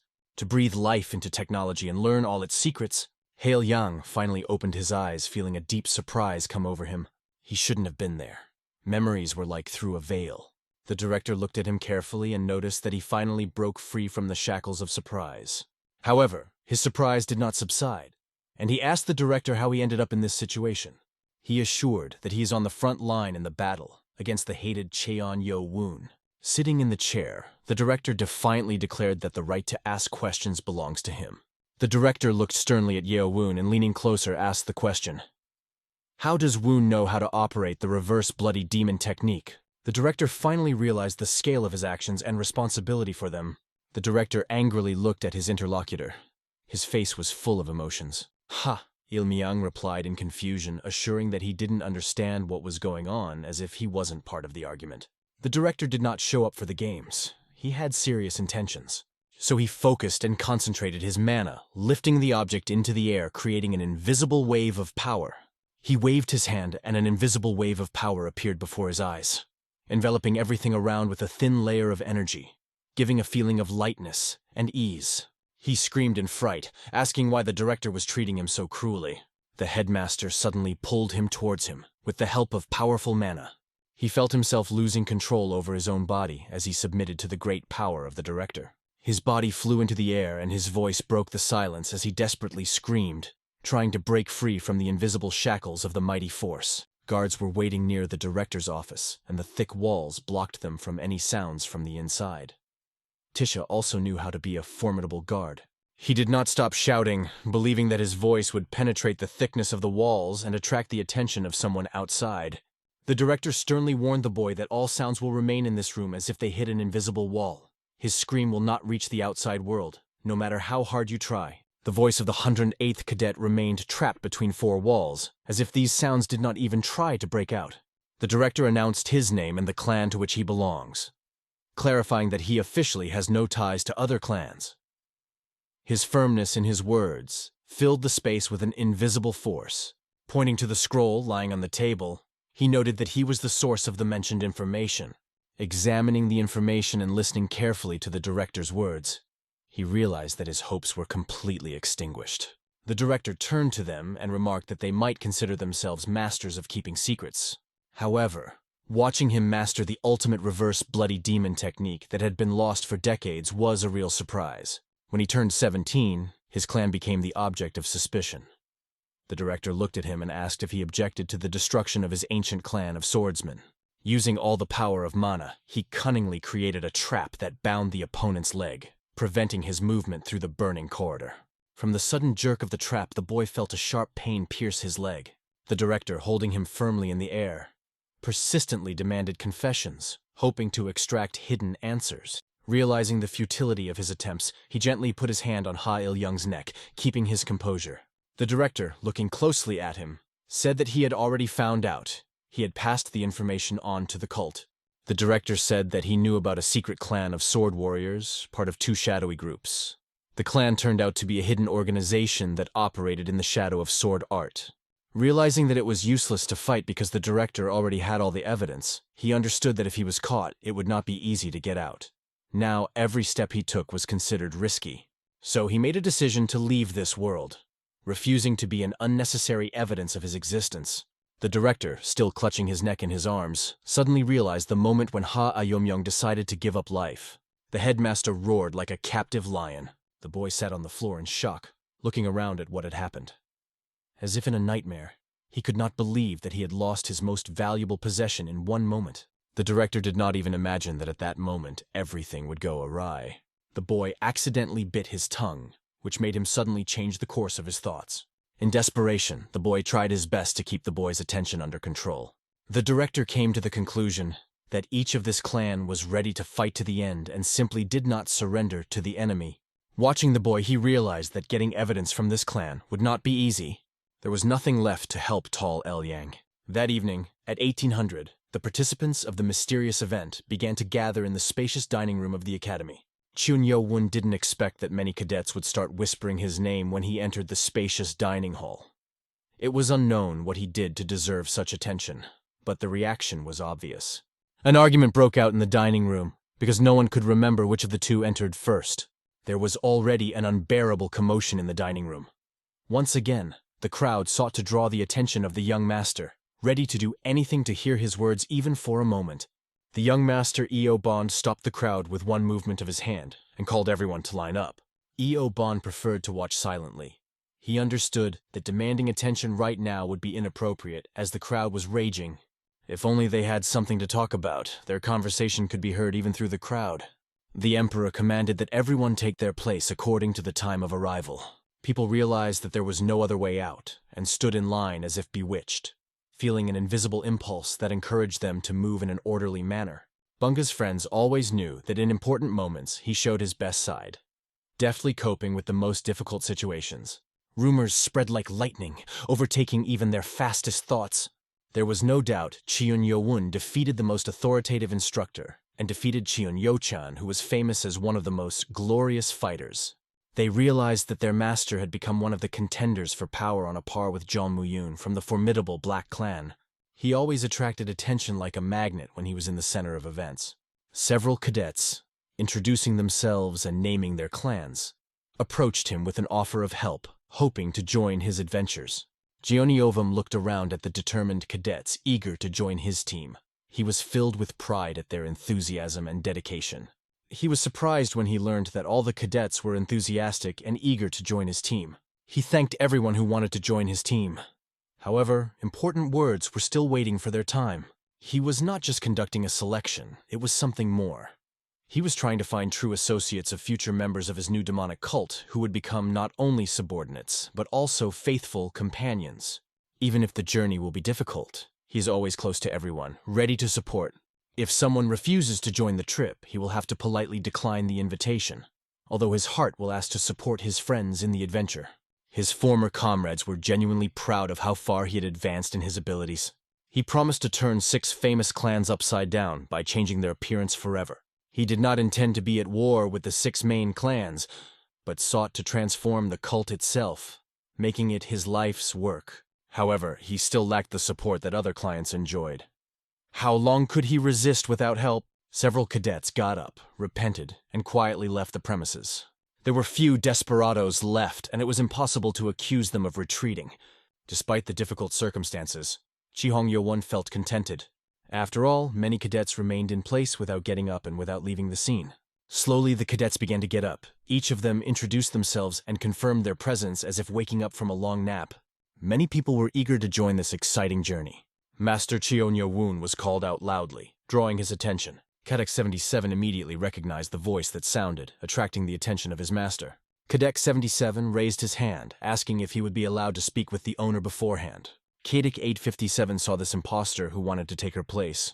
He did not hesitate to make sure that it was Moon Jia standing in front of him. Cadet 77th Javelman immediately turned to his sovereign, insisting that it is necessary to accept this person without delay. The sovereign looked at him with interest and asked why he should suddenly accept this person. The sovereign was surprised when the cadet announced that the secret stranger was Munger himself. It turned out that this mysterious stranger is the grandson of the 9th head of the council. At the top of the demonic sky cult stands a mighty lord who strikes fear into the hearts of his enemies. The other council members stand before him showing their loyalty and respect. The only difference is the Council of Elders, which did not belong to any of the main 6 clans. 9th Elder Moonyon came from the legendary Black Dragon Palm clan. He gained his high position through heroic deeds in the Daimyonic Great War. His fame grew, as did his authority. The grandson of the great old man was burning with the desire to get an audience with the young master, dreaming of an important conversation. Cadets 77 and 857 noticed that the grandson of the 9th Elder was limping. Worried, they began to wonder what trouble could happen to him. The moon mechanism approached the young master with a mysterious look and asked if he had 6 badges, probably hinting at something more than a simple question. Answering the question seriously, he said that he had one of these 6 badges, The 6 powerful clans repeatedly sought to recruit him into their ranks, but he refused each time. Despite this, Cheong Yuchang decided to make a third attempt to stand in the way of his steadfastness. Moon Gai, apologizing to Master Cheon Yuchun, reaffirmed his steadfastness in his decision to remain neutral, explaining that his priority now is the academy. Suddenly, the man rushed at the boy and was defeated. The young master not only kept his badge, but also demonstrated unparalleled skill in battle. However, a bitter experience awaited him. His left leg and right arm were broken. He made a choice. If he wants to pass the third test, it's time to join his team. The cadets could not accept him. He was not only an elite Endian, but also in Moongear. He was distinguished by a fierce admiration for talented, like-minded people. The young man thought about joining any group in order to regain his strength and carry out the intended revenge. The obvious choice was not in his cards because no group wanted to accept him because of a broken arm and leg. The young master confidently stated that despite the circumstances, he believes that his skills will not go unnoticed, and that someone will definitely appreciate them. Moon Gaia couldn't forget how the leader had accepted him at first, only to withdraw the offer just 2 hours later due to Chihong Yuchan's unexpected intervention. The cadets were delighted with the determination of their sovereign, who mercilessly cut off the hand of a criminal who abused an innocent boy. Moon Gyu persisted even after the third trial. He wanted revenge. Hearing that the young master had left him without an arm, his rage only increased. He was torn between joy and disappointment, feeling the burden of responsibility hanging over him. Young Master Cheon Yo-woon noted that he was aware of the difficulties. Moon Gyo-won asked how he came to this decision, seeking to understand his motivation. Feeling depressed, the young man carefully dropped to one knee, looking hopelessly in front of him. He apologized, admitting that he had spoken carelessly due to his depressed state. However, he expressed the hope that the young master would accept his apology. Chun Yeo didn't dare ask if his words meant wanting to join the trip or just wanting to be a part of their group. He hesitated, not knowing what to answer. In the academy, he was stressed on the importance of maintaining neutrality, warning against joining any group. It was emphasized to him that if he meets someone who really wants to serve, he should first carefully observe this person before making a final decision. Watching the young master, Moongear agreed to temporarily join the group. He promised that he would soon decide whether to become his subordinate. He would not hesitate to answer. The young master looked at him carefully and sighed, and said that if everything was exactly as it was said, then he answered with a refusal. The young man did not expect such a cold refusal. His heart was filled with emptiness, because participation in this group was his dream that required urgent realization. At this moment, Cadet Number 77 Zhao Wuming intervened. He emphasized that the situation is difficult because it has not been properly reviewed yet. He wondered if the sovereign would regret the loss of such a brilliant talent. Since others were trying to recruit this person to their ranks, how could one abandon a talent so without hesitation? Cade 857 supported him by saying that Cade 408 has remarkable leadership skills, and symbolically knelt before him expressing his deep respect. The young master thought, explaining that if he only valued the situation, where would there be justice for those whom he had already rejected earlier? He remained true to his principles, without allowing any exceptions. Cadet 408 had no choice but to kneel before the master and beg only to give him 4 days, which in his opinion was necessary for our victory. The young master wondered why this young man is so eager to join their team. What kind of secret does his heart hide? As the young man pondered his words, the nanotechnologist carefully scanned his face for signs of lies or anxiety. Was his story as true as it sounded? The young master was surprised. The ever-reliable nano failed this time. Suddenly, his inability to recognize the young man's face stunned him. What was hidden behind that mask of uncertainty? Nano informed him that it was impossible to recognize the target's face. Nano explained that the technology could not recognize the face because it was hidden under artificial skin that prevented the analysis. Chun Yo-woon opened his eyes wide when he noticed the unusual appearance of the skin on the stranger's ears and neck. It turned out to be a mask made of human skin. But why should he hide his face under this ominous mask? After thorough analysis, the target was found to be approximately 15 to 17 years old. The research confirmed that the victim was a girl. The young master realized that the boy was carefully hiding his true identity. He could feel someone's eyes burning his ears and neck. How could he notice something that even an experienced left squad did not catch? The young master, looking at the young man, suddenly said, "It's a girl." The teenager listened carefully and understood that he wanted to become a subordinate of Master Cheon Yo-woon. His decision was firm and undeniable. Confidence filled his heart. Cadets 857 and 77 were surprised by the boy's sudden change of mind. Frowning, the cadet approached the young master and sternly announced that he wished to speak with him alone later. His voice sounded decisive, as if the decision had been matured for a long time. Yu nodded thoughtfully as she finally understood the depth of his words and easily answered, "That's right." The cadets were happy to welcome the young man to their team, and some cadets willingly introduced themselves and talked about their hobbies and dreams, trying to find common topics for conversation. Everyone around was glowing with joy. The young master noticed how their group had grown and understood that it was time to reorganize, so that everyone worked harmoniously. Guo Wang Ho led Group 1 ready to make changes and lead the team forward. Group 2 was led by a determined GI focused on preparing for the challenges. The leader of Group 3 was the ambitious Ho Sanghua, a brave cadet commander who is always ready for action. Jia Wumen, the charismatic leader of Group 4, is known for his wisdom and ability to rally the team even in the most difficult moments. Jihon Yowon, the former leader of Group 5, now rules the largest faction in the academy, displaying unparalleled strategic skills. In the Specialist Training Center, the time was already approaching 8 in the evening. The atmosphere was full of tension and anticipation. Moonjio admitted that the face belonged to her younger twin brother. Moonjio told how before she was born, her father went on a mission where he died at the hands of evil forces. Moonjio's mother could not bear this misfortune and left this world as well. Her brother was born with birth defects due to complications during childbirth. To protect the family, grandfather kept this fact a secret from everyone. She was a natural martial arts genius, although no one realized it at first. She revealed the secret of her disguise. The 6 clans wanted her family to obey them no matter what the odds. He realized that traditionally, the leadership position in the clan was held only by a man. In this situation, marriage could become a trap for her, forcing her to look for a cunning way out. She must have pushed Manu to go to the academy, hoping that he would die in an accident. She explained her cunning plan forced Manu to go to the academy disguised as a man. If he succeeded, even the 6 powerful clans would not dare to contact him. If no one knows the gender of this mysterious person, why did she need to use her brother's face instead of her own? She explained that she wanted everything to look as if she was personally involved in it. The young master felt deep sympathy for her, realizing how her childhood was constantly raging and what an all-consuming storm it remained in her memory. She begged him to keep her secret about wearing a mask made of human skin.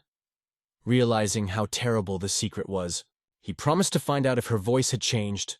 She tried to focus, and a new, more determined tone cut through her voice. Her young voice responded immediately, otherwise she would have been exposed instantly. The young master noted that she tried to change her voice, but it still sounded like a teenager in puberty. Her true nature as a girl was now revealed. She smiled, noting that she felt much better when she spoke naturally. Excessive imposition reflected on her voice, making it rough and unnatural. She wanted to add something else, but it suddenly slipped out of her head. She picked up the jar and announced that it was time to apply the mask again. If Amy didn't glue every night, her little mask could fall off at the most unexpected moment. After a long day, Amy took off the mask with difficulty. It seemed as if it had grown on her face. As Amy carefully began to remove the mask, the silky, smooth hair suddenly began to fall out, as if each strand was connected to a cunning trap. She became concerned when her strands of hair began to fall apart unexpectedly, without leaving even a hint of the cause. She looked at him with a warm smile on her face, filling the space around with tenderness. Vika admitted that applying glue with one hand was a real test, a challenge at the limit of the possible. He was amazed. She was incredibly beautiful, and her beauty was breathtaking. The boy, always self-confident, now suddenly lost his steadfastness. She smiled, radiating warmth, and quietly said how good it was to have such a faithful friend by her side. Hearing her words, he felt how shame began to penetrate even deeper into his heart. He held out his hand, trembling slightly, and asked her to take the can, hoping for an answer. She looked at him mysteriously, asking for help in gluing the mask that was supposed to hide her true face. Smiling, she asked if he realized why it could be so confusing. Despite all her words, he still became a writer and turned his dreams into reality. She wondered if true beauty looked like this. She told him how hard it was to train because she still didn't feel confident in her abilities. He wondered if she was going to a specialized center where training for future champions is held. He inquired about the location of his dormitory. She replied that his place is in Building 4, Room 7. Smiling, she advised him to move his things to Room 7 of Building 4, as she was now part of his group. She has just returned from vacation, but is already used to the daily routine. She gradually began to realize what exactly her interlocutor meant. He remembered how he found Dormitory 4 and saw the unrest caused by the boys there. He felt astonishment spread throughout his body. Symbols of war began to appear more and more often, as if preparing everyone for something greater. Han Pyong, Cadet 321 of the Demon Bone Clan, engages in a fierce confrontation to defend her badge of honor. The struggle seemed extremely tiring for her. She was forced to face an extremely experienced opponent whose skill was frightening in its ease. Even resorting to powerful techniques, she still could not match his skill. She trained hard, dreaming of achieving great results and finally overcoming her opponent. Even when it seemed to her that she had gained the upper hand, the struggle turned out to be difficult because she was facing her inner demons. She bravely stood up to the third candidate for Spring Clan Lord Cheon Mugyemu.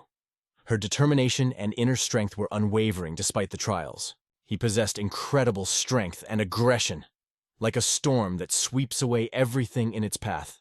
The cadet who accompanied him noticed that during the 10 days of the captain's stay in the hospital, the quality of the cadets showed a new, unexpectedly strong side.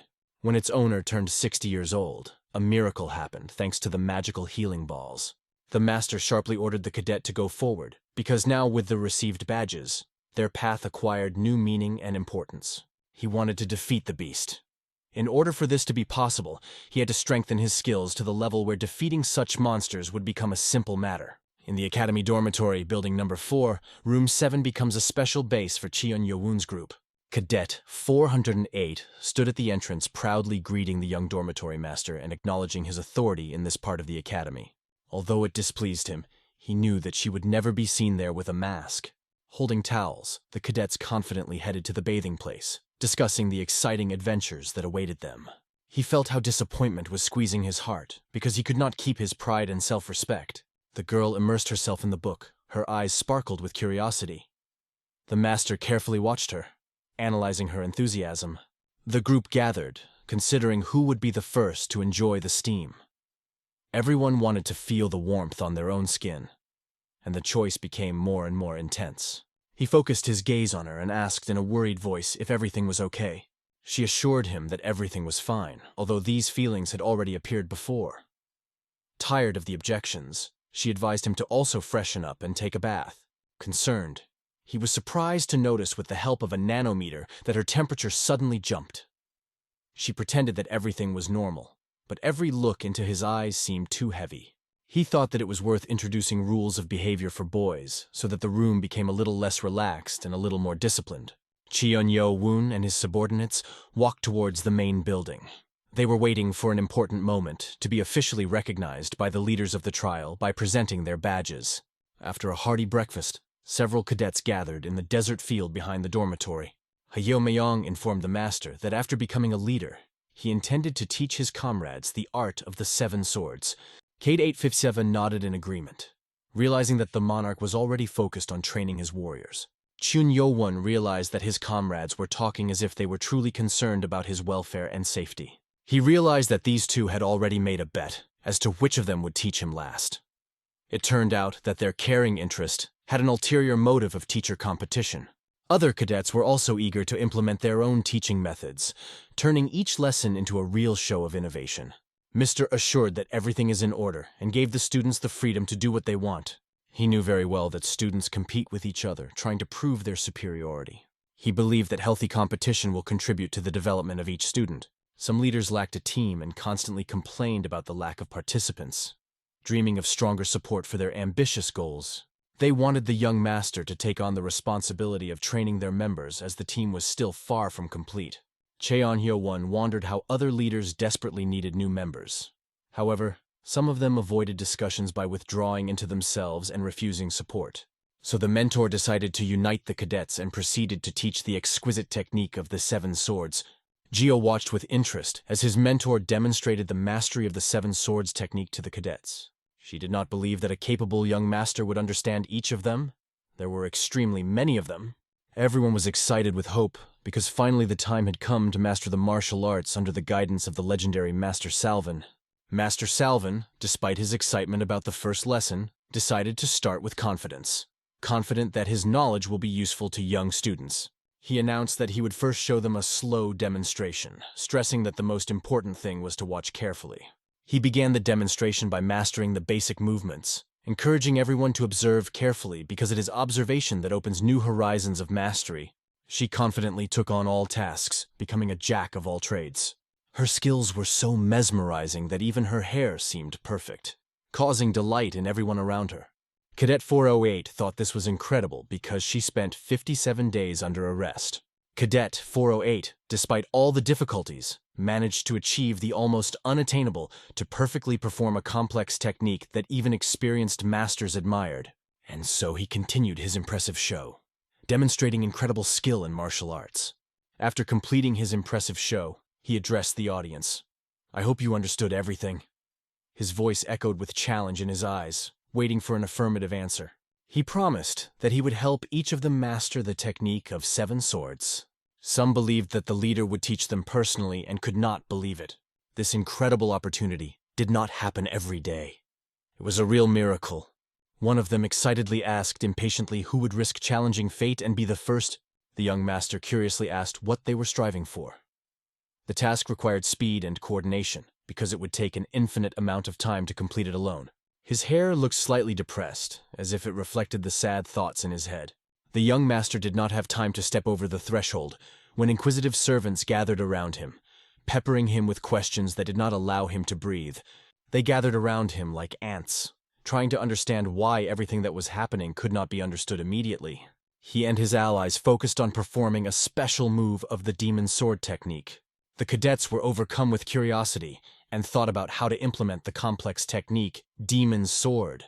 Cadet 408 thought maybe this was a chance to unite them into a single team. However, she had doubts if he would be able to train them all at the same time. At the same time, she felt the need to watch over him and be supportive when needed.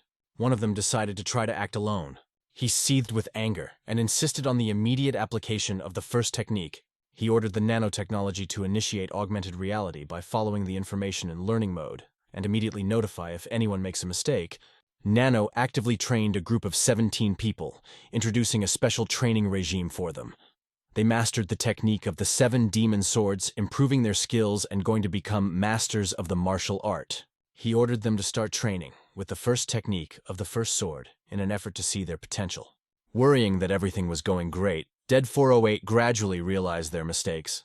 Negligence highlighted the weak points of the team. However, Nano always kept him informed. She decided to use her telepathic abilities to inform the young master who exactly dares to bet in this dangerous game. The young master just smiled and assured that everything would be over soon. He promised that as soon as the time came, he would definitely call them. He noted that their movements were not strong enough from the beginning. If they had started correctly with the first movement, the subsequent blows would have been less powerful. He went up to number 95 and helped to restore the balance because he was seriously wrong in the technique. During the third movement, he reminded the next participants that they need to put their right foot forward, but he himself moved the left one, causing confusion among the athletes. He also dialed number 23, defying everyone around him. Could it be someone as dangerous as a bomb that is still quietly ticking in a drawer of secrets? He warned the young warrior that his sword is losing power, and during the third blow he relies only on his wrist. Will such protection be a salvation in a real battle? Cadet 408 could not believe that this risky maneuver worked. She watched Cheobong closely, trying to catch his mistakes, but he still managed to do everything perfectly. He called the next 508, explaining that his every move could hurt his knee. Every step was a potential test. Sensei then asked all students to perform the technique again, but this time slowed down to focus on his important cues. All around are back in action with fresh energy, ready to show their skills and step forward in this challenge. They began to reproduce movements as if in a dance with growing tension. Shion Yowoon was closely following their every move, his heightened senses picking up on every detail. Shion used his nanosensors to scan his opponents, picking up the slightest signals and vibrations. He understood that the road ahead required effort, because the team had to independently figure out many details and find solutions for future challenges. The team member indexed as 408 immediately noticed that the new information is much more accurate and complete. With a smile, he reviewed the updates that opened up new opportunities. The system has become even more powerful than ever before. It turned out to be a real discovery capable of surprising even the most experienced users, expanding their horizons and proving that there are no limits to its capabilities. He was sure that the cadets were smart enough not to repeat old mistakes using this method. A 7-day deadline could save them trouble. In the end, mastering the technique took longer than the hero expected compared to the Martial clan. Their cadets mastered it all in 7 days. Ojum managed to stand out as a leader, despite being hospitalized for 5 days. His natural talent allowed him to catch up with others in this short time. In just 10 days, the whole group impressed with its preparation. Mayan was disappointed because he lost the bet and was defeated. But Mayan understood that true courage consists in admitting defeat. He found in this bitter moment a reason to admire the strength of his opponent. Ma Yang was excited and asked how the opponent managed to cope in only 7 days when the others spent 9. Go Womble said with a smile that everything was actually quite simple. He just had to give his opponents a good scratch until they learned to defend themselves. The opponent was amazed and could not imagine what could have happened if he had only thought of it earlier. Baek Jai Sanghua and Zhao Wumin have gathered experienced newcomers around them, bringing new strength to their teams and preparing them for great adventures. The cadets of the 708th Battalion are looking forward to showing off their skills on the battlefield, ready to prove that they are worthy of their rookie status. The giant decided to voluntarily join the rookie team, realizing that his strength would be a key element in future battles. A famous young soldier said that if the team shows its abilities, she will swear eternal loyalty to them. Her words penetrated the hearts of the newcomers, giving them motivation. In the end, she conceded in a duel with the master, recognizing his unsurpassed skill. But in her eyes burned the desire to return and become even stronger. Her dance resembled the lightness of a butterfly, and the 3 techniques she used fascinated and surprised everyone around her. And so the 2 natural specialists became Cheon Ye-woon's loyal subordinates, ready to follow him on any adventure.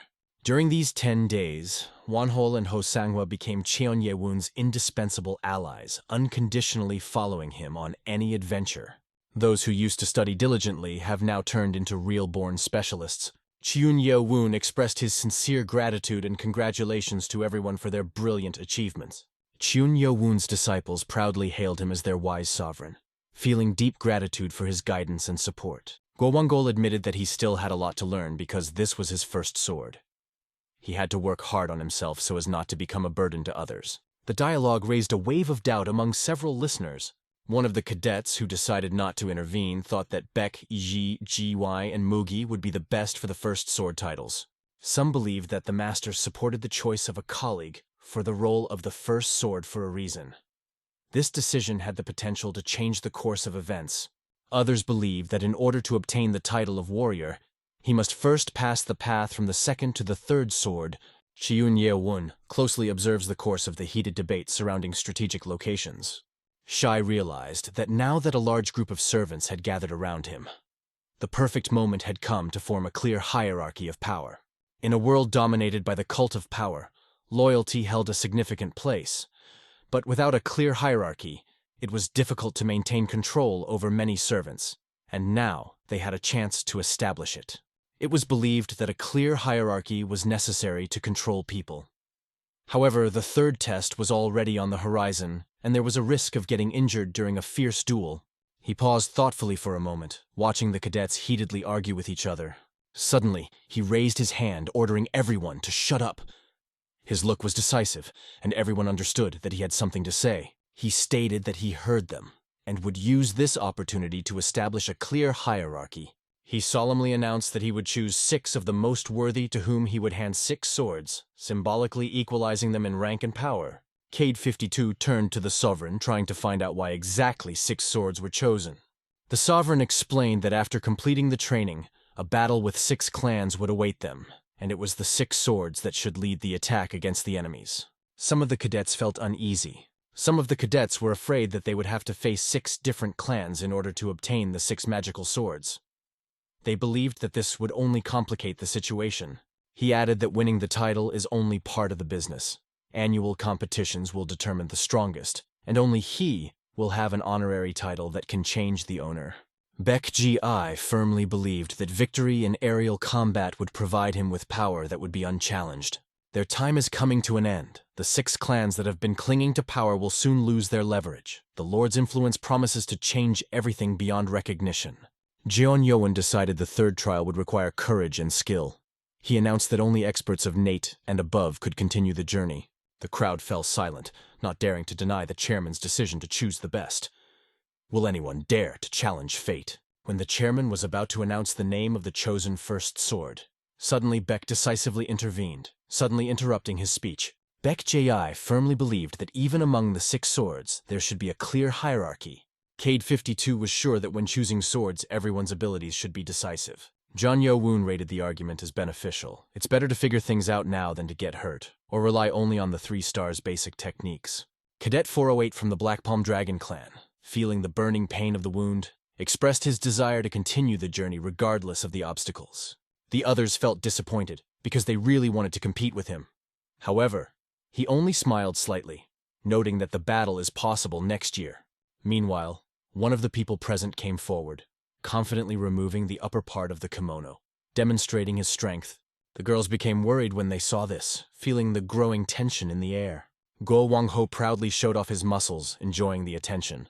Guo Wang-ho was eager to start a battle to prove to everyone that he should be the first sword title.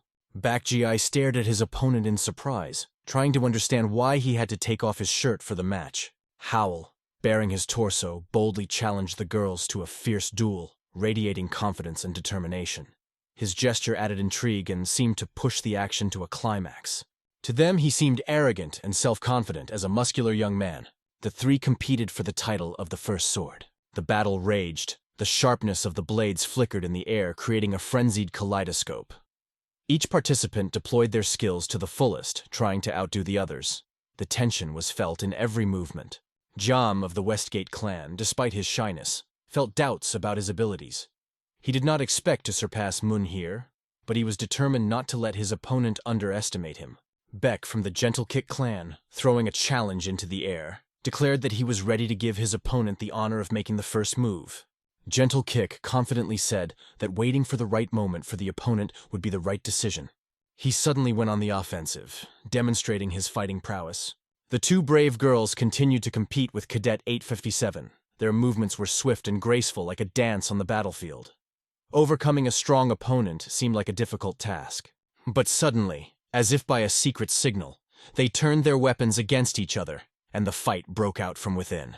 Vano suddenly noticed a small opening that could point the way to new discoveries. Vano decided to act without delay. With one blow, he aimed at both opponents at once, hoping for the effect of suddenness. They realized that it is enough to withdraw to a safe distance in order to gather strength for the attack again. One of them became impatient and blamed the other for the failure of their plan to attack the cadet. The tension between them grew, and the atmosphere escalated. Coup 857 was forgotten when the others decided to figure out the relationship with a fist. Sparks flew in the air as they engaged in a fierce fight. Insulting each other, they defiantly declared, "You are incapable of anything, and you are too self-confident." And every word fueled their anger. They desperately tried to outdo each other, but neither could gain the upper hand in this never-ending battle. Cheom Yovan noted that they had been in place for at least half an hour, and understood that the time was approaching for the end of this long duel. The red-haired cadet confidently felt that she had finally found the meaning for one decisive blow against Sanghwa. However, Sanghawa left for herself a vulnerability that the cadet could strike to end a world of uncertainty and fear. With a wounded shoulder, the cadet felt the deep injustice of the situation. How could it happen that fear and uncertainty covered her when she was so close to victory? She was lying on the ground, desperately screaming about the unbearable pain in her shoulder, not believing that she had lost to her opponent. The fight was in full swing as Guo Wang-ho charged forward, determined to defeat the 2 opponents in one move, his eyes blazing with determination. Wang-ho turned the arena into a spectacle by taking on 3 opponents at once. However, Baek Ji-I proved to be a tougher nut to crack than Wang-ho had anticipated. They fought on equal footing, competing in agility and strength in a fierce battle. He carefully studied every movement of his opponent, sure that he has incredible strength in his hands. He understood that this offensive was doomed to failure, but his fighting spirit did not allow him to retreat. Kosat charged forward determinedly, feeling his kicks gain strength with each step. He knew that he could hit his opponent if he put all his effort into it. The air was torn apart as Chaitek charged headfirst out of the sky, ready to deliver a devastating blow. He declared that he would take the first sword from them. His words were full of challenge and mystery. They were famous for their skill, so it was difficult to catch them by surprise. In the heat of the battle, he lost his caution and completely forgot that Sangwoo was approaching from behind, ready to deliver a surprise blow. Concentrating all his strength, he tried to repel the attack, striking a defiant counterattack in response, trying to delay it at least a little. Having immediately found himself in the center of a violent confrontation, he was hit by two opponents who mercilessly fought with each other. The three Wanghobek-ji and Sanhwai met on the battlefield. Cheon Yovun, observing the events, realized that Chaitek had harmed himself by choosing the wrong path. With only 3 left, he feverishly wanted to finish the battle and determine who would become the first sword.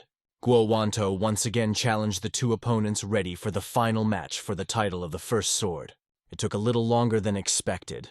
He often joked that he would be willing to give up the fight for first or second place just to get the third sword and enjoy peace. She thought that her energy was boundless, but these two took on the role of giants, competing on a completely different level. Two warriors aspired to become unsurpassed. They dreamed of the title of the first sword. Baek-ji noted that the scope and massiveness of his opponent make the fight an extremely difficult test. Go Won-hol of the Black Fist clan possessed the art of fighting techniques based on the art of the fist. His strikes were powerful, accurate, and relentless for any opponent. He had a spark of an idea and decided to attack from below, unexpectedly for the enemy. Without hesitating, he confidently threw his force into the kick, which quickly hit the opponent's stomach, filling the scene with an unexpected turn of events. The blow turned out to be so powerful that the opponent flew a considerable distance, trying to find balance.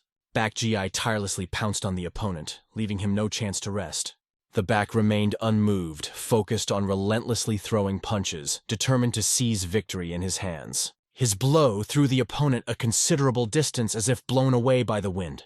The opponent hits the ground, raising a small dust vortex. Hull, staring at the ground, finally admitted his defeat. With joy on their faces, the cadets supported Baek-ji in their hearts, celebrating the new victory of their idol. Baek-ji's sword glittered in the sun like a mirror of victory. His second sword-like extension of will danced in the air, creating blinding flashes of light. Hwan-hol, known as the third sword, confidently entered the arena ready to compete with the strongest enemies. He declared himself as the fifth sword. Jeonyu Wang was standing in front of a majestic structure that had to withstand the power of the 6 main clans. He knew that there were still many challenges and unexplored roads ahead. He had to become so powerful that none of the hidden clan would even think of challenging him. On the day of the test, the atmosphere was electrified. The clock showed around 8 when the first participants began to gather, each ready to demonstrate their strength and skill. In the spacious office of the director, where every corner sparkled with cleanliness, a tense atmosphere reigned. Expectation thickened in the air, and everyone present was already preparing for future challenges. He looked carefully at the document in his hands, trying to find out if it had finally been approved. In front of him stood a majestic guardian holding a document that was supposed to decide the fate of the hero. The majestic guardian calmly explained that the decision was made by the superiors the day before yesterday, and the final approval from the Lord himself came only yesterday. To avoid failures, academy tests are carefully planned by the director and instructors after each recruitment of cadets. On the day of testing, there were no surprises. This was explained by the fact that the test turned out to be too simple for the cadets. He couldn't understand how the Lord, who had always held the 6 major clans in his hands, could approve such a decision. Something was clearly wrong. However, the Great Guardian remained silent. The Great Guardian silently handed the director a mysterious document. The director concentrated on examining every detail of the document, trying to reveal the secret that this unexpected gift from the Great Guardian hid within him. It is worth noting that a lot of strange events happened around. After finishing the reading, he focused his energy on the document, investing in it not only knowledge, but also a part of his spirit. He claimed that these orders were approved and accepted by him with the understanding of full responsibility. The 6th clan tried their best to take advantage of this third challenge, but their efforts were in vain. Each step only worsened their situation, driving them to a dead end. In the huge training center of Demon Academy, the clock was already around 10 in the morning. Candidates gathered for the third test full of determination. Jeonyu Woo understood that they were facing a difficult test.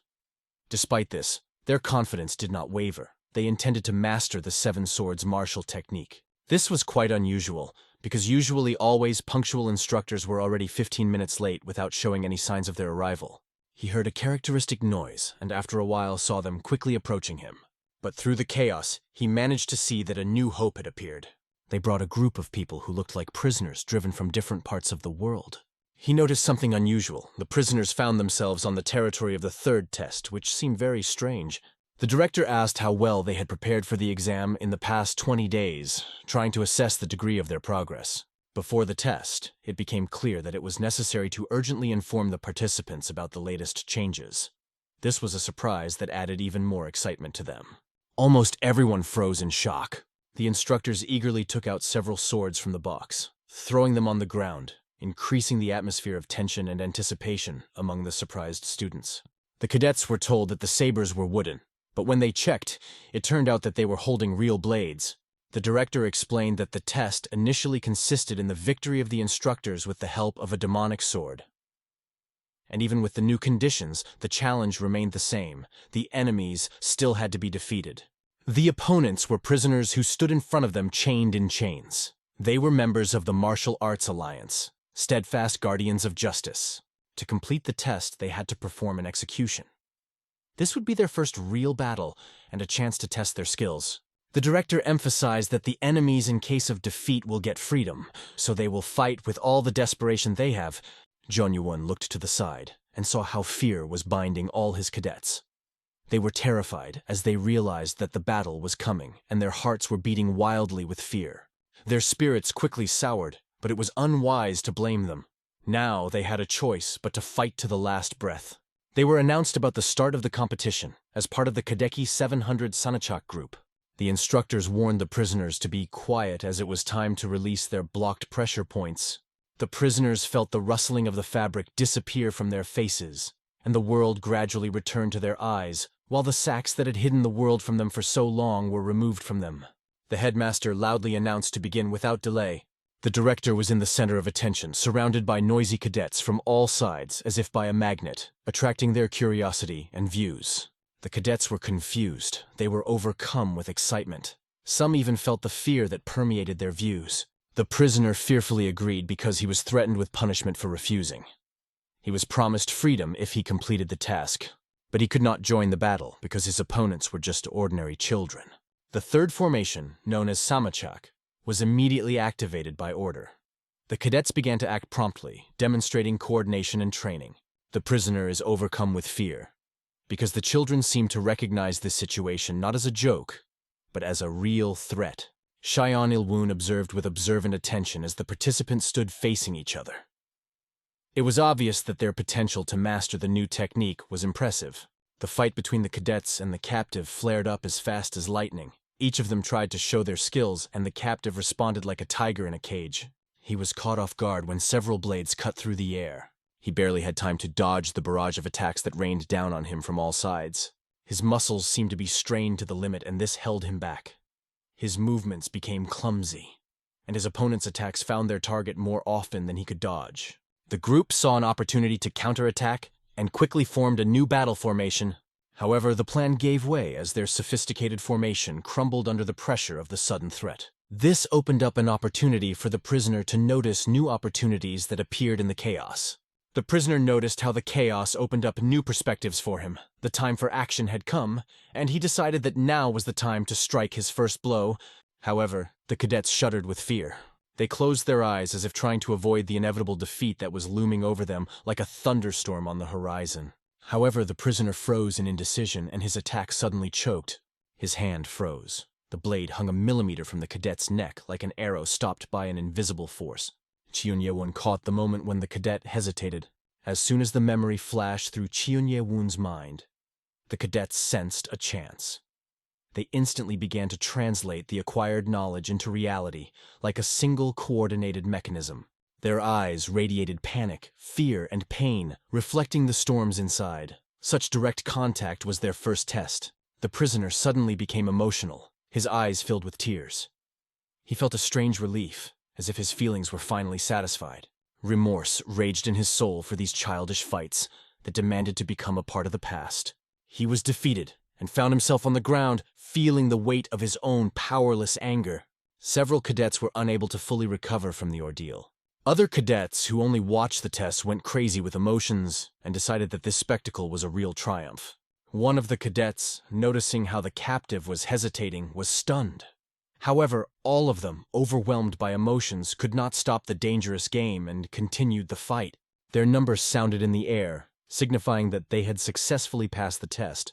Only 7 received the desired approval. The rest, breaking the formation, were left with nothing. Junyu Wong figured out the purpose of the exams. Although everything looked like they were emphasizing group work, they were actually judging the individual abilities of the cadets. Next to enter the arena was a group under the leadership of Kion Mugyam. Their opponent was none other than a martial arts veteran from the elite army of E. Before anyone could react and use the evasion technique, the team had already moved to the 5th formation, and he was still ahead, closing the distance instantly. The master of martial arts, feeling the fear of the cadets, cleverly took advantage of the situation, smashing their formation completely. However, he eventually got tired and lowered his defenses. Seizing this chance, the 5 cadets gathered in formation. They held their swords and struck hard with one powerful blow. Only 6 brave men, including Chiyomugaem, survived the brutal battle. He lost half of his soldiers, including Cade 80, a loyal subordinate. 5 groups engaged in a fierce battle with captives where life hung in the balance. The only group that survived to the end was Kion Muyang's. The director was pleased to note that so far everything was going smoothly and no problems had arisen.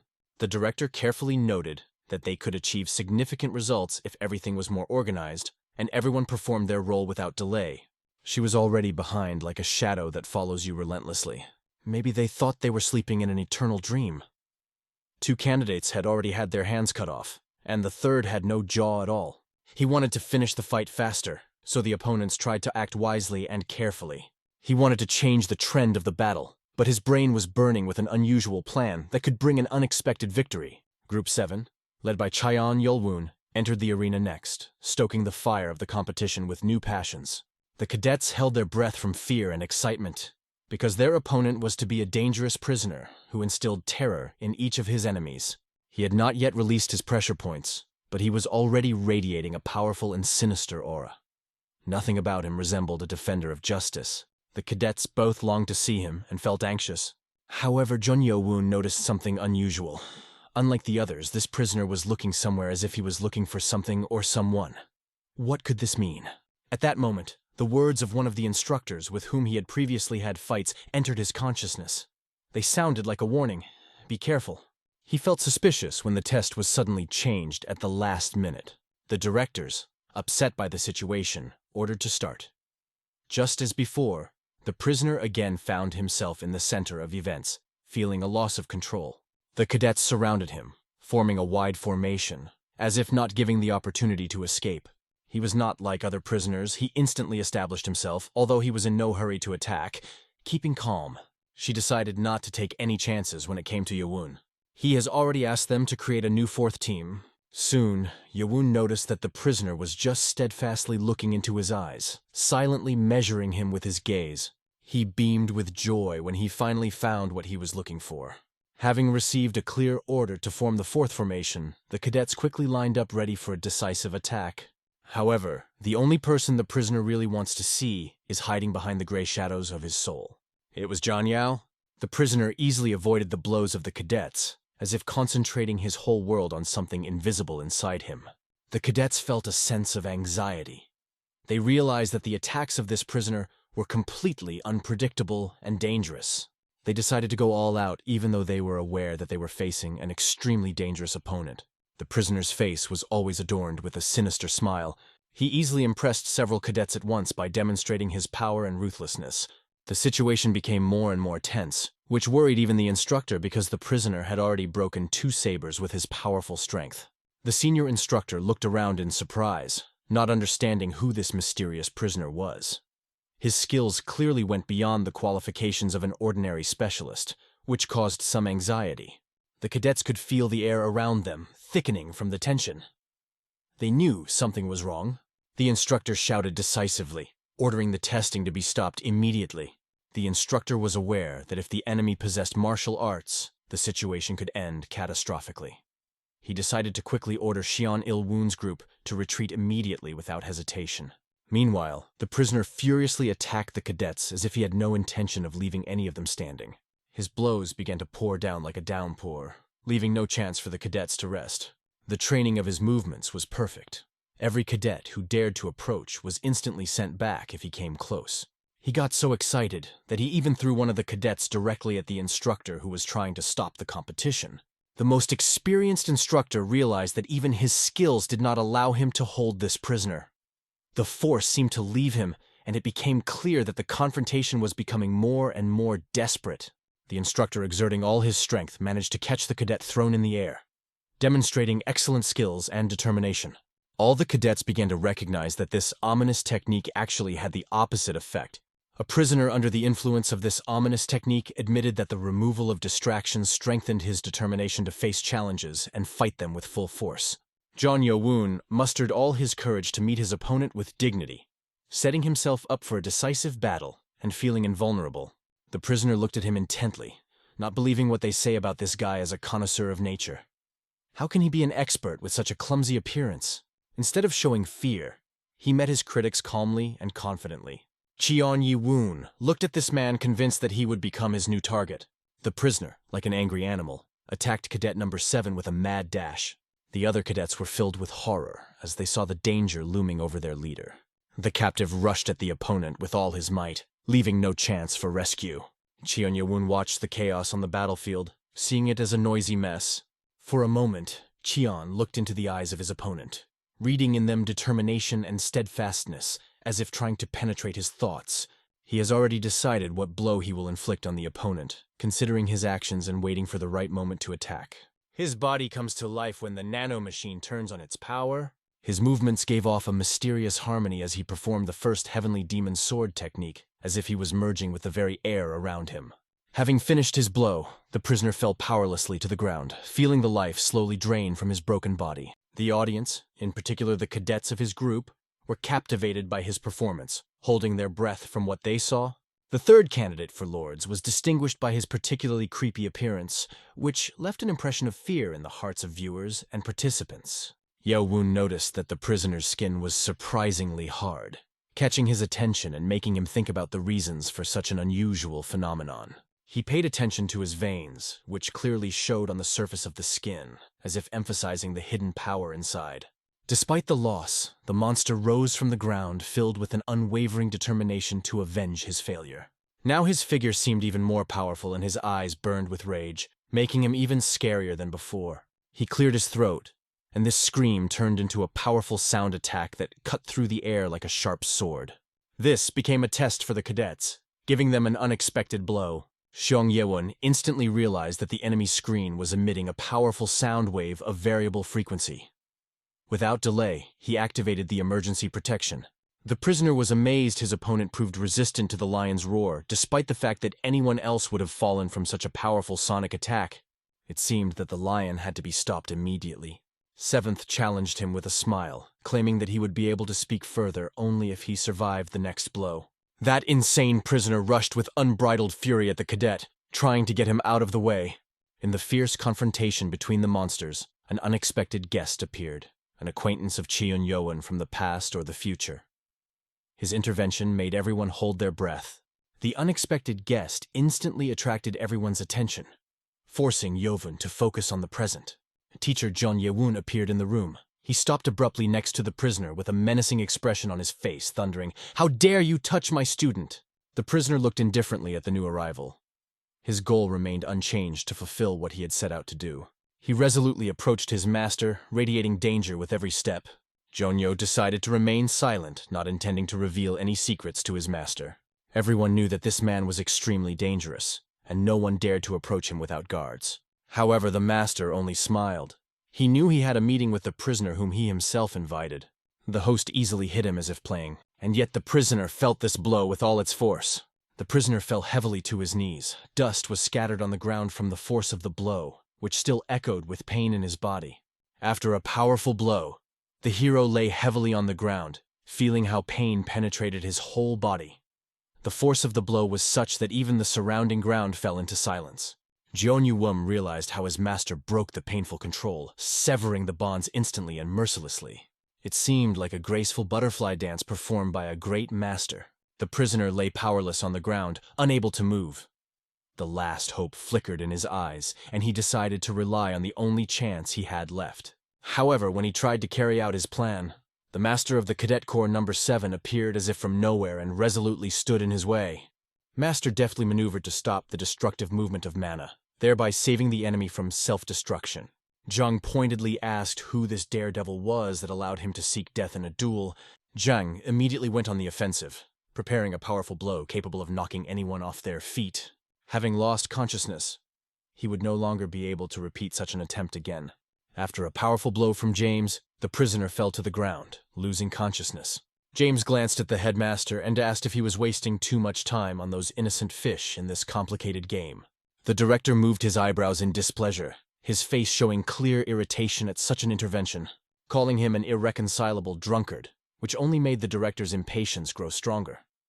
He spoke with a strain in his voice. It seemed to him that he knew everything in the world, although in fact he was responsible for only one subordinate. The cadets were amazed to watch the master, whose experience seemed incredible and fascinating. The master did not remain in debt, and with a slight nod called the director a matchhead. The cadets held their breath, watching this daring skirmish. At that moment, people emerged from the crowd, their faces hidden by bandanas. The cadets were already on the edge, but the appearance of mysterious strangers who jumped out of the crowd only increased the degree of their curiosity and excitement. He wondered where this crowd had come from, and how long they could remain unnoticed. The director realized that in front of him was a squad of guards who served the Lord and consisted of masters of martial arts. The director spoke up again, stating that all the prisoners who had used the reverse blood demon technique had been tied up. Jeonyu-won rushed towards his master full of determination and eagerness. His steps were quick, and every movement exuded confidence. It has been a long time since their last meeting. Zhang assessed the boy's progress since their last meeting, noted that the progress was impressive, but advised him to try the butterfly dance technique to achieve even better results. He was full of enthusiasm because he was looking forward to finally seeing the technique he taught his student in action. But then the director intervened, interrupting the discussion between him and his student. He mentally ordered Zhang to calm down, assuring him not to see anything and not to divulge the secret of possessing the sword. Jane always felt resistance when the headmaster gave instructions, not tolerating restrictions on her freedom. The director sternly reminded that this was only the third test and it was not finished yet, insisting that Jack get out of there as soon as possible. Zhang turned to his student, noting that they were already attracting too much attention. He expressed the hope that he would soon hear good news from him. With one lightning leap, he left the scene without leaving a chance for further pursuit. With a shout, he announced that their meeting was postponed for 4 whole years. When their time comes, he will meet his adversary as a worthy Vice Lord Master. Once outside, he felt a fresh breath of wind on his face. Despite everything, he quickly looked around with Lonnie, wanting to make sure that the danger was behind him. The Lord revealed his ruse by using Jeonyu-won as bait.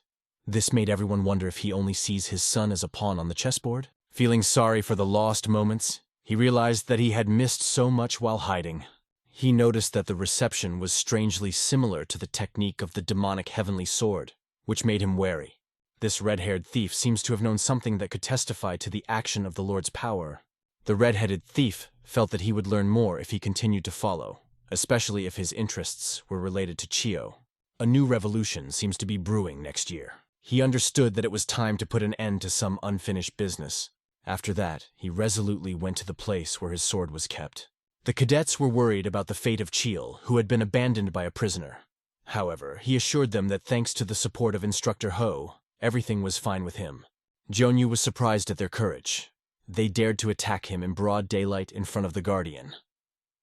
It was more than just a prank. It was a brazen violation of the rules. The master stood on the left. He foresaw the development of events. But knowledge did not give an advantage because he remained only a pawn in someone else's game. Her last breaths were accompanied by the certainty of his love. But as the poison slowly took away his mother, he only watched, unable to help. If he really involved both his mother and himself in the fight against the 6 clans, he would definitely regret it. The director remained calm, closely studying the development of events as if waiting for an important moment. The director understood that it was you, the fifth elder, and the leader of the Sound Clan, who gave her this permission. When Ocean Slip was first tried, he was given a year of house arrest as punishment. Brico, the leader of the Poison Clan, who unceremoniously entered Monique Academy and tried to implement his devious methods against Jeon Yovun, will now be behind bars for 2 years. The 2 secret Shadow Sword Clans and the Sword Clan faction prepared for action while the Void Sword Clan watched over the prisoners. The readiness for battle in the air was keenly felt. The director understood that despite the successes achieved by his son, there was a risk of being caught at any moment. Danger was an integral part of their game. The heroes were restless watching Cheon Yewon dominate aerial combat despite their increased power. It seemed that they caused huge events. He felt that everything around him was not as it was, as if the poison slipped by. Mademoiselle silently whispered about an insidious betrayal.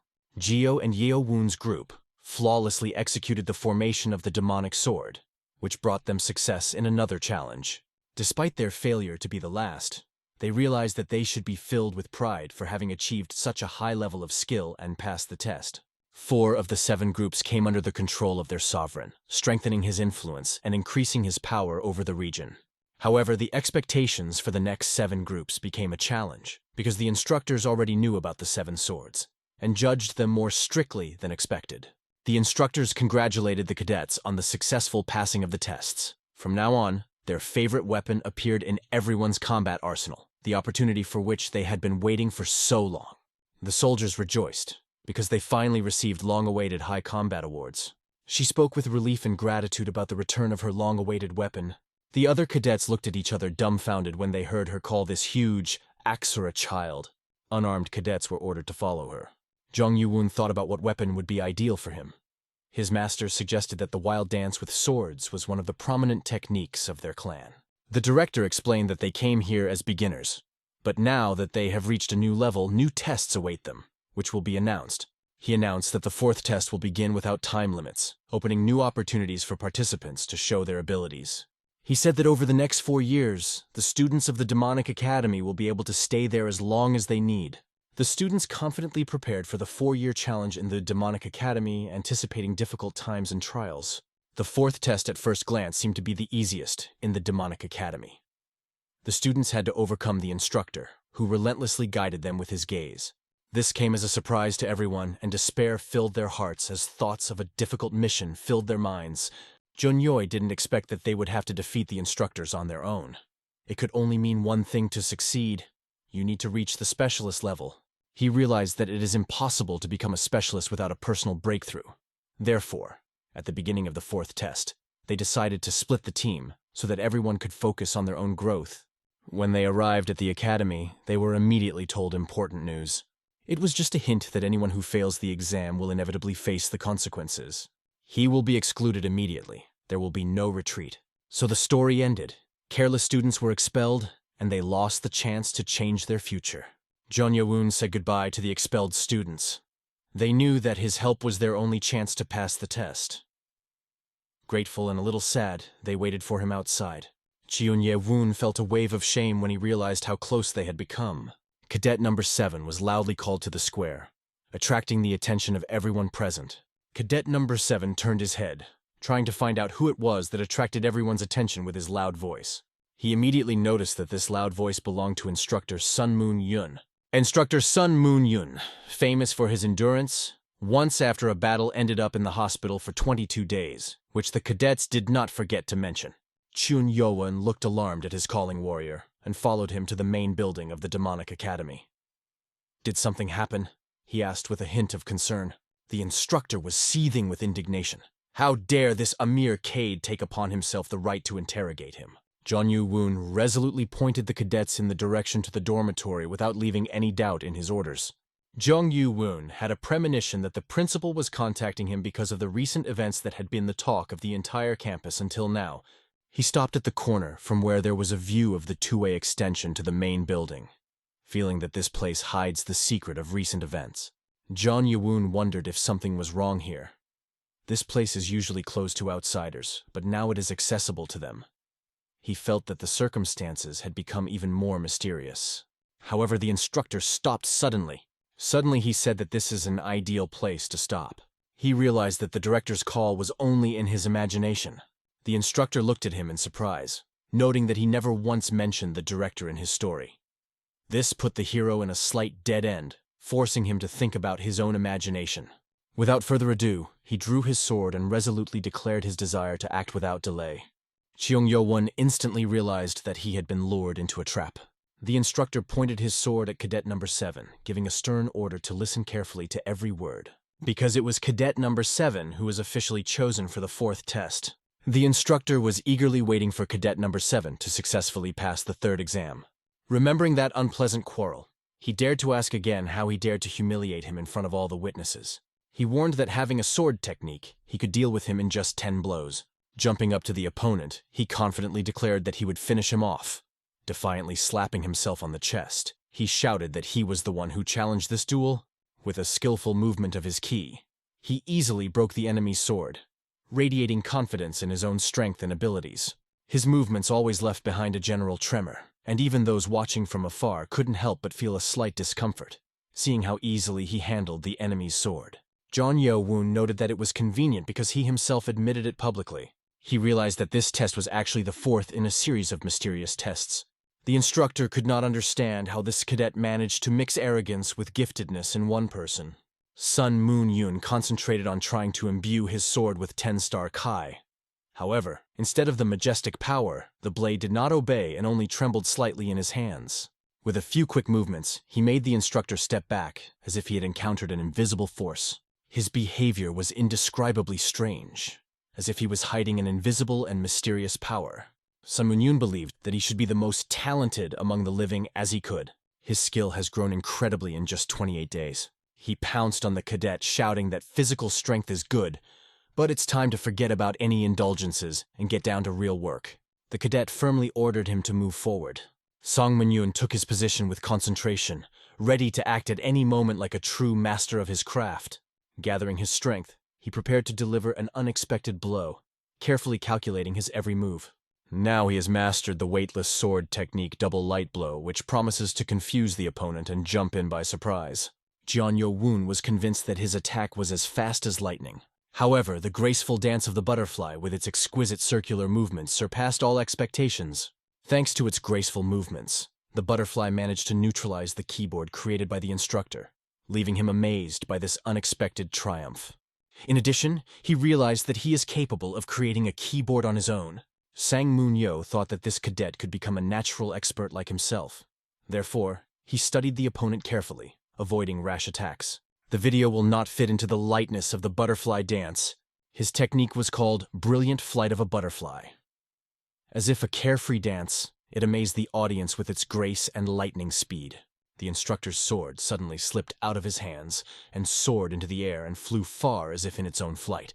Cheong-Yo-won constantly relied on the nanomachine, as if it had become her indispensable companion in all moments of life.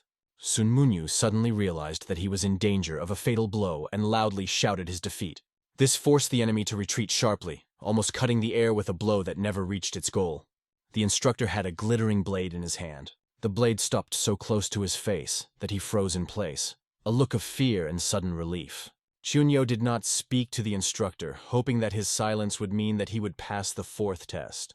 Sang Moon-yo stated that with the result he has, he can afford to complete the test. Sang Moon-yo firmly stated that he was going to finish the trial, but despite his words, he wasn't going to back down so easily. Junyue was watching his opponent carefully, preparing a surprise attack. As soon as he lost his concentration and she grabbed his sword, Junyue planned to immediately chop off the enemy's head. Gaeon-il-woon analyzed the opponent's every move in detail thanks to the nano. He cunningly pretended to hide the sword, patiently waiting for the instructor to unsuspectingly throw his strike. So when the decisive moment came, he gathered all his strength for a powerful counterattack. His counterattack was so powerful that the instructor literally flew into the air, confused by such an unexpected force. After a frantic takeoff, the instructor hit the ground so that a cloud of dust rose up around him. The instructor, lying on the ground, stared in amazement at Cadet Number 7, trying to understand how he could lose to him in this match. The instructor couldn't believe his eyes as the energy from both his hands seemed to evaporate and most of the threat disappeared with it. Chunyo decided not to ask the instructor if he was actually trying to hide something in his hands, because the suspicion only fueled his curiosity. Sang Moon Yeo understood that his skills were not up to his opponent. In a low voice, he asked for forgiveness and assured that he had learned this lesson forever. He resolutely promised to report to the director that he had successfully passed the fourth test. Cheon-yeon quickly realized that once again, disingenuously analyzing the situation.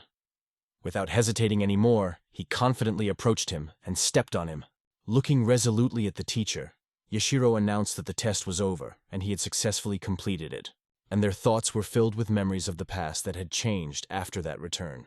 The instructors gathered together with expressive frowns and did not hide their irritation. The director was also unhappy, holding back his anger. Among the other instructors stretched out on the ground, Sun Moon-yu stood out, covering his face with a palpable irritation.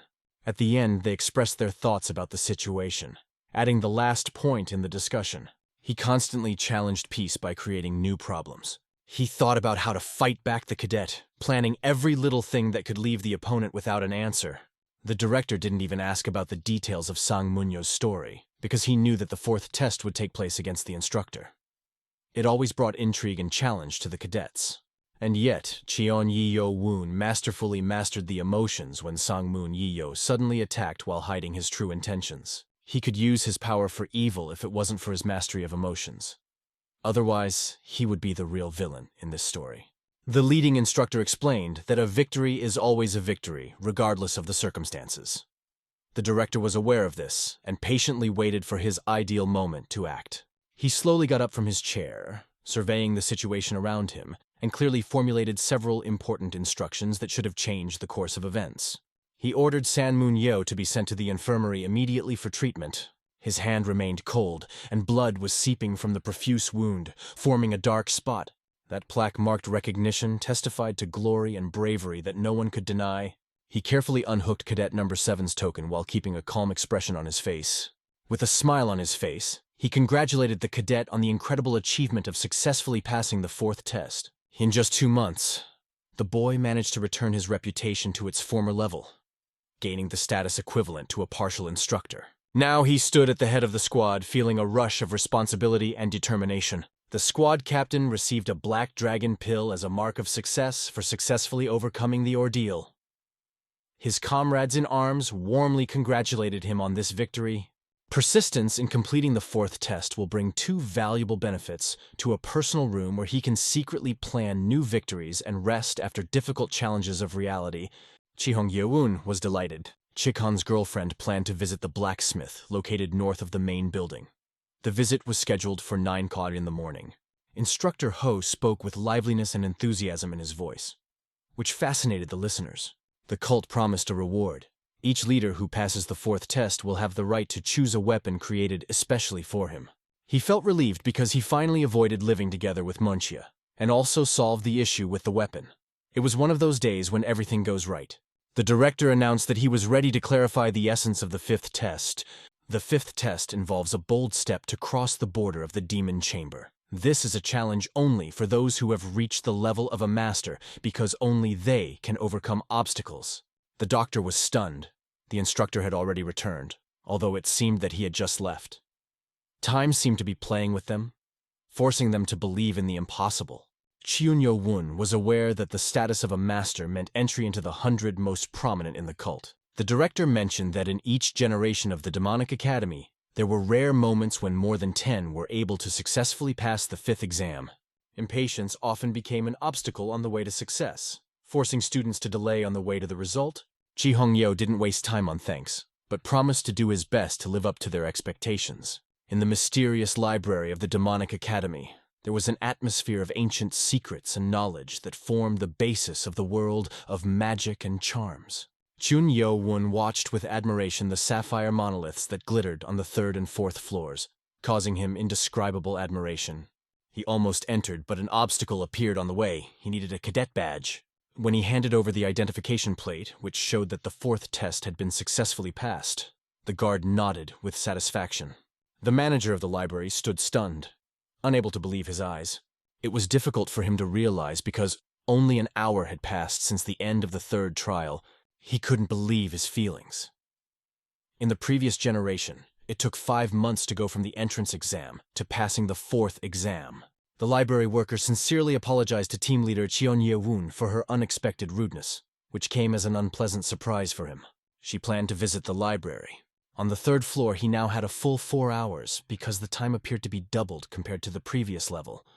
This gave him more opportunities to explore. They watched the cadets with interest and expectation that they will show their talents. He noted that the cadets completely immersed themselves in the world of textbooks, making efforts only to memorize the pages flawlessly. Passing by a group of people, he went in search of mysterious monoliths, which he sought to unravel. New facets of knowledge ignited in his imagination. When he came across the monoliths, one of them turned out to be much more complex than those he had seen before on the first and second floors. This discovery captured his imagination. He decided to immerse himself in the study of the strange marks of the swords. Asking Neno to help him, he ordered her to carefully record and preserve these mysterious marks. This could be the key to a new discovery.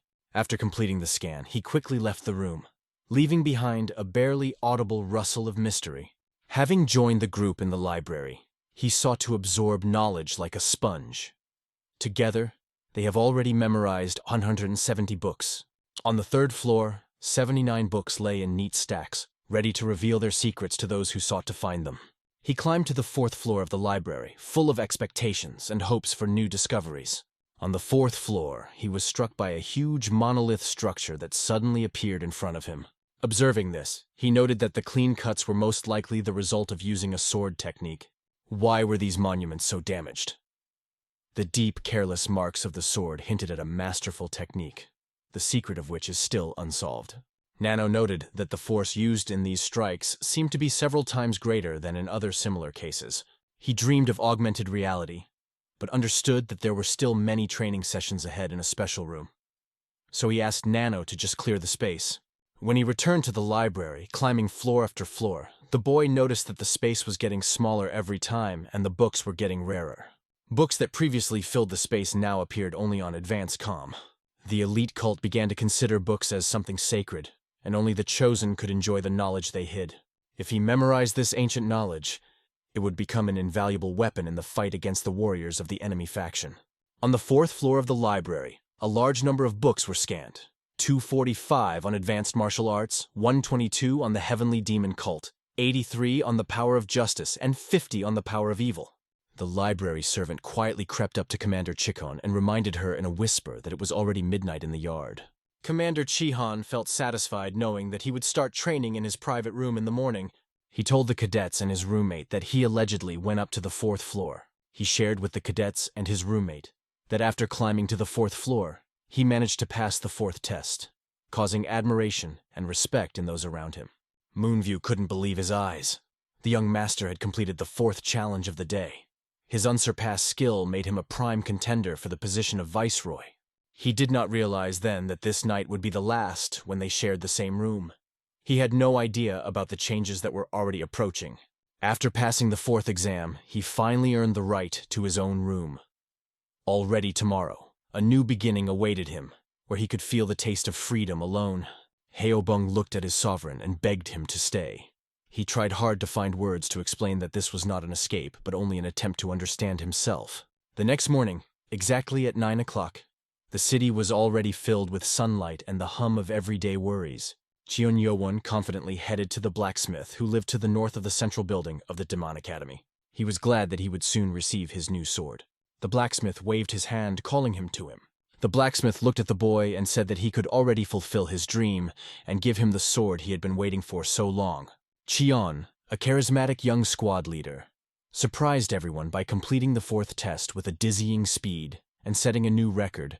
She sincerely congratulated him without restraining the delighted sparkle in her eyes. After greeting him, he noticed that there was no emotion on the blacksmith's face. There were no eyebrows on the blacksmith's face, which caused some fear in the observer. The blacksmith's hands are amazingly clean of hair, and the fingers are smooth, as if carved from bronze. The blacksmith noticed this peculiarity of his craft. Engrossed in thought, he began to worry whether he was looking too long. The blacksmith called himself Sun Vung, emphasizing that he was descended from the great Yizi. He remembered that he had once heard a legend about Sun Wung, whose exploits had long since become part of folklore. The historical records of the great chroniclers, preserved in their lines, The Incredible Adventures of Sun Wung. Yezi turned out to be an outstanding blacksmith whose swords were considered of the highest quality. In the spring-autumn period, his works shone with skill, enchanting everyone around. The blacksmith, smiling cheerfully, told the young man not to stare at him like that. His family had a considerable number of talented descendants, although their contemporaries were already a little inferior in skill. Jiwan proudly recalled how he passed on wonderful techniques. Confident in his art, the blacksmith promised to make every effort to forge a weapon that would surpass everything created so far. The blacksmith watched the young man masterfully wield both long and short swords. Chihan proudly confirmed his abilities. He could create both swords. At that, the blacksmith stopped, apologized, and admitted that he was only able to forge one of them.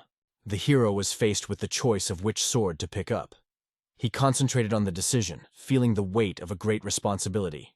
Each of the swords had its own unique properties, and choosing one meant choosing one's destiny. He concentrated as he confidently maneuvered the heavenly demon sword art. Almost instinctively, he felt the tool become a part of his essence. He chose a long sword.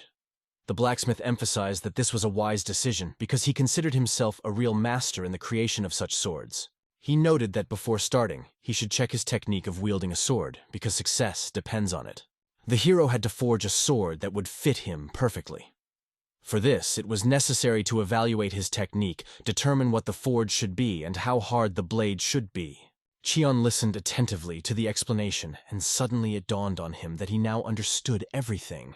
Cheon, full of new awareness, began to skillfully perform his technique, as if in unison with an internal rhythm, feeling every movement of the blade's oscillation. The blacksmith carefully studied every movement and every attack of the young man, fascinated by his skill and coherence of actions. At some point, Val's fascination reached its peak. The dust was raised by the raised storm so high that Val barely managed to see what was happening around. Chihan declared that he had finished his work, and asked if this was enough. Now the blacksmith had to carefully analyze the situation to understand whether Chihan's results really met the expectations and requirements to move on. He managed to see everything before plunging into this chaotic vortex of dust. Koval pondered how to choose words to convey important news without losing politeness. The blacksmith finally took the courage and regretfully informed Shion that it was impossible to make a sword for him. Chiun Yewun wondered what exactly Shion meant by the words, "It's impossible." For a brief moment, the blacksmith held out his sword, causing Chiun Yun to wonder why this might be important. The blacksmith carefully raised his hammer, demonstrating why it would be impossible to create a sword. This was the moment when Chiun Yewun felt deep thoughts about the words of the master. Taking a fighting stance, the hero held a hammer in one hand and a sword in the other and effortlessly smashed his opponent. From the powerful blow of the sword, not only the fragments of the struck piece flew away, but also the entire blade split into small pieces, scattering around. Jonyo had no idea that everything was under control, even if he didn't aim the technique at someone. The blacksmith said that an ordinary sword could not withstand his special technique of possession. The blacksmith added that if he could apply a technique to make the sword more stable, he would certainly take advantage of this opportunity. In order for the sword to withstand such a technique, it must be made of strong cold iron that can withstand the strongest loads. Cold iron is a special metal filled with the magical power of the Northern Ocean, ready to withstand any test. He was impressed by the power of the heavenly demons. The technique turned out to be incredibly powerful, surpassing all his expectations. When he first saw this monstrous technique, his crafting instinct ignited with the desire to create a sword capable of competing with such power. He invited the master to show him the art of wielding a short sword. Fortunately, when Wings of the Sun saw the graceful dance of the butterfly, he self-confidently declared that he would be able to reproduce such skill and grace. Gio returned to the individual training room, ready to hone his skills to perfection, as an incredible challenge awaited him. He noticed that several cadets had already become specialists, which prompted him to strive for more. He would not allow himself to fall behind. His goal was to reach the level of a master. He hesitated, holding 2 pills in his hands to swallow one or both at once. Thoughts fought in his head like 2 gladiators in an arena. After considering several moments, he finally made up his mind and made a decision. Not being able to stop for a moment, he immediately swallowed both pills with a decisive gesture, ready to accept the consequences of his brave act. Soon the boy felt how the pills began to work, piercing his body with a wave of energy and unexpected sensations. The sensation in the throat suddenly reminded me that the pills had already begun to work. Cheon walked up to Nano, looking straight into his eyes, and said, "I want to sing with you." Cheon decided to improve his skills using the Heavenly Demon's sword art, and planned to help master the absorption technique. Nano asked him not to waste time thinking and to say directly how painful it would be. Simplicity is always attractive. Why complicate it? Beiku, the legendary founder of the Poison Clan, known under the majestic name Lord of 10,000 Poisons, gained eternal fame and fear with his countless achievements in poison mastery. Chio immersed himself in improvement, mastering his technique with unwavering determination. The aorta suddenly snapped like a taut string, bringing chaos into his body. Nano immediately activated the process of cell replication, trying to quickly restore the torn area and restore the balance of the body. He understood that without quick action, all of his blood vessels and critical pressure points could be irreparably damaged. The arteries and veins of his body seemed to explode, and Nana rushed to him, healing each wound like a puzzle, assembling his recovery. He knew that every second of concentration was worth his life.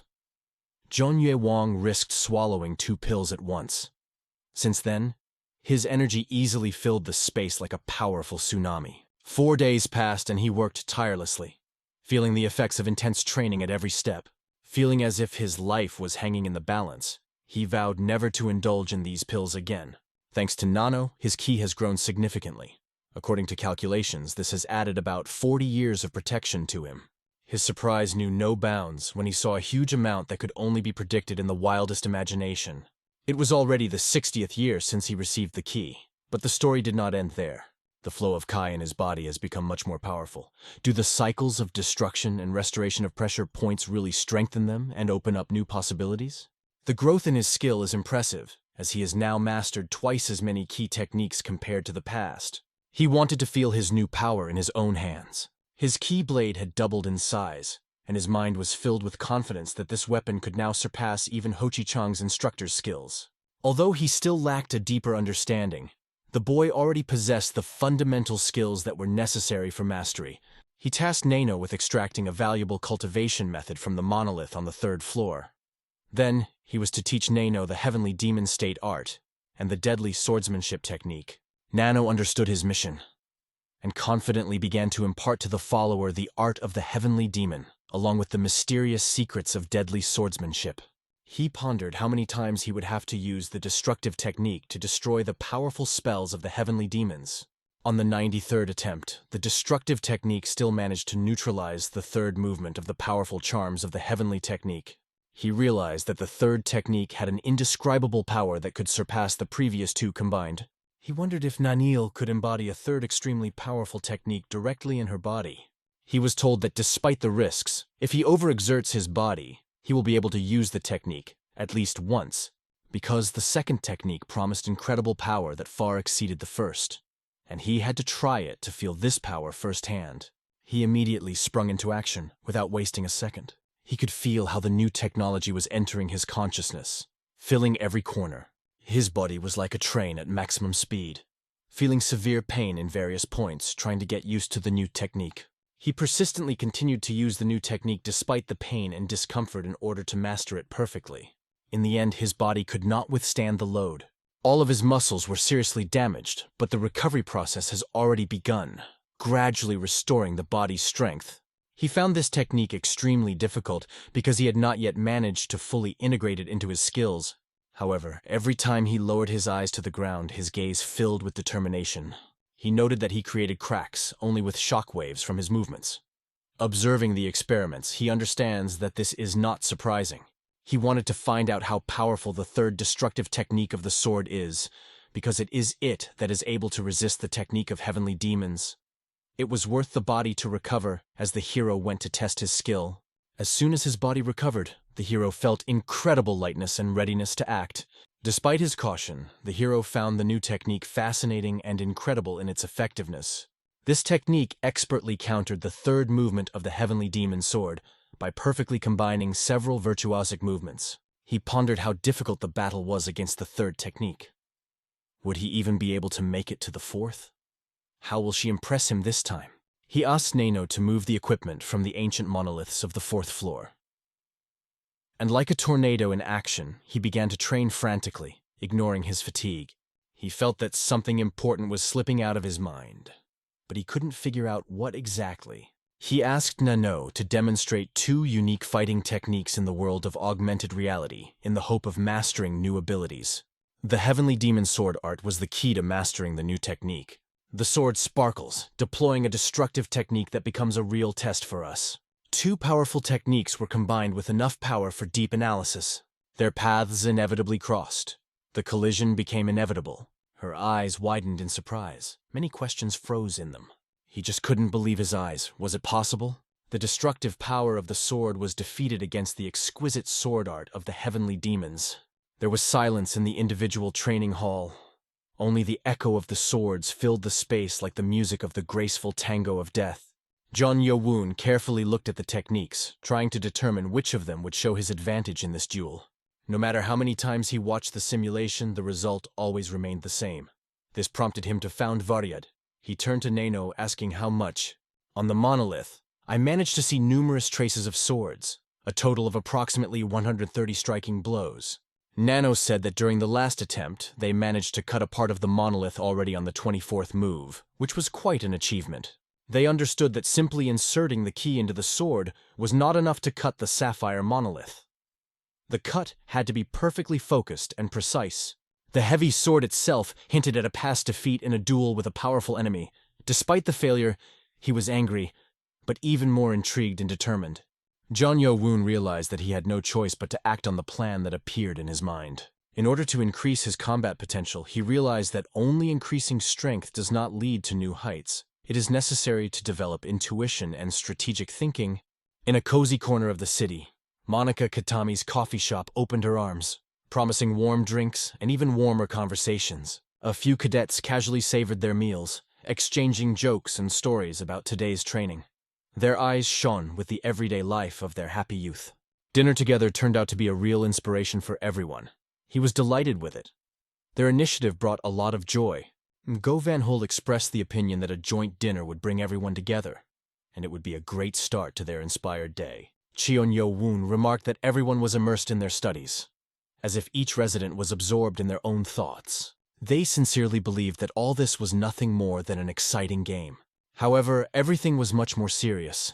Kenneth, surrounded by doubts, sought to prove to his friends that they were right after all. Kenneth understood that personal power will not solve problems. They must unite to become stronger together.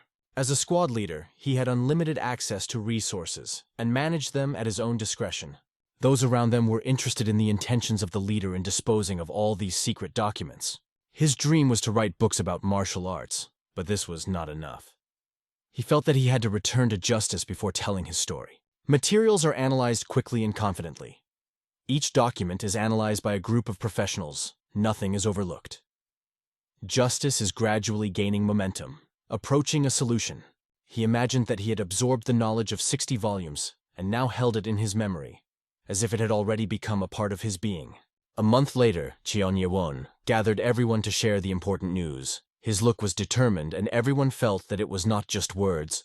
Recently, it was brought to the attention of Moongyu. The young master began to behave out of the ordinary, causing suspicion in everyone around him. She remembered how she met him several times with a dirty face, which always caused her anxious thoughts. He only smiled slightly and noted that these were only a few urgent matters that he had to write down. She doubted if this situation had anything to do with it. Cheon Ye-woon entered the room with several mysterious volumes that immediately attracted all the attention of those present, causing general interest. He carefully spread the volumes in front of him and cast a careful glance at the audience, asking if everyone had gathered in place. The speaker prepared for an important speech. He looked at the audience that had gathered at his call and began to discuss future events. He announced loudly that from tomorrow he would begin his solitary study to prepare for the important tests that lay ahead. His comrades, gripped by fear, did not want to leave him alone. The fencers were honestly confused. Too much happened suddenly. Some of them began to think about the time spent on their own training. She decided to advise him to contact the sovereign and find out if he has any deadlines to plan everything in advance. Honesty was his credo, so he admitted the time frame is not defined a year, maybe 2 minutes, but he will not return until he achieves the desired result. Unshakable determination was visible in his gaze, and everyone around felt it. Go Van Hulse firmly assured everyone that he understands the goal and will do everything possible to achieve it. Those around him excitedly nodded, wishing him success in achieving his desired goal. Baekji understood that Chong Ye-un was facing a difficult test, because everyone who successfully passed the fourth test was expected to study separately. Everyone must pass the fourth test to begin their separate studies. This test will determine their future fate. Everyone around them froze in surprise. Before them stood a real team full of determination and unity. However, the sharp blades that were already carrying out orders whispered about their next mission. The 6 blades gleamed with confidence, ready for the next challenge. The cadets from the middle clans seemed disheartened, realizing the difficulty ahead. Although the goal was ambitious, overcoming it promised difficult challenges. After that, he issued a second order to master all the martial arts textbooks that were waiting for them. At this moment, the heroes felt a surge of intrigue and excitement. Cadet 408 pondered why his fingers were always in ink. Inspiration came unexpectedly, and rewriting everything by hand was a real challenge. Their sovereign decided to organize secret martial arts lessons on the 4th floor of the ancient library. Dar prepared secret handwritten martial arts techniques for his loyal students. Jaeunil tells the students to take the books in a certain order. Heobong is excited to be the first, happy for his privilege, and ready to gain knowledge. He looked at the books he received from the mentor with interest. Their covers excited his imagination. Seeing the content, he was overcome with delight. Other cadets eagerly asked what had impressed him so much. He ran his eyes over the pages of the illusory sword technique, pedal fall, iron shredder's foot strike. The illusory sword techniques were the unique martial arts of the elite clan. They included the fall of the pedal sword from the Northern Air Second and the powerful strike of the iron shredder. Heo Bones swore to give his all to become more powerful and repay his sovereign for his infinite kindness. He swore to honor all his orders no matter what. The whole court was beaming with joy because their sovereign showed concern even for cadets from the lowest clans. Everyone was ready to give anything just to earn his trust and respect. The cadets were called one by one, and each of them was given books containing knowledge about various techniques and specialties. Their future depended on these valuable volumes. Sungwon had heard the library call their master a rude fool, but he wasn't one to flip through books mindlessly. Go Wonho stood in delight, realizing that he had perfectly memorized the contents of all the books piled on the shelves of his library. After listening to the wave of praise, Jeonju-un hesitated between pride and embarrassment. Vasil, without restraining his emotions, declared Jeonju-un the best of all, not finding words to express his enthusiasm. In the strict restrictions on access to the library lay the wisdom to avoid the danger of spreading too many war secrets into the same hands. Everyone knew that their ruler was a real monster of knowledge. Who else could remember all these numerous books so perfectly? They animatedly discussed their impressions and shared their thoughts. Chiun-yo burst into the conversation, asking him to finish the discussion and get on with compiling the books. When Chiun-yo distributed the books, everyone gathered expressed their gratitude. They vowed to do their best to live up to the trust and achieve success for their ruler. Moon-jio was beaming with joy as she hugged the stack of books she received as a gift. Baekji nodded, indicating that despite all their efforts, the problem still remained unresolved. Some had their own unique cultivation methods and breathing skills. However, he was sure that the likes of Joe Hook from lower-ranking clans could not match them. It was then that he came across a page in a book where the secrets of cultivation and the art of breathing were recorded. The book described universal martial arts that opened the way to limitless possibilities. The book turned out to be perfectly adapted to the needs of each reader, like a living organism that felt the desires and aspirations of everyone who opened it. Cadet 408 was impressed with the cultivation technique she had to master. It was a real revelation for her. Curiosity ignited a flame in her chest. Where did he discover this incredible cultivation technique? He listened attentively to all her questions but did not give any answers, leaving her in a constant mystery. Jeonyo explained that the art of universal origin was a secret cultivation technique hidden on the 4th floor of the ancient library. 2 days ago, Chi-Yun-Yo-woon was finishing copying ancient martial arts manuscripts.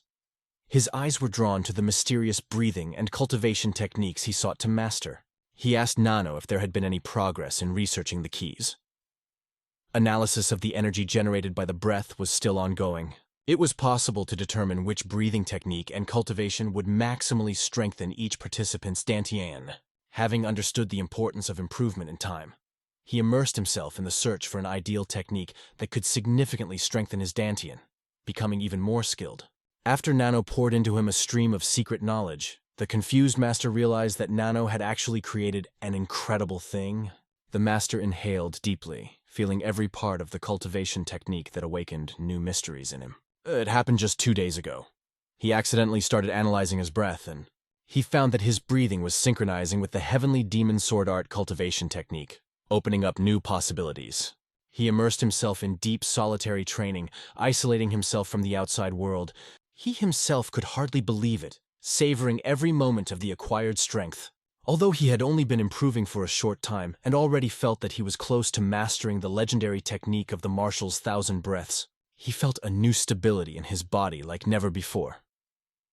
His research and immersion in books on ancient techniques had paid off. A secret cultivation technique carefully hidden on the 4th floor of the library made the cadets fiercely debate whether it was true because its discovery promised unprecedented opportunities. The mysterious library contained many hidden treasures. Everyone believed that this must be a cultivation technique once known only to an elite clan that has long since ceased to exist. He ordered them to study all the books by heart that he handed over to them. To the northwest of the secluded institution was the Demonic Academy, where students immersed themselves in knowledge.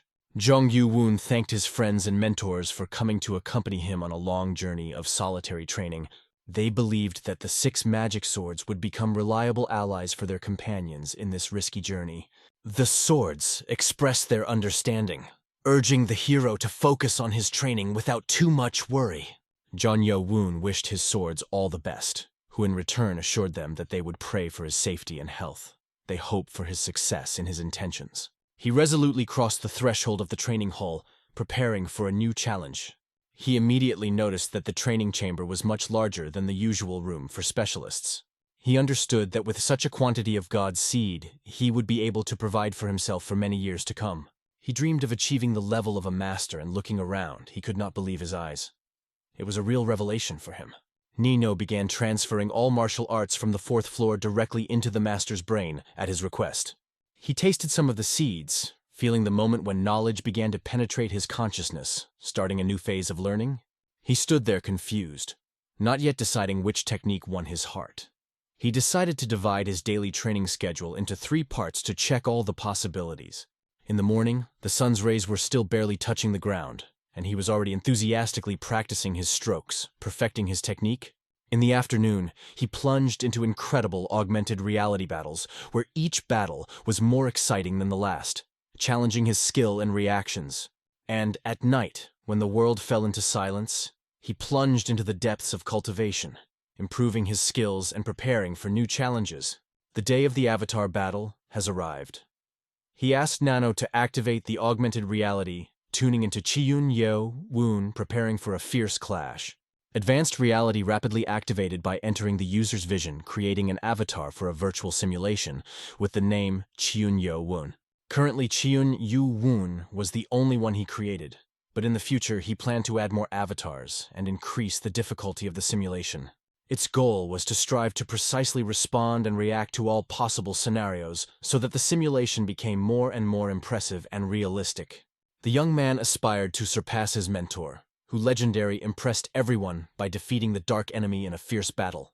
The young man felt a slight tremor mixed with excitement. The moment had come, and he had to prove that he was ready to take his first step to greatness.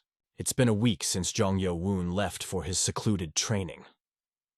Meanwhile, the Dark Clan's Vice Lord candidate Zhang Mu-yun passed the 4th test. On the 10th day, Mugu of the Dark Dragon Palm clan was the 3rd to defeat the skilled instructor Lim Pion, showing his skill and steadfastness. The 4th contender was Jongkyun Lun, who aspires to become the Vice Lord of the Sword Clan. His eyes were burning with determination, because an important test awaited him. 2 months have passed since Jung Ye-won locked himself away in isolation for training, and Jung Mu-yun and Jung Kyung-moon have followed suit by immersing themselves in this lonely path of cultivation. Mugyo also longed for a journey of improvement, but postponed it. He decided to first train the vassals from the lower clans, devoting all his energy to their education. I'm sorry I can't assist with that task. The followers rejoiced because the 2nd vassal had successfully passed the test. Go Wonho's 2nd sword and Wusuyan's 5th sword, both of the 6 legendary swords, convincingly overcome the challenges of the 4th trial. Demonstrating their mastery, Swordmasters San Wai and Chitaki Giam confidently passed the 4th challenge of the month. demonstrating their unparalleled skill. In the 6th month, new trials gathered already experienced fighters from mid-level clans. They made their way to the status of natural specialists. A month has passed, and the experienced Jaws Wu Man and Lim Yehuan finally challenged the 4th test on the road to mastery. 15 people have already failed the test so far. A year passed, and Jeon Yo-woon's vassals introduced a new 6 swords. Moon-gyo was honored to be the first sword to take an honorable place in their ranks. Once 6 new swords were selected, and over a third of their companions reached the level of natural masters. 2 years after Cheon Yo-woon's secluded training began, most of the cadets successfully passed the 4th exam. Of the 120 cadets, 71 confidently passed the 4th exam, the rest lost their chance. Of those who remained in the ranks, 34 served under the leadership of Cheon Yo, and 19 were forced to leave. Heoban has made a titanic effort in training and has already become an experienced specialist in 2 years. His tenacity and perseverance impressed everyone around him. Almost 80% of the cadets are proud to watch as a new star among them. A young man with impressive abilities quickly overcomes all obstacles and becomes a real leader. Those who successfully passed the 4th test were given the opportunity to enroll in a special program of separate education, and now they are. That year, a fateful duel took place that changed the course of events for them. 6 swords met on the battlefield, sparkling with lightning. In addition to Cheon Yo-woon, 70 cadets completed isolated training, but only 60% of them could withstand the rigors of fusion training. After 28 months of intense training, Jeon Mu-yoon, who aspired to become the Vice Lord of the Dark Clan, was able to overcome the challenge of the 5th trial of the Sealed Demon Chamber first. Much earlier, in the 8th month of the 2nd course, another 6 cadets successfully passed the 5th exam. 7 desperate ones, including Cheon Mu-yan, dared to challenge the Demon Chamber's seal, but no one was able to win. After the death of 3 candidates, the cadets began to seriously doubt their readiness to pass the 5th test. Fear and uncertainty entered their hearts. The duel with 6 swords was the culmination of honed skills and a jump in training. He challenged the 6 swords that ruled the battlefield that year, ready to fight for his position among them. This time, the 1st place was undisputedly captured by Guo Wang Haolin. He was followed by Moondia, the 2nd sword, and the 3rd position belonged to Baek Ji-yi. 2 months passed, during which the situation continued to develop unexpectedly quickly. When he returned home, he immediately noticed that not everyone was present. Once again, Moon-gyo and Hyo-bang appeared heading to the separate training halls with fresh determination and fire in their eyes. Baek Ji-yi was glad that they had at least gone in pairs. It calmed him down a bit, because he had a feeling of discomfort when he saw them alone. Betsy was relieved to note their caution as the dogfight grew more threatening. Baek Ji and Go-won argued passionately again while fully trusting each other. Both were unsure of what sneaky tactics the enemy might use. Uncertain about the enemy's tricks, the heroes held together as a single force to face the danger. Hall felt anxious. His restless thoughts whispered of danger. He made up his mind to follow the suspicious strangers. Heobong was furious because dangerous strangers did not hesitate to use weapons. However, Heobong didn't care about his own safety. He was interested in something else entirely. He planned to express his final thoughts, anticipating that Moon Gaia would not take his proposal seriously. His hand reached for his sword in a flash. He confidently stated that he considered discipline to be the key to being a useful pawn on the battlefield. He challenged that if Moon Yo-won wins the duel, he will be free. However, if he loses, Moon-yo will become his vessel. The man persistently repeated that if Moon-yo wins the duel, he will be freed. But in case of defeat, he will have to become his vassal. A vessel for carrying out his plans. Heoban couldn't take it anymore, and decided that it was too much.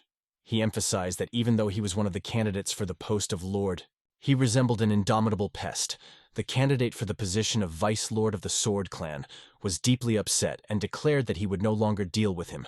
The reinforcements didn't have to wait long. Strong warriors were already approaching, ready to stop these two. Hyobam sensed the approach of a group of people who aimed to stop them.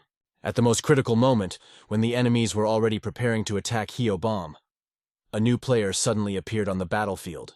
Using telekinesis, they took control of one of the cadets who was advancing rapidly. The alien force was now controlling him like a puppet. Moongear and Hyobong held their breaths when that cadet, as if guided by an unearthly force, instantly stopped the attack of his comrades as if by the will of a single thought. Their attack struck with an unexpected force of telekinesis that threw the enemies into a real rage, igniting in them a thirst for revenge. Suddenly, someone came out of the cozy room, attracting the attention of everyone present. Heo Bang and Moon Gyo froze in amazement, not believing their eyes when they saw this mysterious person in front of them. A stranger wrapped in a tattered robe with long disheveled hair appeared before them. Cadet 408 realized that the stranger was her sovereign. Her heart was filled with delight. Chihun Yo-woon arrived at a crucial moment to defend Heobong. Filling the space around with fighting energy, Heobong stood on the threshold of a difficult struggle, preparing himself for the inevitable confrontation. Heobong looked serious and gloomy. He was clearly not happy when he encountered the unexpected welcome at the door of his room. The Vice Lord stood in front of the candidates for vassals, assessing their loyalty and potential for service. The earth before him turned out to be a testing ground where their fate was decided. They watched in amazement as the stranger maneuvered objects using only a key. It was an incredible skill of telekinesis. John Yeon-woon felt disappointed even though he had just reached Grandmaster level. He only expected to achieve mastery, but the reality exceeded all his expectations. He turned to his vassals, inquiring about their actions. Moon Gyo and Heo Bung prepared to meet the enemy. Their lightning counterattack shattered the enemy's plans and prevented them from uniting to attack. He felt that he had to do anything to stop those enemies in order to ease the situation of his ruler. Therefore, he decided to stand in the way of the enemies and take the initiative into his own hands. Lunar Equipment boldly launched an attack against opponents, supporting their ruler and driving away enemies. Seeing how the situation was developing not in his favor, the Vice Lord candidate did not hold back. Anger seized him, and he resolutely rushed at Cadet 408, ready to prove his strength. As Moongear focused on the incoming strike, she couldn't help but think that this was the true swordsmanship of the legendary Imperial Sword Clan. Rin plunged into deep focus because it was important to use her hands correctly to carry out the planned reception. Cheon Ye-won watched intently as the vassals and candidates for Vice Lords strode towards him like a wave coming to shore. He concentrated, causing telekinesis with the power of thought, and invisible streams lifted all opponents into the air, defeating them with one powerful sweep. His strikes were lightning fast and accurate like invisible arrows, piercing every enemy with invisible streams of energy, leaving them with almost no chance of resistance. The opponent lay helplessly on the ground, trying to comprehend the invisible energy that had knocked him down. The culprits realized that they would lose because a real monster appeared before them, whose strength and skill took on the entire burden of the situation. Chi-hung Yo-woonwak moved past, leaving the impression of invincibility. No one present would dare to attack him. Everyone around declared that further fighting was useless, and urged Cheon to admit his defeat when the young master only heard these words. However, Cheon frowns at the crowd, silently answering their calls with a dark gaze. In Cheon's presence, the numbers forced the crowd to seek salvation in arguments, but they also knew they had no real power to influence him. Everyone was seized with fear of the superiority of the arguments did not help. Their eyes intensely contemplated him, as if before a powerful sentence. His attack was lightning fast. The opponent flew into the air like a perfectly executed arrow. The opponent flew so far that the rest of the fighters froze in anticipation, fearing to become the next victims of his extraordinary skill and speed. Even more anxiety filled them when his dark gaze warned that they were next. At that moment, Ji-won Pyong-moon rushed at Moongi like a predatory bullet ready for a merciless battle. Ji-won was surprised when he saw how his opponent, despite his fragile physique, showed extraordinary power with a palm strike. Geo parried the blows with incredible agility, but her energy suddenly ran out, leaving her in a dangerous situation. Her opponent sneakily approached. Noticing her helplessness, the Viceroy candidate had no intention of showing mercy. His gaze burned, and his intention to finish her off became more and more obvious. Cadet 408 closed her eyes, not wanting to see her inevitable fate. Opening one eye, she barely dared to look at what lay ahead. She noticed how her master was tightly clutching the sword with which the candidate for Viceroy had just been struck.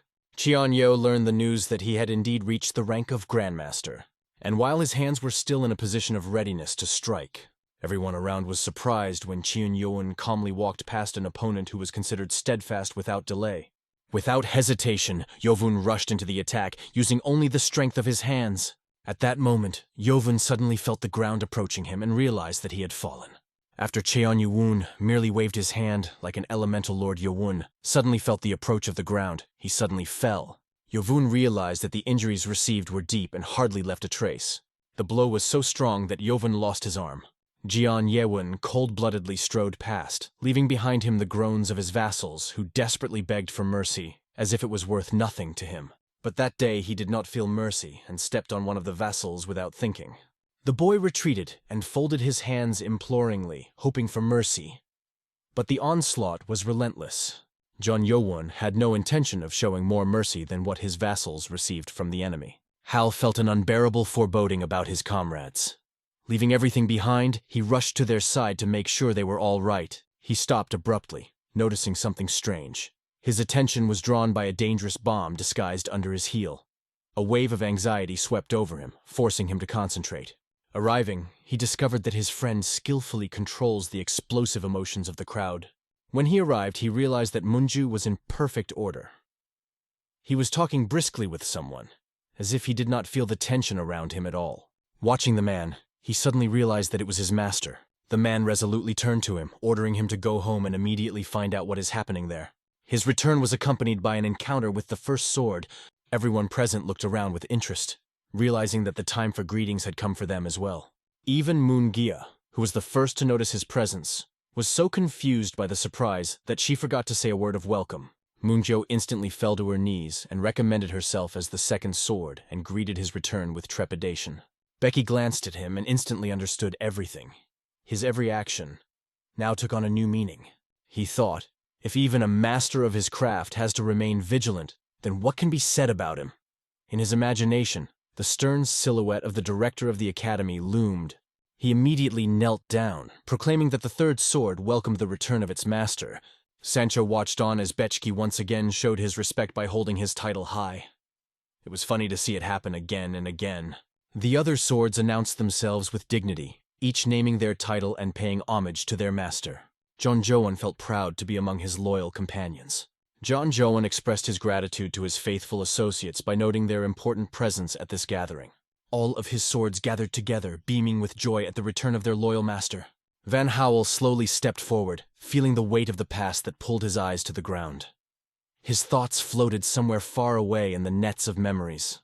On the ground lay a male candidate for the position of Vice Lord from a powerful sword clan. Ji-won Pyong-moon barely got up from the ground, covered in bruises after a fatal encounter with a formidable host.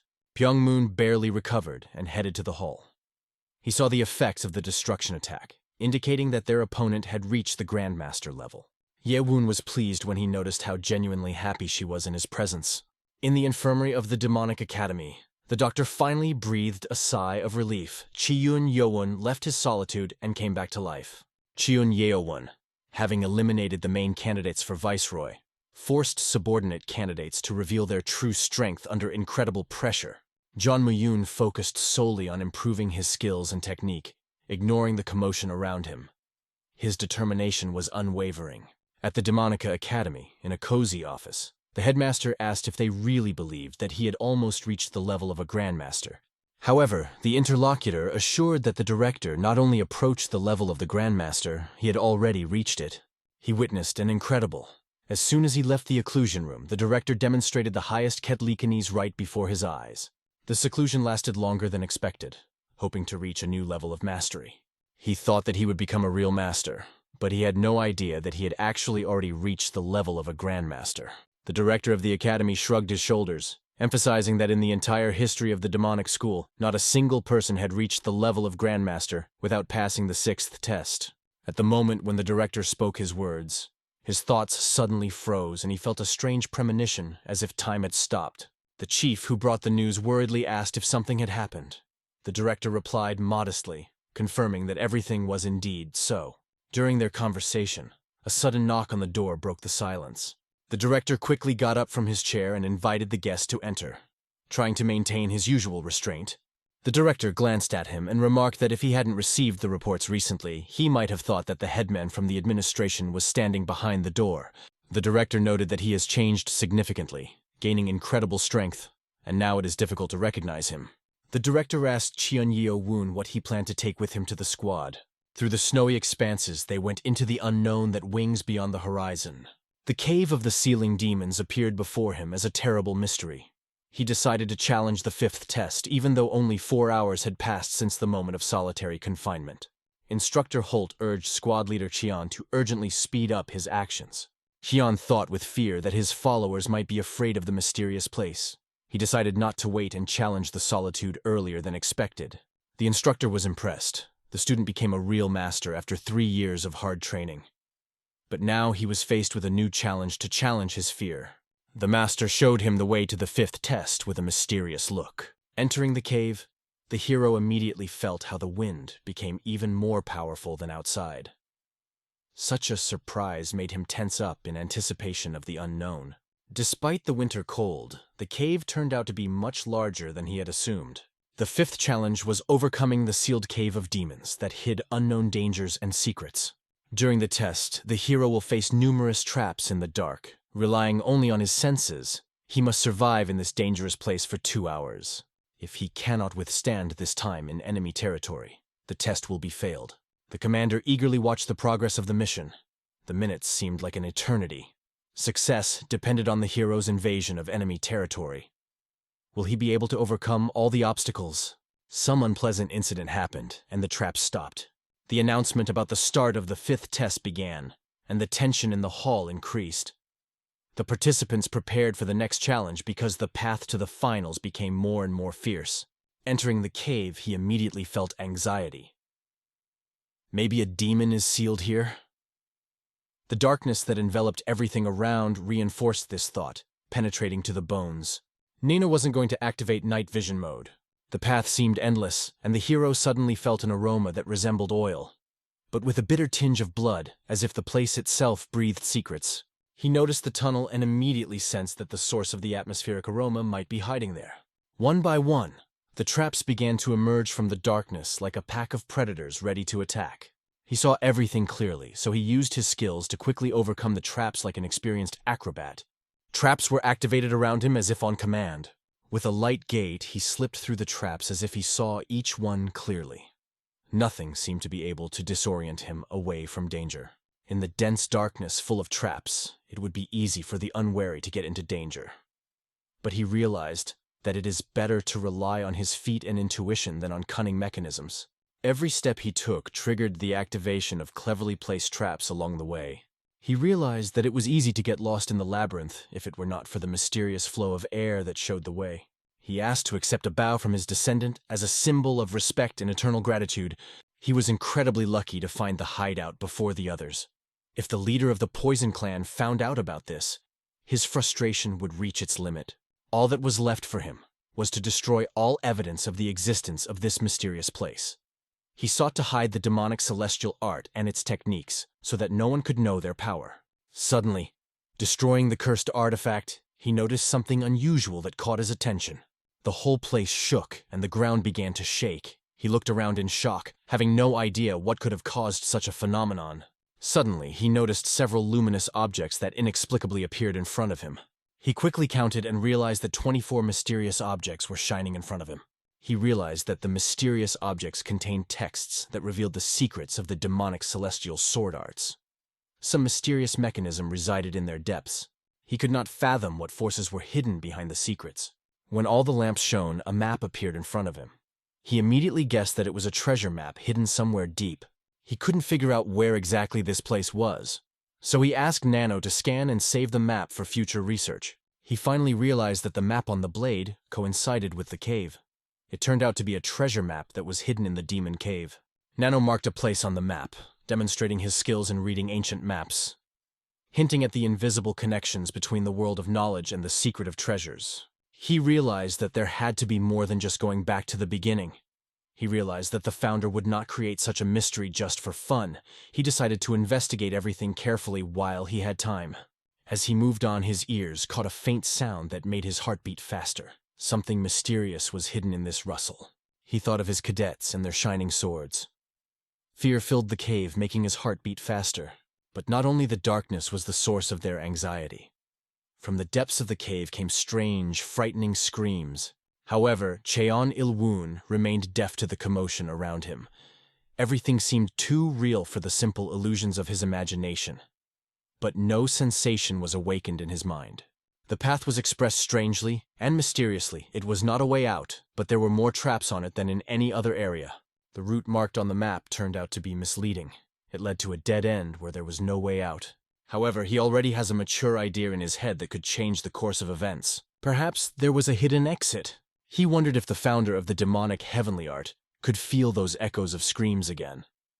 Perhaps there is something mysterious and sealed behind these walls. Time for reflection is running out. If this is the legacy of the founder, it is unlikely that it hides a great danger. First, there will be a huge explosion that will shatter the wall into pieces, and he did it by applying the butterfly dance 5th technique, which concentrates the energy of the blows in the dance. Although the force of the attack was impressive, all that remained after it was clouds of dust and small stones. He stood stunned. It seemed that the destruction of the wall should have been enough, but the reality exceeded his expectations. The destruction turned out to be only superficial, not at all as expected by the founder. What is wrong with this wall? Why does it not yield? Nano said that the wall resembles a sapphire monolith. In fact, it was a sapphire monolith, only covered with another material that hid its true nature. Now, having knowledge of what technique he lacked, he realized that information about the body is not enough to complete the mastery. It was a technique available only to martial arts giants who had reached the level of a grandmaster. He was convinced that this technique would be used only against opponents of incredible danger.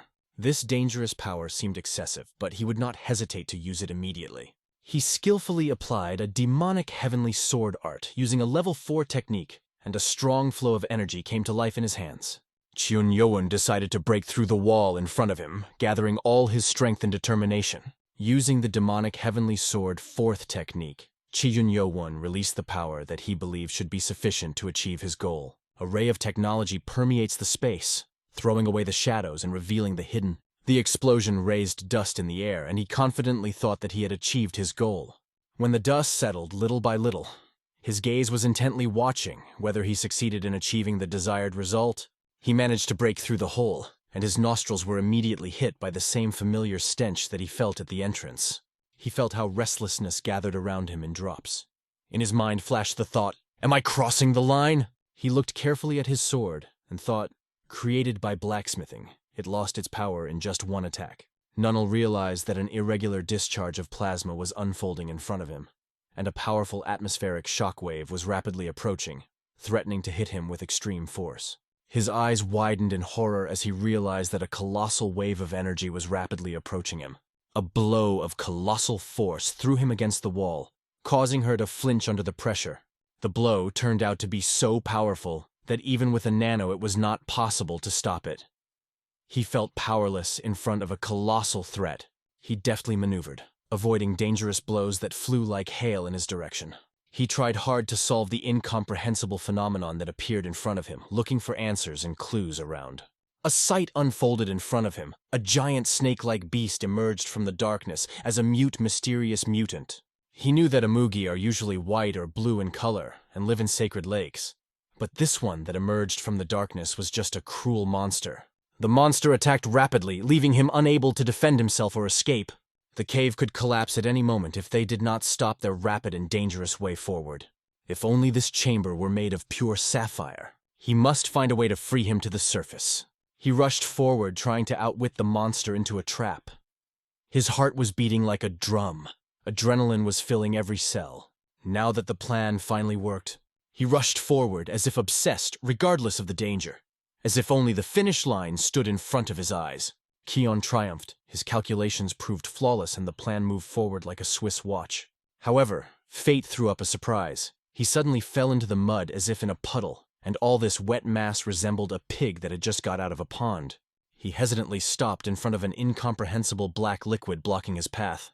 The stench that flowed from the liquid penetrated him, causing an unbearable headache. The monster jumped forward and almost overtook him like a shadow relentlessly chasing him. He dashed through the fetid strands of sludge, trying to escape from the horror that haunted him step by step. A giant monster grew before him as if it had escaped from the very heart of the night terror. His movements became blurred due to a sticky liquid trap that prevented him from using his ability to dance through danger. Despite the sticky trap, he boldly attacked everything around him. A powerful monster attacked from afar, sending a formidable sound wave at the brave hero. The demonic sky strike proved useless, leaving the monster unscathed. It seemed that the hero had crashed into extremely strong metal, because the monster's skin was even harder than sapphire, as if it was created to withstand any attack. After a short pause, the hero concentrated on thinking, trying to find a way out of a dangerous situation. It surprised him that there were no strong water waves raging in front of him. Stopping for a moment, he thought about how such a huge creature can dive into a black river and the water level remains unchanged. It was against all the laws of nature. He turned to Nano with a request to activate the system, feeling that these actions cannot be avoided in order to reveal the secret. A new world of alternative reality unfolds before the heroes, where the line between reality and fantasy blurs and the usual laws cease to apply.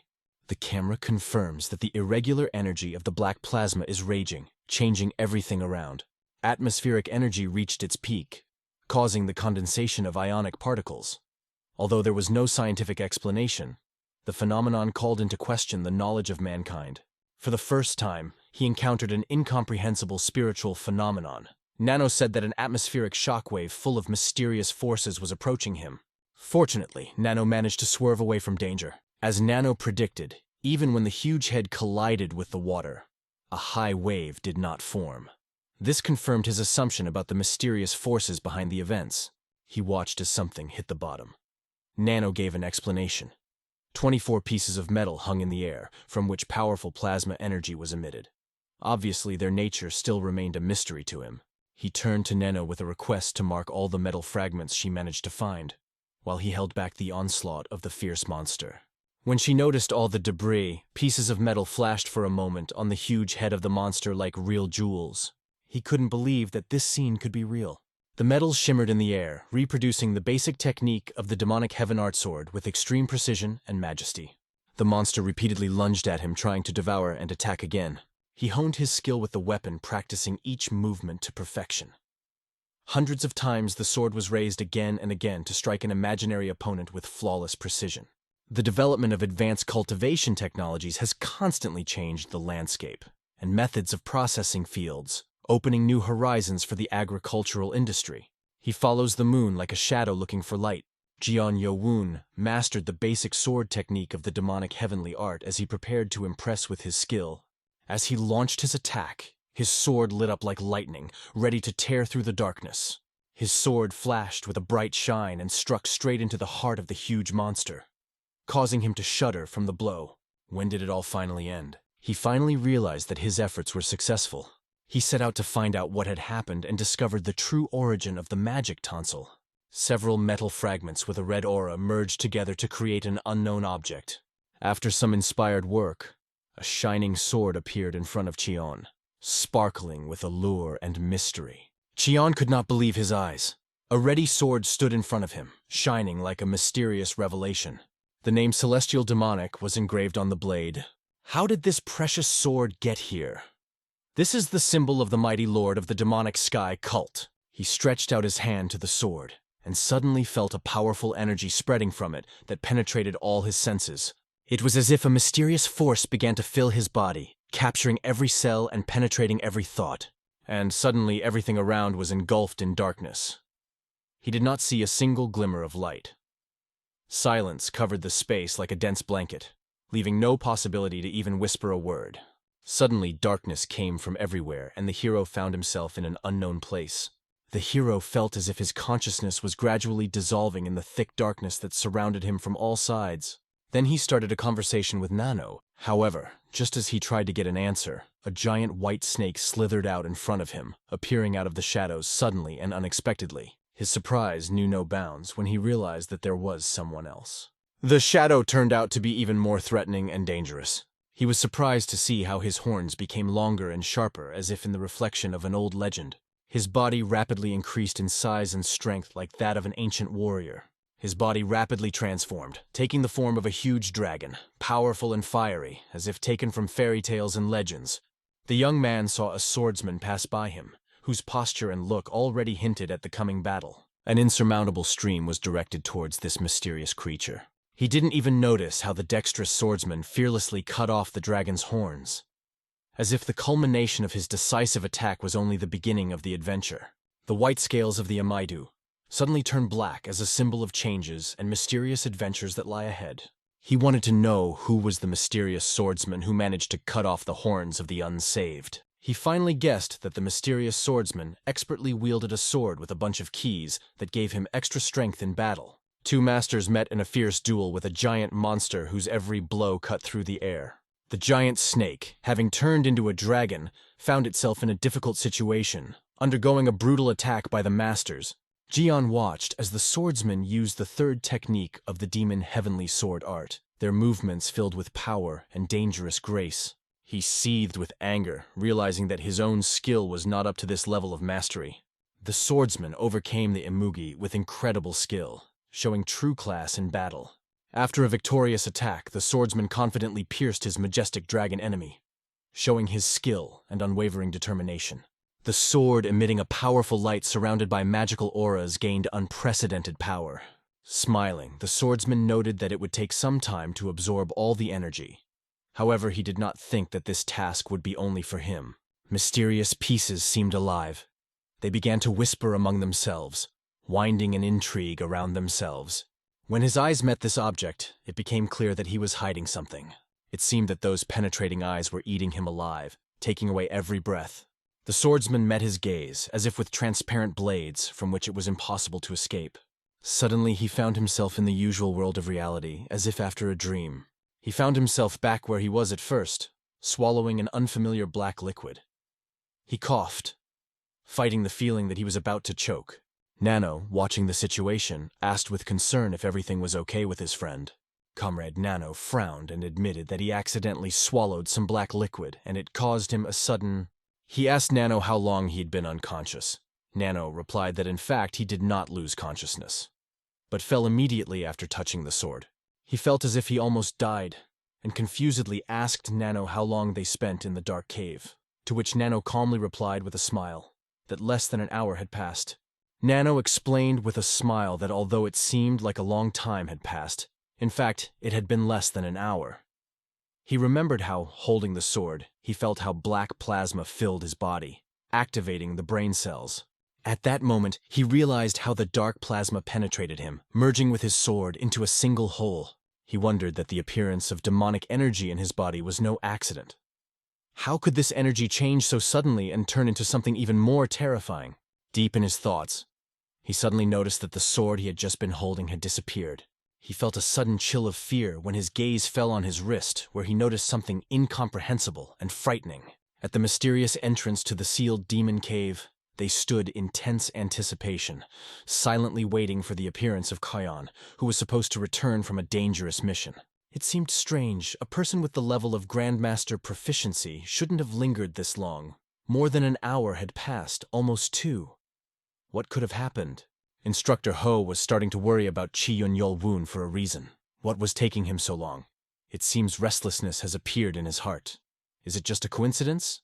They stood at the entrance of the cave, restlessly glancing at the clock. Cheon Yo-Woon had been lingering inside for almost 2 hours, causing them concern. Everyone watched with anticipation as the door finally opened, and Cheon Yo-Woon stepped out decisively. Everyone turned their eyes to the leader Kion, who came out covered in thick mud. Everyone present winced at the terrible stench that suddenly filled the space around Kion. The team applauded Cheon for successfully overcoming the 5th test.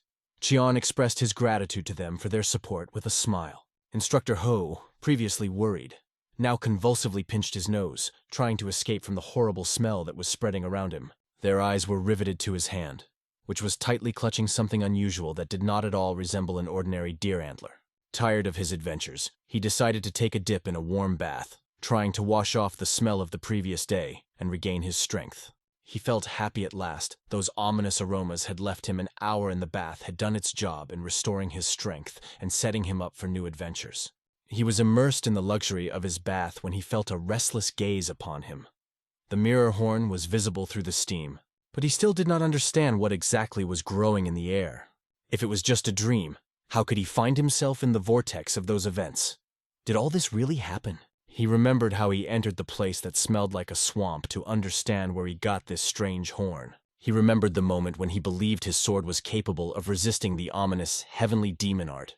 His sword easily cut through the sapphire, but the thought of holding such a key filled him with dread. He remembered the moment when it simply disappeared as if it vanished into thin air. He desperately tried to use all his power. But even so, he couldn't succeed.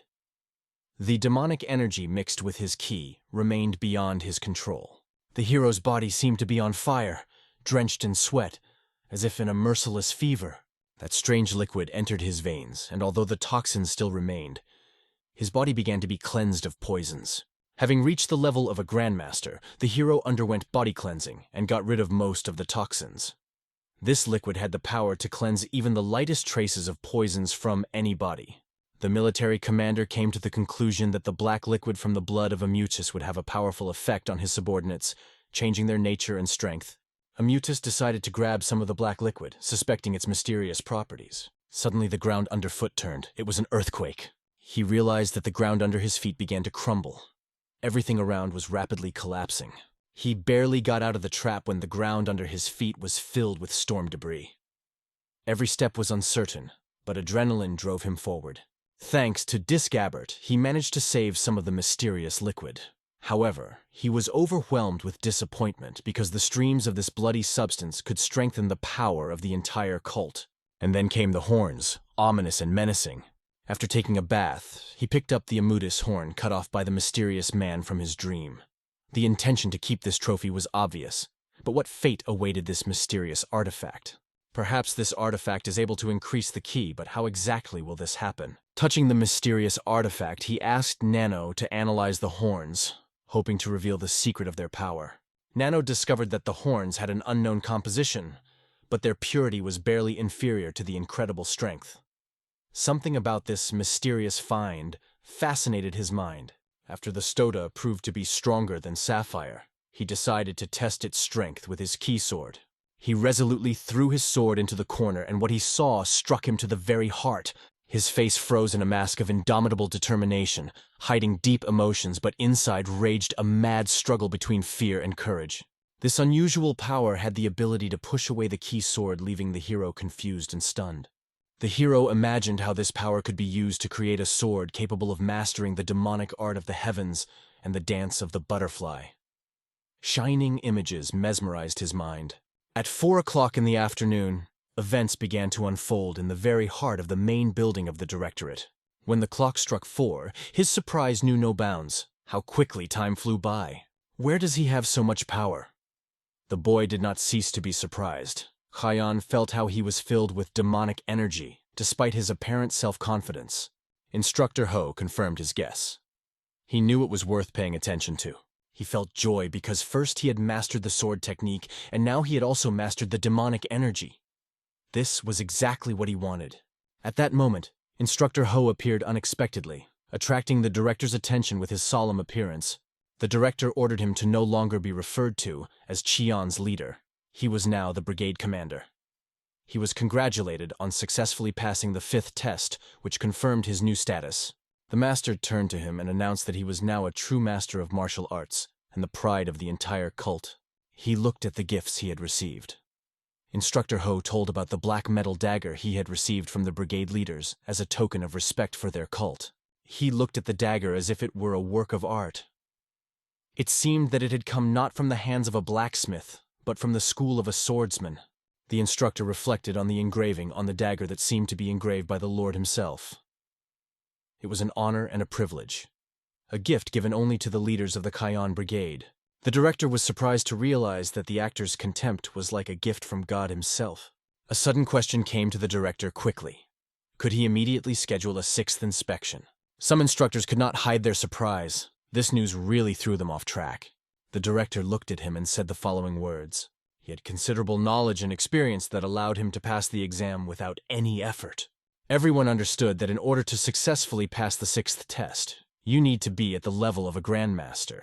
The audience froze in anticipation because it promised to be spectacular. For the first time in 70 years, the one who will pass this legendary exam appears. The school director revealed the secret of the 6th test, which is a challenge to one of the 12 council elders to the martial arts grandmasters. The director asked him if there was anything specific he wanted to challenge on his way to victory. In the gloomy halls of the Demonic Academy Library, among the mysterious tomes and creaking shelves, He searched for answers to the questions that did not give him peace. Ji-won felt that the sudden transformation of 6 trials into a free ticket to battle with one of the 12 elders would turn into a meeting with 6 powerful clans. Summarizing all the pros and cons, he realized that in order to gain an advantage in the battle against the 6 powerful clans, he must master the secret technique of the demonic heavenly art. The director believed that Cheon Yo-woon had grown up. He hoped that he would choose the leader of the Poison Clan due to his sense and wisdom using the influence of Manhwa.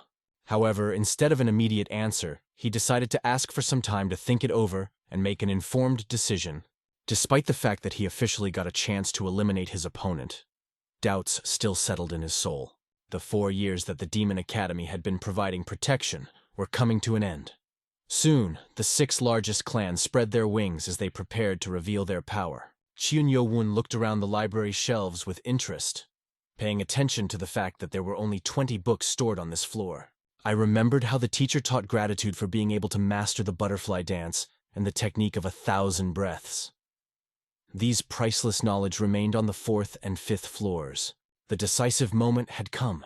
He prepared to complete the execution of the dangerous demonic celestial technique hidden in legends.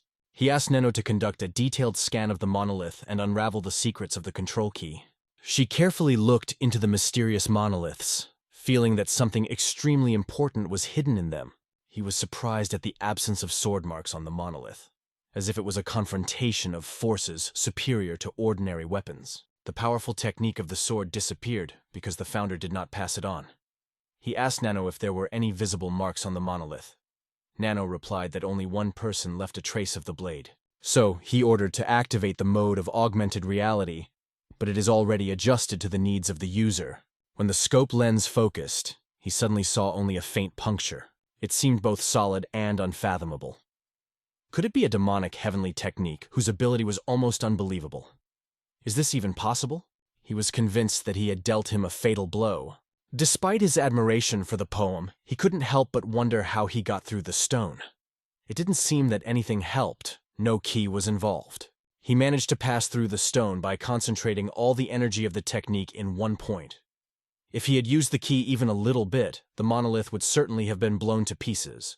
The absence of sword marks on the monolith was explained not by the master not knowing where to strike, but by his inability to invent an effective countermeasure. The biggest discovery for the founder in recent years was the realization that he brought the art of swords and camping into his style. The character discovers his inner dream by uniting personal aspirations and intentions into a single will. He carefully sat down on the floor, closed his eyes, and plunged into meditation, feeling how his thoughts began to merge into a harmonious flow. Everything came to life in his imagination. Bright lights danced around. An unusual energy filled his consciousness.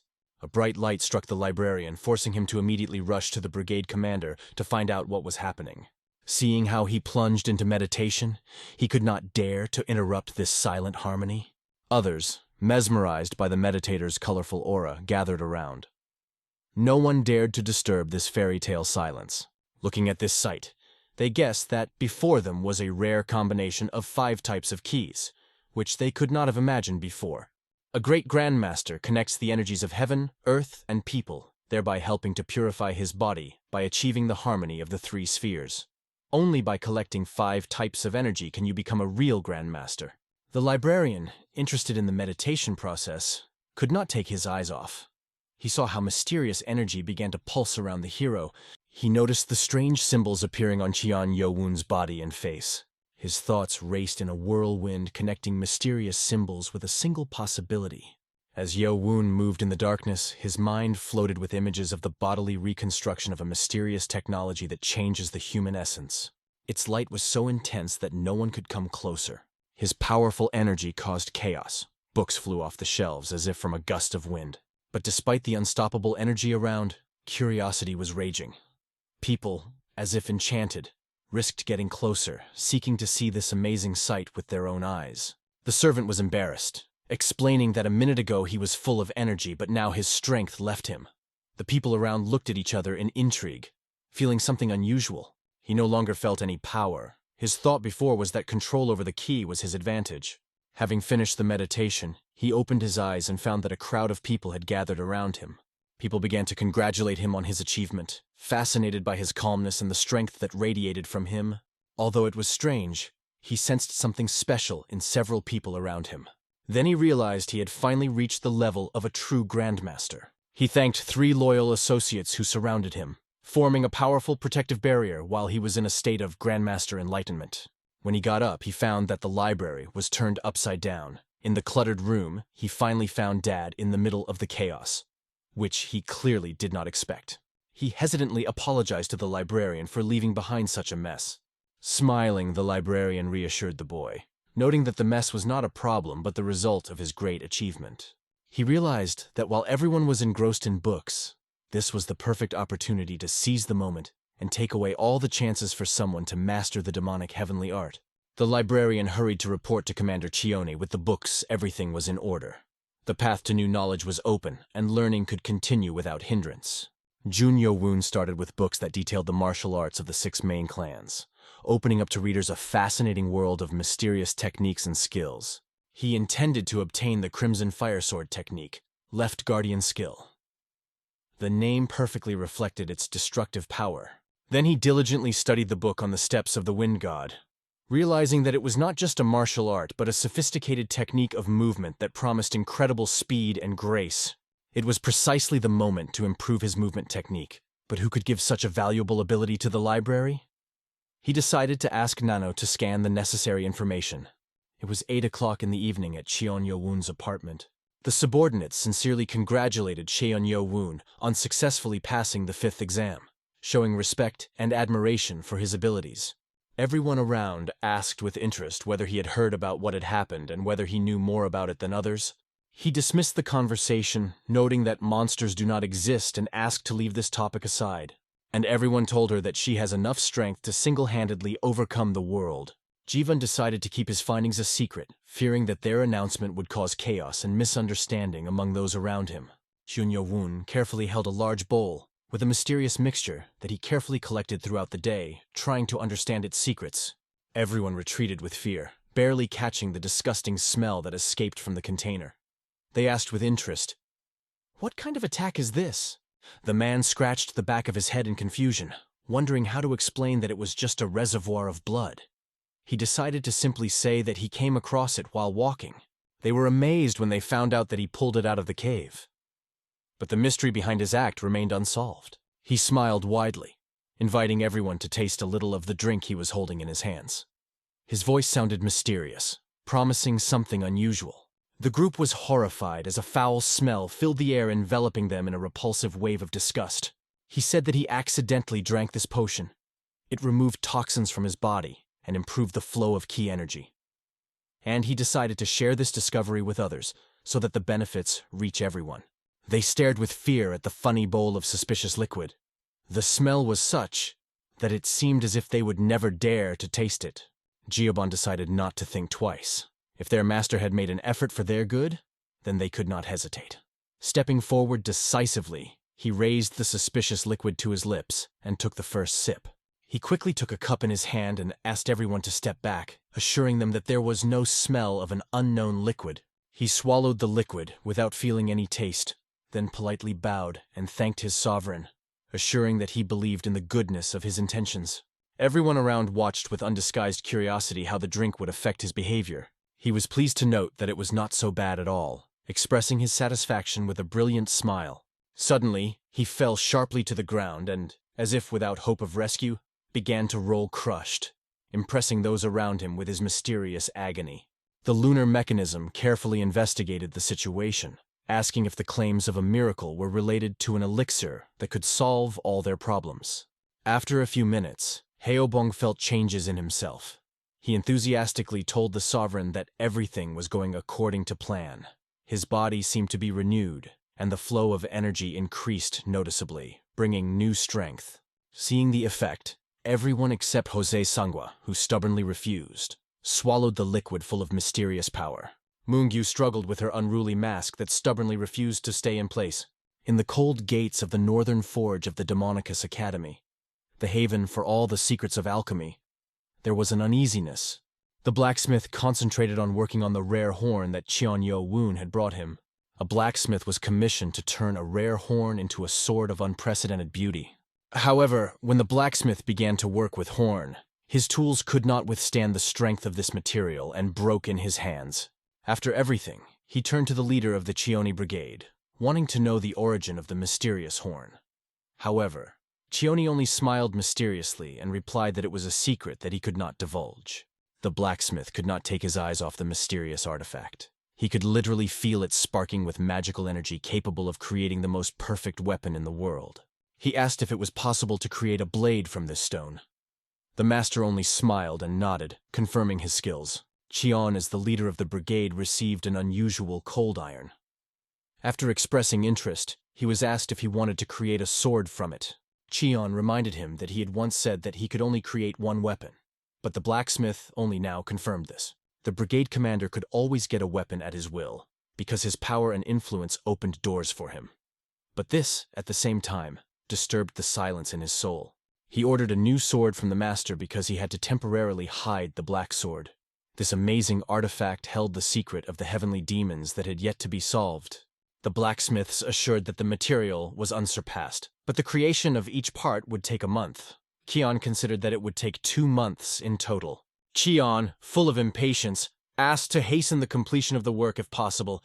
There was a tense atmosphere in the office of the academy. Director Demonak, focused and stern, asked Brigade Commander Chion if he was sure of his actions. Chiong Yu Woon confidently straightened up, his polite gaze radiating a calmness, like iron tempered in a fire, as he answered. A third question escaped his lips. The director could not help but admire the courage of this boy, who surpassed all others. The guy impresses with his fearlessness, as if he was born for extreme tests. The leader of the Dark Clan was Mu Jingwan, the first among the 12 elders. As an ancient grandmaster, he was considered the strongest opponent for those who dared to challenge. The director thought about it for a long time, and even though it seemed like an incredibly risky step, he decided to act. Returning to reality, he promised to send an official letter to the elder. Ji-on Yu Woon applied for the 6th trial with excitement and determination. 10 years later, the ambassadors of the Martial Arts Alliance finally reached the Heaven Cult Castle, a week before the start of the 6th test. The director invited Brigade Commander Kion for a conversation, preparing them for new challenges. Who is it that the director so urgently called for a conversation? Chioan stood in front of the director trying to understand what happened. The director remarked that he was sorry for the foreman, but the time had come to replace his opponent in the 6th control match. This decision was unexpected for Chione. This struck him like a thunderbolt from a clear sky. Xian did not hold back and directly asked if the first elder of the council had not changed his decisions. The director objected, stressing that the situation was different from the usual one. Then suddenly, a mysterious pulsing energy enveloped the office. She felt a mysterious energy seeping deep into each thing, as if revealing the hidden secrets of the office. He remained mysterious because the information was too secret. Only 4 elders from the 9th to the 12th quietly listened, absorbed in his words. He felt disappointed at the lack of higher-ranked elders. This deprived him of the opportunity to test his strength in the 6th trial that he had been preparing for so long. The director inside himself understood that significant changes in the hierarchy had taken place in the clans, although he did not like to admit it. The mysterious and dangerous leader of the Poison Clan held power with an iron grip, leaving everyone around in constant tension. He was unexpectedly demoted to the 12th grade, and it was a big blow to his pride. Chi-on Yewoon noted that it is better to have something than nothing, and tried to find even a shred of meaning in this situation. The next day brought new surprises and challenges. There was a tense atmosphere in the office of the leader of the Poisoned Clan. The clan leader felt irritated. His plan seemed too complicated for those he trusted to deal with a recalcitrant enemy. Chiun Yeo Woon resembled a dangerous bowl filled with poison ready to explode. In these 3 years, the elder of the Dark Clan had turned into... The elder of the Dark Clan became stronger, surpassing even the leaders of the Poison and Sword clans. He realized that the Lord skillfully manipulates these conflicts to weaken his influence. The elders and the leader were ordered to retreat. As soon as he left the prison, the Lord kept his eyes on them, closely watching their every move. At the meeting, everyone agreed that further pressure threatens to upset the balance of power between the 6 clans, which could lead to unforeseen consequences. But he refused to listen. He believed that if he retreated, he would get the glory of the weak. Besides, his nephew prospered thanks to him, and this did not give peace. Hearing these words of disappointment, everyone unanimously decided that it was time to act against Cheon Yo-woon. All 6 clans knew that even though he assured that he was improving his fighting skills every day, they lacked the strength to support him. From this, the sense of threat only grew. However, the real danger lay in the Lord. No one was willing to listen to another point of view. The Lord sought to destroy him against all odds, but the speed of action could cost too much. Every step had to be calculated so as not to lose more than gain. The grandfather entered the grandson's room and immediately noticed his weakness. The boy was lying motionless, looking exhausted and helpless. He explained that unfortunately he was unable to help the boy and apologized for his helplessness. His soul was torn when he saw how his grandson lost his former strength and cheerfulness. Elder Ming learned that he had a late visitor. He wanted to find out who this mysterious figure was, but he still invited her in. It was a figure known to Lady Mu and the wife of the elder of the Dark Clan himself. He felt that he should stop her, but she was standing right in front of him, mysterious and unpredictable. The elder said that he was already on his way. As he resolutely opened the door, preparing to leave, for the first time, the grandson saw a mysterious woman standing on the other side of the path. Her silhouette attracted his attention. He immediately remembered this woman from his childhood. Her image was always with him like an invisible ghost from the past. His eyes suddenly flashed with fear and anxiety. The woman whose image was etched in his memory had once saved his mother from a deadly poison. The next day, the director of the demonic academy received word from the elder of the poisonous clan that he agreed to the request for the 6th test, which was an important step in the school's development. At the dawn of the 6th test, everything was ready for an important step in the development of the school. Jion went to the forge to find out if the sword wielder had completed his artistic creation. From afar, Jion saw the blacksmith diligently working on the scabbard for the sword. Half an hour later, the blacksmith did not stop hitting the metal with a hammer, forming the perfect shape for the vagina. Jion stood and admired his skill. When she cautiously asked if he had already finished the work, the blacksmith shuddered for a moment, suddenly interrupting his thoughts. The blacksmith enthusiastically looked at the sword, admiring its flawless smoothness. He proudly announced that he had engraved the name as ordered. He commented that the name White Dragon Blade was a perfect fit, then invited him to carefully turn the blade over to look at the detail. A piece of cloth was gently placed on the blade, trying to touch it as delicately as possible. He easily and masterfully cut the fabric into perfect pieces, demonstrating his impeccable skill. Junyo didn't even imagine that this weapon could so easily and skillfully cut through soft tissue, leaving flawless edges. He looked at the magic weapon with admiration, suddenly acknowledging the skill of the blacksmith. "You are a master of your craft," he said, bowing his head gratefully.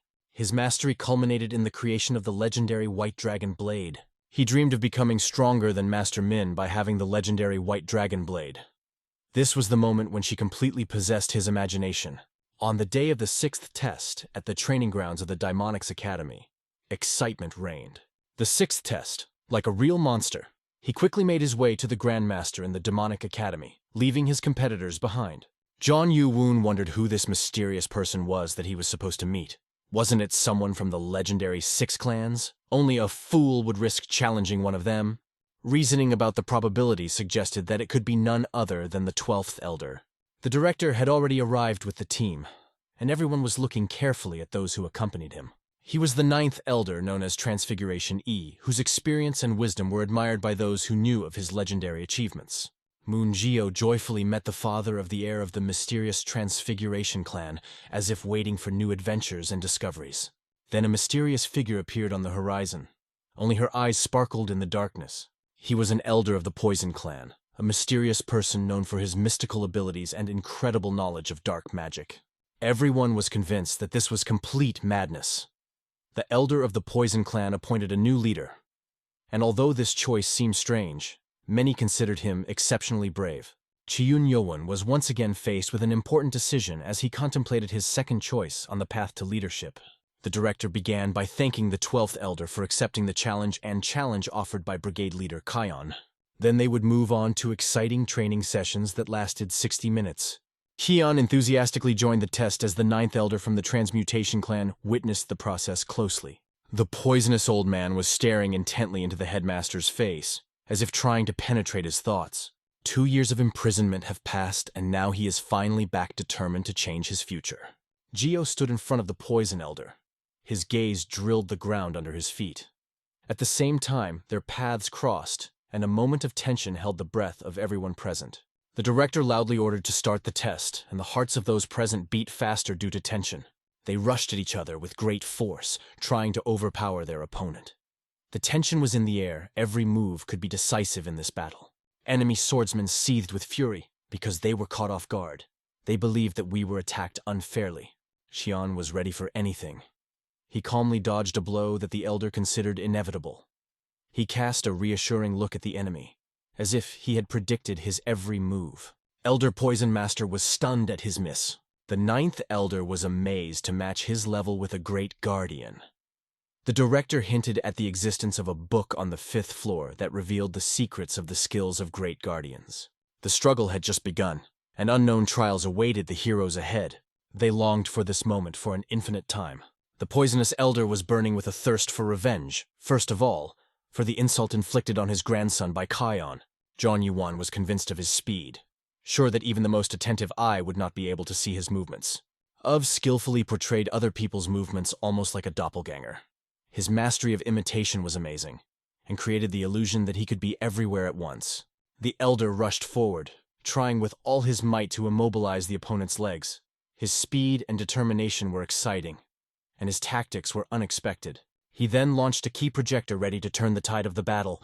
The battlefield was shrouded in heavy dust, creating chaos and obscuring lines of sight, making it difficult to follow the events of the fierce confrontation.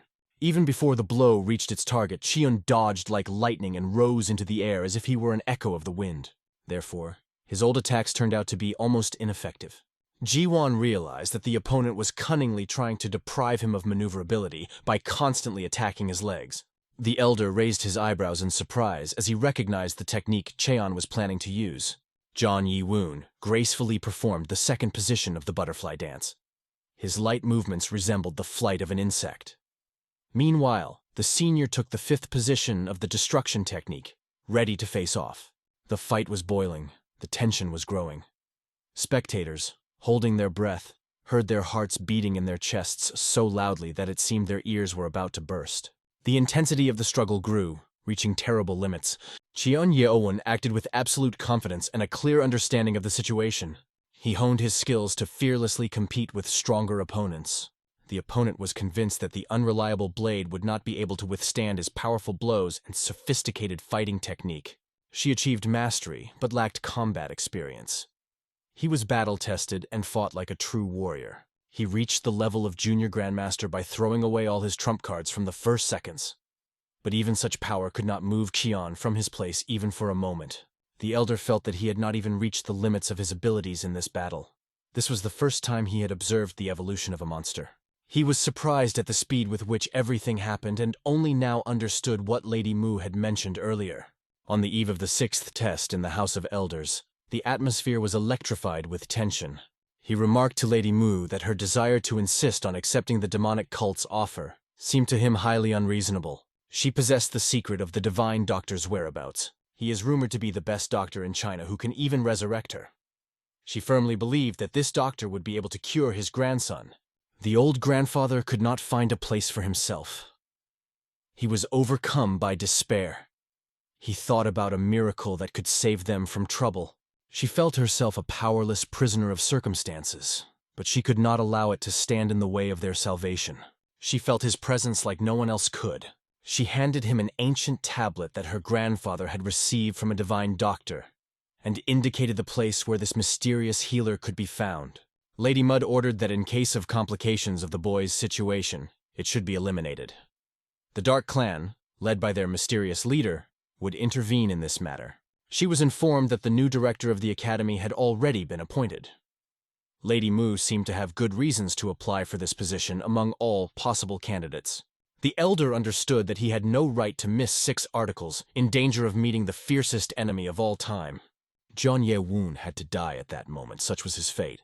John Ye-Woon stood tightly gripping his blade, ready to meet his mortal enemy.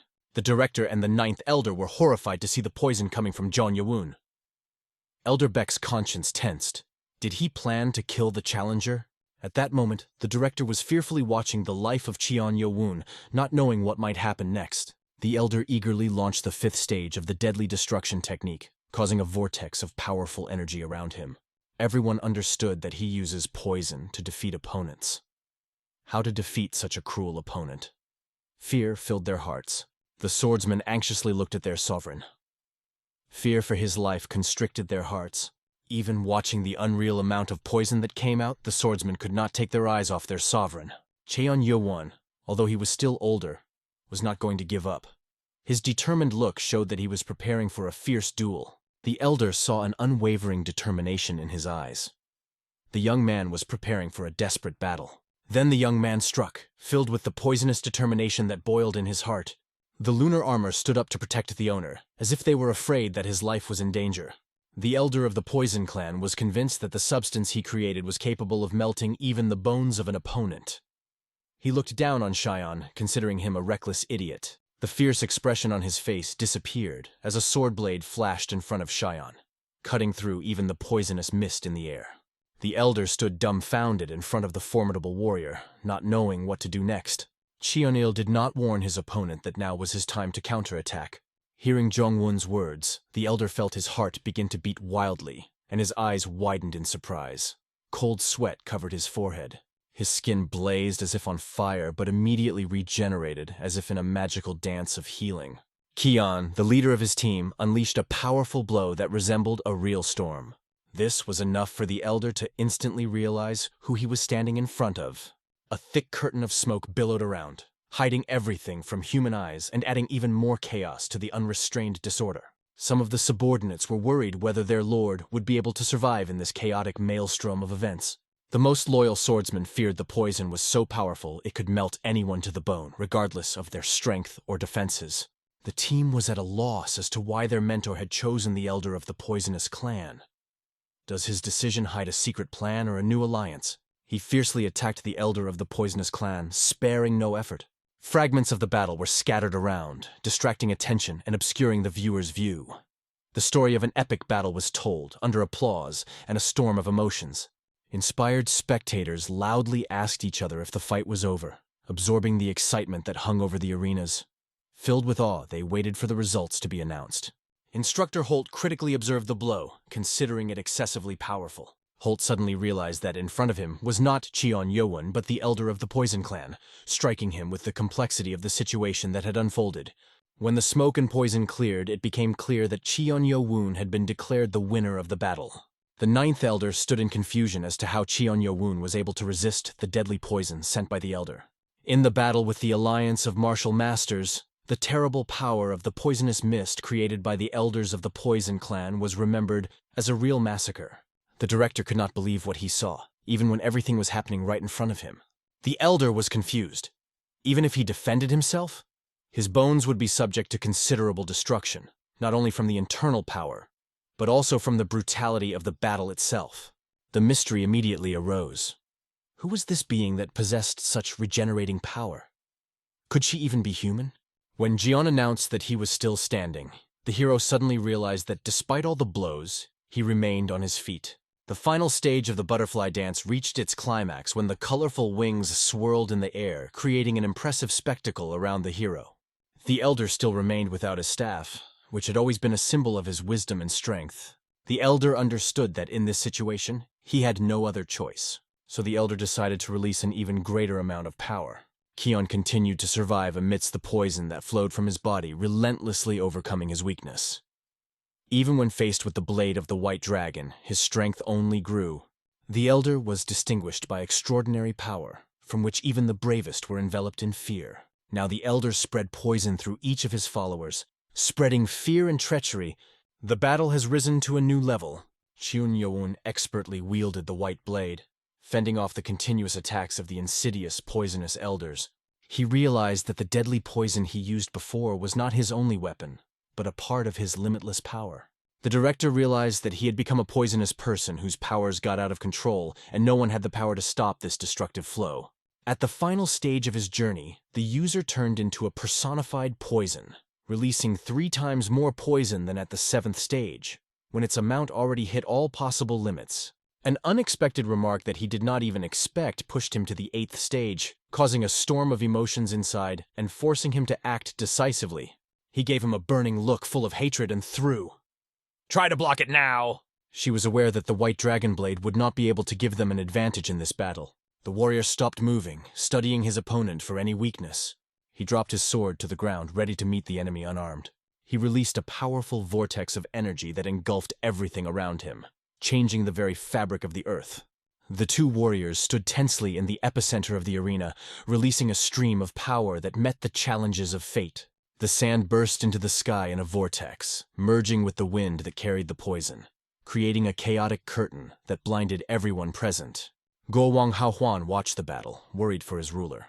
However, even his sharp vision could not grasp what was going on in this chaotic vortex. Elder Poison wondered how much longer his old tricks could fool everyone. Qian's hand merged with the bracelet to form a black steel sword that radiated terrifying power, and everyone around seemed to absorb the energy radiating from the sword, feeling its power. The black blade radiated an aura that attracted the gaze of everyone around. Undoubtedly, the almighty black blade captured the attention of everyone who saw it. It was a critical moment, and he understood that it was necessary to act first. Having unleashed all his power, he rushed to attack the opponent. He also unleashed the power of his black blade, directing it towards the mighty elder, ready for a decisive clash. The black blade easily dispelled the poisonous aura near the elder tree, allowing Qian to move forward. The elder did not dare to attack, knowing that the black blade concealed an indescribable power. No matter how powerful he was, even his most formidable forces could not persuade his opponent to retreat. Despite all efforts, he continued to stand without losing faith, and hoped that his fiercest opponent would still retreat under pressure. He concentrated all his energy, feeling how every cell of his body was filled with indomitable power. He struck, directing all the power to her weak spot. It seemed that the opponent did not deliberately try to dodge. He unleashed all his anger and power as he slashed relentlessly with the black blade at the elder, sending waves of fury with every calculated move. The elder felt how the shadow of the threat was inevitably creeping up on him from the sides. All attacks relentlessly approached the elder until he met forever with the legendary black sword attack. Qian, focused and ready to fight, promised himself to win this battle using all his strength and skill without any restraint. A powerful blow confuses the elder. He found himself unprepared as he felt the attack hit with all its force. He could neither dodge nor block. People stood in anticipation, but thick dust covered their visibility, capturing what was left of the battlefield. The cloud of dust, like a curtain, prevented them from following the development of events, fueling their curiosity and anxiety. The heat of the battle began to die down little by little, and the dust slowly settled, enveloping the battlefield and quieting under the feet of the soldiers. Observers watched intently as a picture of events gradually emerged in the ruins. Qian Yuan stood alone in the dust, magnetically attracting the gaze of onlookers. Even the most experienced warriors had a hard time comprehending what they saw. Even the headmaster and ninth elder couldn't look away. In the midst of the battle, the poisonous elder lost his sanity. It seemed that his behavior was impulsive and uncontrollable. Qihong, Yu Wang's students couldn't hold back tears of relief and joy. Their teacher returned indomitable and triumphant, allaying their anxieties and hopes. Now all eyes are on him. One could say that she has extraordinary charisma. Even the headmaster was stunned. How was it possible that he overcame the elder in his dangerous poisonous form? Even in such a dangerous situation, he still had the confidence to challenge the elder in his poisonous form. The director distrusted Qian. How could a person who had barely mastered martial arts in 4 years become one of the best in the academy? Jian Yomen barely held back his anger as he watched his clan being humiliated, tearing up his desire to defend his honor. The rage with which he blazed could be felt even in the air, and everyone around shuddered from this tension. Instructor Hone was aware that Manhwa, a representative of the powerful Qian family, was standing before him. Zhang Yowun defeats the elder of the Poison clan, shocking everyone. His victory will change the relationship between the 6 clans and the Poison clan, which is left without its leader. What will happen next? Gio realized that a difficult path lay ahead. Using the butterfly dance, he tried to defeat Beck, but in Venomous Man mode, his defense was powerless. This was only the first step in his elaborate plan to avenge his mother. The elder Beck was lying on a stretcher as he was carried off the field where the 6th test had just been completed. The director ceremoniously presented the team leader Qian with a certificate honoring him for the brilliant completion of the 6th test. Chio carefully watched his allies, who did not hide their excitement and happily congratulated him on his victory. The allies rejoiced because the very fact of his presence filled them with peace and confidence in the future. Now he was not called the head of the council, but the townspeople looked to him for advice because they were delighted with his wisdom and leadership. Amidst the roar of the battle and the panic of the crowd, father and son found each other like magnets, pulling each other to each other. The 9th elder curiously turned to Machuk's son, wondering what decision he had made regarding the choice of host for the upcoming aerial battle. The son, pondering the choice, decided to discuss it with his father before leaving. He felt sorry for his father, but he was leaning towards a young master named Chiun Yovun. The father beamed with pride, claiming that only his son was capable of such a thing. Chek stood stunned, unable to believe what had happened. Father nodded approvingly, acknowledging the decision as the right thing to do. Yang Chongyi Wang had earned his respect and support through his unwavering courage. If luck smiled, Yang Qi could become his brother-in-law, so he had to take careful care of their relationship. Within an hour, inside the walls of the Demon Academy, in front of the majestic doors of the headmaster's office, he asked the instructors to wait for him outside. Only the director and Chide entered the office quietly. The light bulbs shook from their appearance, filling the room with shadows and tension. The headmaster used the sound barrier to hint that his words were meant only for Qi Wen, as if he was about to reveal something confidential while avoiding other people's ears. He praised the young mage for his perseverance and enthusiastically congratulated him on successfully passing the Academy's 6th exam. Because he had a difficult path, Jian felt an unexpected blow of fate when he realized that the moment had come, but he was not ready for it at all.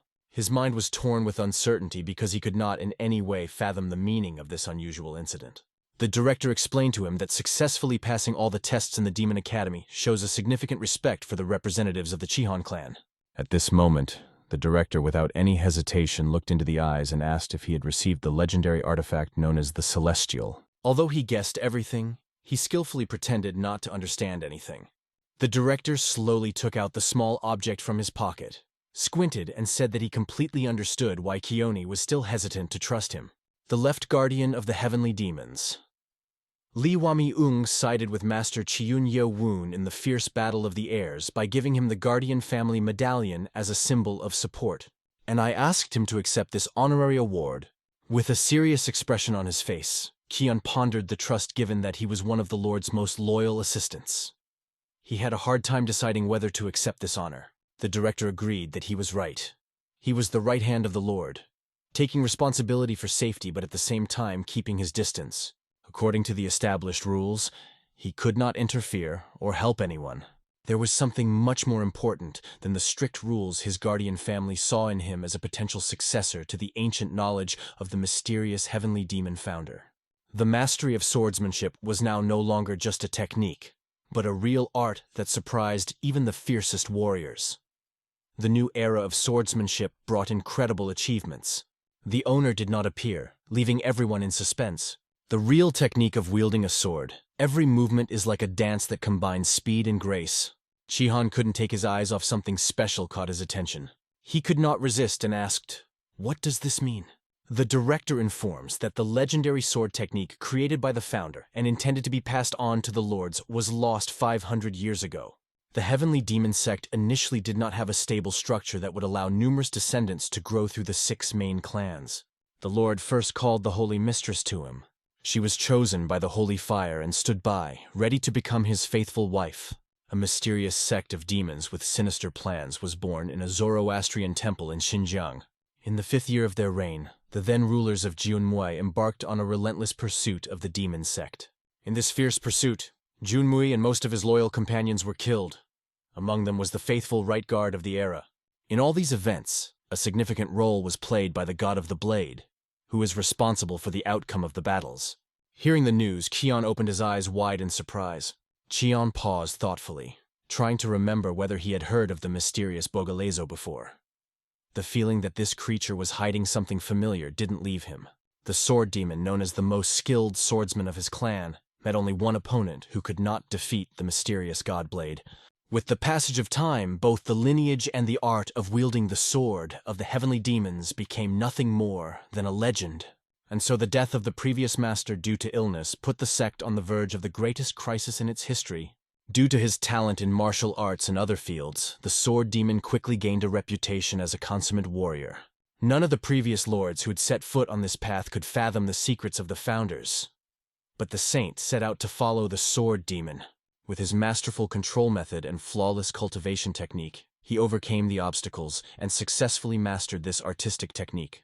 The director suddenly admitted that the demon sword broke out of the isolation cell. After breaking through all the defenses 3 years later, the demon sword moved the monoliths from the Redemption Center to the mysterious library of the Demon Academy, leaving a trail of chaos and challenge in its wake. The director was convinced that she had noticed them there. However, the brutal sword marks on her back indicated the intervention of a demon with a sword. Chiona became curious about the origin of the mysterious sword patterns on the monolith. He wondered if it was just the work of artists, or if it had a deeper meaning that threatened the age-old wisdom of the founders. Dement had already carved the symbol of the founder's sword. The destruction of the monoliths seemed inevitable as doom. Monk Dongwon, master of the Shalom Temple and one of the 5 greatest fighters of his time, died 2 years later at the hands of the sword god on Song Mountain in Zhong Province, king of the Iron Fist of Death.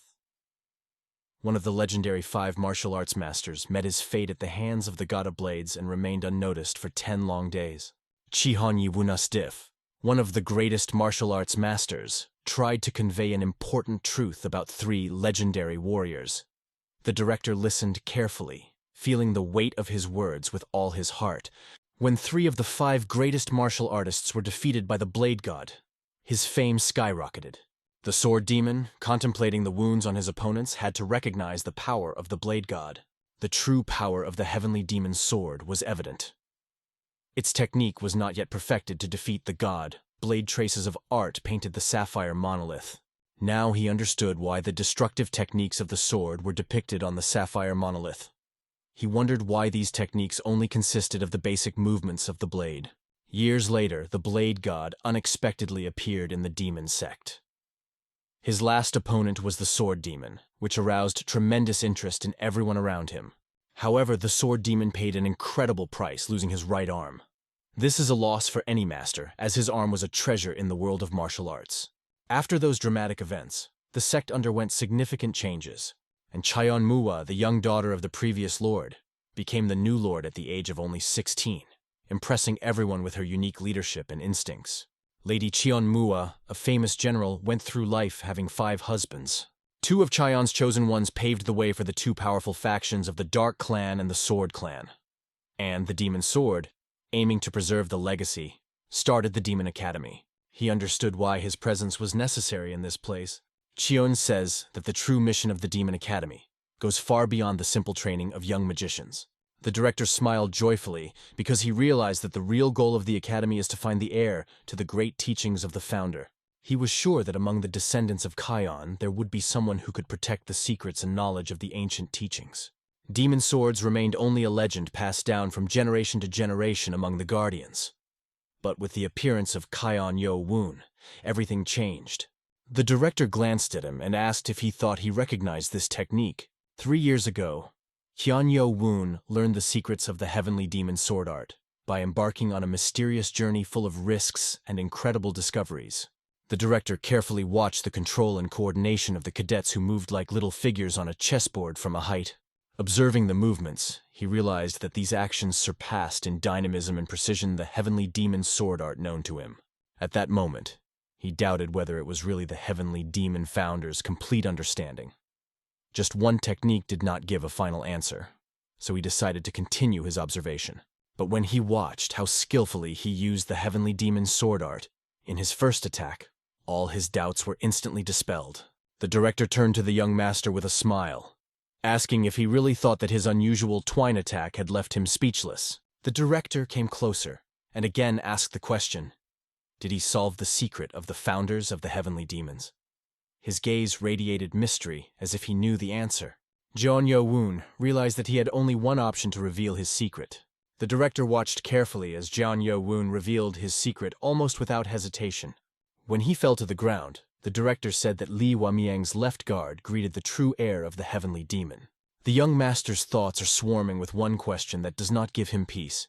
He decides to turn to the director to find an answer to it. Feeling insecure, he pondered that he had heard earlier that the establishment of the Demon Academy had 2 goals. But what was the second goal? This thought troubled him. The expression on the director's face clearly indicated his disagreement. If he had the power, everything would be different. Therefore, the director invited the young master to the library. Upon entering the library, the director exchanged a few words with the librarian, trying to find out if everything was ready for the meeting with the young master. He announced that they would soon enter the underground vault, and this caused him excitement and curiosity. The servant curiously asked if they were opening the way to the underground vault. This would mean that the 6th test was completed, and only new mysteries lay ahead. The servant led them through a gloomy corridor to a mysterious underground vault. The master suddenly remembered the rumors about the mysterious secret room in the precious library.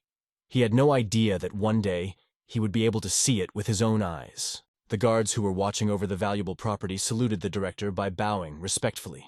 The director confidently turned to the guards, ordering them to open the massive doors of the underground storage, which hid unknown treasures. All 3 watched the young master with admiration, amazed at his ability to pass all 6 tests. Was it really before them the one who broke all the restrictions? When they opened the door, their hearts froze in anticipation of what was waiting for them. They believed that the underground vaults would remain locked forever. But this day had come. Access code 231. They were nervously preparing to meet the unknown. It took them 3 more tries to open the other door. Each time they needed the headmaster's key, his presence, and one of the guards. Jeon Hyo-woon watched with a feeling of anxiety as the door finally slowly opened. It seemed to him that there was something cold and strangely familiar behind the door. The perceptible aroma was reminiscent of skin, and its expressiveness only increased Jeon's anxiety. Jeon noticed that the director looked much more serious than usual, as if he knew something important. The director raised the lantern, illuminating the space around him. Focusing on examining the faces of those present, he announced, "This is the 2nd goal." The atmosphere became tense.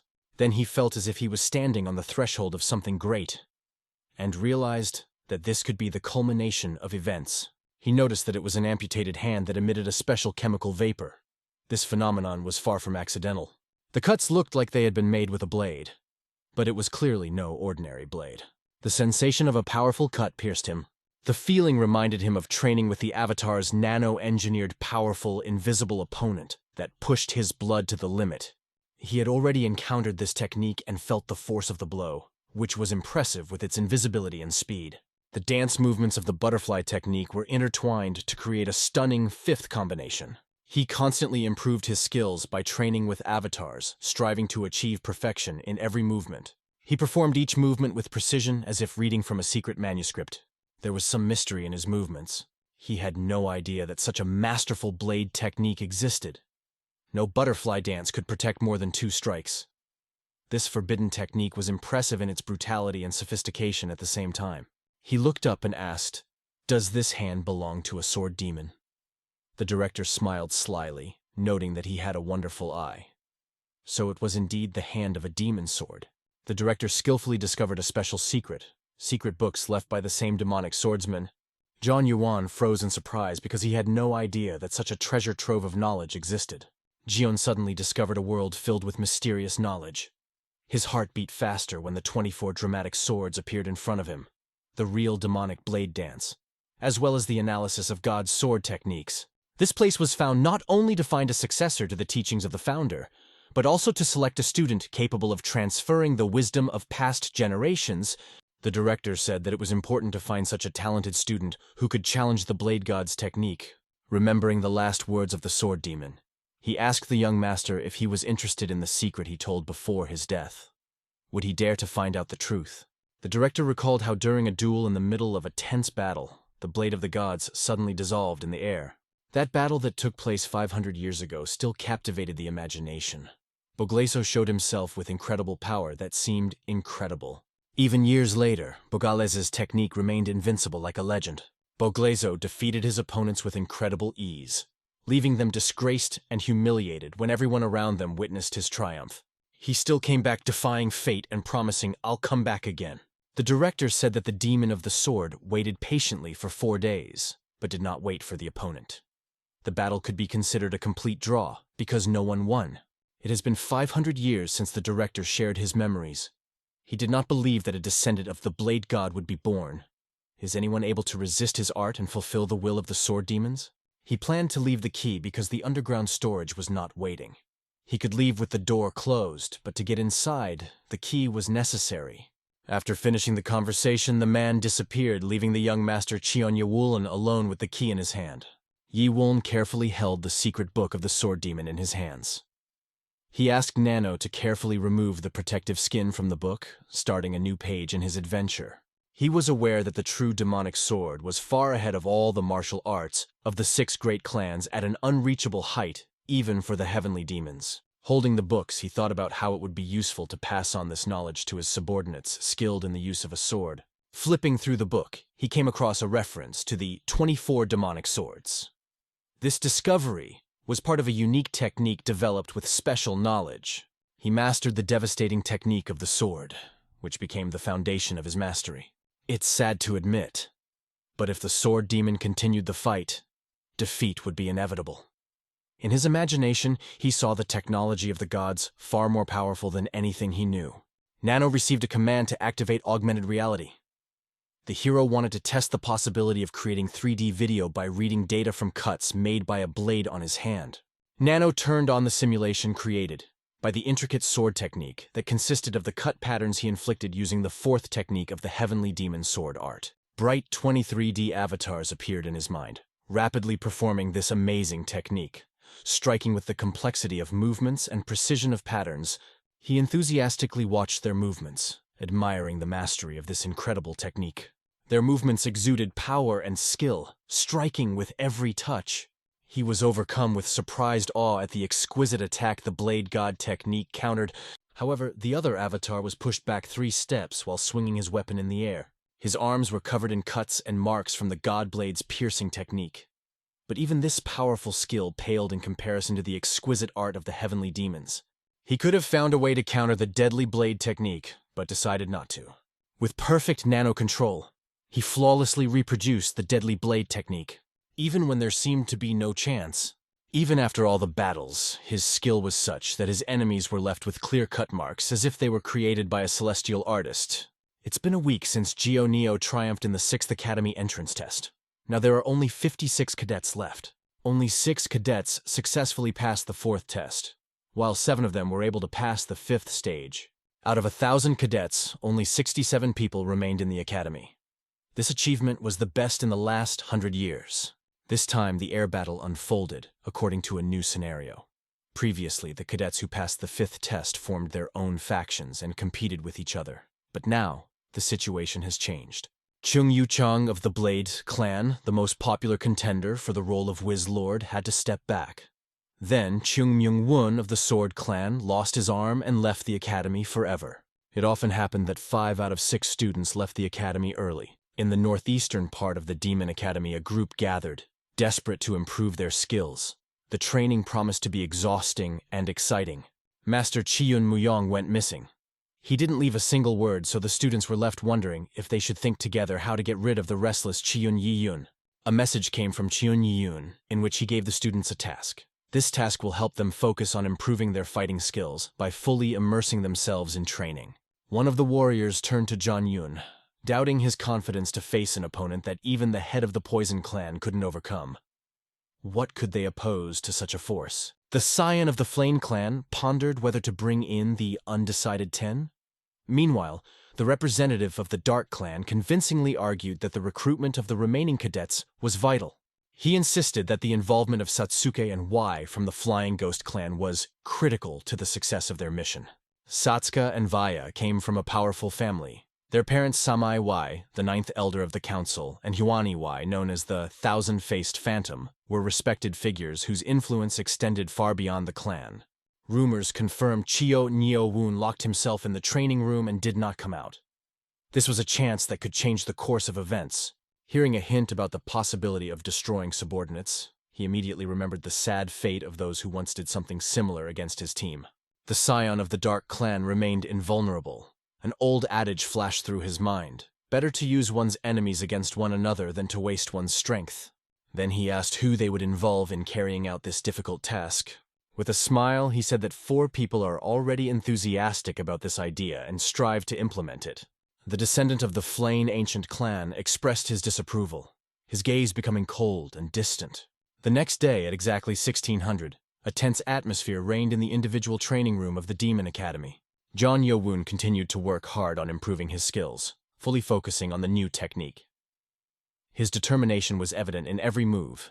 Thanks to the created nano-avatars, he relentlessly sought to improve them by introducing more and more new changes. Comforted, he informed Nano that their efforts had been successful. They managed to restore the legendary technique of the Blade God's sword, getting one step closer to perfection. Recognizing the mysterious traces of the demon's sword on the walls of the vault, Nano lingered a bit, staring at their mysterious beauty. His mind refused to hurry. For 3 long years, Nano tirelessly immersed himself in the study of martial arts. During this time, he researched and analyzed many techniques, improved them, and created his own uniquely reliable style that could compete with the original. Zhongyue released a wound gas capable of reproducing the technique of a demon sword, with only the cuts of the blade, which would surprise even the most skilled master. In the Demon Academy dining hall, several young people were gathered, making noise and exchanging jokes during lunch. Cheon Yo-woon was absorbing the wonderful aroma, and the food was tempting his taste buds. However, as soon as he approached his cauldron, something caught his attention. The broth looked unusual, and a slight tremor ran through his body, awakening an indescribable curiosity. Noticing this, he remained a silent observer, his gaze carefully following the events.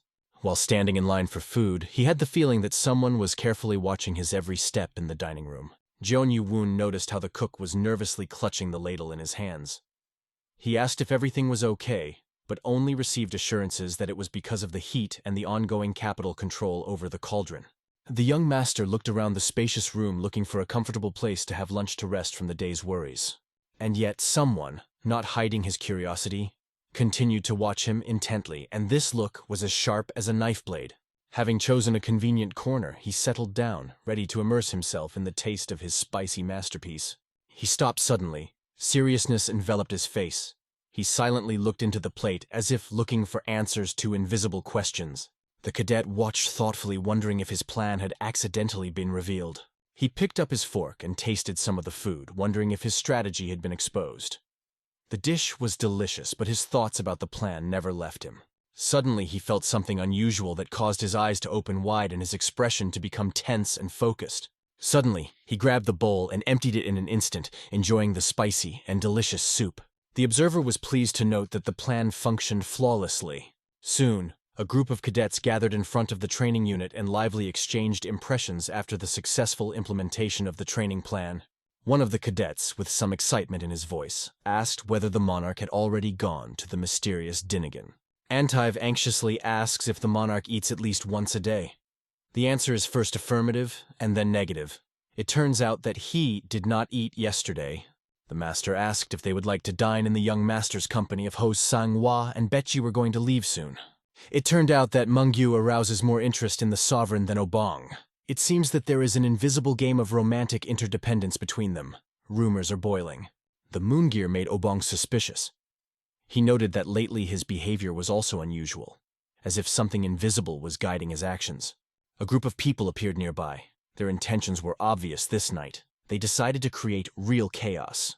Moonjio exploded with anger at Baekji because she was convinced that he should show respect to those who have waited patiently for him for so long.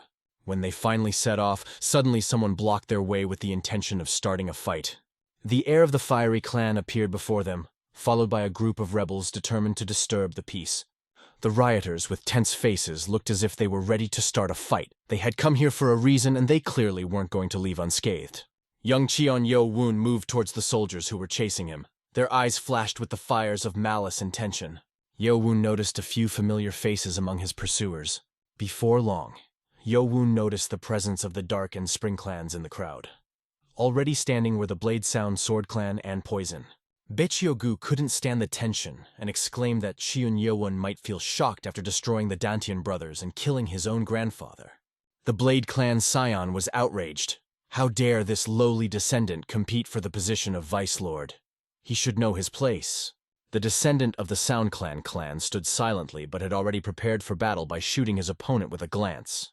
Those present froze in tension, waiting for the battle. Their faces remained indifferent to the coming clash. Their gazes turned into swords ready to scream at the moment of truth. There was only one thing left to face. Jeonyu did not ask if they believed in their chance. Those who formed this small group questioned the leadership abilities of the opponent.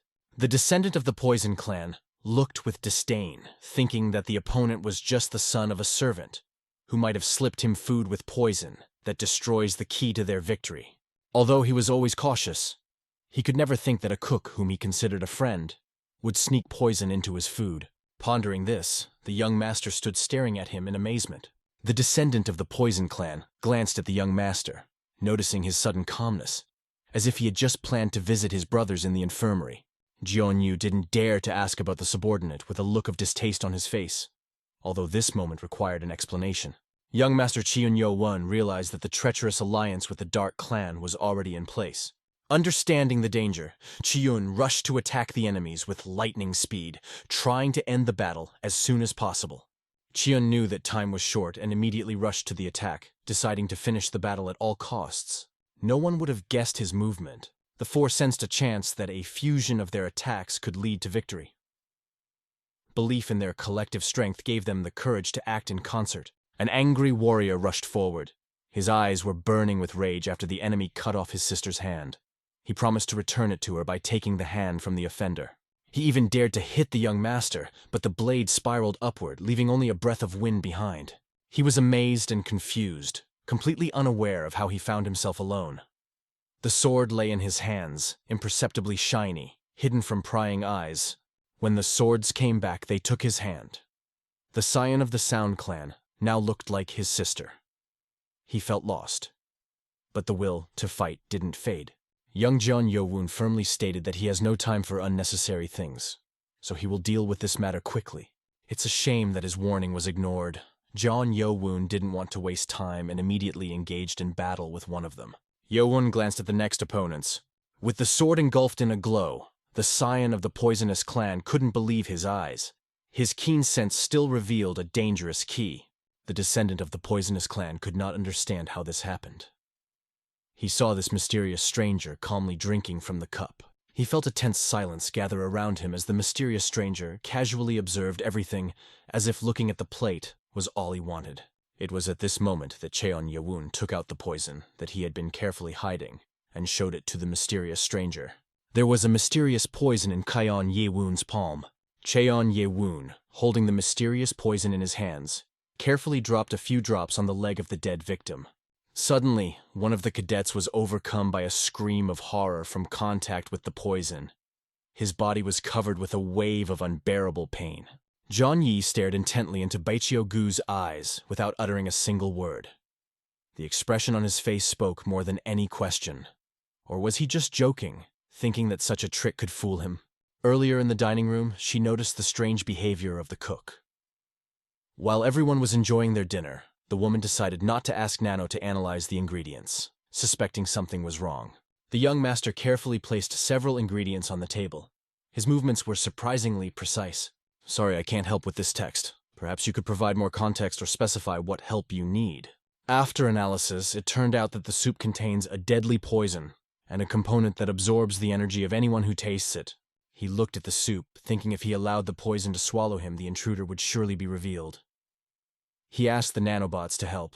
Nanorobots begin an exciting fight against poison. They quickly accumulate dangerous substances in a certain tank in order to later remove them from the body, saving lives. As soon as he asked, they expelled the poison, and then he drank the nourishing soup that restores his strength. Baekyo Gu will feel shock and disbelief with the realization that he has swallowed poison. However, to his surprise, his body begins to repel the dangerous elixir on its own. One day, he realized that his body was resisting the poison, and this became an amazing discovery. He urged everyone to be as careful as possible. At that moment, he felt that the fate of all of them was sealed. He realized that this monster would not give them a chance to escape. The next victim was Bien Gan, the heir of the Blade clan. He didn't even have time to realize how he found himself in the vortex of an attack that seemed to be embodied in an instant. He attacked with lightning speed, mercilessly striking with his sword. The enemy did not have time to recover from the suddenness of the attack. Using his ki, the clan managed to make the opponent fall to the ground.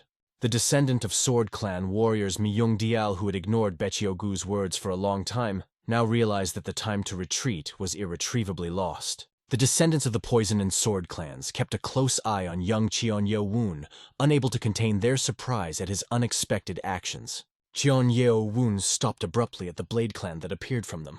The member of the Blade Clan who had previously brazenly grumbled about knowing his place now lay beneath Cheon Yeo-woon's foot, defiantly pinned to the ground. The one who contemptuously called the young master a bastard now begged to spare his life. The other two stood stunned in disbelief at what they had seen. The sudden massacre of their comrade had completely confused them, leaving them with an inexplicable feeling of anxiety. He cast a radiant look at his opponents, silently asking who would dare to be next. The descendant of the famous Sword Clan held his breath, realizing that his time had come. A huge figure appeared before him, the power of which he was powerless to resist. The realization of hopelessness covered him because there were few chances to survive. Bechiogu asked with disdain in his voice if he had gone mad and was wary of the wrath of their most powerful clans. Young Master Cheon Yeo-woon declared that he felt no fear of them. Proving his skill, Cheon Yeo-woon confidently stuck his sword into the ground next to Hagyu Jik's fallen body in celebration of his victory. Yeo-woon resolutely held out his hand, confidently pulling her towards him as if performing an invisible ritual of achieving his victory. Using a key flow of energy, he flawlessly threw the sword, which flew straight to his hand like a magnet. Young Master Cheon Yeo-woon moved quickly and easily like a shadow as he approached young Dio, and moment by moment his sword ruthlessly cut through the air as he approached his target. The poisonous clan took to the battlefield, watching as the last of its fighters fell uncontrollably to the ground, causing a groan after a merciless sword strike. He stood in front of the young master, confidently saying that the fear of their clans would never be the reason for their initiation. At this time, his vassals were rummaging around in a panic. They decided that he was not in the training hall, so they went to search the bedrooms. When Do Wangkul noticed him approaching at breakneck speed, his heart froze for a moment. The sovereign and vassals felt anxious, watching how their destinies were intertwined in one moment. Mungo breathed a sigh of relief to see his sovereign unharmed. The young master curiously asked if everything was okay and if Cheon Mu-yong's opponents had attacked them. The master raised an eyebrow with interest and asked, "How did you know about this?" They claimed that Cheon Yeo-woon, although powerful, remains under the reliable protection of the academy. Young Master Cheong Mu-yong showed unexpected generosity by inviting them all under his wing. Everyone expected Cheon Mu-yon to bow his head before them. The Dark Clan has long been following his movements, instilling in the generation fear and admiration for its influence, and only one person managed to stop them. Devotedly calls his master trying to deliver important news. Gukshin spoke about how arrogance filled his relationship with him. Despite the fact that he belonged to an ordinary clan, Gukshin considered himself special. Heo Bang turned to his comrades. Will they dare to test their fate with their bold plan? Excitement thickened in the air. Zhan Yun turned to Gukshin, reminding that their mission was not in war, but in something more important. Go Wang Ho warned that it should not be assumed that their sovereign was only one. Here, everyone was willing to give their lives for their ruler without any doubt. Zhang Yun remembered how Council Elder Jian Yowon was surprisingly able to tell who was who. Stepping away, Zhang Yun assured the group that the offer is extremely profitable. They can consider it in detail and take their time with conclusions. It was quite natural for Chikonkil. They suddenly decided to leave, leaving everything behind. They set off as quietly as ghosts, leaving no room for trouble. It seemed that they staged an invisible show for only a moment and disappeared. Probably their hostility left a memory of itself. Jun Yu-woon wondered if the four clans were planning to ambush him together. Intrigues were looming around him, and this alliance of enemies seemed to him more and more probable. She assumed that it was possible. She suspected that her enemy had a plan to sway his subordinates to his side.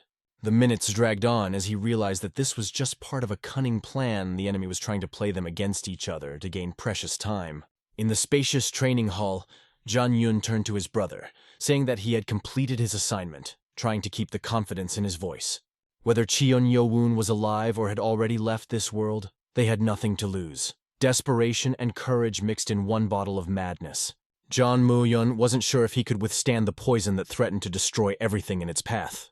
John Yun confidently declared that even if the poison defeats him, he will still win his victory. Chi Hong Moo-yun reasoned that even if Chi Hong Yo didn't last, their spirit would remain unbreakable. They could resist the dirty tactics of the poison clans by raising their morale with their beliefs. Someone pounded the door with a fist as if their fate depended on it. Janin noted with interest that the room was clearly marked as occupied, so the insistent pounding on the door seemed extremely strange to him. Who could knock so persistently? With a hint of curiosity, Zhang Muyan ordered his brother to open the door, hoping to find an answer. When Jion opened the door, the master instructor appeared in front of him, his figure barely visible in the shadow of the corridor. In front of him stood a group of people. Each of them was armed to the teeth. Their readiness for action was clearly visible in their eyes. He could not believe his eyes and was surprised to the core and asked what he was doing in this place. Instructor Hull, holding his weapon aimed at them, ushered everyone into the room, the feeling of tension growing with each step. Instructor Ho explained that he had been ordered to accompany them to the director. He emphasized his unwillingness to use force, so he emphasized the need for their voluntariness. Instructor Ho warned that he hoped for their peaceful behavior. He did not want to resort to force, but was ready to act decisively if necessary. They were taken to the place where they had prepared an ambush for Cheon Ye-woon, waiting for his arrival with a devious plan. When they reached the ambush site, their nostrils caught a sharp and unusual smell that quickly spread around. Zhang Yun suddenly froze, his gaze fixed on the stranger on the ground, and with an expression of surprise, he realized that this person was familiar to him. He turned his head, looking puzzled at the people who were lying on the ground. What made them end up here? John Muyan glanced at the limp bodies, but his reaction was subdued, hidden behind an impenetrable mask of calm. The headmaster approached Brigitte with a restrained smile, and greeted her with a polite nod, showing his unwavering confidence. Cheon Mu Yan, who was leading the column in front with squad leader Mu Jingyun, seemed confident and determined. With a cold look and seriousness in his voice, he openly stated that he was getting to the point, and without hesitation asked, "Have you acted yet?" Jian Yun was surprised to admit to the director that he had no idea what had actually happened. Ji Wan Muyan said that he and his brother were working out in the training room when they were suddenly brought there. They had no information about what really happened. The three boys stared at the body on the floor. The brothers looked at each other with disgust. The expression on their faces was full of indignation. Jian Yun tried to restrain himself, but his lips treacherously pressed into a spring. Jian Yun looked down and saw Han Yu-jik in front of him lying without arms, mercilessly executed by a bloody punishment. The director was already waiting for him to show the next terrible victim who fell victim to a terrible fate.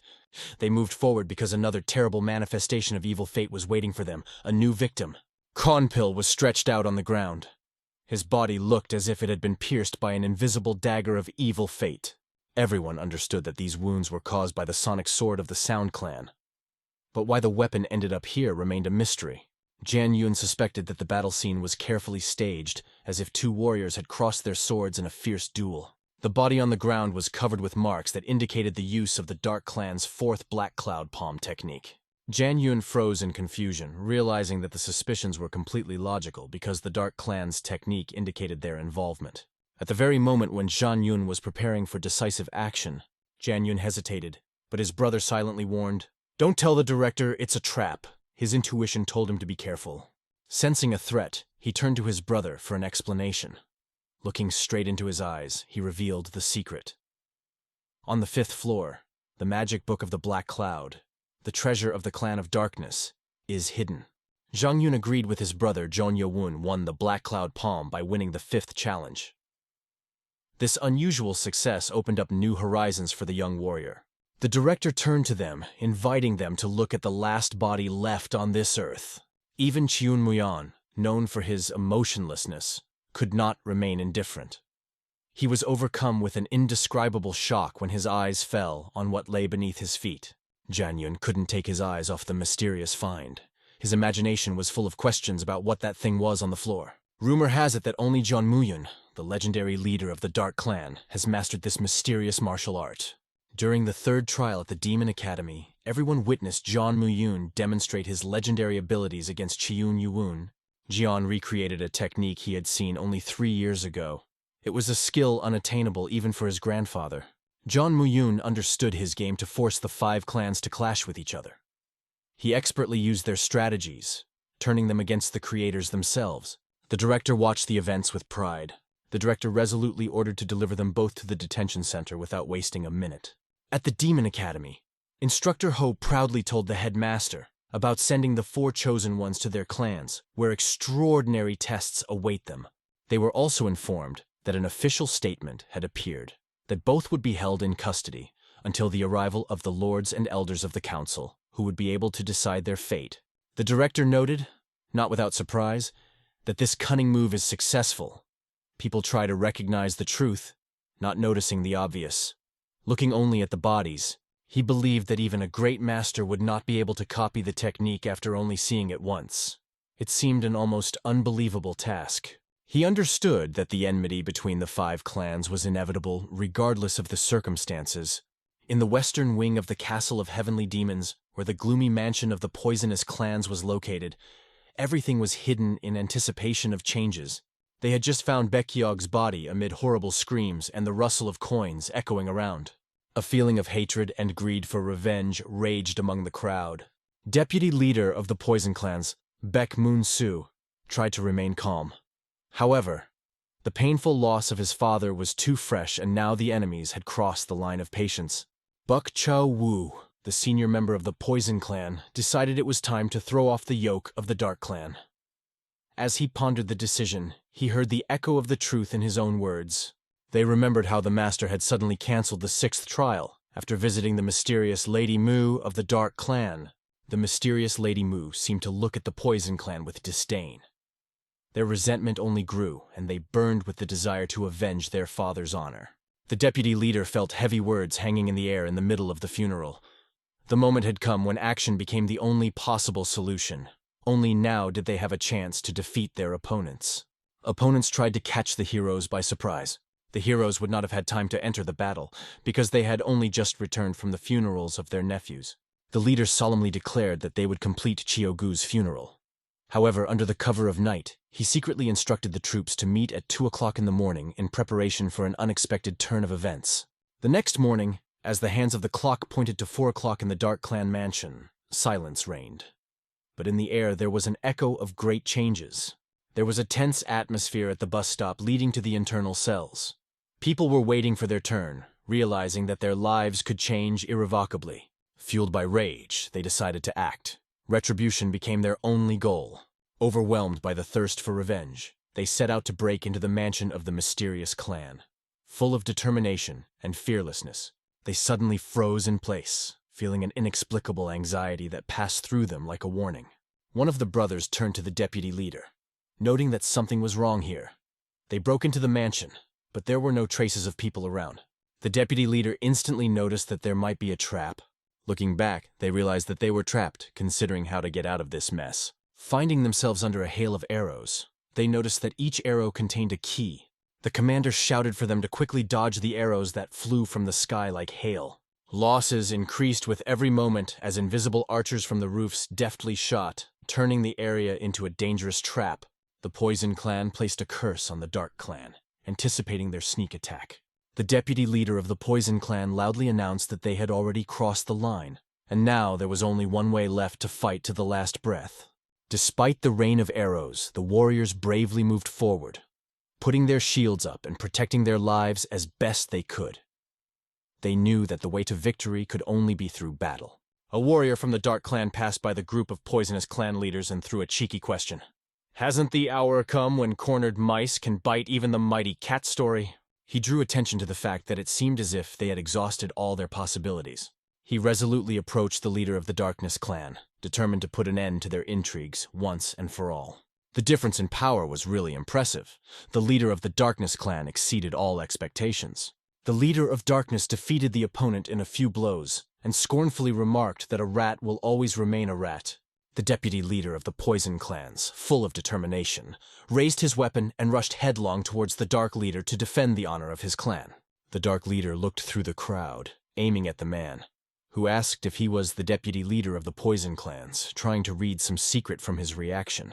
The deputies of the poisonous clans looked at him with contempt and expressed confidence that he was insignificant and pitiful in their eyes.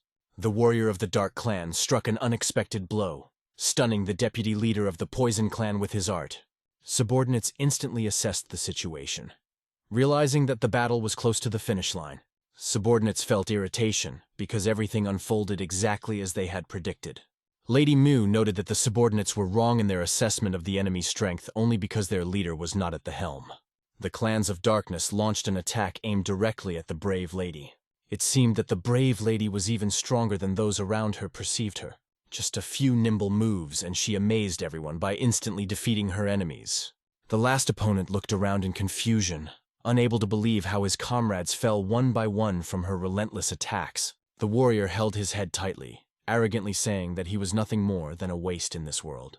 The warrior mercilessly threw him to the ground, ordering him to kneel as if he were just a grain of sand in the desert of his power. On Earth, he was surprised that such terrifying creatures still exist in this world. He looked at her, considering her only the first concubine of the Lord. However, he did not guess what power she actually hides under a gentle guise. She noted with a smile that she never had the need to reveal her true abilities. She chopped off his head with a whipping motion, emphasizing that she did not come here for idle talk. After that, she cast a contemptuous glance at the dead body, rhetorically asking what good there could be from communicating with such a waste like him. Her subordinates were worried whether it was possible to trust that the dirty clan would be inactive. She firmly assured that they would not take a single step without a clear order from their manager. One of the warriors said that at dawn, a group would go to the Demon Academy to bring the masters from there. She begged them to refrain from taking this step, trying to encourage Mu Yen to take deliberate action. She firmly stated that she knows her son like the back of her hand. He was trapped by the enemy, succumbing to self-confidence. He needs to wake up immediately. She insisted on mobilizing all the resources of the clan to reveal the secrets of this cunning stray dog. When asked if she was okay, she just nodded. At that moment, Cheon Yo-woon burst into tears and shocked everyone with her sudden vulnerability. At the intersection of their views, tension appeared as if an invisible block appeared between them. The moment of truth came when he had to pay for his actions. She understood that he was becoming a danger and had no intention of sitting idly by until the situation got out of control. After the arrest of Cheon Mu-yan and Mu Jin-yoon, their loyal subordinates panicked as the keys to their freedom were sealed with the leaders. The other subordinates were not so lucky. Cheon Mu-yoon was powerless to act because the Demon Academy was taken over by Cheon Yo-woon. 5 elite cadets from different clans have not yet chosen a side and decide to give their support to Cheon Yo-woon, strengthening his influence and power. However, Cheon Yo-woon, for whom loyalty means everything, he did not trust them and did not consider any of them to be his true associates. To Samachak and Lita Huma's great delight, they were finally recognized as part of the team. They received this honor for their courage and steadfastness in difficult moments. They swore allegiance in the face of unknown chaos. His subordinates suggested that it was time to take control of the 5, which still had not decided on a leader. The 5 listened attentively when it was explained to him that, for the status of vice leader, it was necessary to gain the support of 12 elite clans. It was not an easy task. Crucial events were ahead. Cha-taek was uncomfortable with his observation from the sidelines, not supporting either side. However, he admitted that the 5 were up to the task by fulfilling all the requirements. Sangwa approved this plan because such a move could promote him to the position of vice leader, giving him an important advantage. However, he rejected this proposal, hinting at something else lurking in his thoughts. Cha-taek recalled that only 2 days ago, he heard from the director about the new requirements for obtaining the title of Lord. He resolutely announced to his subordinate that he would leave the Demon Academy today. He gathered all his subordinates. Their surprised faces showed that no one expected such news. He had 2 good reasons to appear at the release. First, it was necessary to ensure the implementation of certain decisions.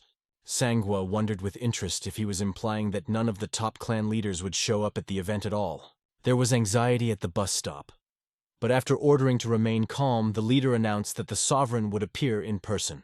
Moon Geo announced his decision to go with Master Cheon, sparking the curiosity of those present and promising new adventures ahead. Baek Ji decided to join the trip, raising the question of whether others who passed the 5th test would follow him. Even those who doubted their strength decided to follow the sovereign on his path. He left himself, apologized for the words spoken in an impulse, wanted everyone to move together. The sovereign firmly stated that they would gain true value only by staying and honing their martial arts skills. They realized that in their current state, they do not have great opportunities. But the main thing remained one opinion of the master about them. Watching Heobong, they imagined that he was very sad because he lost the chance to go with the emperor. He kept a close eye on the strange swaying of the Cheobong's head, which did not stop even for a moment. He furrowed his brows and resolutely declared his readiness to give everything for the sake of his sovereign, if only he would recover and no one would worry. His friends always knew that he was capable of such devotion. Soon, walking alongside the sovereign, he firmly declared that he would follow him to the end, no matter what happened. He only asked for one thing, not to try to hold him back. They felt sad because they were forced to become stronger. However, he did not give up hope and took his Hilbong with him to help and support his friends in difficulties. The sovereign asked him to take over this matter. That same evening, at the hour when darkness finally enveloped the city, the mansion of the Flying Ghost clan captured the heart of intrigue and mystery. The guard was startled by a vague noise. His gaze was caught by a rapidly approaching shadow. From a distance, he could not distinguish the approaching figure. Jian Yo Woon relentlessly controlled the battlefield, confidently issuing commands to his loyal subordinates. The guards were on high alert because they had never seen anything like this before and could not understand what to expect. Cheong Yo-woon, displaying his identification plate as an elder, confidently declared his desire to meet the 11th elder of the council. His gaze radiated determination. The security guards closely studied the plaque, trying to determine its authenticity. After a thorough inspection, the guards saluted the 12th elder, assuring them that they would immediately report the news to the leader. They invited the elder to stay for a moment. Heobong Goan-ho quietly whispered about disturbing rumors of ghosts that suddenly appeared and scared everyone around. When Giyo visited his grandfather, he had no idea what spooky stories this place hid under the moonlight. The gate slowly opened, and a mysterious figure emerged from the darkness. Under the mysterious glow of the moon, the woman called herself New Year Yen, announcing her directorship in the Flying Phantom clan. Her voice sounded like the whisper of the wind, hiding important secrets. Heobong thoughtfully examined the strange figure with pale skin and red lips. Unable to determine whether it was a man or a woman, she noticed the presence of the 12th head of the council and requested that the person identify himself and enter the hall. Blushing slightly, he pointed to Chun Yo-woon, declaring him his ruler. With a gentle smile, she apologized as she conveyed her warm greetings to the 12th elder of the council as he formally introduced himself. He became the only one who was invited inside as chosen for a special mission. She noticed his embarrassment and apologized, explaining that the owner prefers to communicate only with the head of the council. She sincerely believed that he would understand the situation. The host was aloof and uninitiated into the world of social relations. Go Wang-hul was not happy with this attitude. He thought it was rude, but he wanted to make sure that his master would stay safe and completely alone. The man noted with a smile that he is not only handsome on the outside, but also passionately devoted to his work and his master. To appease him, she promised to allow one person to accompany him, because a faithful servant always stays close to his master. Moongear decided to support him by offering his loyalty and willingness to accompany him in his future adventure. He smiled, assuring that everything was under control. Soldiers appeared on the field in the form of terrible monsters. Their appearance inspired anxiety in the hearts of everyone who looked at them. He stepped over the threshold and immediately felt a sharp chill of fear that engulfed the room, which turned out to be even more ominous than the appearance. The owner noticed how the door opened and unexpected guests entered the room. Two strangers stood on the threshold with serious faces waiting for the owner's attention. But when she turned her head to the right, she saw an unexpected sight that caused surprise and curiosity. They saw at the table a group of 7 people who looked exactly alike, like twins. John Yu-woo was aware that the Ghost of 1,000 Faces was a glorious master of masks, but even to his expectations, what he saw now surpassed all notions of perfection.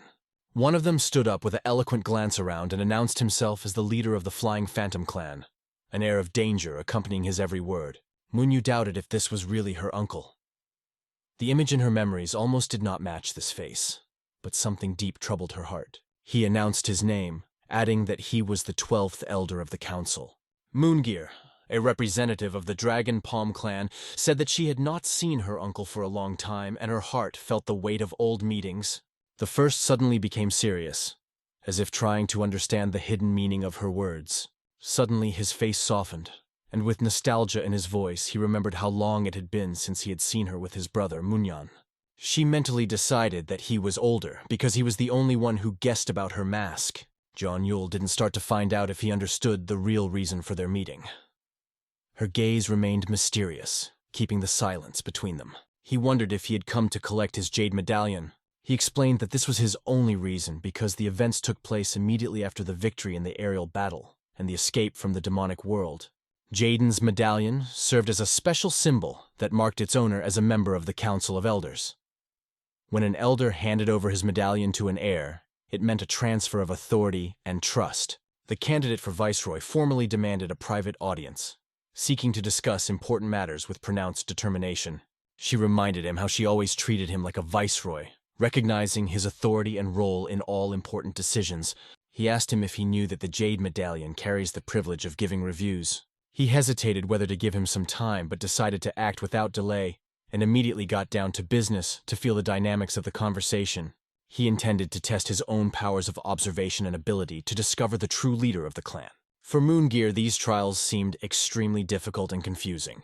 The mask so perfectly imitated the features that even the wrinkles and the shape of the beard looked real. She couldn't understand how he so masterfully recreated even small details like keys. Her uncle had put a lot of effort into making these strange masks. The people who wore them seemed like masters of reincarnation, as if they had been perfecting their skills for years. They had a fascinating conversation until Jeon Yo-woon mysteriously mentioned that he knew who this person was. His words became an unexpected challenge for everyone around. He abruptly turned his gaze to the woman who greeted him so kindly earlier. She suddenly looked away, as if trying to avoid his scrutinizing gaze. She looked away, trying to mask her excitement. It looked as if it was already a completely different person. She suddenly raised her eyebrows in feigned surprise, asking if he was implying that she was the real leader of the clan. Her attempts to hide her excitement were masterful. Moon-gyu remembered how her uncle, the council elder, had instructed him to point out that man among the others. He loudly announced that he had been chosen for the task but had forgotten something. His memory failed him because he had to search among 7 men. The woman said with certainty in her voice that this would be an important clue for him. It was obvious that she was the real leader of the clan, and everyone around recognized her authority. Perhaps he knew something important. Approaching her, the man sincerely apologized for his harshness, trying to establish contact. Moonbyo was surprised. His eyebrows twitched as he realized that the master could be wrong. Is it really so? When he approached the enemy and swung trying to hit the neck, he quickly intercepted his blow with one hand, showing extraordinary skill. Yo understood that the opponent would be a difficult task, and this began to intrigue him even more. He asked with interest how his opponent managed to prepare for such a level of struggle. He noticed how she raised her hand and magically used telepathy as if controlling an invisible force. She concentrated as she sent a telepathic signal about her niece, as if the thought web had come to life for an important message. One of the 7 knights migrated under the guise of deception, impersonating others. He was desperately looking for a way to prove his authenticity, hoping to convince everyone that he was the real one and not an imposter under a mask. He noticed this without even making the slightest stop. The niece finally realized that in front of her was a real uncle, and not an imposter under a mask. Only one person immediately understood that the real uncle was standing in front of him, and not someone in a mask. He quickly realized that during sound telepathy, if someone wears a mask, the sound waves begin to vibrate barely perceptibly. All he had to do was strike up a conversation about a subject the imposter knew nothing about. He asked if he knew the reason for their meeting and immediately gave the correct answer. His vocal cords trembled, and he wondered if he had been wrong about them. However, he could not focus on the boy because immediately after the victory he asked Nano to see if you can spot someone with an ability similar to sonic telepathy.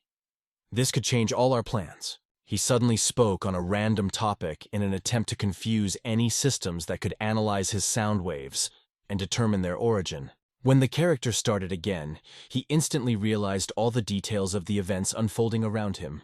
Then he realized that it was not just a sound. It was an echo of telepathy that permeated his consciousness. Having felt this mysterious resonance in his consciousness, he managed to discover where exactly the telepathic signal was coming from. He had no reason to reveal all the cards after noticing how Moon-gyu paused a little after the greeting before answering. It aroused curiosity. Moon-gyu expressed his suspicion that someone might have used sound telepathy at that moment, which made the situation even more mysterious. Moon-gyu appeared in the conversation as if someone had deliberately confused him. But this did not affect his vigilance. It seemed that other forces were really at work here. He dug a grave for himself, and this unexpected act caused the real admiration of those around him. He repeated his name with a smile the way Ei, the leader of the Flying Ghost clan. His words aroused interest and alarm at the same time. Suddenly he delivered a swift blow to the face so unexpected that the enemy did not even have time to react. Dajin was amazed because Cheong Yi-won executed an extremely powerful and accurate attack that was hard to imagine. Cheong Yi-won continued to display her extraordinary skill as she moved gracefully on the battlefield. Her movements were like lightning, and every strike was ultra-precise and devastating. She was a true element. He performed a phantom strike that left the opponent completely confused. Despite the lightning speed of the 11th Elder, he dodged all attacks incredibly skillfully, as if anticipating them in advance. It seemed that he always stayed one step ahead of others, even in such moments. The master kicked him away with a powerful kick, leaving him behind as a spectacular display of his skill. Munja felt deep concern for the young warriors who defied fate. Jun Yo-won carefully prepared for the upcoming attack by thinking about strategies and going over possible tactics. He carefully watched the field, trying not to destroy the place in the heat of battle. Junyu Wo-on instantly recognized the technique. It was a phantom strike. One of those he studied in detail on the 5th floor of the library. He remembered how he never had a reason to fight him before. However, now that he had defeated the poison leader, he became his replacement, showing his willingness to take on the challenge. From what he had learned, Joan Yibun was an unsurpassed swordsman, and a personal disciple of Right Guardian Siab Ming. John Yiwun considered himself lucky, because fate had gifted him with the skills of an unsurpassed master. His fighting prowess reached unprecedented heights thanks to the flying phantom blade technique. Hearing these words, John Yo-won resolutely plunged his hand into the scabbard, from which a shining sword began to appear. Pulling out his sword, John Yo-won instantly assumed a combat stance, ready for the next events. Ye-won caught a glimpse of his faithful person, the blade, who was always ready to help him in the most difficult moment. It promised to be an exciting duel where honed skills and indomitable will be decisive. He rushed at his opponent, declaring that he would show all his skills, just as he once did with old Baiko. Cheon Yue-wong was focused and attentive in analyzing his opponent in detail as he prepared for the decisive battle. As soon as the battle began, the enemy immediately rushed to attack Won, hoping to take him off balance by surprise. From the side, the subordinates were able to see an amazing concentration of power, as if the keys had merged into a powerful flow of energy. Back GI tensed, ready to rush into battle at any moment to protect his master. His determination shone in his eyes like red-hot iron. He rushed to the gate where the guard was waiting, full of determination and fire in his heart. He dealt with the 2 guards at the gate with lightning speed, leaving them with no chance. Leaving the guards unconscious on the ground, he rushed to his master, ready to protect him at the cost of his own life. Heobam stood guard because the safety of his master was above all else for him. Bright flashes of light and exciting effects erupted from the battlefield, intertwining in a chaotic dance. Wei Yi looked in awe at the martial artist who had reached unprecedented heights at such a young age. However, even his entire strength was not enough to defeat Biko. He asked if he believed that he would be able to get the Jade Medallion.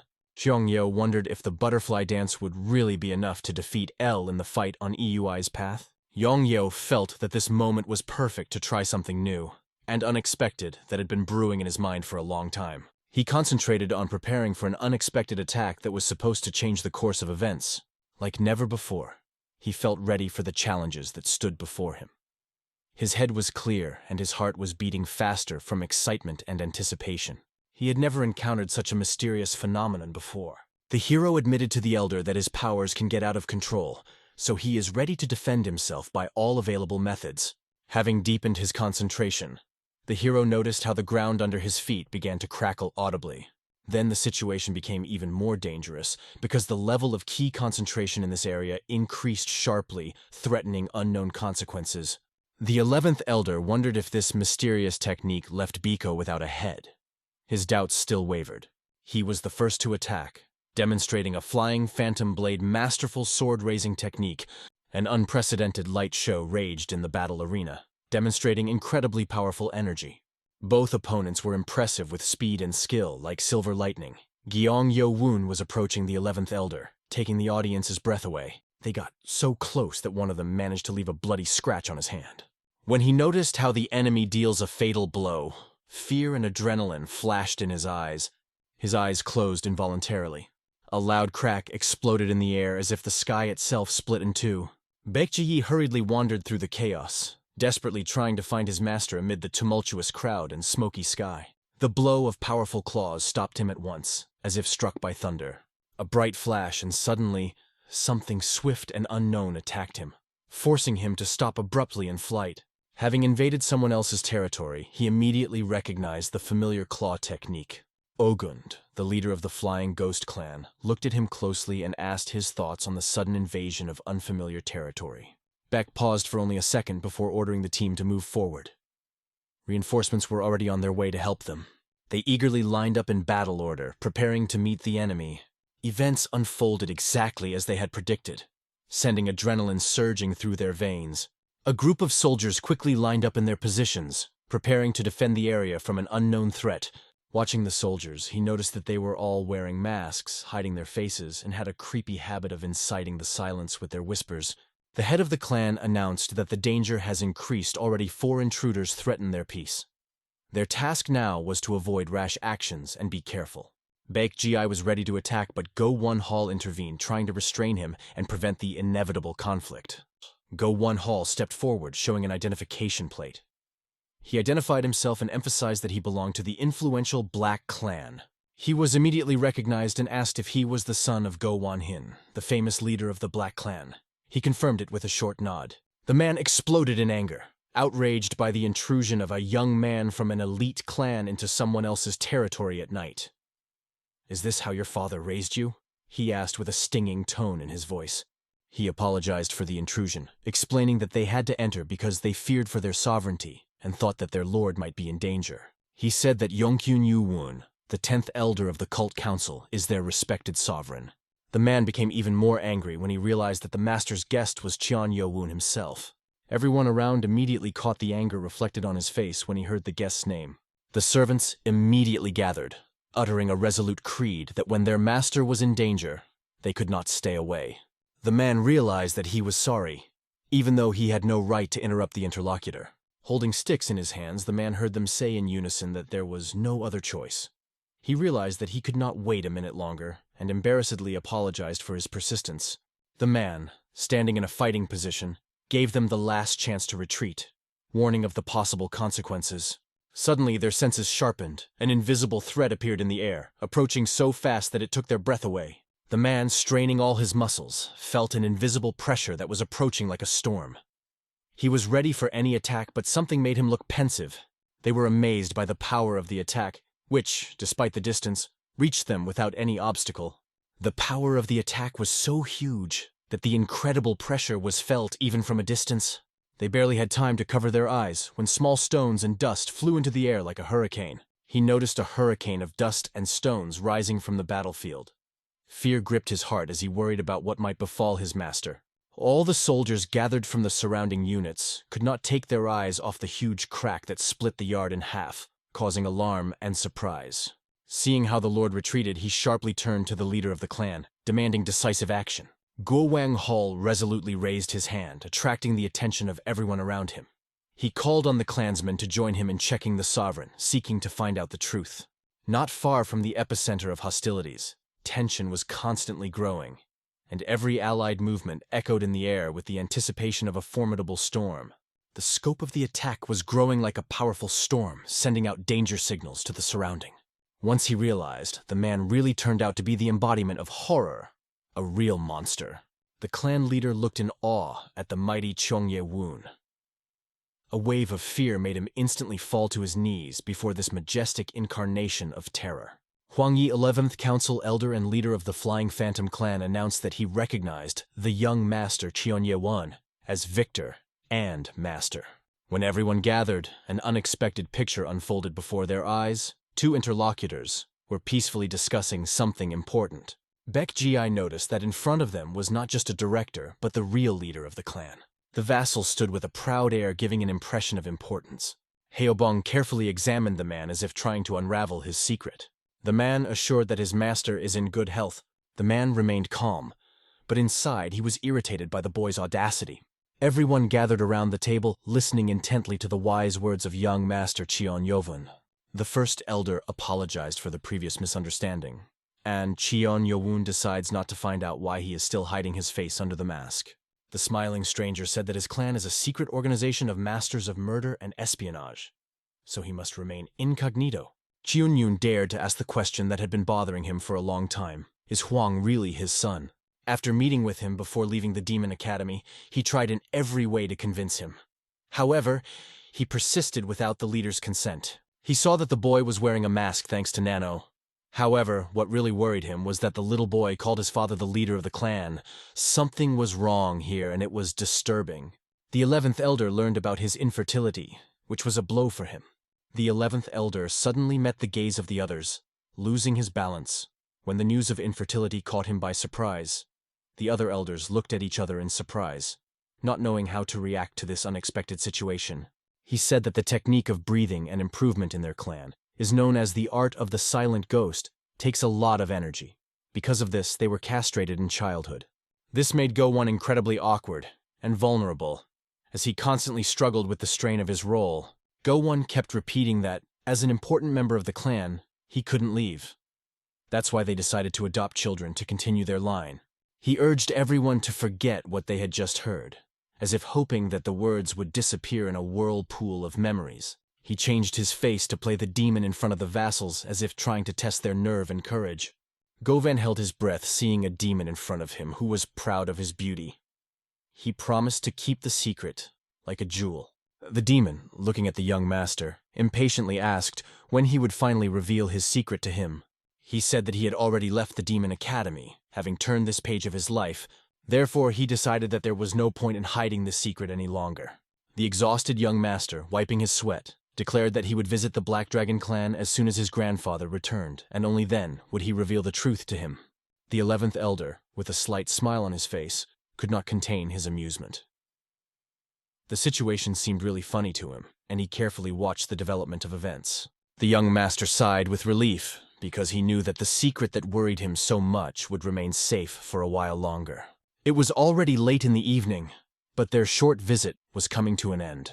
The elders were already saying goodbye when the 11th of them apologized for the inhospitality and promised that next time everything would be different. The young master thought that such a gesture on their part was kind. However, he realized that he had no reason to be grateful for this courtesy. The elder assured that bringing a few more people would not be a problem. He asked if he was talking about that boy, to which the interlocutor only nodded, hiding his true intentions. The leader of the Flying Phantom clan announced that he would send subordinates after that boy. However, the young master calmly replied that he would manage himself and wanted to go personally. In the south wing of the castle raged a terrible outpouring of demon birth. There was a mysterious atmosphere in Jihong Yu-woon's estate. He stood by the old gate and peered intently into the distance, feeling how the environment was saturated with tension. Everyone who passed by attracted his attentive gaze. Everyone around them lived their usual lives, but the tension was palpable even in the air. Guard Zheng always performed his duties carefully. Every morning at dusk he would wake up to sweep the area after his training, keeping calm and order. He finally returned to familiar places, dreaming of seeing how the face of someone who had long been waiting for his growth would change. The gate creaked as he cautiously opened it, expecting a new and exciting sight to unfold behind them.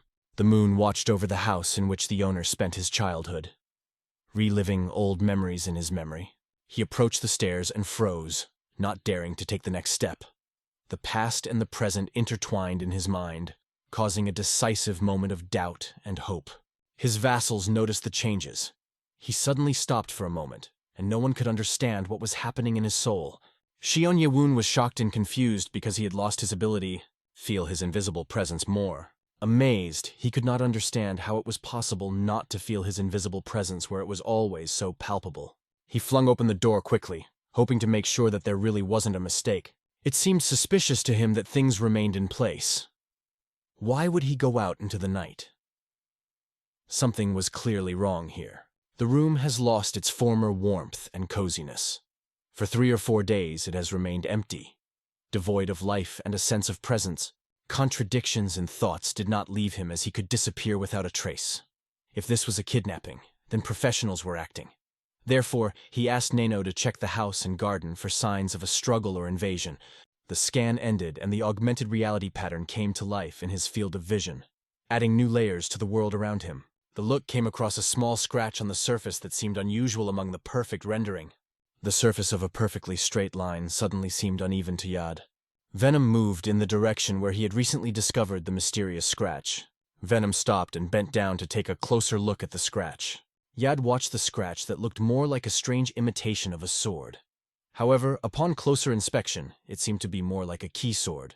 He pondered how difficult it was to make a conclusion based only on appearance. If only there were clues and symbols on this strange object that would reveal its purpose. Hall continued, noticing how he was looking intently at the mark and wondered if it was left from the sword. She asked herself if this note coincided with fate. He realized that he had fallen into a well-planned trap. The owner's gaze gleamed ominously in the semi-darkness. His face seemed infinitely gloomy and inspired anxiety. He realized that the master had never been so restrained. His silence resembled a volcano on the verge of eruption, waiting only for a push to reveal its fury. It was indeed a sword sign that among the 6 main clans, they were the only ones who were as mysterious and unpredictable as the ghosts of the samurai of the past. As swords became the weapon of choice, the Sword Clan vied with the unpredictable and mysterious Sound Clan for dominance on the battlefields. Black Clan. But which one? All 3 remained suspects. Excluding the Black Clan was difficult because they could simply pretend to be busy. He guessed that their tricks allow them to invent new excuses for employment, using the situation to their advantage. Heobang decided to choose the tactic of ruthlessly pursuing all suspected clans. However, he was informed that several key leaders have now mysteriously disappeared. Not everyone agreed with the predictions because even in the absence of the 6 leaders, the power of the main 6 clans could not be underestimated. It seems that he has a plan to reduce the torment of his master. The junior master seems to have become a key target. They realized this as soon as he left the academy, and obviously not for the sake of Guarjong. Meanwhile, somewhere else, the room had the appearance of a gloomy prison cell. The guard, chained in chains, suffered from traces of brutal torture that did not allow him to sleep. His body refused to recognize the fatigue, even after all the trials he had to endure. The guard decided to torture the prisoner even more by heating the iron and brutally pressing it to his chest. The executioner smiled like a martyr, promising to continue this cruel show until the answers did not fall from the lips of the prisoner. He was warned that rest is now prohibited. Lady Mu, who was manipulating all this chaos, praised the guard for his skill in keeping secrets. Lady Mu, dissociating herself from the superfluous, told the guard that this time she would make the last request. Her affairs were taking a new turn. Even under difficult circumstances, Garjang was steadfast. He insisted that God had never taught Jian Yo-woon the art of fighting. Even on the verge of death, she did not believe in his words, doubting every letter. The informant appeared suddenly. His steps reflected anxiety. Finally! The news she had been waiting for so long appeared like a ray of light in the darkness. Hearing this news, she was shocked that she finally had the opportunity to get her hands on Cheon-Yo-woon. She considered it a great blessing that he left the academy just then, became vulnerable, and his luck finally ran out. That mysterious lady insisted on finding out what plans the young masters had. The informant leaned over her and whispered vague words that pierced her to the bone. Her face radiated triumph, like the embodiment of a woman's victory. The guard, who was languishing in pain, forced her to postpone all his troubles for later. Hearing the news, Garjang pondered. If only Master Cheon-Yo-woon was safe, his heart filled with anxiety for his mentor. The young master, together with his loyal vassals, hid during an alarming storm, waiting for those who shamelessly stole their guard. Moongear doubted their success, but hoped for a hint from the Gowon Corps. If all went according to plan, they could come themselves. She thought that in such a crowded place, they would hardly be able to cause much trouble. The young master behaved quietly and silently, barely touching the food. He poked the food with a fork, sometimes biting off small pieces from it, deep in his thoughts. His thoughts were filled with someone's order to remain silent, even as a mysterious voice materialized in front of him. He was ordered to remain silent and not to reveal anything, because warning his comrades threatened with dire consequences. He was strictly forbidden to activate the sensor of the key for their search. He was warned that such audacity would lead to his death. He realized that he was up against real professionals. Their movements and tactics were radically different from the usual methods of the Demon Academy. He could not imagine that he would feel so much discomfort and irritation when danger looms and one of his people is kidnapped. He tasked Nano to discover the origin of the babbling sound. Nano focused his attention and began to adjust his hearing to cover unusual frequencies. He was instructed to report to the Poison Clan. At the first ray of moonlight, Solitaire was demanded. Solitaire was warned to appear unaccompanied, or his hand would be nothing but a dream before he even arrived at the Poison Clan's door. They warned that if another shadow appeared within a radius of 300 meters, he might forget about his friend. The delay would be fatal for anyone who dared to disobey this order. They needed no explanation. The consequences of trying to follow them were as clear as day. But he could not make out the stranger's expression. He had to act immediately, before they were out of sight like shadows in a nightmare. John Yo-woon hit the table sharply, jumping to his feet with determination in his eyes. At the same moment, another person stood up next to him, full of energy and ready for action. Chun Yo-woon glanced at the exit and noticed two figures standing there waiting. Haobang flashed the anger of one of the foreigners, with a bold look at Yo-woon. A fight boiled over inside. The movements of the heroes became lightning fast, as if lightning cut through the air. The attacks began decisively, and events got out of control, turning the space into a mad whirlpool. One of the girls stepped back in fright. Yo-woon suddenly rushed forward and grabbed his opponent tightly by the neck, as if preventing him from escaping. It seemed as if he almost asked about belonging to the clan, but carefully restrained himself. Realizing all the danger, John Yo-woon advised openness, knowing that it is better to reveal the truth.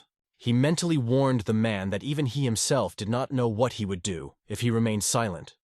It was his style to provoke frankness. Grabbing his neck, he admitted that he had no idea how he would be able to resist if he remained silent. The man turned blue as he felt his legs bend under the unusual weight of emotions. However, the young master never revealed his intentions. Inez suddenly threw the object on the ground as if it had no value for him. Spectators looked at each other in disbelief, not believing that the young men were really the culprits of the events. The audience, remembering what they had seen with fear, rushed to the young men, twisted them, and dragged them onto the stage, ready to expose the truth. Gion Hee-woon was holding two heavy bags tightly in his hands when he asked Haibong to take the third. In the southern wing of the Heavenly Demon Cat's castle in Cheon Yo-woon's residence, the guards only confirmed that they were only tasked with observing everything around. The guards said that they did not know anything about the appearance of their customer. He always wore a hat that hid his face in the shadows. Geobond believed in the truth of their words. Moonjia noted that their identification medallions indicated belonging to conventional martial arts. Chihon Yovun declared that he was not going to kill them.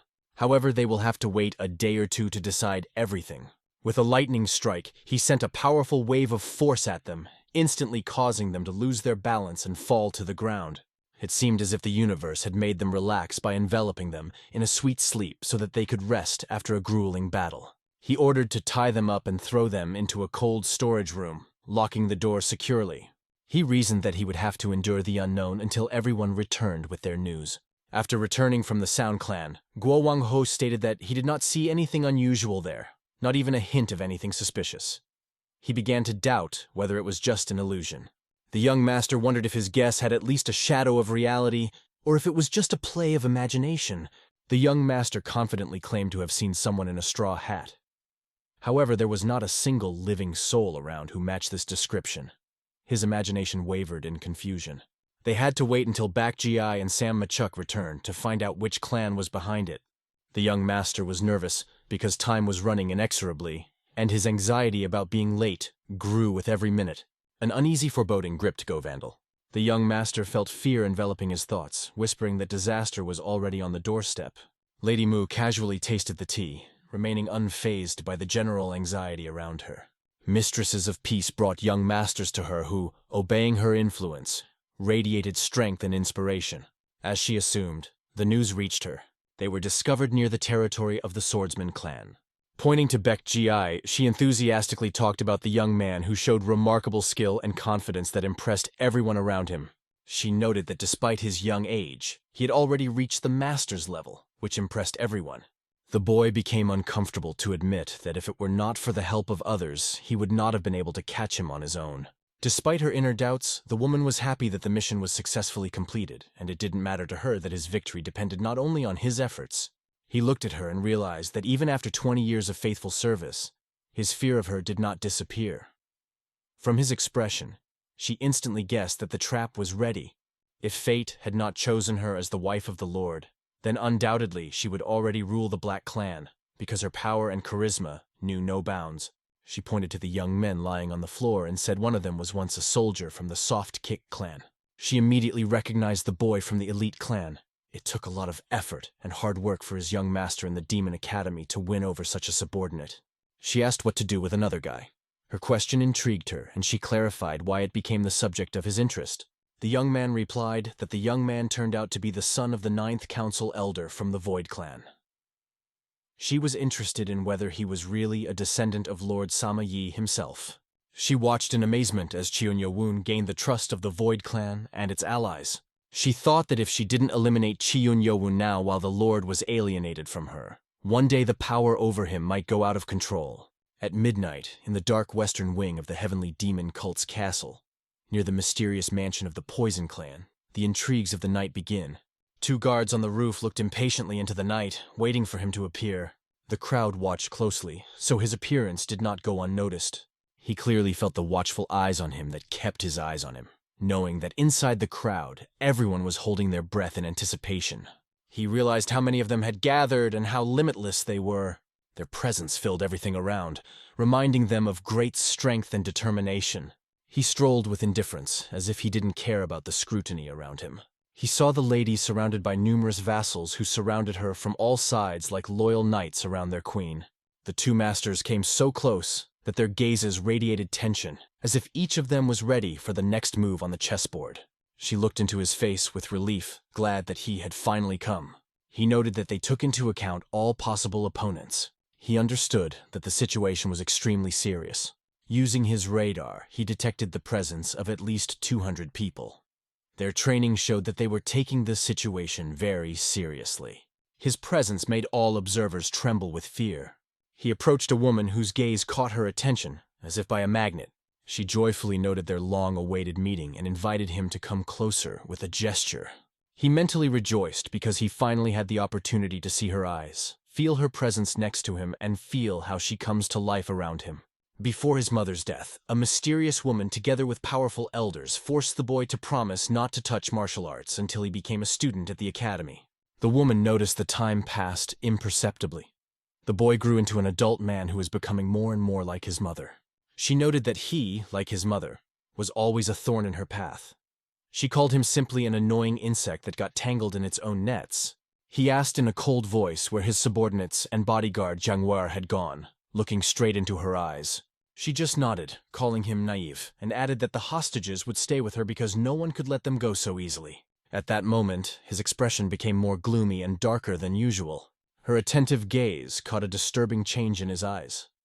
She firmly stated that she would seal his mysterious key before continuing the conversation. He was tasked with choosing either to save the guard or to make decisions on his own, without resistance, and maintaining inviolability. He asked if it was she who threatened him with the end of sound telepathy. The man realized that he had been exposed. He lost his temper and rushed at his opponent like a lion attacking its prey. But as soon as he stretched out his hand to touch him suddenly, the hand desperately retreated, covered with numerous cuts and bruises as if it shuddered from an invisible blow. Has she defied his heart? Or can she accept the consequences even if the guard does not survive? He fixed his gaze on the small box and tossed it into the air. Without thinking for a moment, he threw it towards her, hoping for a hit. He landed directly on the small table with a thud, skimming the surface a little but not losing his balance. She curiously asked what it was, to which he answered mysteriously, "Open it and see for yourself." She stretched out her hand to open the mysterious object, but suddenly felt it press hard on her palm. She carefully lifted the box, feeling its weight, and slowly opened the lid. She looked inside with trepidation and froze in surprise. She held her breath when she saw a human eye in the box. What could it mean? He smiled kindly and asked if she had any idea who the mysterious Zai was. He mysteriously noted that the real important question is who it belonged to before. She desperately tried to convince herself that it simply couldn't be who she thought it was. She could not realize that it could actually be Moyan. She was shocked how Moyan could underestimate her abilities. If Moyan had really sneaked into the Demon Academy, the Left Guardian would have done everything possible to keep him. After hearing her words, he only faintly smiled, hiding his true intentions behind a mysterious mask of calmness. 2 hours before, an intriguing plan was brewing in the dungeons of the Demon Academy. Jeon Muyuan was incredibly worried. Jeon Muyuan shuddered when Cheon Yo-wong appeared before him. Cheon Yo-woon stormed into the room with a gloomy aura causing concern. His menacing command to kneel down immediately made Jeon Muyuan shiver in fear.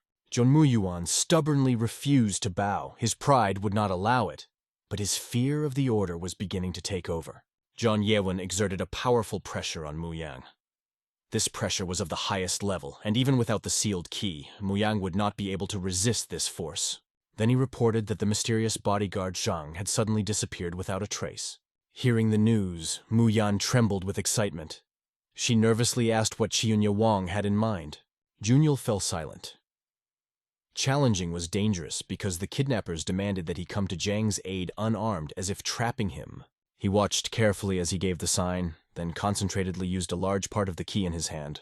He repeated this gesture as if it were an indigenous ritual when Mu Yan suddenly raised his hands, feeling that fate was intertwined with his movements.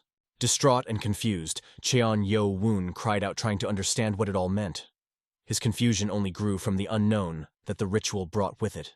At first, Cheon Yo decided not to explain in order to save Jain. However, when he discovered the real culprit, he changed his plans.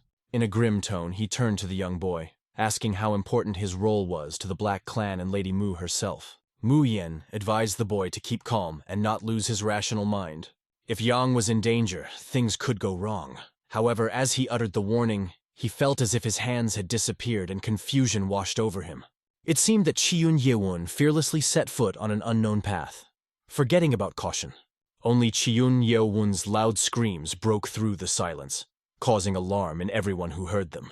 Muyeon was shaking with tension while Cheon Yewon remained as calm as if the storm hadn't touched him at all. He looked into Cheon Yewon's gaze, realizing that this was not enough to understand his intention. He was convinced that Muyeon's mother, even in her wildest dreams, could not foresee that her own son could be destroyed without any weapon. So I decided that it would be wiser to take an iron, because it can come in handy in any unforeseen situation. Jeon Yu-woon recalls an interesting story he shared with Lady Mu, but realizes that he left out an important detail. Then, without hesitation, he threw the emblem of the Black Clan on the table, which mysteriously flickered in the light.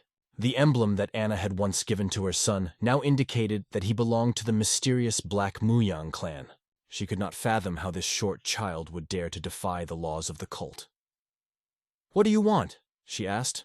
He answered that he dreams of freeing his people and protecting Jane. She understood that before freeing the hostages, she had to find Muyan and convince him that he was acting on the side of the cult.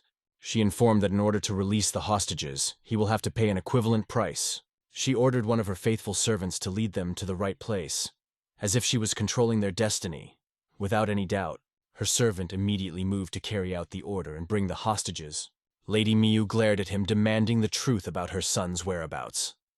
The man revealed that her son was imprisoned with Mu Yan and Mu Jin-yun in the center of the Demon Academy. She was surprised how easily he agreed. Handing her the emblem, he assured her that she only needed to present it to a subordinate, who would immediately bring to, personally. He was adamant that only the release of all the hostages could release them. So she knew that attempts could be fatal. She entrusted one of her loyal subordinates to deal with this delicate matter. Because her trust in him was beyond doubt, she mentally instructed her ally to take all the youngsters after the obstacles were cleared. After that, the guard disappeared into the darkness, leaving Lady Mu alone with a mysterious accomplice. The elder and a few subordinates rushed in the darkness with the clear aim of capturing Mu Yan and Jin Yun. Their shadows slithered along the walls like ghosts of the night. She was sure that as soon as it was possible to return both of them, she would show him what the real pain of death is. He entered the Demon Academy, preparing for incredible adventures and trials. The guards did not even pay attention to what happened. The elder looked thoughtfully at the academy, sure that its security was so weak that it could be removed without much effort while he was still there. They headed headlong towards the mysterious location that he remembered, full of determination and adrenaline. He mentally ordered the rest of the servants to gather in the mountain center. He brought his 2 companions there. Setting out alone, he left his companions and servants behind, relying only on his own strength. He finally stood in the same place he had been looking for so long. He was overcome with fear because what he saw in front of him exceeded all his most terrible ideas. On the road, they were met by strict instructors whose eyes were ready to fire the newcomers. His gaze lingered on their clothing, the typical instructor attire that emphasized their status and rigorous drill. It seemed to him that Lady Moore might have fallen into a trap of deception. He decided to retreat quickly, trying to warn Lady Moore as soon as possible about the dangerous trap she could fall into. He tried to run away, but as soon as he was at the exit, they were already waiting for him. His subordinates lay exhausted everywhere, and a stranger with a determined look confidently approached him. When he noticed a stranger confidently approaching him, he instantly remembered the stranger's face. It was the same man from his memories, who was always in a calm balance between light and shadow. But his gaze only slid over them and they instantly dissolved into the air. The blow was lightning fast, and he didn't even have time to put up a defense. Lady Mo looked impatiently around, believing that all events were unfolding too slowly for her patience. Jun Yewon noted with a satisfied smile that his plan was on schedule. He asked her if she was feeling nervous because of the speed of events.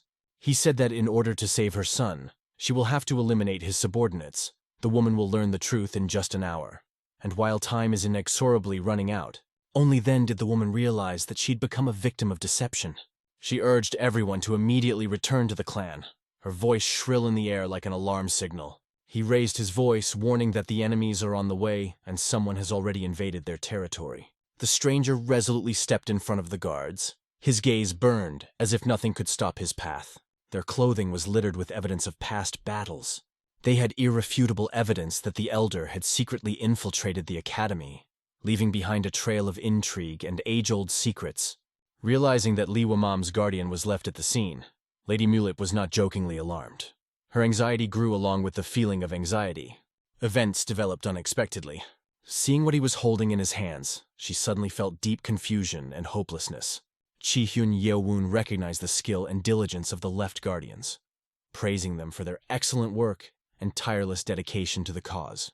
She realized that the left guard was actually that young servant. She turned to the left guard with the question, since when did the guard start supporting the candidates for the vice lords, and does it not contradict their principles? Lady Mutat heard from the guard that the competition for the viceroy had already ended. When she opened her eyes, she realized the meaning of his words. He looked at her curiously and asked if she still had hope. Does she think that by overcoming him, she will overcome all other rivals? She felt the power of faith in the left guardian, and declared that she no longer needed his teachings. The lady was preparing to speak, when suddenly her vassal ran in with news of trouble. It was at this moment that unknown mysterious figures surrounded the mansion, creating an atmosphere of anxiety and danger. The 11th elder arrived with his loyal vassals ready to apply pressure. Lady Mu watched the new arrivals with interest, trying to guess who this mysterious 11th elder could be. The leader of the Huan Yui clan approached the young master with pleasure, noted his impressive work, and inquired if he was all right. Observing the events, she could not believe her eyes. He really knew the 11th council elder, which seemed incredible. The subordinate received minor injuries, but his companion was in mortal danger. Circumstances put their lives at risk, and it was difficult to avoid the worst consequences. Having finished the conversation about the vassals, the hero moved on to other important matters. A powerful energy aura appeared on the horizon, attracting the hero's attention. Xion Yeowon seethed with indignation upon learning of the harm done to his loyal vassals. Lady Mu felt the fear of this dark energy, and the loyal servants of the mansion walked under pressure that crushed their hearts. Lady Mu was seething with indignation because the unexpected appearance of the Flying Ghost clan disrupted her plans. Despite all her efforts, she was defeated, failing to take the first place among the black clans. She understood that defeat was near. Mungir called out to her, warning that resistance would mean the death of them all. Mungir remembered Mu Yan and Jinwan, realizing that their fate now depended on everyone's determination and courage. Looking at her son, she realized that the eye in the box was really his. The woman carefully removed the hat that still hid her face, as if revealing her secret. She loudly shouted this name as if calling him from the past to the present, filling the space around his figure with energy. He looked at her, feeling how shame flooded his face. She trembled, feeling helpless and afraid, driven into despair. Having no other choice, she was forced to obey. She fell powerlessly on her knees before him, full of anxiety and fear. Her son, with despair in his eyes, shouted loudly to his mother, trying to overcome his confusion. Lady Moon raised her head. Her gaze was filled with indescribable weariness and despair. She whispered through pursed lips that it seemed as if the earth itself had drawn her. She bravely stepped forward and recognized him as Viceroy. Pleading for the release of her children and his men from the Black Clan, her son begged her to stop. but she only silently told him to keep calm. She emphasized that now it is important only to survive, and one day they will be able to pay for all the humiliations. She will stop at nothing even if she has to fall to her knees again. All for his salvation. She begged him to remember her and keep his mouth shut. She assured with confidence that the Black Clan would never dare to hurt young Cheon-Yo-woon. He resolutely looked into her eyes, making it clear that he understood, and without saying a word, he walked forward, full of determination and mysterious strength. He was next to his son, ready to support him in every step. He raised his hand trying to stop Go-won, to stop him from doing a rash act. Despite his own doubts, he automatically acted on the sovereign's orders without even having time to consider the reasons for his submission. The left guard shrugged his shoulders in embarrassment, but considering the circumstances, even this seemed to him a worthy achievement. He immediately asked to release the boy, asking everyone to take a step back. She was sure that there was some time for fun ahead. Then the girl realized that the boy had changed his gesture, and this meant that the plan had suddenly changed. He confidently stated that a simple bowing of the head is not enough to express sincere guilt and ask for forgiveness. As he rose to his feet, he felt himself freed from the burden of guilt. She felt anxiety for her son, her heart clenched with anxiety. Getting to her feet, she already knew what would happen next. Rana Cheon-yo branded them both in front of everyone. The scene unfolded in a matter of minutes, but contained whole worlds of emotions. He rushed at them knowing that if nothing was done, it would last forever. His hands became deadly weapons as he mercilessly took their lives. The lady utters a shrill cry of deep despair, trying to escape from the merciless danger that pursues her. Ji-hong-yo-won was burning with a thirst for revenge. His eyes glittered in the darkness like lights that would never go out. Yo-won sought retribution not only for one day, but for all the years of suffering that haunted his soul. The woman hurriedly approached her son with a speed that reflected a mother's excitement. All the vassals in the mansion were dumbfounded with surprise. Even the majestic masters could not hide their concern. Lady Mule fell to her knees, holding out her hand to her son, hoping to protect him from imminent danger. Her hands were shaking as she whispered his name, trying to gently touch his head, hoping for a miracle to protect them both. The place where they found themselves could no longer be called a city. She hugged him tenderly, holding him close to her, feeling the warm breath of Cheon-Yo-won. Noticing how she carefully supports her son's head, she anxiously asked if she'd hurt him. He noted that the pain she feels is similar to his own, but this time, it's time for her to understand what he feels. After the initial shock, the vassals wasted no time in attacking Cheon-Yo-won, but an invisible force suddenly made them stop. The left guard warned that crossing the line drawn by him could mean death for those who risk moving on. Were they considering their chances? Would their lives be worth the risk, or would it be worth stepping over the line? One of the experienced masters of the clan did not want to put up with the circumstances. He declared firmly that he would never forgive his disgrace. Trev suddenly jumped to his feet, his eyes sparkling with hatred as he lunged at the young master, hoping to take him down in one fell swoop. Lady Nangyu, with streams of panic in her eyes, clutched her son's head tightly, trying to find even a drop of peace in the midst of the chaos. Overwhelmed by pain, anger, and despair, she tried to understand when everything went wrong and where they went wrong in life. She asked in disbelief why everything happened like this. Her gaze desperately demanded an answer, as if she wanted to look deeper into his thoughts and find the truth there. She wanted to understand why he did this to her son, because it was her trap carefully planned and thought out. What is he hiding behind this act? Gio-Neo felt that it would be pointless to ask even if she didn't feel any shame at the moment. He angrily blamed her for his mother's death, not understanding how she could dare to beg for mercy. His words pierced her like sharp spears, making her wonder if she was really to blame. She awkwardly asked what he meant. He looked into his pocket and pulled out something mysterious. He casually tossed the piece of paper onto the ground beside her. As soon as Natalia's eyes fell on the leaf, she instantly understood what was in front of her. The letter began like this: Cheon Jonsum of the Poison Clan was supposed to meet with Cheon Yo-woon. Obviously, there was information that needed to be revealed urgently. 10 hours ago, Butler reported mysterious references to the Poison Clans and Chihun-jang's room. He had already managed to return, appearing unexpectedly like a shadow that had disappeared for a moment. The young master curiously asked if he had noticed any activity or unusual happenings. It seemed that the man who was an integral part of Cheon Yo-woon's life had disappeared, and it had everyone on edge. It turns out that one of Yo-woon's most valued subordinates has been kidnapped. The young master realized that luck was on their side. The enemy had lost 80% of his strength, and it was time for decisive action. He nodded to the butler, indicating that it was time to record his speech. Lady Ma realized that the moment of truth had come for everyone. Through the letter in his hands, he felt the call of fate that was hard to ignore. His expression changed as he realized the weight of every word he had to say. He learned the terrible truth about his mother's death, which had been hidden from him for so long.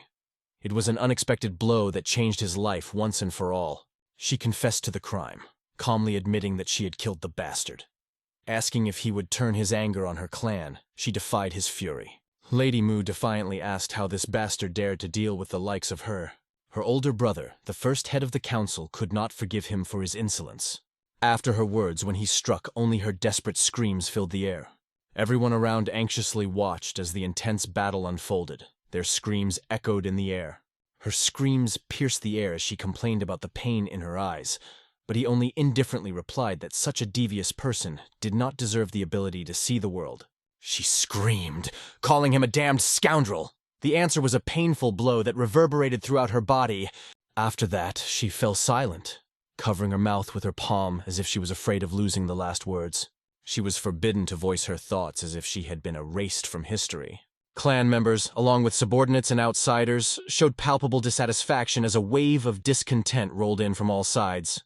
When the first head of the council learned about what had happened, his face filled with seriousness. As if the wind of change swept through the hall, Cheon Yewon nodded in agreement, but added that he must first understand what exactly happened here. He raised his hand and delivered a sharp blow that forced the frightened enemies to retreat. The spectacle was so powerful that the spectators on the roofs lost their balance and fell down. Spectators like dominoes fell on top of each other, creating a chaotic pile of people. Several people have already lost consciousness, turning into helpless bodies in the chaos. Chong Yi-woon explained that ever since they fell in battle with the Poison Clan, their souls had not found peace. The first senior knew anything, but he would find out what terrible truth was hidden behind the events of that day. The first elder immediately summoned his allies to help put his plan into action. In his thoughts, he ordered his allies to destroy all enemies without mercy. His left cardiac vein felt a frantic rhythm. The 11th elder could no longer contain his emotions. Both opponents turned out to be true monsters on the battlefield. Finishing the battle and smashing a group of enemies to pieces turned out to be a breeze. Some of the enemies, unable to withstand the pressure, tried to retreat, hoping to hide in the prevailing chaos. Desperately shouted to each other that someone must survive at any cost. Others lay in panic, desperately crying for help, as if they were calling ghosts in the endless darkness of chaos. Driven into a dead end, they cried out for mercy. Their cries cut through the darkness, causing a wave of despair in Lady Mund. Having lost his son, and with him his sight and voice, he stood as a silent silhouette in the moonlight. She watched helplessly as her warriors were mercilessly defeated by their opponents. Chi-hong Yo-woon tirelessly stood with his foot on the head of his enemies. In a cold voice, he foretold, "Your time will come as soon as the screen stops." She wondered if everything would really end when the screen stopped. Among these thoughts, I couldn't just disappear like that. But suddenly the blades froze in place, as if stuck in time. The left guards froze like statues, while numerous bodies fell to the ground around him. He cold-bloodedly said that there was no one left. Cheon-yo decided that there was no point in this, and Elder Wei would not be called. Cheon-yo ordered his associate to send clan warriors to search for poison in the Poison Clan's vault. The Guardian decided that his plan was unmatched to poison the bodies, creating the illusion that they were victims of a brutal battle. The woman who masterminded the sinister plan sprawled on the ground not far from his feet like a fragile, lifeless doll. Having created a magic sword, he announced to her that it was her turn to act. He mentally turned to her, insisting that she ask his mother for forgiveness before burning in hellfire. The next day, chaos reigned in the castle of the demon cult. Shocking news turned out to be about the Dark Clan. Rumor has spread that with the return of the leader of the Dark Clan, grand chaos is inevitable. It was rumored that members of the Poison Clan broke into the school and kidnapped a young teacher. It is not known what could have happened if the Lord and the Council Elders did not return soon. The 11th Elder learned that his order had already been implemented. Rumors and gossip began to spread as he had planned. He had already planned to manipulate information, but the execution of the order became unexpectedly effective. The news spread like lightning, turning into an impressive force. The Elder waited impatiently for the moment when the Dark Clan leader's face would show a reaction to the unexpected news. The Flying Phantom Clan has reappeared near the boarding house. their presence causing excitement among the residents who speculated about their mysterious intentions. Residents guessed that the owner, exhausted by the events, did not close his eyes all night, losing peace and rest. Moongjio was shaking uncontrollably with worry for his health. Chunyo felt alarmed as he noticed the stranger approaching. A doctor exhausted by a tiring working day approached, trying to hide his fatigue behind a professional smile. He noticed how the head of the council was restrained almost motionless in a corner like a sculpture, surveying everything around with a careful look. He spent the night in silent observation, trying to unravel the secrets of his subordinate and assess the vigilance of the guards. The doctor drew attention to the fact that emotions usually bypass his face, as if he hides his own thoughts behind a neutral mask. The doctor noted that the difficulties with the explanation arise due to the fact that the patient had all his teeth pulled out a long time ago, and now his diet is limited only to soups and cereals. He was filled with joy because the guard to whom he trusted his life was standing guard again. The subordinate was the first to congratulate him on his return. The team was worried about him because he needed to recover all night. Suddenly, he did something unexpected that immediately attracted the attention of his subordinates. With a serious expression on his face, his actions became even more mysterious and intriguing. He expressed his surprise, saying that he did not expect to make it to this moment. Jianyi had no idea that he would not have time to rest. Soon, the second elder known as the Lord will return to the cult, and Jianyi will again have to plunge headfirst into many unresolved cases. Before diving into solving the cases, Jianyi had to find 2 more key witnesses. Jianyi understood that success was only a result of the lack of control on the part of the Lord and the leaders. Convincing the 9th elder was a real challenge. They went to the 9th elder to wait for Mahux's treatment to be completed. She approaches the doctor, trying to find out if their fate has already been determined. The doctor calmly informed her that their path leads to the dangerous Mist-Sword Demon clan, where their fate will be finally determined. "I'm sorry, but I can't help yet without the specific text of the fragment. Please provide the text, and I'll be happy to help improve it." They were so unpredictable and complex that even the Lord found it difficult to deal with them. The 10th elder rarely left the walls of his mansion without an order from the Lord himself. His seclusion was common knowledge, and visitors were a rare exception. It is said that she sometimes left her seclusion to visit the mysterious clans of Sword and Darkness, always keeping her mission a secret from others. They always chose the highest point of the mountain outside the castle, a place where no one could eavesdrop on their secrets, even if others tried to send spies. The 3 elders were masters of their craft, not letting anyone near her. Her behavior raised questions, but she remained in her mansion. The Lord decided not to send spies after her anymore. She wasn't part of any faction and didn't have much merit, so her rank among the elders remained low. His skills far exceeded hers. The Left Guardian decided that convincing another council elder might be an easier way to achieve his goal. The Vangol Majestic Sovereign walks ahead as they arrive at the mysterious Misty Sword Demon clan. Their hearts are full of anxiety and hope. They stopped in front of the majestic gate of the Misty Sword Demon clan, their hearts filled with anxiety and hope. Knocking loudly on the grand gate, he asked if anyone was inside. After a loud knock on the gate, it suddenly opened and a mysterious figure appeared. The man approached the gate and asked the mysterious gentleman for what purpose he had come. The man introduced himself, explaining that he was Bond, and now the mystery of his task became even more intriguing. The man found out that the young master he saw was Cheon Yo-woon, and he was also the 12th elder of the cult clan. The man looked thoughtfully at the young master, guessing what thoughts were raging in his head. Without delay, he showed his identification plate, confirming his identity and dispelling any doubts. The man politely promised to immediately inform the headman about the situation. Some time passed when the man moved on, confident in the importance of his mission. He set foot on a familiar path, burdened by the burden of sad memories that reminded him of the failures of the past. He slightly bowed his head apologetically and curiously asked, "Is it fate, or maybe God's providence has sent me here?" The man tried to make amends by explaining that the clan leader would agree to accept him only if it was the Lord's will. Jeonyu does not even assume that she will at least refuse him personally. In the end, everyone realized that her character is really very inflexible. He understood that it was necessary to act differently in order to summon the master to battle. In his head, an intrigue was brewing that could affect the pride of the martial master.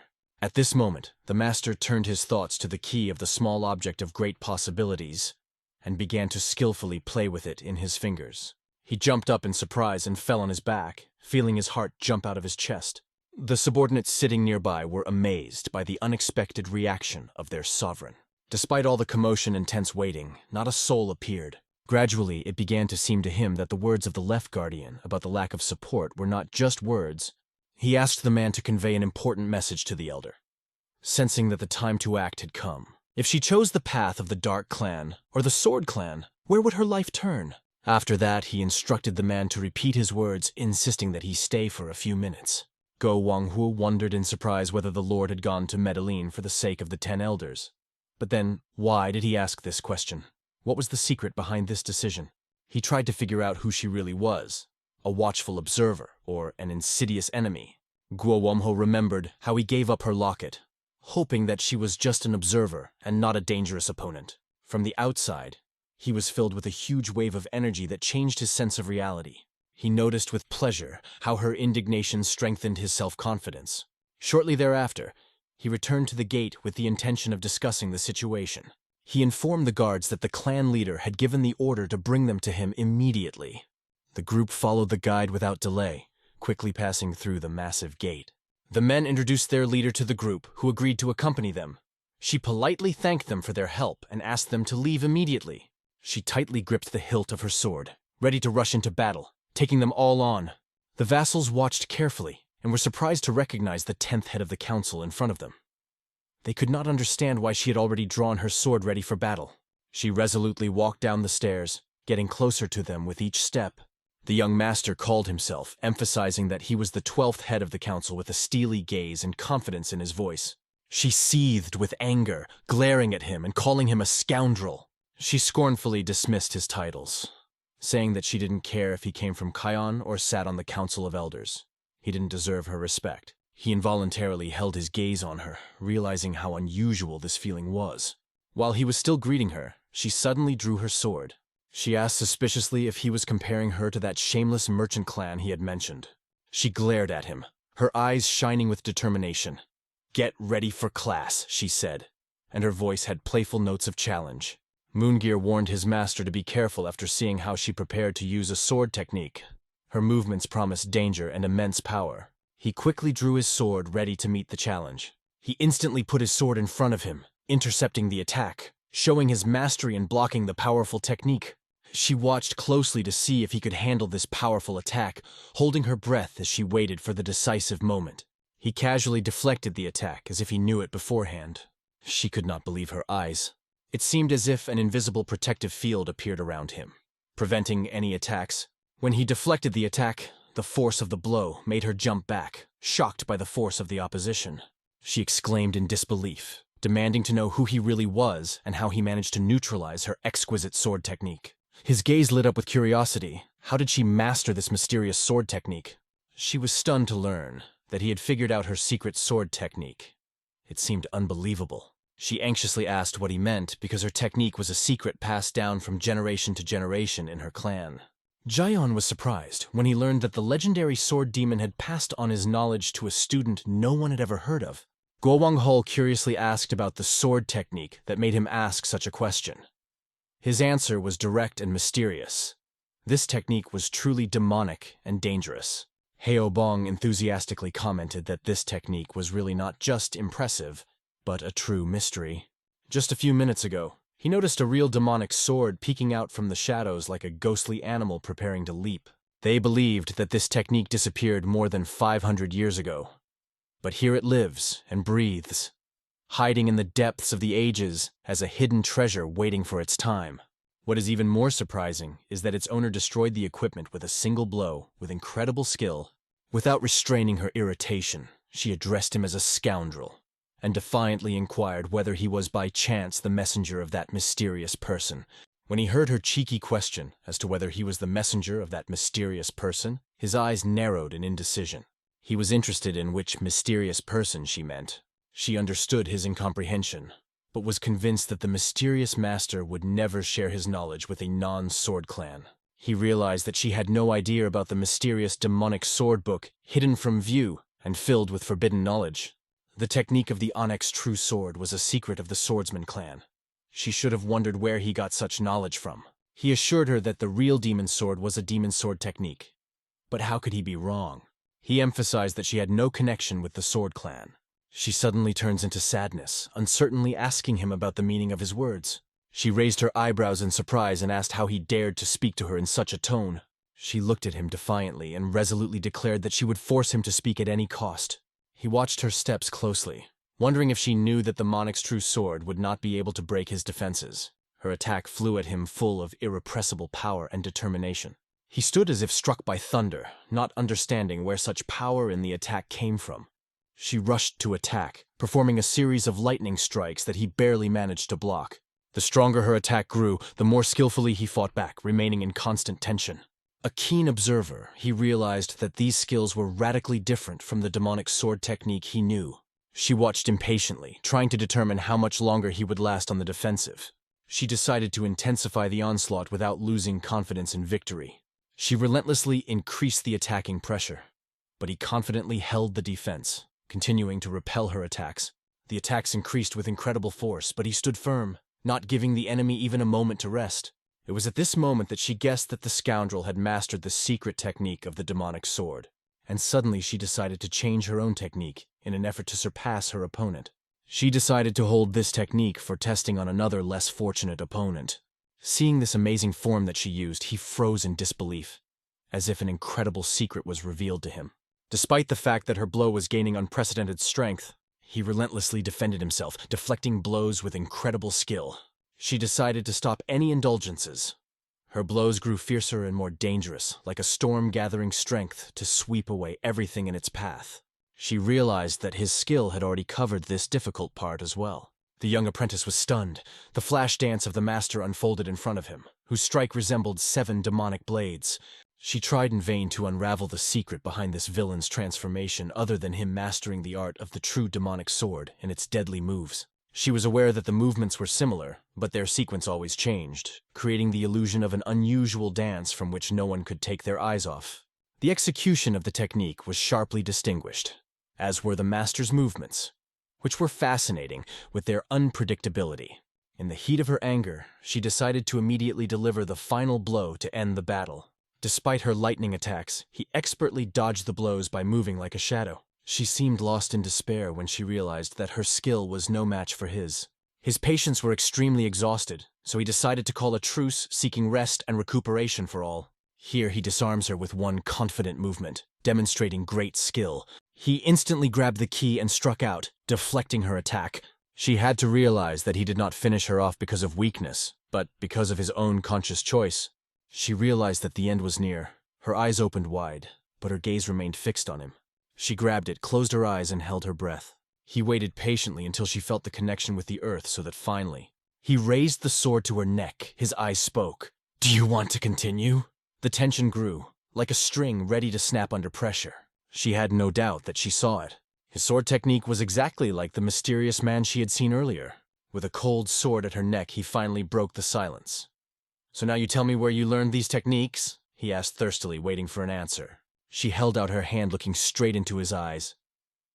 "I can't reveal my secrets, but I can be your friend," Kneeling said with a mysterious smile. He was ready to pay the price of defeat, but despair was not his companion. She decided to risk everything, even the loss of an arm, to achieve her goal. Qian, mesmerized by her unwavering determination, suddenly became aware of a gut feeling that their paths must merge into one, binding their destinies forever. He decided to avoid unnecessary tension by changing the subject. Curiously, he asked if she was related to the Sword Clan and the Dock Clan. She turned with a hateful look and quietly said that she had no relatives. She mentally reminded herself that peace between her and these two clans was impossible. She slyly clarified whether the 7th young cult master was really standing in front of her, seeking to obtain important information. She remembered that legends about him circulated in the council from the moment of his birth. She sighed, admitting that unfortunately it can be called a kind of bond. It was a real disaster. 500 years ago, a demonic sword was looking for a worthy apprentice and had 3 potential candidates. The demonic sword was to choose only one clan to pass on its power, and only one person could inherit this ancient technique. Kyongcheong and Mujurang, equal in talent and ambition, dreamed of combining destinies with the Lord, hoping to become key figures in the clan. Enraged and disappointed by the candidates' behavior, the sword demon left them, refusing to apprentice with them. She told how her ancestor Yan Hongsu suffered because of these two. emphasizing the ruthless consequences of their actions. Over the years, the ancestor founded the powerful second clan of the demonic sword. However, the Council of Elders refused to recognize him because he was in exile. However, the Council of Elders recognizes the power of the sword and the dark clans that possess this power. Founded by Muju, this ancient order kept secrets that gave its members immense power. The rain fell so abundantly that it was as if the very heavens were weeping for the clan that had been destroyed by the sword. She pronounced her verdict clearly and decisively, her voice echoing like the thunder accompanying the rain. He resolutely opposed, defending his position with a passion that did not leave anyone indifferent. An angry ancestor founded the Misty Sword Demon Clan in an effort to rectify the situation. He had 3 wishes. First, to inherit the demonic sword clan's bloodline. Second, to fully restore the sword demon technique. It seemed strange that if the sword was truly demonic, then how was it possible to restore it after so many centuries of inactivity? And finally, loyalty to the Lord and his cult as desired by the demonic sword. From the words of the Left Guardian, all applicants for the role of demon sword apprentices turned out to be only ambitious but poor losers. He could not hide his surprise at how loyalty had been maintained for half a millennium.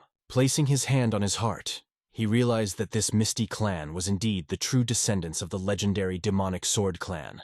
She couldn't believe her ears when the new truth about the clan appeared before her. The clan had cherished such a dream for centuries, and she wondered how it would shock her parents and ancestors if they learned of this truth. He voiced his desire to seek help from the 10th Council Elder of the true heir of the legendary Demon Sword Clan. He asked her to be his witness, promising to weaken the influence of the 6 clans. This would help him gain the position of Vice Lord and together change the balance of power in the cult. She couldn't believe her ears.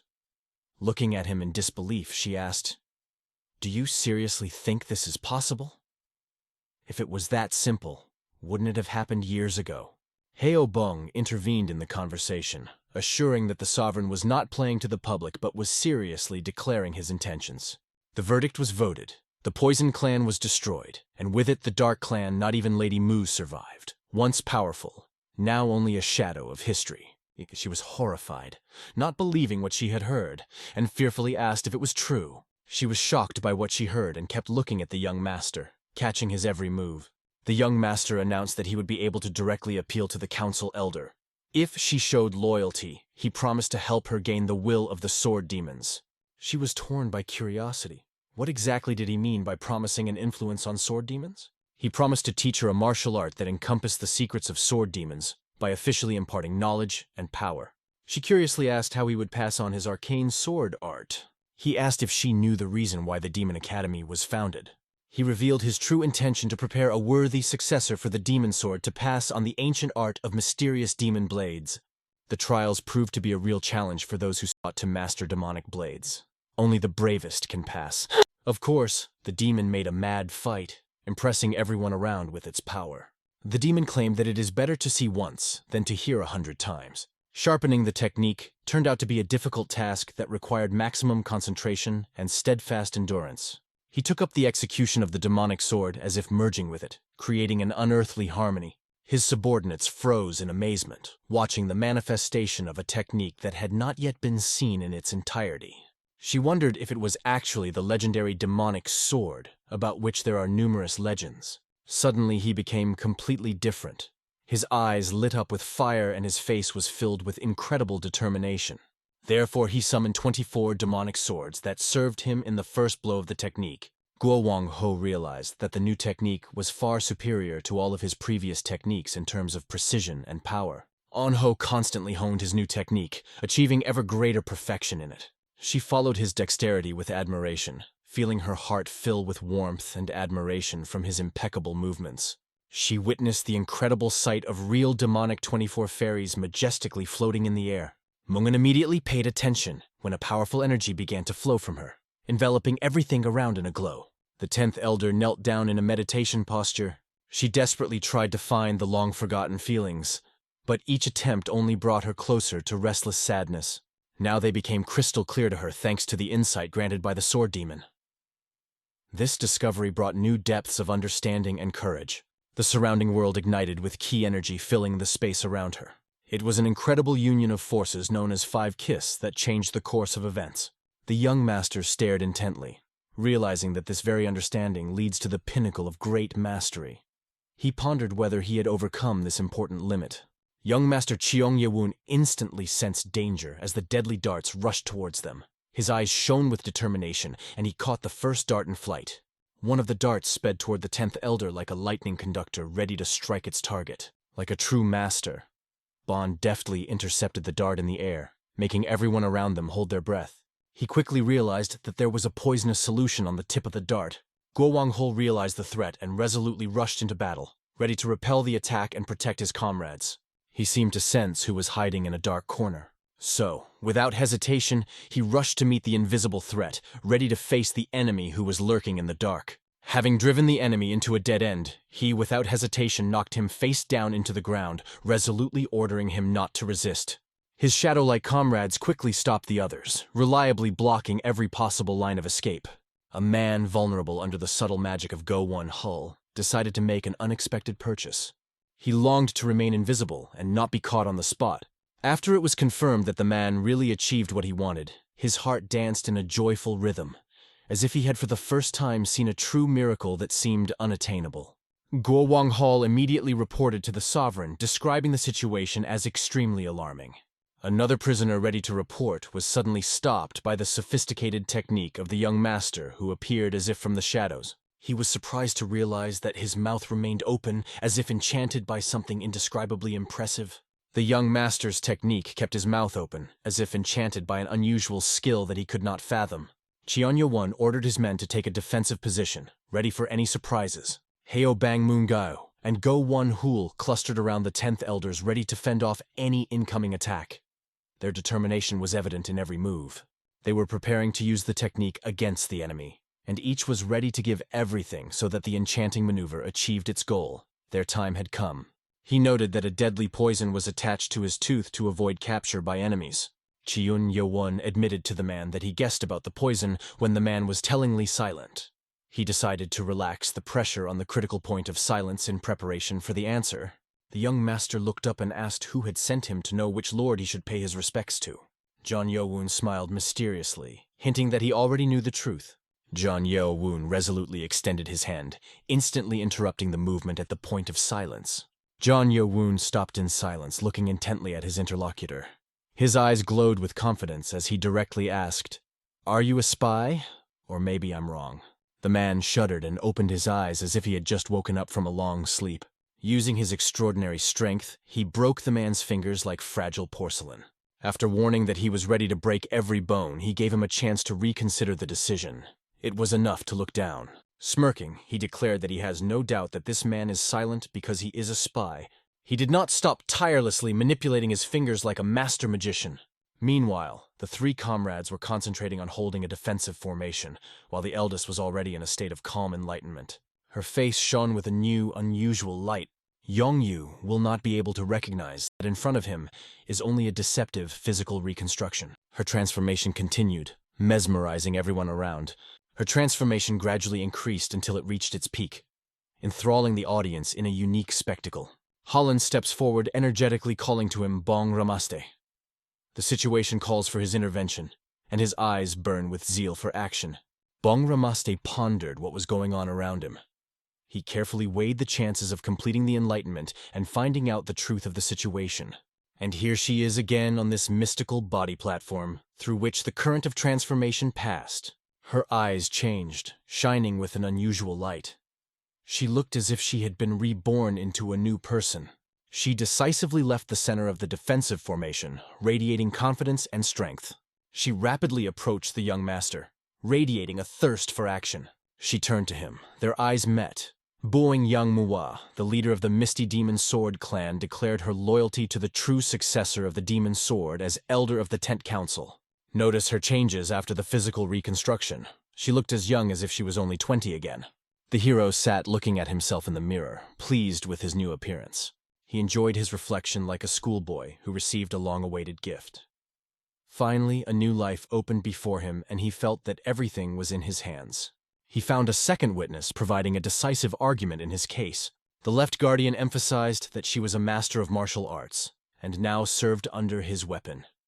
Impressing everyone with her skill, 2 experienced warriors and 3 young masters gathered in the library of the Misty Sword Demon clans. It is impossible to believe that a person who served her with faith and truth for the past 10 years turned out to be a spy for the Sword Clan. Zhongyu carefully avoided questions about the possibility of seeking advice from the young elder. Something secret happened between them. The story of her story began about 8 years ago. One mysterious evening, he suddenly appeared while she was honing her skills in her spacious mansion. She could not just let the intruder go, so she began a desperate battle with him. Unfortunately, her opponent turned out to be a master, and she lost in the choice of one technique. She aspired to regain her status as a demonic sword clan. Time was running out, and in 4 days at midnight, she had to scale the western peak of Shawan Mountain. She realized that she couldn't ignore it. In front of her was a real demon sword associated with the ill-fated Demon Sword Clan. As soon as she stepped on the top, her eyes met the faces of those whom she would never have expected to see. They were completely unexpected guests.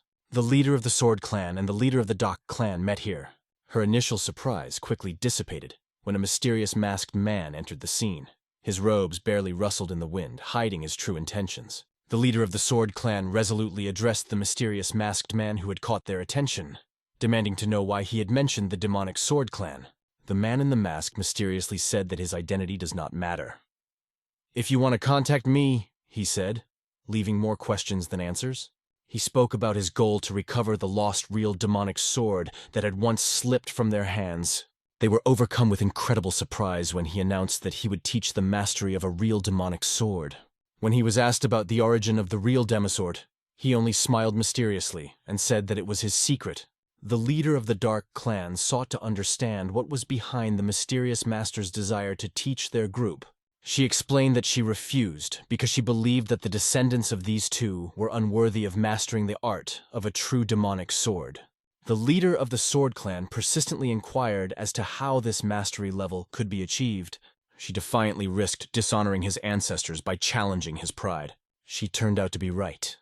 The predictions she uttered became reality, instantly confirming her words. However, a mysterious masked stranger signaled for everyone to keep quiet. The stranger in the mask resolutely took out his sword. His movements were swift and confident. The stranger said that this legacy of the sword demon is only part of his secrets that he wants to pass on. He concentrated his strength and began to demonstrate an incredible technique that from the revealed secret of the internal powers of the sword demon. At that time, no one could imagine such amazing technology.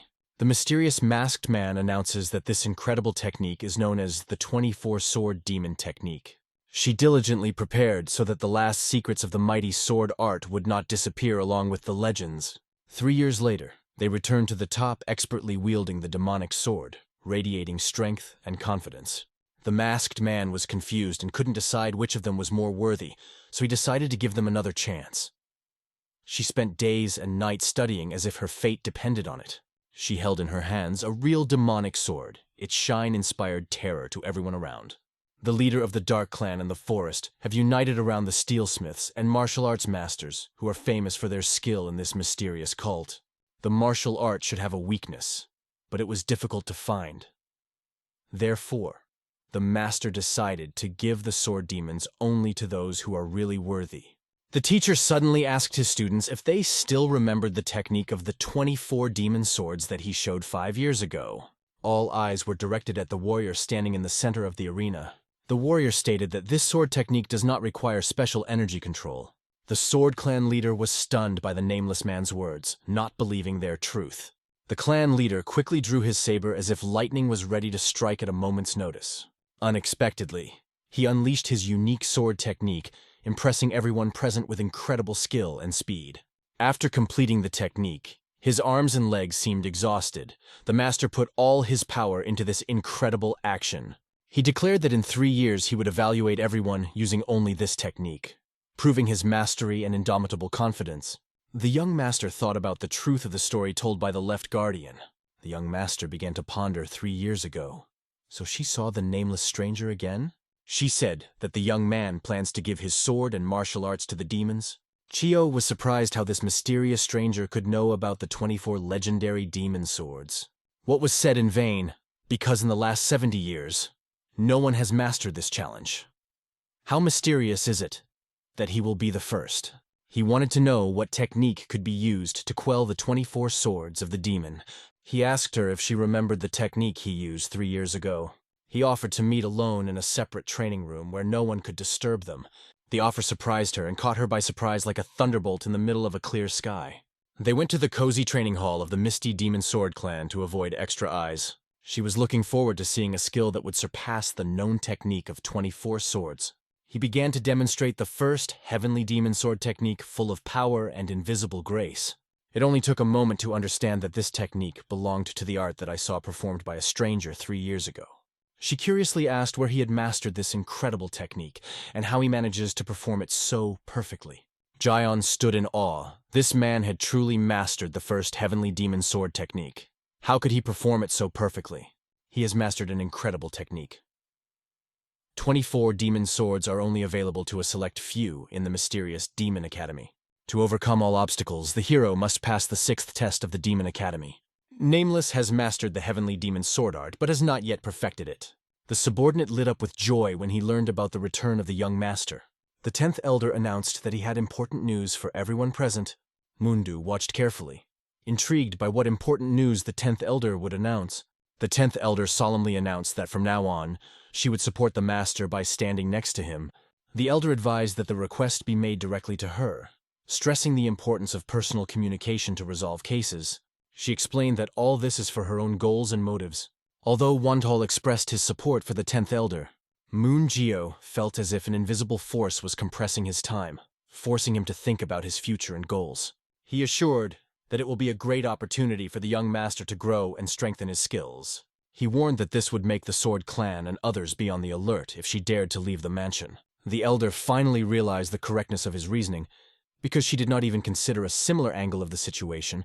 He hoped that she would be able to laugh so loudly that this laughter would be heard throughout the street, filling the surrounding world with joy and positivity. He assured Moongir that there was nothing to worry about. He thought about the plan and realized that it was time to propose his idea to the ruler. The Flying Phantom Club had an electrifying atmosphere. The 11th head man came out to meet them with a benevolent smile and warmly welcomed the guests to the club as if he had been waiting for them for a long time. However, he could not remember who this mysterious girl in front of him was. He noticed her piercing gaze that hid something irrepressible and mysterious behind it. She glanced intently at him, noting that he was still in such clothes only because his eyes were sliding up and down as if examining every detail. After that, their eyes began to cross, creating tension in the air. He suddenly stopped when he heard a voice that awakened in him an echo of the past. This manner of speaking was so familiar that it could not be a coincidence. He suddenly realized who it could be. The familiar handwriting, like an echo of the past, was unmistakable. He looked at her closely and asked if she happened to be Luciano from Young Council. Looking at her in surprise, he noticed that her skin resembled those that had undergone reconstruction. The young master glared at his colleague. "Can you create a mask for the mysterious Elder Yang?" Was it possible that he thought the mask would serve to hide the fact of the reconstruction of her body? He replied with a smile that there will definitely be someone who will take her place, without hesitating for a moment. The 11th guard realized that his goal was to make her part of his protection. The 11th guard admired the brilliant plan, although he did not know who its author was. The 11th elder wasted no time in grabbing the order and headed to the workshop to create the mysterious mask. Meanwhile, Go Wang Ho and Heo Beng went to visit their relatives and customers, looking to reconnect and share news. One of his wounded subordinates returned. Although he suffered internal injuries, he could move without problems and was ready to report on his adventures. Jion Yo-woon felt deeply troubled by his subordinate's injuries that were caused by his fault. His heart overflowed with guilt, but he promised not to ignore it. Heoban noted with satisfaction that his loyal subordinate had already returned from an important mission, ready for new challenges. Cheon looked around the company with interest, asking everyone if their families remained healthy and happy. Hearing the positive reviews, he felt light in his soul and nodded in response with satisfaction. He carefully examined the hall. Everyone was in place except for Baek Ji-ai. He wanted to discuss the next step with him. He assured that he would first take care of their training. Serhi thought about it. And how will 3 people stay to deal with the situation? This could significantly speed up the decision-making process. Gioban did not like this idea. He wanted to stay close to the sovereign, feeling that his support could be useful. He noted that he is going to the military clan, so he now puts all the responsibility on the two of them. In the eastern wing of the Castle of Heavenly Demons, the power of the elite Nili clan is concentrated. The master was mesmerized by the majesty of the eastern wing.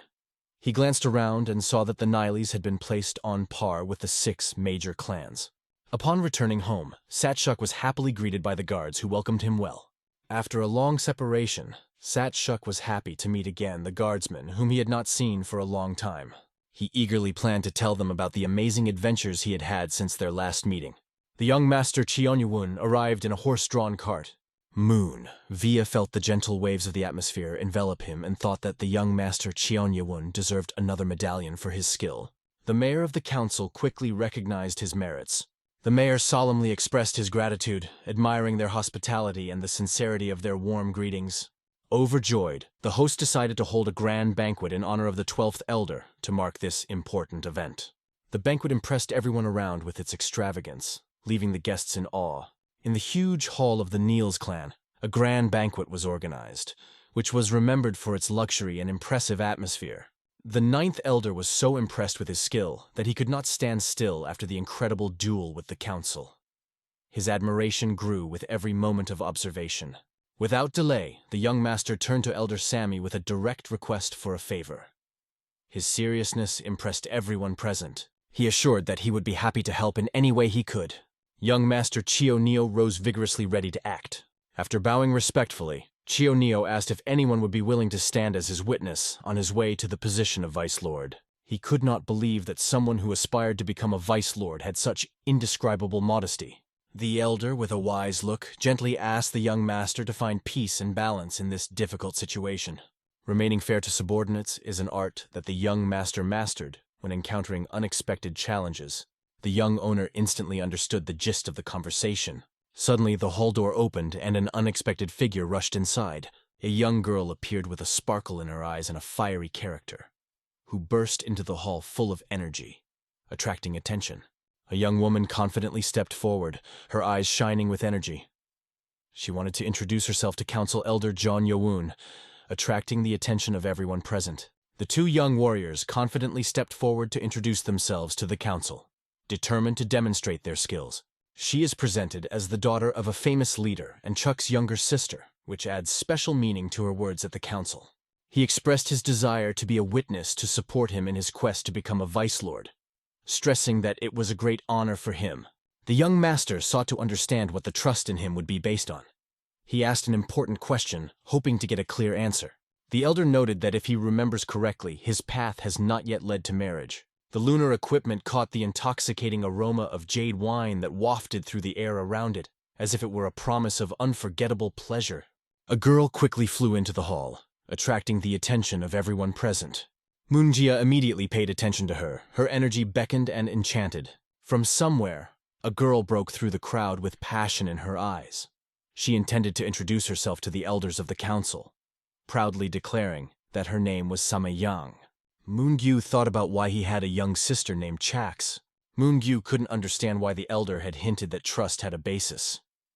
This cryptic comment only added to the intrigue in his thoughts. He noted that he still had a long way to go, but unexpectedly hinted at the possibility of marrying his daughter. Lunar Gear mistakenly found itself at the epicenter of the drama when it became a matter of life and death, almost becoming a source of chaos on the ship. He heard the incredible surprise that overcame him. The young master felt his surprise quickly turn to alarm when he heard the news that made his heart stop. The 9th headman asked with a sly smile whether the young lady, his daughter, had attracted the attention of the young master. Answering, the sly young man noted that this was not the case at all. He asked with interest what the problem might be. Cheon Yi-won realized that such a plan had been planned by him from the very beginning. Cheon Yi-won decided at any cost to create an alliance with the heir that would strengthen his position in the family circle. He was aware that this young man had the potential to become a Vice Lord and strengthen his power by challenging the rule of the 6 major clans. He said that entering into marriages for the purpose of forming strong alliances is an ancient tradition aimed at strengthening one's position and control over the situation. "Sorry, I can't help with this request." Expressing himself clearly, he assured that after becoming a Vice Lord, he was ready to face the 6 most powerful clans directly. In order to summon the 6 most powerful clans to battle, He understood that he needed his own faction capable of becoming their equal. It was impossible not to agree with the opinion of the Ninth Elder. His arguments pierced the heart, forcing Moongear to listen carefully and assess the situation. Anxiety seemed to seize her heart. She thought that she was no longer a simple subordinate who took an oath. The Ninth Elder explained that due to the lack of his own clan, he should establish a family union that will become his support and basis for achieving ambitious goals. He smiled and asked what was planned next in their lives. He wondered if there could be a better plan for the future than the one they already had. She emphasized that his thoughts are really quite an observation and raised her eyebrows, intrigued. Moongilo suddenly realized that his words hinted at his readiness to accept a marriage proposal. Her heart sank in pain when she realized that she was hopelessly in love with the young master. Only now did he realize the truth that had always been hidden from his eyes. She was proud of her beauty, believing that even in adulthood she has a chance to impress the young master. She continued to play the role of a man, hiding her true identity under a mask that added to the mystery of her appearance. The Ninth Elder felt extremely elated as he announced his grand plans to create a new clan full of determination and ambition. He was ready for anything for his sake, not knowing the limits of self-sacrifice. However, young Master Chiyun stopped him by pointing out a mistake in his understanding. Chiyun shed light on the correctness of giving up self-sacrifice, which became a new understanding for everyone. Moongear felt a weight lift off his shoulders, filling him with a warm sense of relief. He clearly asked if he would have to testify without involving his daughter in the case, trying to avoid her participation. The Ninth Elder felt cornered and lost in search of answers. Chuck approached the Sovereign ready to announce something important. Chuck expressed his vision that the Elders of the Ninth Council should henceforth be characterized by honesty and positivity, as it has been since the sixth trial. Neither father nor daughter is happy with the comment that was made. The young master asked with curiosity in his voice if it was really true. However, the father seemed to disagree with his son, feeling that it would be better to go his own way. Moonju shone with joy like an echo under a clear sky. However, after a moment, he wondered if his resolute refusal would cause future problems for the master. The young energetic master sternly ordered his subordinates to disperse. The Ninth Elder restrainedly held out his hand, asking the master to stop for a moment. The ninth old man raised an eyebrow questioningly, hinting at a possible marriage. The young master replied that the possibility of marriage with his daughter did not frighten him. Turning to the elder, the young master asked if he knew why he aspired to become a vice lord. The young master inquired about the elder's opinion about the causes of corruption and the decline of governance in the 6 leading clans. The elder, becoming wiser over the years, thought about the fate of the cult and its path to the future. With gratitude in his voice, the young master expressed his gratitude to the elder for the knowledge he had received. The young master listened with respect when the elder spoke about kindness. But he had his own goals. A decisive answer to the proposal of marriage awaited him. He sought to unite his life with the only one whom he passionately loved. After saying goodbye, he once again looked back, feeling the weight of this moment, and was forced to take a step forward, ready to move on. The Ninth Elder fell to his knees, confessing his imprudence and inability to comprehend the greatness of his appointed purpose. The young master turned his head and asked what exactly he meant. Hisama Uy, the head of the Neely clan and the Ninth Elder of the council, humbly swore allegiance to the young master and handed him a medallion. The surprise caught both the Ninth Elder and the young master off guard, forcing them to react to the changes with great interest and tension. This satisfied the young master, causing a faint smile on his face. After the decision was approved, they set off enthusiastically. The Ninth Elder and his daughter went on a journey. The Ninth Elder recalled the moment when he had given in to the inspiration of the new moon and swore to be faithful. Now, going on a journey, he hoped that his intuition was correct. He confidently explained to his daughter that his talent and value are too great to betray his principles and retreat. The girl looked at her father and answered, "No tree can withstand the blow of an axe, no matter how strong it is." Looking at his daughter with a beam in his eyes, he said that it was time for him to step back and entrust it to her. She felt their gazes pass her by even though she was as charming as the others. Moongear moved forward with relief, content to leave her master safe. Her eyes radiated with sincere love. Her eyes were full of warmth and tenderness. She remembered his words that she would wear a wedding towel only with true love. She was convinced that his words about true love were sincere, and he already felt them for her. She went down the stairs with enthusiasm, feeling real joy in every step. She quickly approached the Demon Academy, feeling the adrenaline lift her on a wave of impatience. In a cozy corner of the inn, where the fire crackled quietly in the fireplace, the reception room was filled with the noise of guests. Seeing the 10th elder, the left guard immediately understood that she had undergone a bodily reconstruction. Her face and posture showed a powerful change. The young master, full of curiosity, asked who successfully passed the exam 7 years ago. He had been looking for an answer to this question for a long time. The left guard was curious about the topic of the conversation, trying to find out what it was really about. Elder Bent, remaining calm, said that she could shed light on the situation. The left guard raised his eyebrows in surprise. Did anyone else besides him know about the Heavenly Demon Founder's mysterious insight? It was almost unbelievable. He pondered, trying to remember who else might know about the mysterious insight of the founder of the Heavenly Demon. Then he told that 70 years ago in the Demon Academy, his grandfather, the great Lord Jian, successfully passed the 6th test in Ji Baishi. Qian and Ji's grandfather, Qian Yeowun, was a legendary cult lord, the strongest seen in half a millennium. Jianyu knew from the stories of adults that his grandfather went missing 2 decades ago. Time passed, but the legends about his power only grew stronger. To master both techniques, the hero needed access to the Lord's residence and overcoming the 6th test. This was to happen 2 weeks earlier than Elder Huan had predicted. A mysterious figure approached the eastern gate of the Heavenly Demon Castle, its silhouette barely visible through the morning mist. A dark figure walked through the thick morning mist towards the closed gates of the Heavenly Demon Castle. Her steps were sure and her eyes shone with a mysterious light. Everyone around respected and praised the majestic cult of the Heavenly Demon. The left guard had a premonition that a real battle was about to unfold, and danger was already hanging over the throne. Cheon Ye-woon looked intently at the heavens, feeling that the Lord would soon appear before him. However, Cheon Ye-woon suddenly sensed his master's presence. Cheon Ye-woon noticed his injuries as he drove. He wondered, as such an experienced martial artist, how he could get injured and feel weak. He tried to understand what went wrong during their expedition that led to the unexpected disaster. While watching, he noticed that not only his master was missing, the 3rd headman, the 4th, the 5th, and one of the counselors were also missing, a mystery that troubled everyone. Munger was horrified when he realized that the puzzle he was pondering was much more complicated than it seemed at first glance. She was worried that it might be someone she knew. Suddenly, the eldest of the group waved his hand sharply, attracting attention. She noticed that he was not injured, only that he looked somewhat exhausted. The missing 7th elder from the Simple Blade Clan Council turned out to be quite a mysterious figure.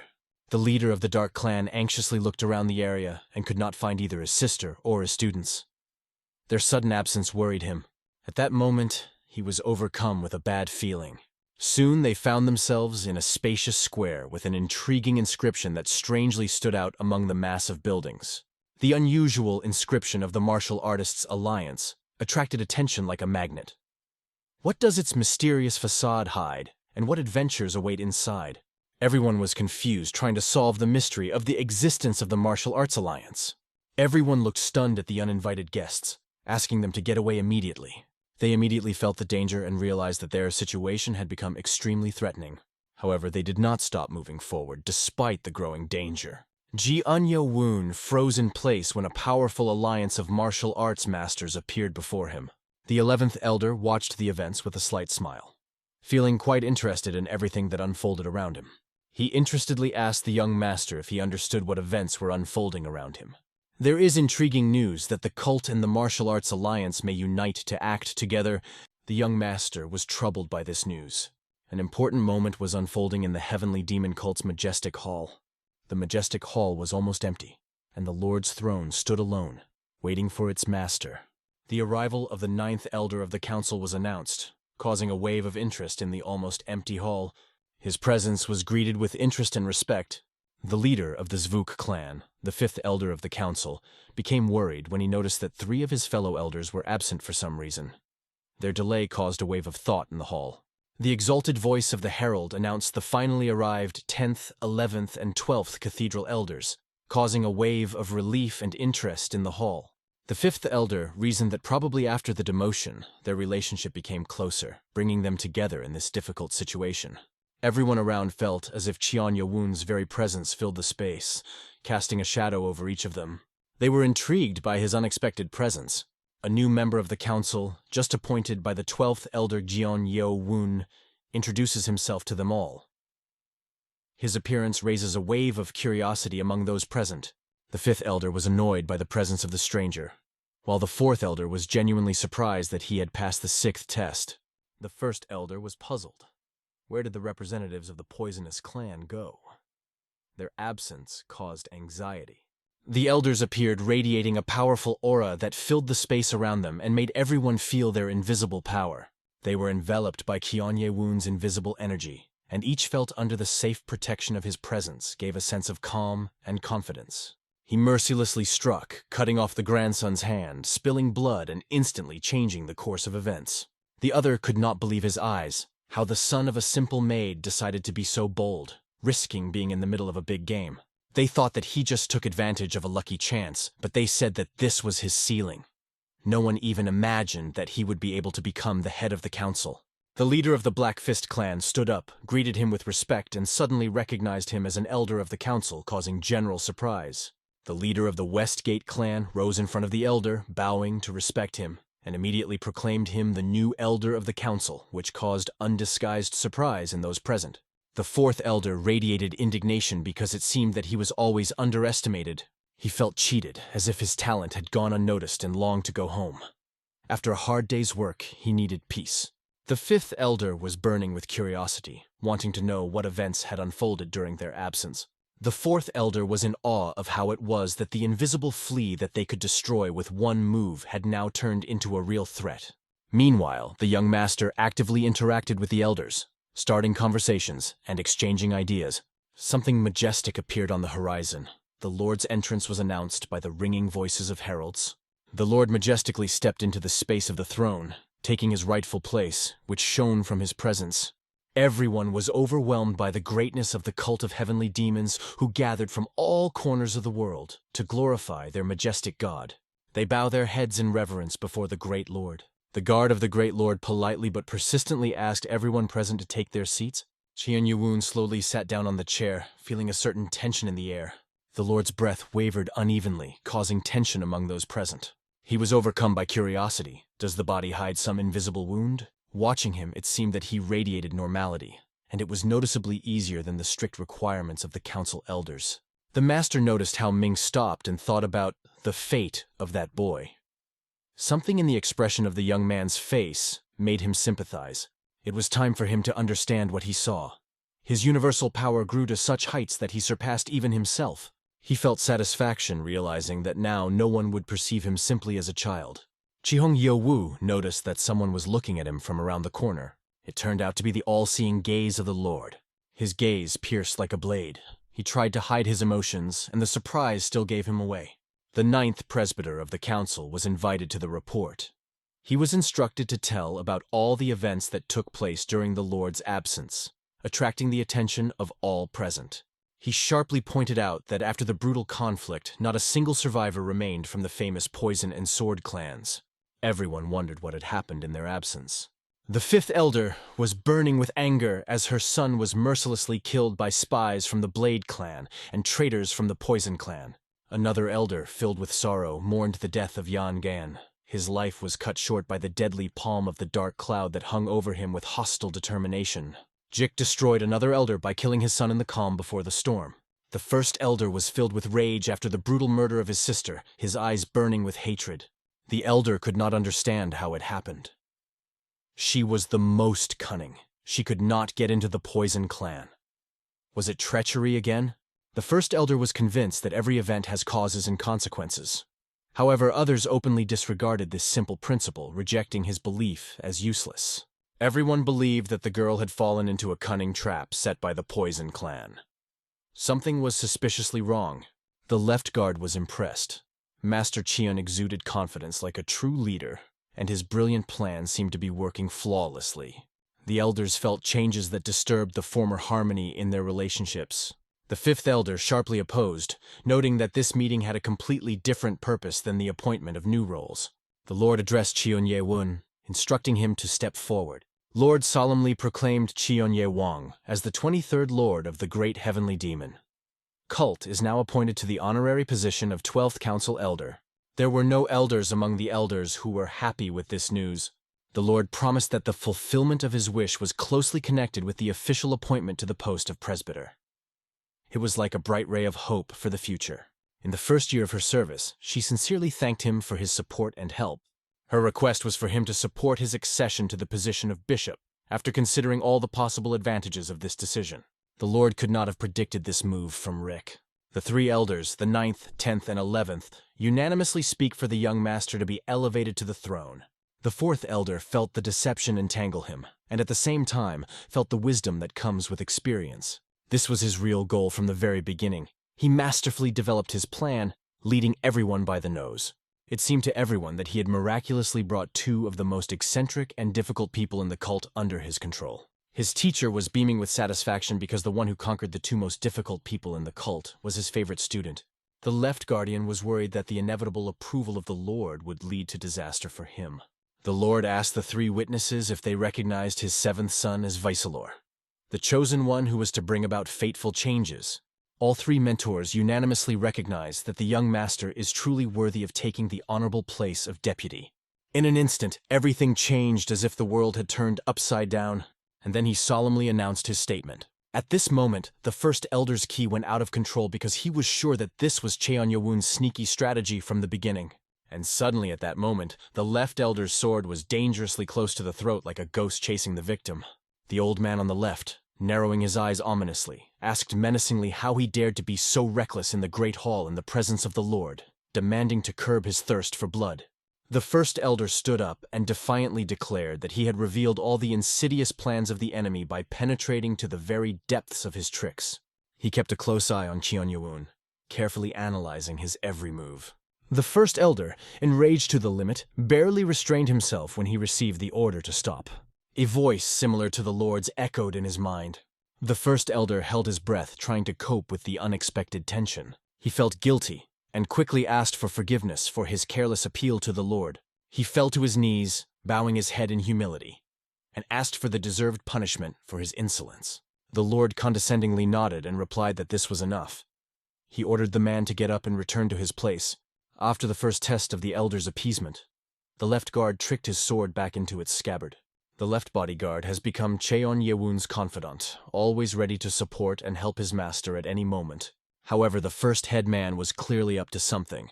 The left guard kept a close watch, and his eye did not miss any movement of the elder. Suddenly, he rushed towards the 12th elder like a meteor, hitting the ground.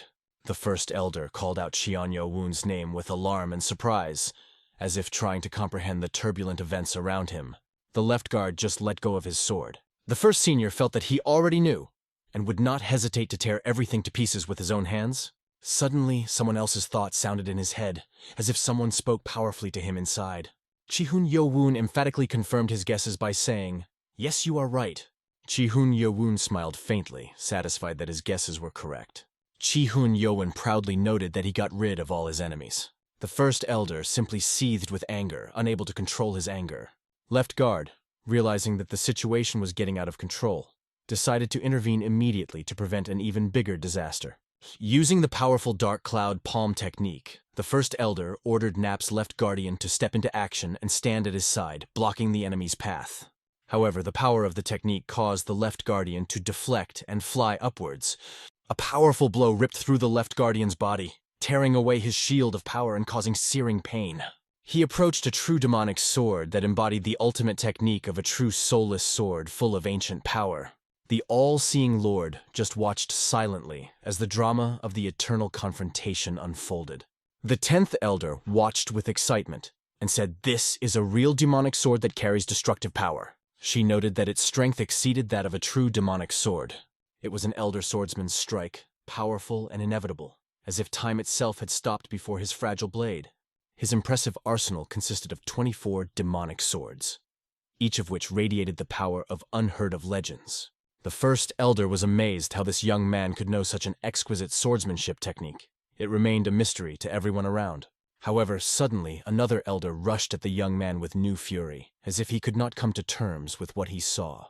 Cheon-Yue did not even perceive the speed with which the other elder was moving. Cheon-Yue fought hard to block the elder's lightning strikes, trying to block them.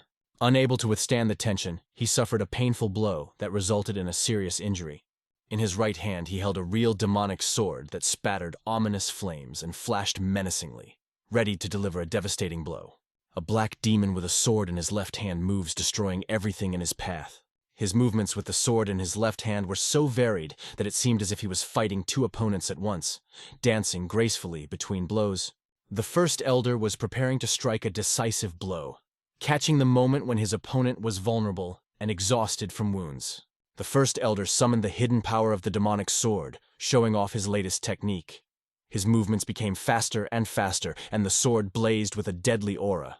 The first strike combined with 24 demon swords, each of which possessed insane power and seemed to radiate dark magic. He was sure that even the Lord himself was unable to stop this incredible technique. Performing the last secret technique, he harmoniously mastered the left and right swords like a true master. The 10th elder believed that even a young master could not repel such an attack. Will his 24 demon swords be able to gain an advantage in this battle? The first elder was shocked to see the powerful manifestation of the Keyblade performed by the warrior. The 11th elder recognized the technique. It was a powerful blade familiar from the past. The first elder admired the incredibleness of this technique, recognizing in it a skill that amazes the spirit and awakens forgotten memories. His attack hit the blind spot so accurately that none of the opponents could predict where the next blow would come from. The first elder suddenly realized that his strength was running out like sand through his fingers. John Yo-woon prepared for the decisive blow, gathering all his strength to finish off his enemy once and for all. He gathered all his strength into a fist and launched a powerful attack aimed at the total destruction of the enemy. He mastered an alternative technique among techniques that consisted of incredible blade movements of shields, capable of defending and attacking at the same time. He never guessed the real name of this unusual technique, although he himself did not realize it. He was similar to a majestic dragon. The first sergeant got into trouble trying to master this mysterious technique. No one dared to challenge him. The Lord stood aside, silently watching the events. The Lord, surrounded by faithful guards, confidently watched. Others remained powerless before His Majesty. When he finished his work, the guards were not ordered to intervene. The master guessed that when the blade flashed, this technique resembled the flight of a majestic dragon. However, the master felt something extremely familiar in this technique, although he had seen it for the first time. Shadows of memories came to life in his mind, giving a feeling of déjà vu. The left guard was numb with admiration as he watched the blade god demonstrate his unparalleled technique. John Yo-woon not only mastered the technique, but also surpassed everyone in its mastery.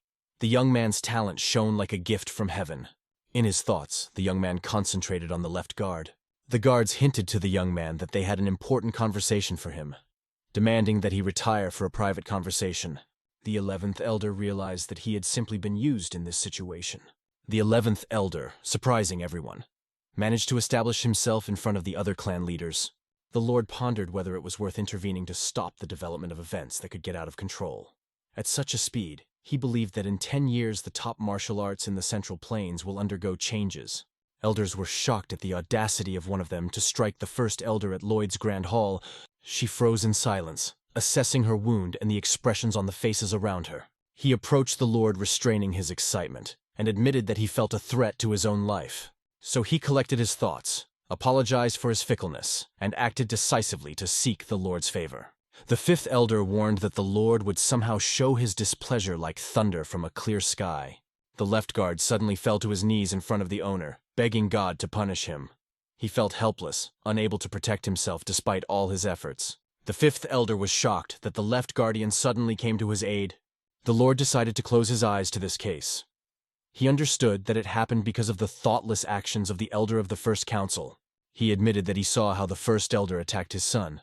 However, realizing that he had already paid his price, he decided not to escalate the situation further. The great hall held its breath as the Lord announced that no insolence would go unpunished, his words a clear reminder of the inviolability of his authority. Jeonyi ignored his warning. She was determined and relentless. Jeonyi coldly reminded him that next time his condescension would have no place. The Lord solemnly announced that Jong Yi-woon, having proved his skill, receives the honorary title of Vice Lord. The Lord solemnly announced that Sion Ye-woon, having demonstrated incredible skill and devotion, receives the honorary title of Vice Lord. The Lord asked if anyone in the room would dare to oppose such a decision. All the elders bowed their heads in silence at the Lord's decision, none daring to even think about resisting. the Lord solemnly proclaimed his seventh son Zhongyao Wun becomes the vice lord of the great heavenly demon cult. One of the elders noted that for the first time in 5 centuries, someone other than the 6 main clans became the vice lord. The pack of people remained silent, their exalted destiny not yet completed. Finally, Cheonyo Wun stands up to them, ready to face danger head-on, showing his strength and determination that puts him on par with his powerful rivals. Usually, the Vice Lord Ascension ceremony takes place with all cultists, but an exception was made for Cheonyo Wun. He will temporarily hold the position of Council Elder until his official appointment. Upon learning of this, the elders from the 4 main clans seized every opportunity to strengthen their positions, but the Lord mercilessly crushed their plans and spoke. They gathered to head off to the next challenge of the day. But before acting, the leader remembered the Vice Lord's duties that remained unfulfilled. He needed urgent medical attention. His body is weakened and powerless because the loss of blood was significant. Xian Yowun remained speechless because he could not find the words to explain how Nano managed to heal him. He instructed Council Elder Huan to report any meeting immediately. Moon quickly approached the young host, wondering if the fight had really taken place in the Great Hall and if everything was okay with him. When he suddenly disappeared, everyone began to worry and anxiously discuss the possible reasons for his absence. He heard a strange echo, something like a whisper, and suddenly realized it was the voice of God, John. Through this moment of enlightenment, he finally woke up as if from a deep sleep. He quickly moved towards the mysterious God John without hesitation. Opening the door of the room, he stared at the mysterious God John. When he saw Yan, he felt deep concern because of his vulnerable state. The guard immediately froze when he noticed John, whom he did not expect in this place. Jihong Yowun, filled with joy, jumped up to Zhang's bodyguard and hugged him tightly. John was happy to meet the young master. Sincere joy was reflected in his eyes. Zan sighed, admitting that seeing an adult young master made him feel useless. Jion asked with interest what exactly he meant because he always promised to be there. The guard sighed heavily, admitting that he was no longer able to protect Jeon. For a moment there was silent sadness between them. She couldn't believe that she owned him, or didn't want Garth Jang devoted his whole life to him. Nano asked if it was possible to restore the destroyed Dantian. Nano carefully studied the condition of the teeth, and found a way to replace them without unnecessary intervention. Feeling the joy of Nano's discovery, he realized with relief that even without knowing all the methods, he could restore his teeth without complicated procedures. He informed the guard about the important news that he wanted to share with him first. The guard heard the exciting news that the leader had defeated the enemy in aerial combat. The guard could not believe his ears, and as soon as the news spread around the city, it became known that he was appointed to the honorary position of Vice Lord. Guard Zhan suddenly trembled as if a chasm had opened beneath him. Nano explained that the guard's sudden unconsciousness caused a sharp decrease in blood flow in the brain. This state arose when a person experienced a wave of extraordinary surprise, as if time froze for a moment. 2 hours passed, and the 3 elders gathered again to solemnly congratulate him on achieving the rank of Vice Lord. The subordinates were genuinely surprised because the hero himself had not yet had time to share the news.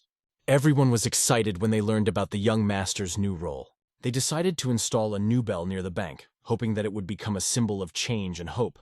However, on the 11th, the elders gathered for a meeting. The elders predicted that things would be difficult that day because they planned to visit the bank, facing unknown obstacles. Heobong raised his eyebrows in surprise and felt surprise when he found out that the banquet actually turned out to be a union of martial arts masters. The 11th elder was going to report on the new resolution of the assembly. At this historic meeting, a decision was officially approved that would affect the future of martial arts. Yoon Yu-woon was sure that more than 70% of the council elders and clan leaders surviving in the past went to the meeting and unanimously supported the decision. The elder explained that the situation left them with no choice. The elder noted with sadness that their lands had become smaller by 2 valuable provinces. Jun Yue did not dare to ask about the coalition of incarnate evil. The elders assured him that this was not just another opponent but something much more dangerous compared to previous enemies. These weren't huge organizations like the Cult of Heavenly Demons or alliances, just an ordinary martial arts school, but it oozes something ominous. Zhuizhong Province was home to the Manila Sky cult with 9 different branches, each with their own secrets and influence. Ananhoi Province was the home of Namgang Xian, one of the 17 masters recognized as the best in the alliance. His fame spread far beyond the region. This territory joined forces with the 3 most powerful factions of the martial kingdom, forming an unbreakable alliance. Recently, Zhejiang City shuddered at the simultaneous attack of the mysterious faction on the three branches of the Heavenly Demon cult. The cult of Heavenly Demons assumed that an alliance of martial arts masters was behind the attack. However, in a matter of 2 weeks, the Heavenly Demon cult suffered a complete defeat, causing a wave of terror among other sects. The leaders of the Heavenly Demon cult suspected that they had been defeated by a secret alliance of martial arts masters. The Heavenly Demons were actively preparing for war. Their cult insisted on the immediate execution of the martial arts alliance, but unexpected messengers appeared with shocking news. It was at this moment that they realized that they had been defeated by the recently appeared faction. The cult came forward with the promise of temporary truth in exchange for 2 lost provinces, awaiting their chance to return. After finally accepting the truth, the central forces of the cult set off on an independent journey. The 11 elders declared failure. Together with them, the Lord and the elders of the council returned wounded, full of despair and sadness, but ready to find a new way to victory. Dong Sanwang, the unforgettable leader of the Simple Blade clan, will never return. His brave soul has left this world, leaving behind only the shadows of glorious battles. Rick understood why they formed an alliance, precisely to fight against an invisible threat that loomed over the world. As soon as the alliance was solemnly announced, the news spread like wildfire around the world. This became another important reason for the unification to attract the support of everyone who had potential in the fight against the invisible enemy. She wanted to know if they would be able to uncover the secret of the identity of the mysterious martial school. Although he didn't know much, he reported that these mysterious masters were called the Martial School with 6 Blades. The young master turned pale from what he heard, feeling anxiety growing inside. Inside the great castle of the Heavenly Demon cult, the Guardian Mansion stood proudly to the right of the magnificent Lord Mansion. In the Great Guardian's office, the Left Guardian spoke about recent events with a serious expression. The Left Guard said that if all this is true, then the Vice Lord will be the very person for whom they have been waiting for so long. The Left Guard was surprised at the unusual response of the Great Guards. His doubts were reflected in the silent reaction.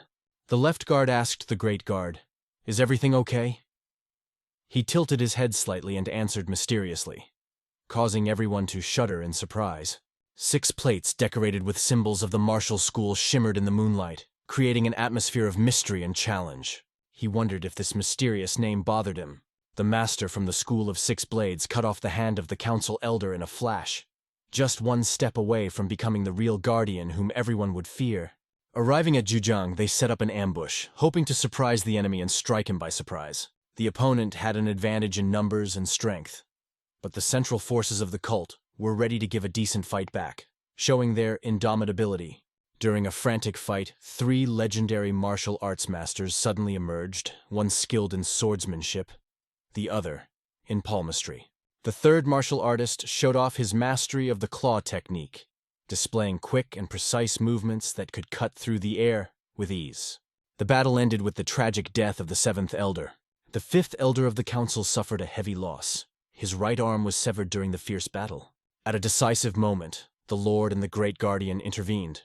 The Great Guardian met in a duel with the Martial Magister, who showed great skill with a sword. All his techniques came from a unique martial art that surprised even the most experienced warriors. The Great Guardian turned to the Left Guardian.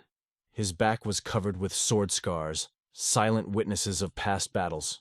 He noted that the scars on his back resembled the blows of the Blade God, reflecting the skill and brutality of past skirmishes. The Great Guardian admitted that even his sophisticated techniques and nimble movements proved powerless against this relentless technique. The Grand Banquet Hall lurks near the majestic Great Hall, inviting guests with its luxurious interior and the promise of an unforgettable evening. The Lord Guardians and Elders gathered in the Great Hall, preparing for important discussions. Chun Yowun felt dissatisfied, because this case did not arouse his interest and seemed unpleasant. The 11th Guardian frowned in displeasure. His gaze slid over the modest outfit that seemed too simple for such an important banquet. The guests arrived, among them the 6th Master of the 17 Masters of the Martial Artists Alliance. The leader of Mount Vask distinguished himself among the guests. The 7th Master among the 17 led the clan of noble monks and represented the Martial Arts Alliance. The unknown, whose identity remained a secret, was carefully transferred to the throne. One of the masters, like a mysterious narrator, revealed all the secrets of what happened inside the palace. The mysterious stranger, carefully hiding his face, slowly got up from the throne, instilling an atmosphere of mystery and tension around him. She sincerely bowed to the Lord, inviting to a dialogue, a representative of the righteous forces of the Union of Martial Arts. Her words carried a promise of strength and support. All those present greeted the Lord with due respect, feeling the greatness of his presence. The Lord, with a twinkle in her eyes, expressed her joy, noting that she was honored to receive such important guests from the Martial Arts Alliance. However, with the last words, the atmosphere between her and the host immediately became tense. One of the masters felt uncomfortable and unable to understand what was happening. The Lord surveyed those present, asking with what impudence someone decided on such ridiculous manners. One of those present steps forward, ready to take on the role of narrator. The alliance of artists gathered in full. Everyone is ready to demonstrate their abilities and ideas. Hiding her face, she hastily apologized. The excitement before meeting him was so strong that she inadvertently showed disdain. She slowly removed the hat that hid her face, revealing her true self. She turned out to be a fragile young lady capable of surprising. Everyone was mesmerized by the graceful features of her sculpted face. The chieftain of a powerful clan admired these features, considering them the most charming among all the inhabitants of the Central Plains. Rumors about her unparalleled beauty spread faster than the wind, and everyone was already talking about her as the most charming woman in the world. All the attention of others was instantly focused on her. Everyone was enchanted by her presence. They realized that they had witnessed the real magic of beauty. Taking off her hat, she boldly announced herself as the second strategist of the team, causing admiration from all present. The Martial Alliance united the most famous artists, creating masterpieces that made hearts beat faster.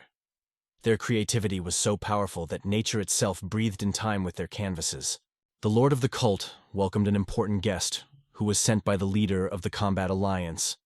Emphasizing his exceptional importance, one of the masters expressed his gratitude and noted with his inherent irony that the prepared dishes will cool down if you do not hurry. The Lord recognized the rightness of Master Puma and wasted no time inviting the guests to the covered table to enjoy the prepared dishes that still retained heat. His name was Sama Ei, the 11th senior advisor of the Great Demon Cult. The face covered with a mysterious expression hinted at many secrets. One of the soldiers recalled that once the name sounded in the mysterious whispers of the intelligence network of the Alliance. Xian Yu Wun is introduced as Vice Lord, and the 12th Elder of the Council immediately attracted attention. His title of Vice Lord held a special meaning for those present. But the news about the election of the cult's successor to the position of Vice Lord has still not reached them. He seemed young in appearance, although in reality he was an experienced and wise elder of the council. One of the elders believed that the cult of demons was more than just a demonstration. In appearance, he was no more than 20 years old, although he had 200 years of experience and wisdom. The whole team froze in shock. No one expected that they would encounter such another beast that turned out to be just a person. No one expected that one sage from the council would not be enough to solve this problem. Perhaps the villain's plans to turn him into a test subject have ominous consequences for everyone. A light knock attracted general attention, as if it were an invisible signal that raised the atmosphere in anticipation of events. As soon as she heard the negative answer, her heart froze and her eyes lit up with determination. The second strategist stood up ready for a new strategy and confident in his abilities. She glanced around as if searching for something important. Her presence was felt even by the 10th and 12th elders, who were very close. The council elder received a polite request from Mu's young wife, who was hoping for a short break. The 11th elder was torn by curiosity. What was the matter that made Mu's young wife turn to the council? Every night spent with the Alliance made Marshall feel uncomfortable. The young lady dared to sit down surprisingly close to Xian Yewun. Xian Yewun immediately understood that the girl was a little drunk, but this did not prevent her from boldly showing off her outfit, emphasizing it with every movement. She now addressed him as Viceroy. She leaned so close to his face that her eyes shone like stars when she said that she wanted to get to know him. The son of the leader of the Martial Alliance was dissatisfied with the position of vice leader. The second strategist didn't stop at the discussion. He took a step forward and dared to touch Cheon Yul-wun, emphasizing his displeasure with the situation. He immediately retreated from her, as if confronted by an invisible force. But she resolutely leaned forward, like a storm creeping on the horizon. He reasoned that this could be a real test. He stood staring intently into it as if it were the very face of fate. He caught himself thinking that this moment wouldn't feel right. Hearing the knock again, he felt every vibrating jolt in the walls of the house. She rushed at him like a predator, seizing the moment to attack. He casually stepped back, dodging her surprise attack. Everyone was seized with anxiety. People around raised shouts, calling out to the strategist to stop immediately. Despite the relentless attacks from her side, he tirelessly fought back, trying to defend himself from every blow. They were not going to give up, even though the battle was fierce and exhausting. Nano continued to operate under clear control without any hint of weakness or doubt. The second strategist did not rest, delivering powerful blows one after another. Nano discovered the secret that there is another way to destroy hypnosis besides the help of the hypnotist himself. This knowledge opened the door to new possibilities and hopes. Electric discharges directed precisely at the neurons of the brain could break her defenses, revealing secrets one by one. He gently placed his hands on her head, while releasing invisible waves of electricity that penetrated the protective barriers, seeking access to her consciousness. She immediately fell to her knees, touching the floor. The master, with tears in his eyes, begged him to stop this dangerous game. The 11th elder frowned and questioned how she dared to raise a hand against the cart lord of their cult, as if he was interested in the secrets of the forgotten world. The manipulator considered his trap perfect, watching from afar. He was sure that one word could throw everything into chaos. He insisted on increasing the power of the electric shock from the nano device, striving for maximum efficiency in his plans. He was powering up the charge in his hand, holding the second strategist's head tightly as he prepared to make his next move. She stopped fighting, calmed down, and exhaled, feeling the element leave her body. One of those present asked with excitement in his voice what this meant for the Viceroy now. The observer from a distance looked as if he was oppressed by something worse than just loneliness. He believed that there was nothing more to be done. However, her eyes regained their usual look, as if a bright ray of light pierces the darkness. She suddenly realized that she was lying on the cold floor and felt a touch of reality that brought her back to life. She still did not understand what had happened, but assumed that it might be the consequences of excessive drinking. The hypnotist scratched the back of his head in confusion. Why does hypnosis still work if it should have dissipated long ago? Suddenly, an inner voice appeared that told him not to be surprised, and simply changed tactics. "It's time to go to Plan B!" The young woman slowly regained consciousness, opening her eyes in confusion, trying to remember what had happened. A soft whisper was heard nearby. This time, events affected the vice leader of the Artists' Alliance, Marshall. Marshall frantically rushed at the enemy, shouting that he dared to threaten their strategists. He threatened to take revenge on him. Aggressively rushed forward, trying to hit the opponent with all his might. But the 11th headman stopped him in a flash, showing incredible skill and determination. The headman smilingly noted that the young man had clearly underestimated his abilities. The young man, trying to break free, shouted at the top of his voice, demanding freedom. The 11th elder struck the boy in the neck with a swift movement, forcing him to shut up abruptly. The boy suddenly felt his consciousness slowly slip out from under him. Jianyu Wu noted how his mood suddenly changed from normal to aggressive. He suspected that this was not natural and instructed Nano to activate the sound telepathy detection mode. Vimek found the culprits in a flash, wrapping them in a network of his waves. A ray of lightning, like a mighty hand, in an instant seized one of the culprits by the neck. He threw the question like a bolt out of the blue, wondering if he was guilty and really believed that he would not be found out. He squeezed it tighter, warning sternly, "Don't try to deceive me." He asked what plan would bring success, looking sharply into his eyes. Suddenly a voice emerged from the crowd, indicating to the Viceroy that it was time to stop. The crowd seethed with anger, convinced that their hands were tied and the guard was not to be punished. The Vice Lord suddenly turned his attention to the second strategist and asked if the man was indeed a guard. She stood at a loss for words. He quickly came to his senses and, as if plucking his thoughts from the air, asked the question, "Who is this man?" This shocked those present. The man told his brother that he should go to Plan B while the unknown person is looking for the remains of the sword demon. Chiyun-yil wounded her during their search. Clapping his hands, he got into a fighting stance, turning to face his opponent. Inciting chaos, the hero cunningly manipulated to sow discord between martial arts allies and fanatical followers of the cult of heavenly demons. Jianyu Woon could not understand when these people were under hypnosis and began to lose control of their minds. At this moment, he realized the essence of what was happening. Jian Yuan watched in bewilderment as the crowd of people plunged into a trance, as if under the spell of an invisible magician. The hypnotist claimed that some cult freaks were responsible for the attack. The hypnotist loudly announced that the alliance was just a trap set by cunning schemers. The elders faced the martial arts masters. Their aura took over the entire space around them.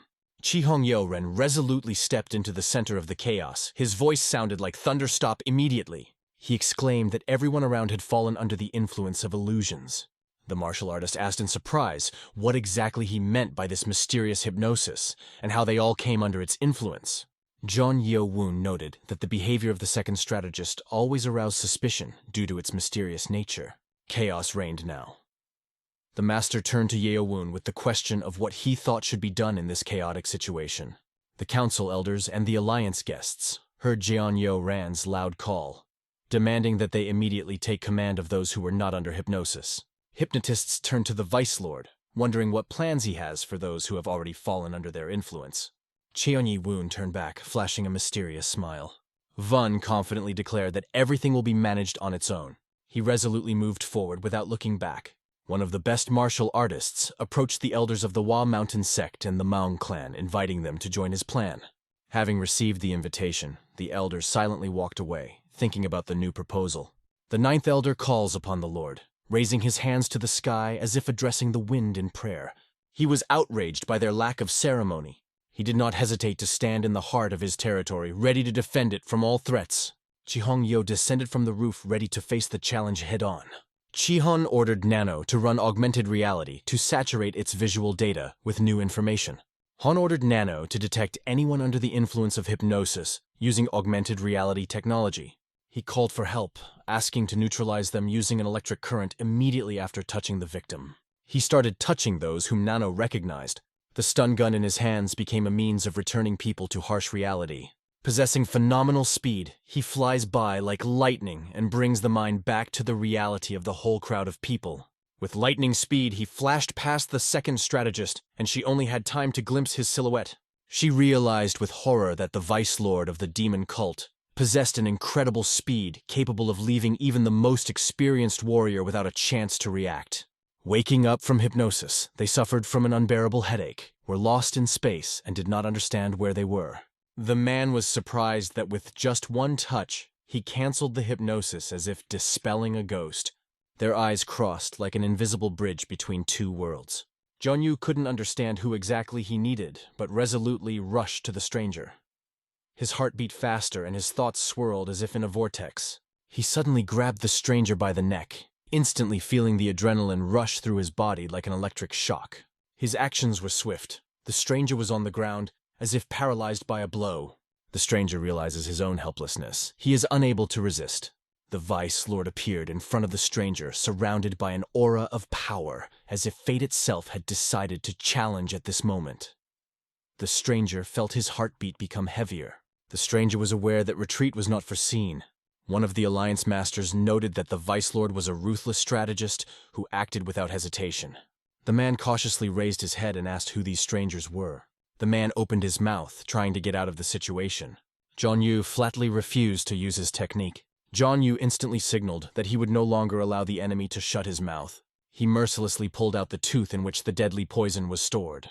Standing over the defeated enemy, he coldly declared that the showdown was yet to come. But now the first task was to deal with another threatening enemy. Danger was brewing in the northwest direction from the Demon Academy. Defeated warriors lay on the floor of the luxurious library, reminding of the recent battle. The guards, startled by the unexpected noise, began to listen.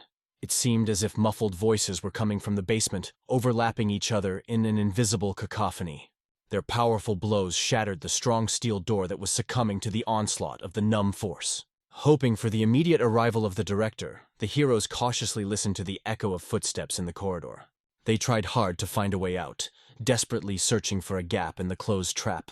The sapphire stone was distinguished by its thickness, exceeding 3 times even the majestic monoliths that rose above it. Min seemed as unbreakable as nature itself. Suddenly it turned out that they managed to penetrate even through the sapphire barrier, which seemed impregnable and insurmountable. Their surprise knew no bounds. A procession of the director and a few soldiers moved carefully through the veil of twilight, paving the way. Suddenly, a deafening explosion rang out in the air, causing everyone to hold their breath. He loudly called out to the guards, trying to get their attention in the chaos that surrounded everything. Countless bodies lay around, silent witnesses to the chaos. He was frantically searching for answers, trying to understand what was really happening around him. Martial's artists suddenly appeared on the horizon. Their art impressed the imagination and caused surprise in everyone around. The director was convinced that those guards from the procession belonged to the mysterious alliance of martial artists. Their presence still caused alarm and surprise. His energy was so powerful that it seemed as if it came from someone far greater than just a bodyguard. The left guards met the enemy forever, ready for a fierce duel. The security guards loudly announced the alarm. Intruders have entered the Demon Academy. They suddenly appeared from the basement like shadows, causing surprise and panic.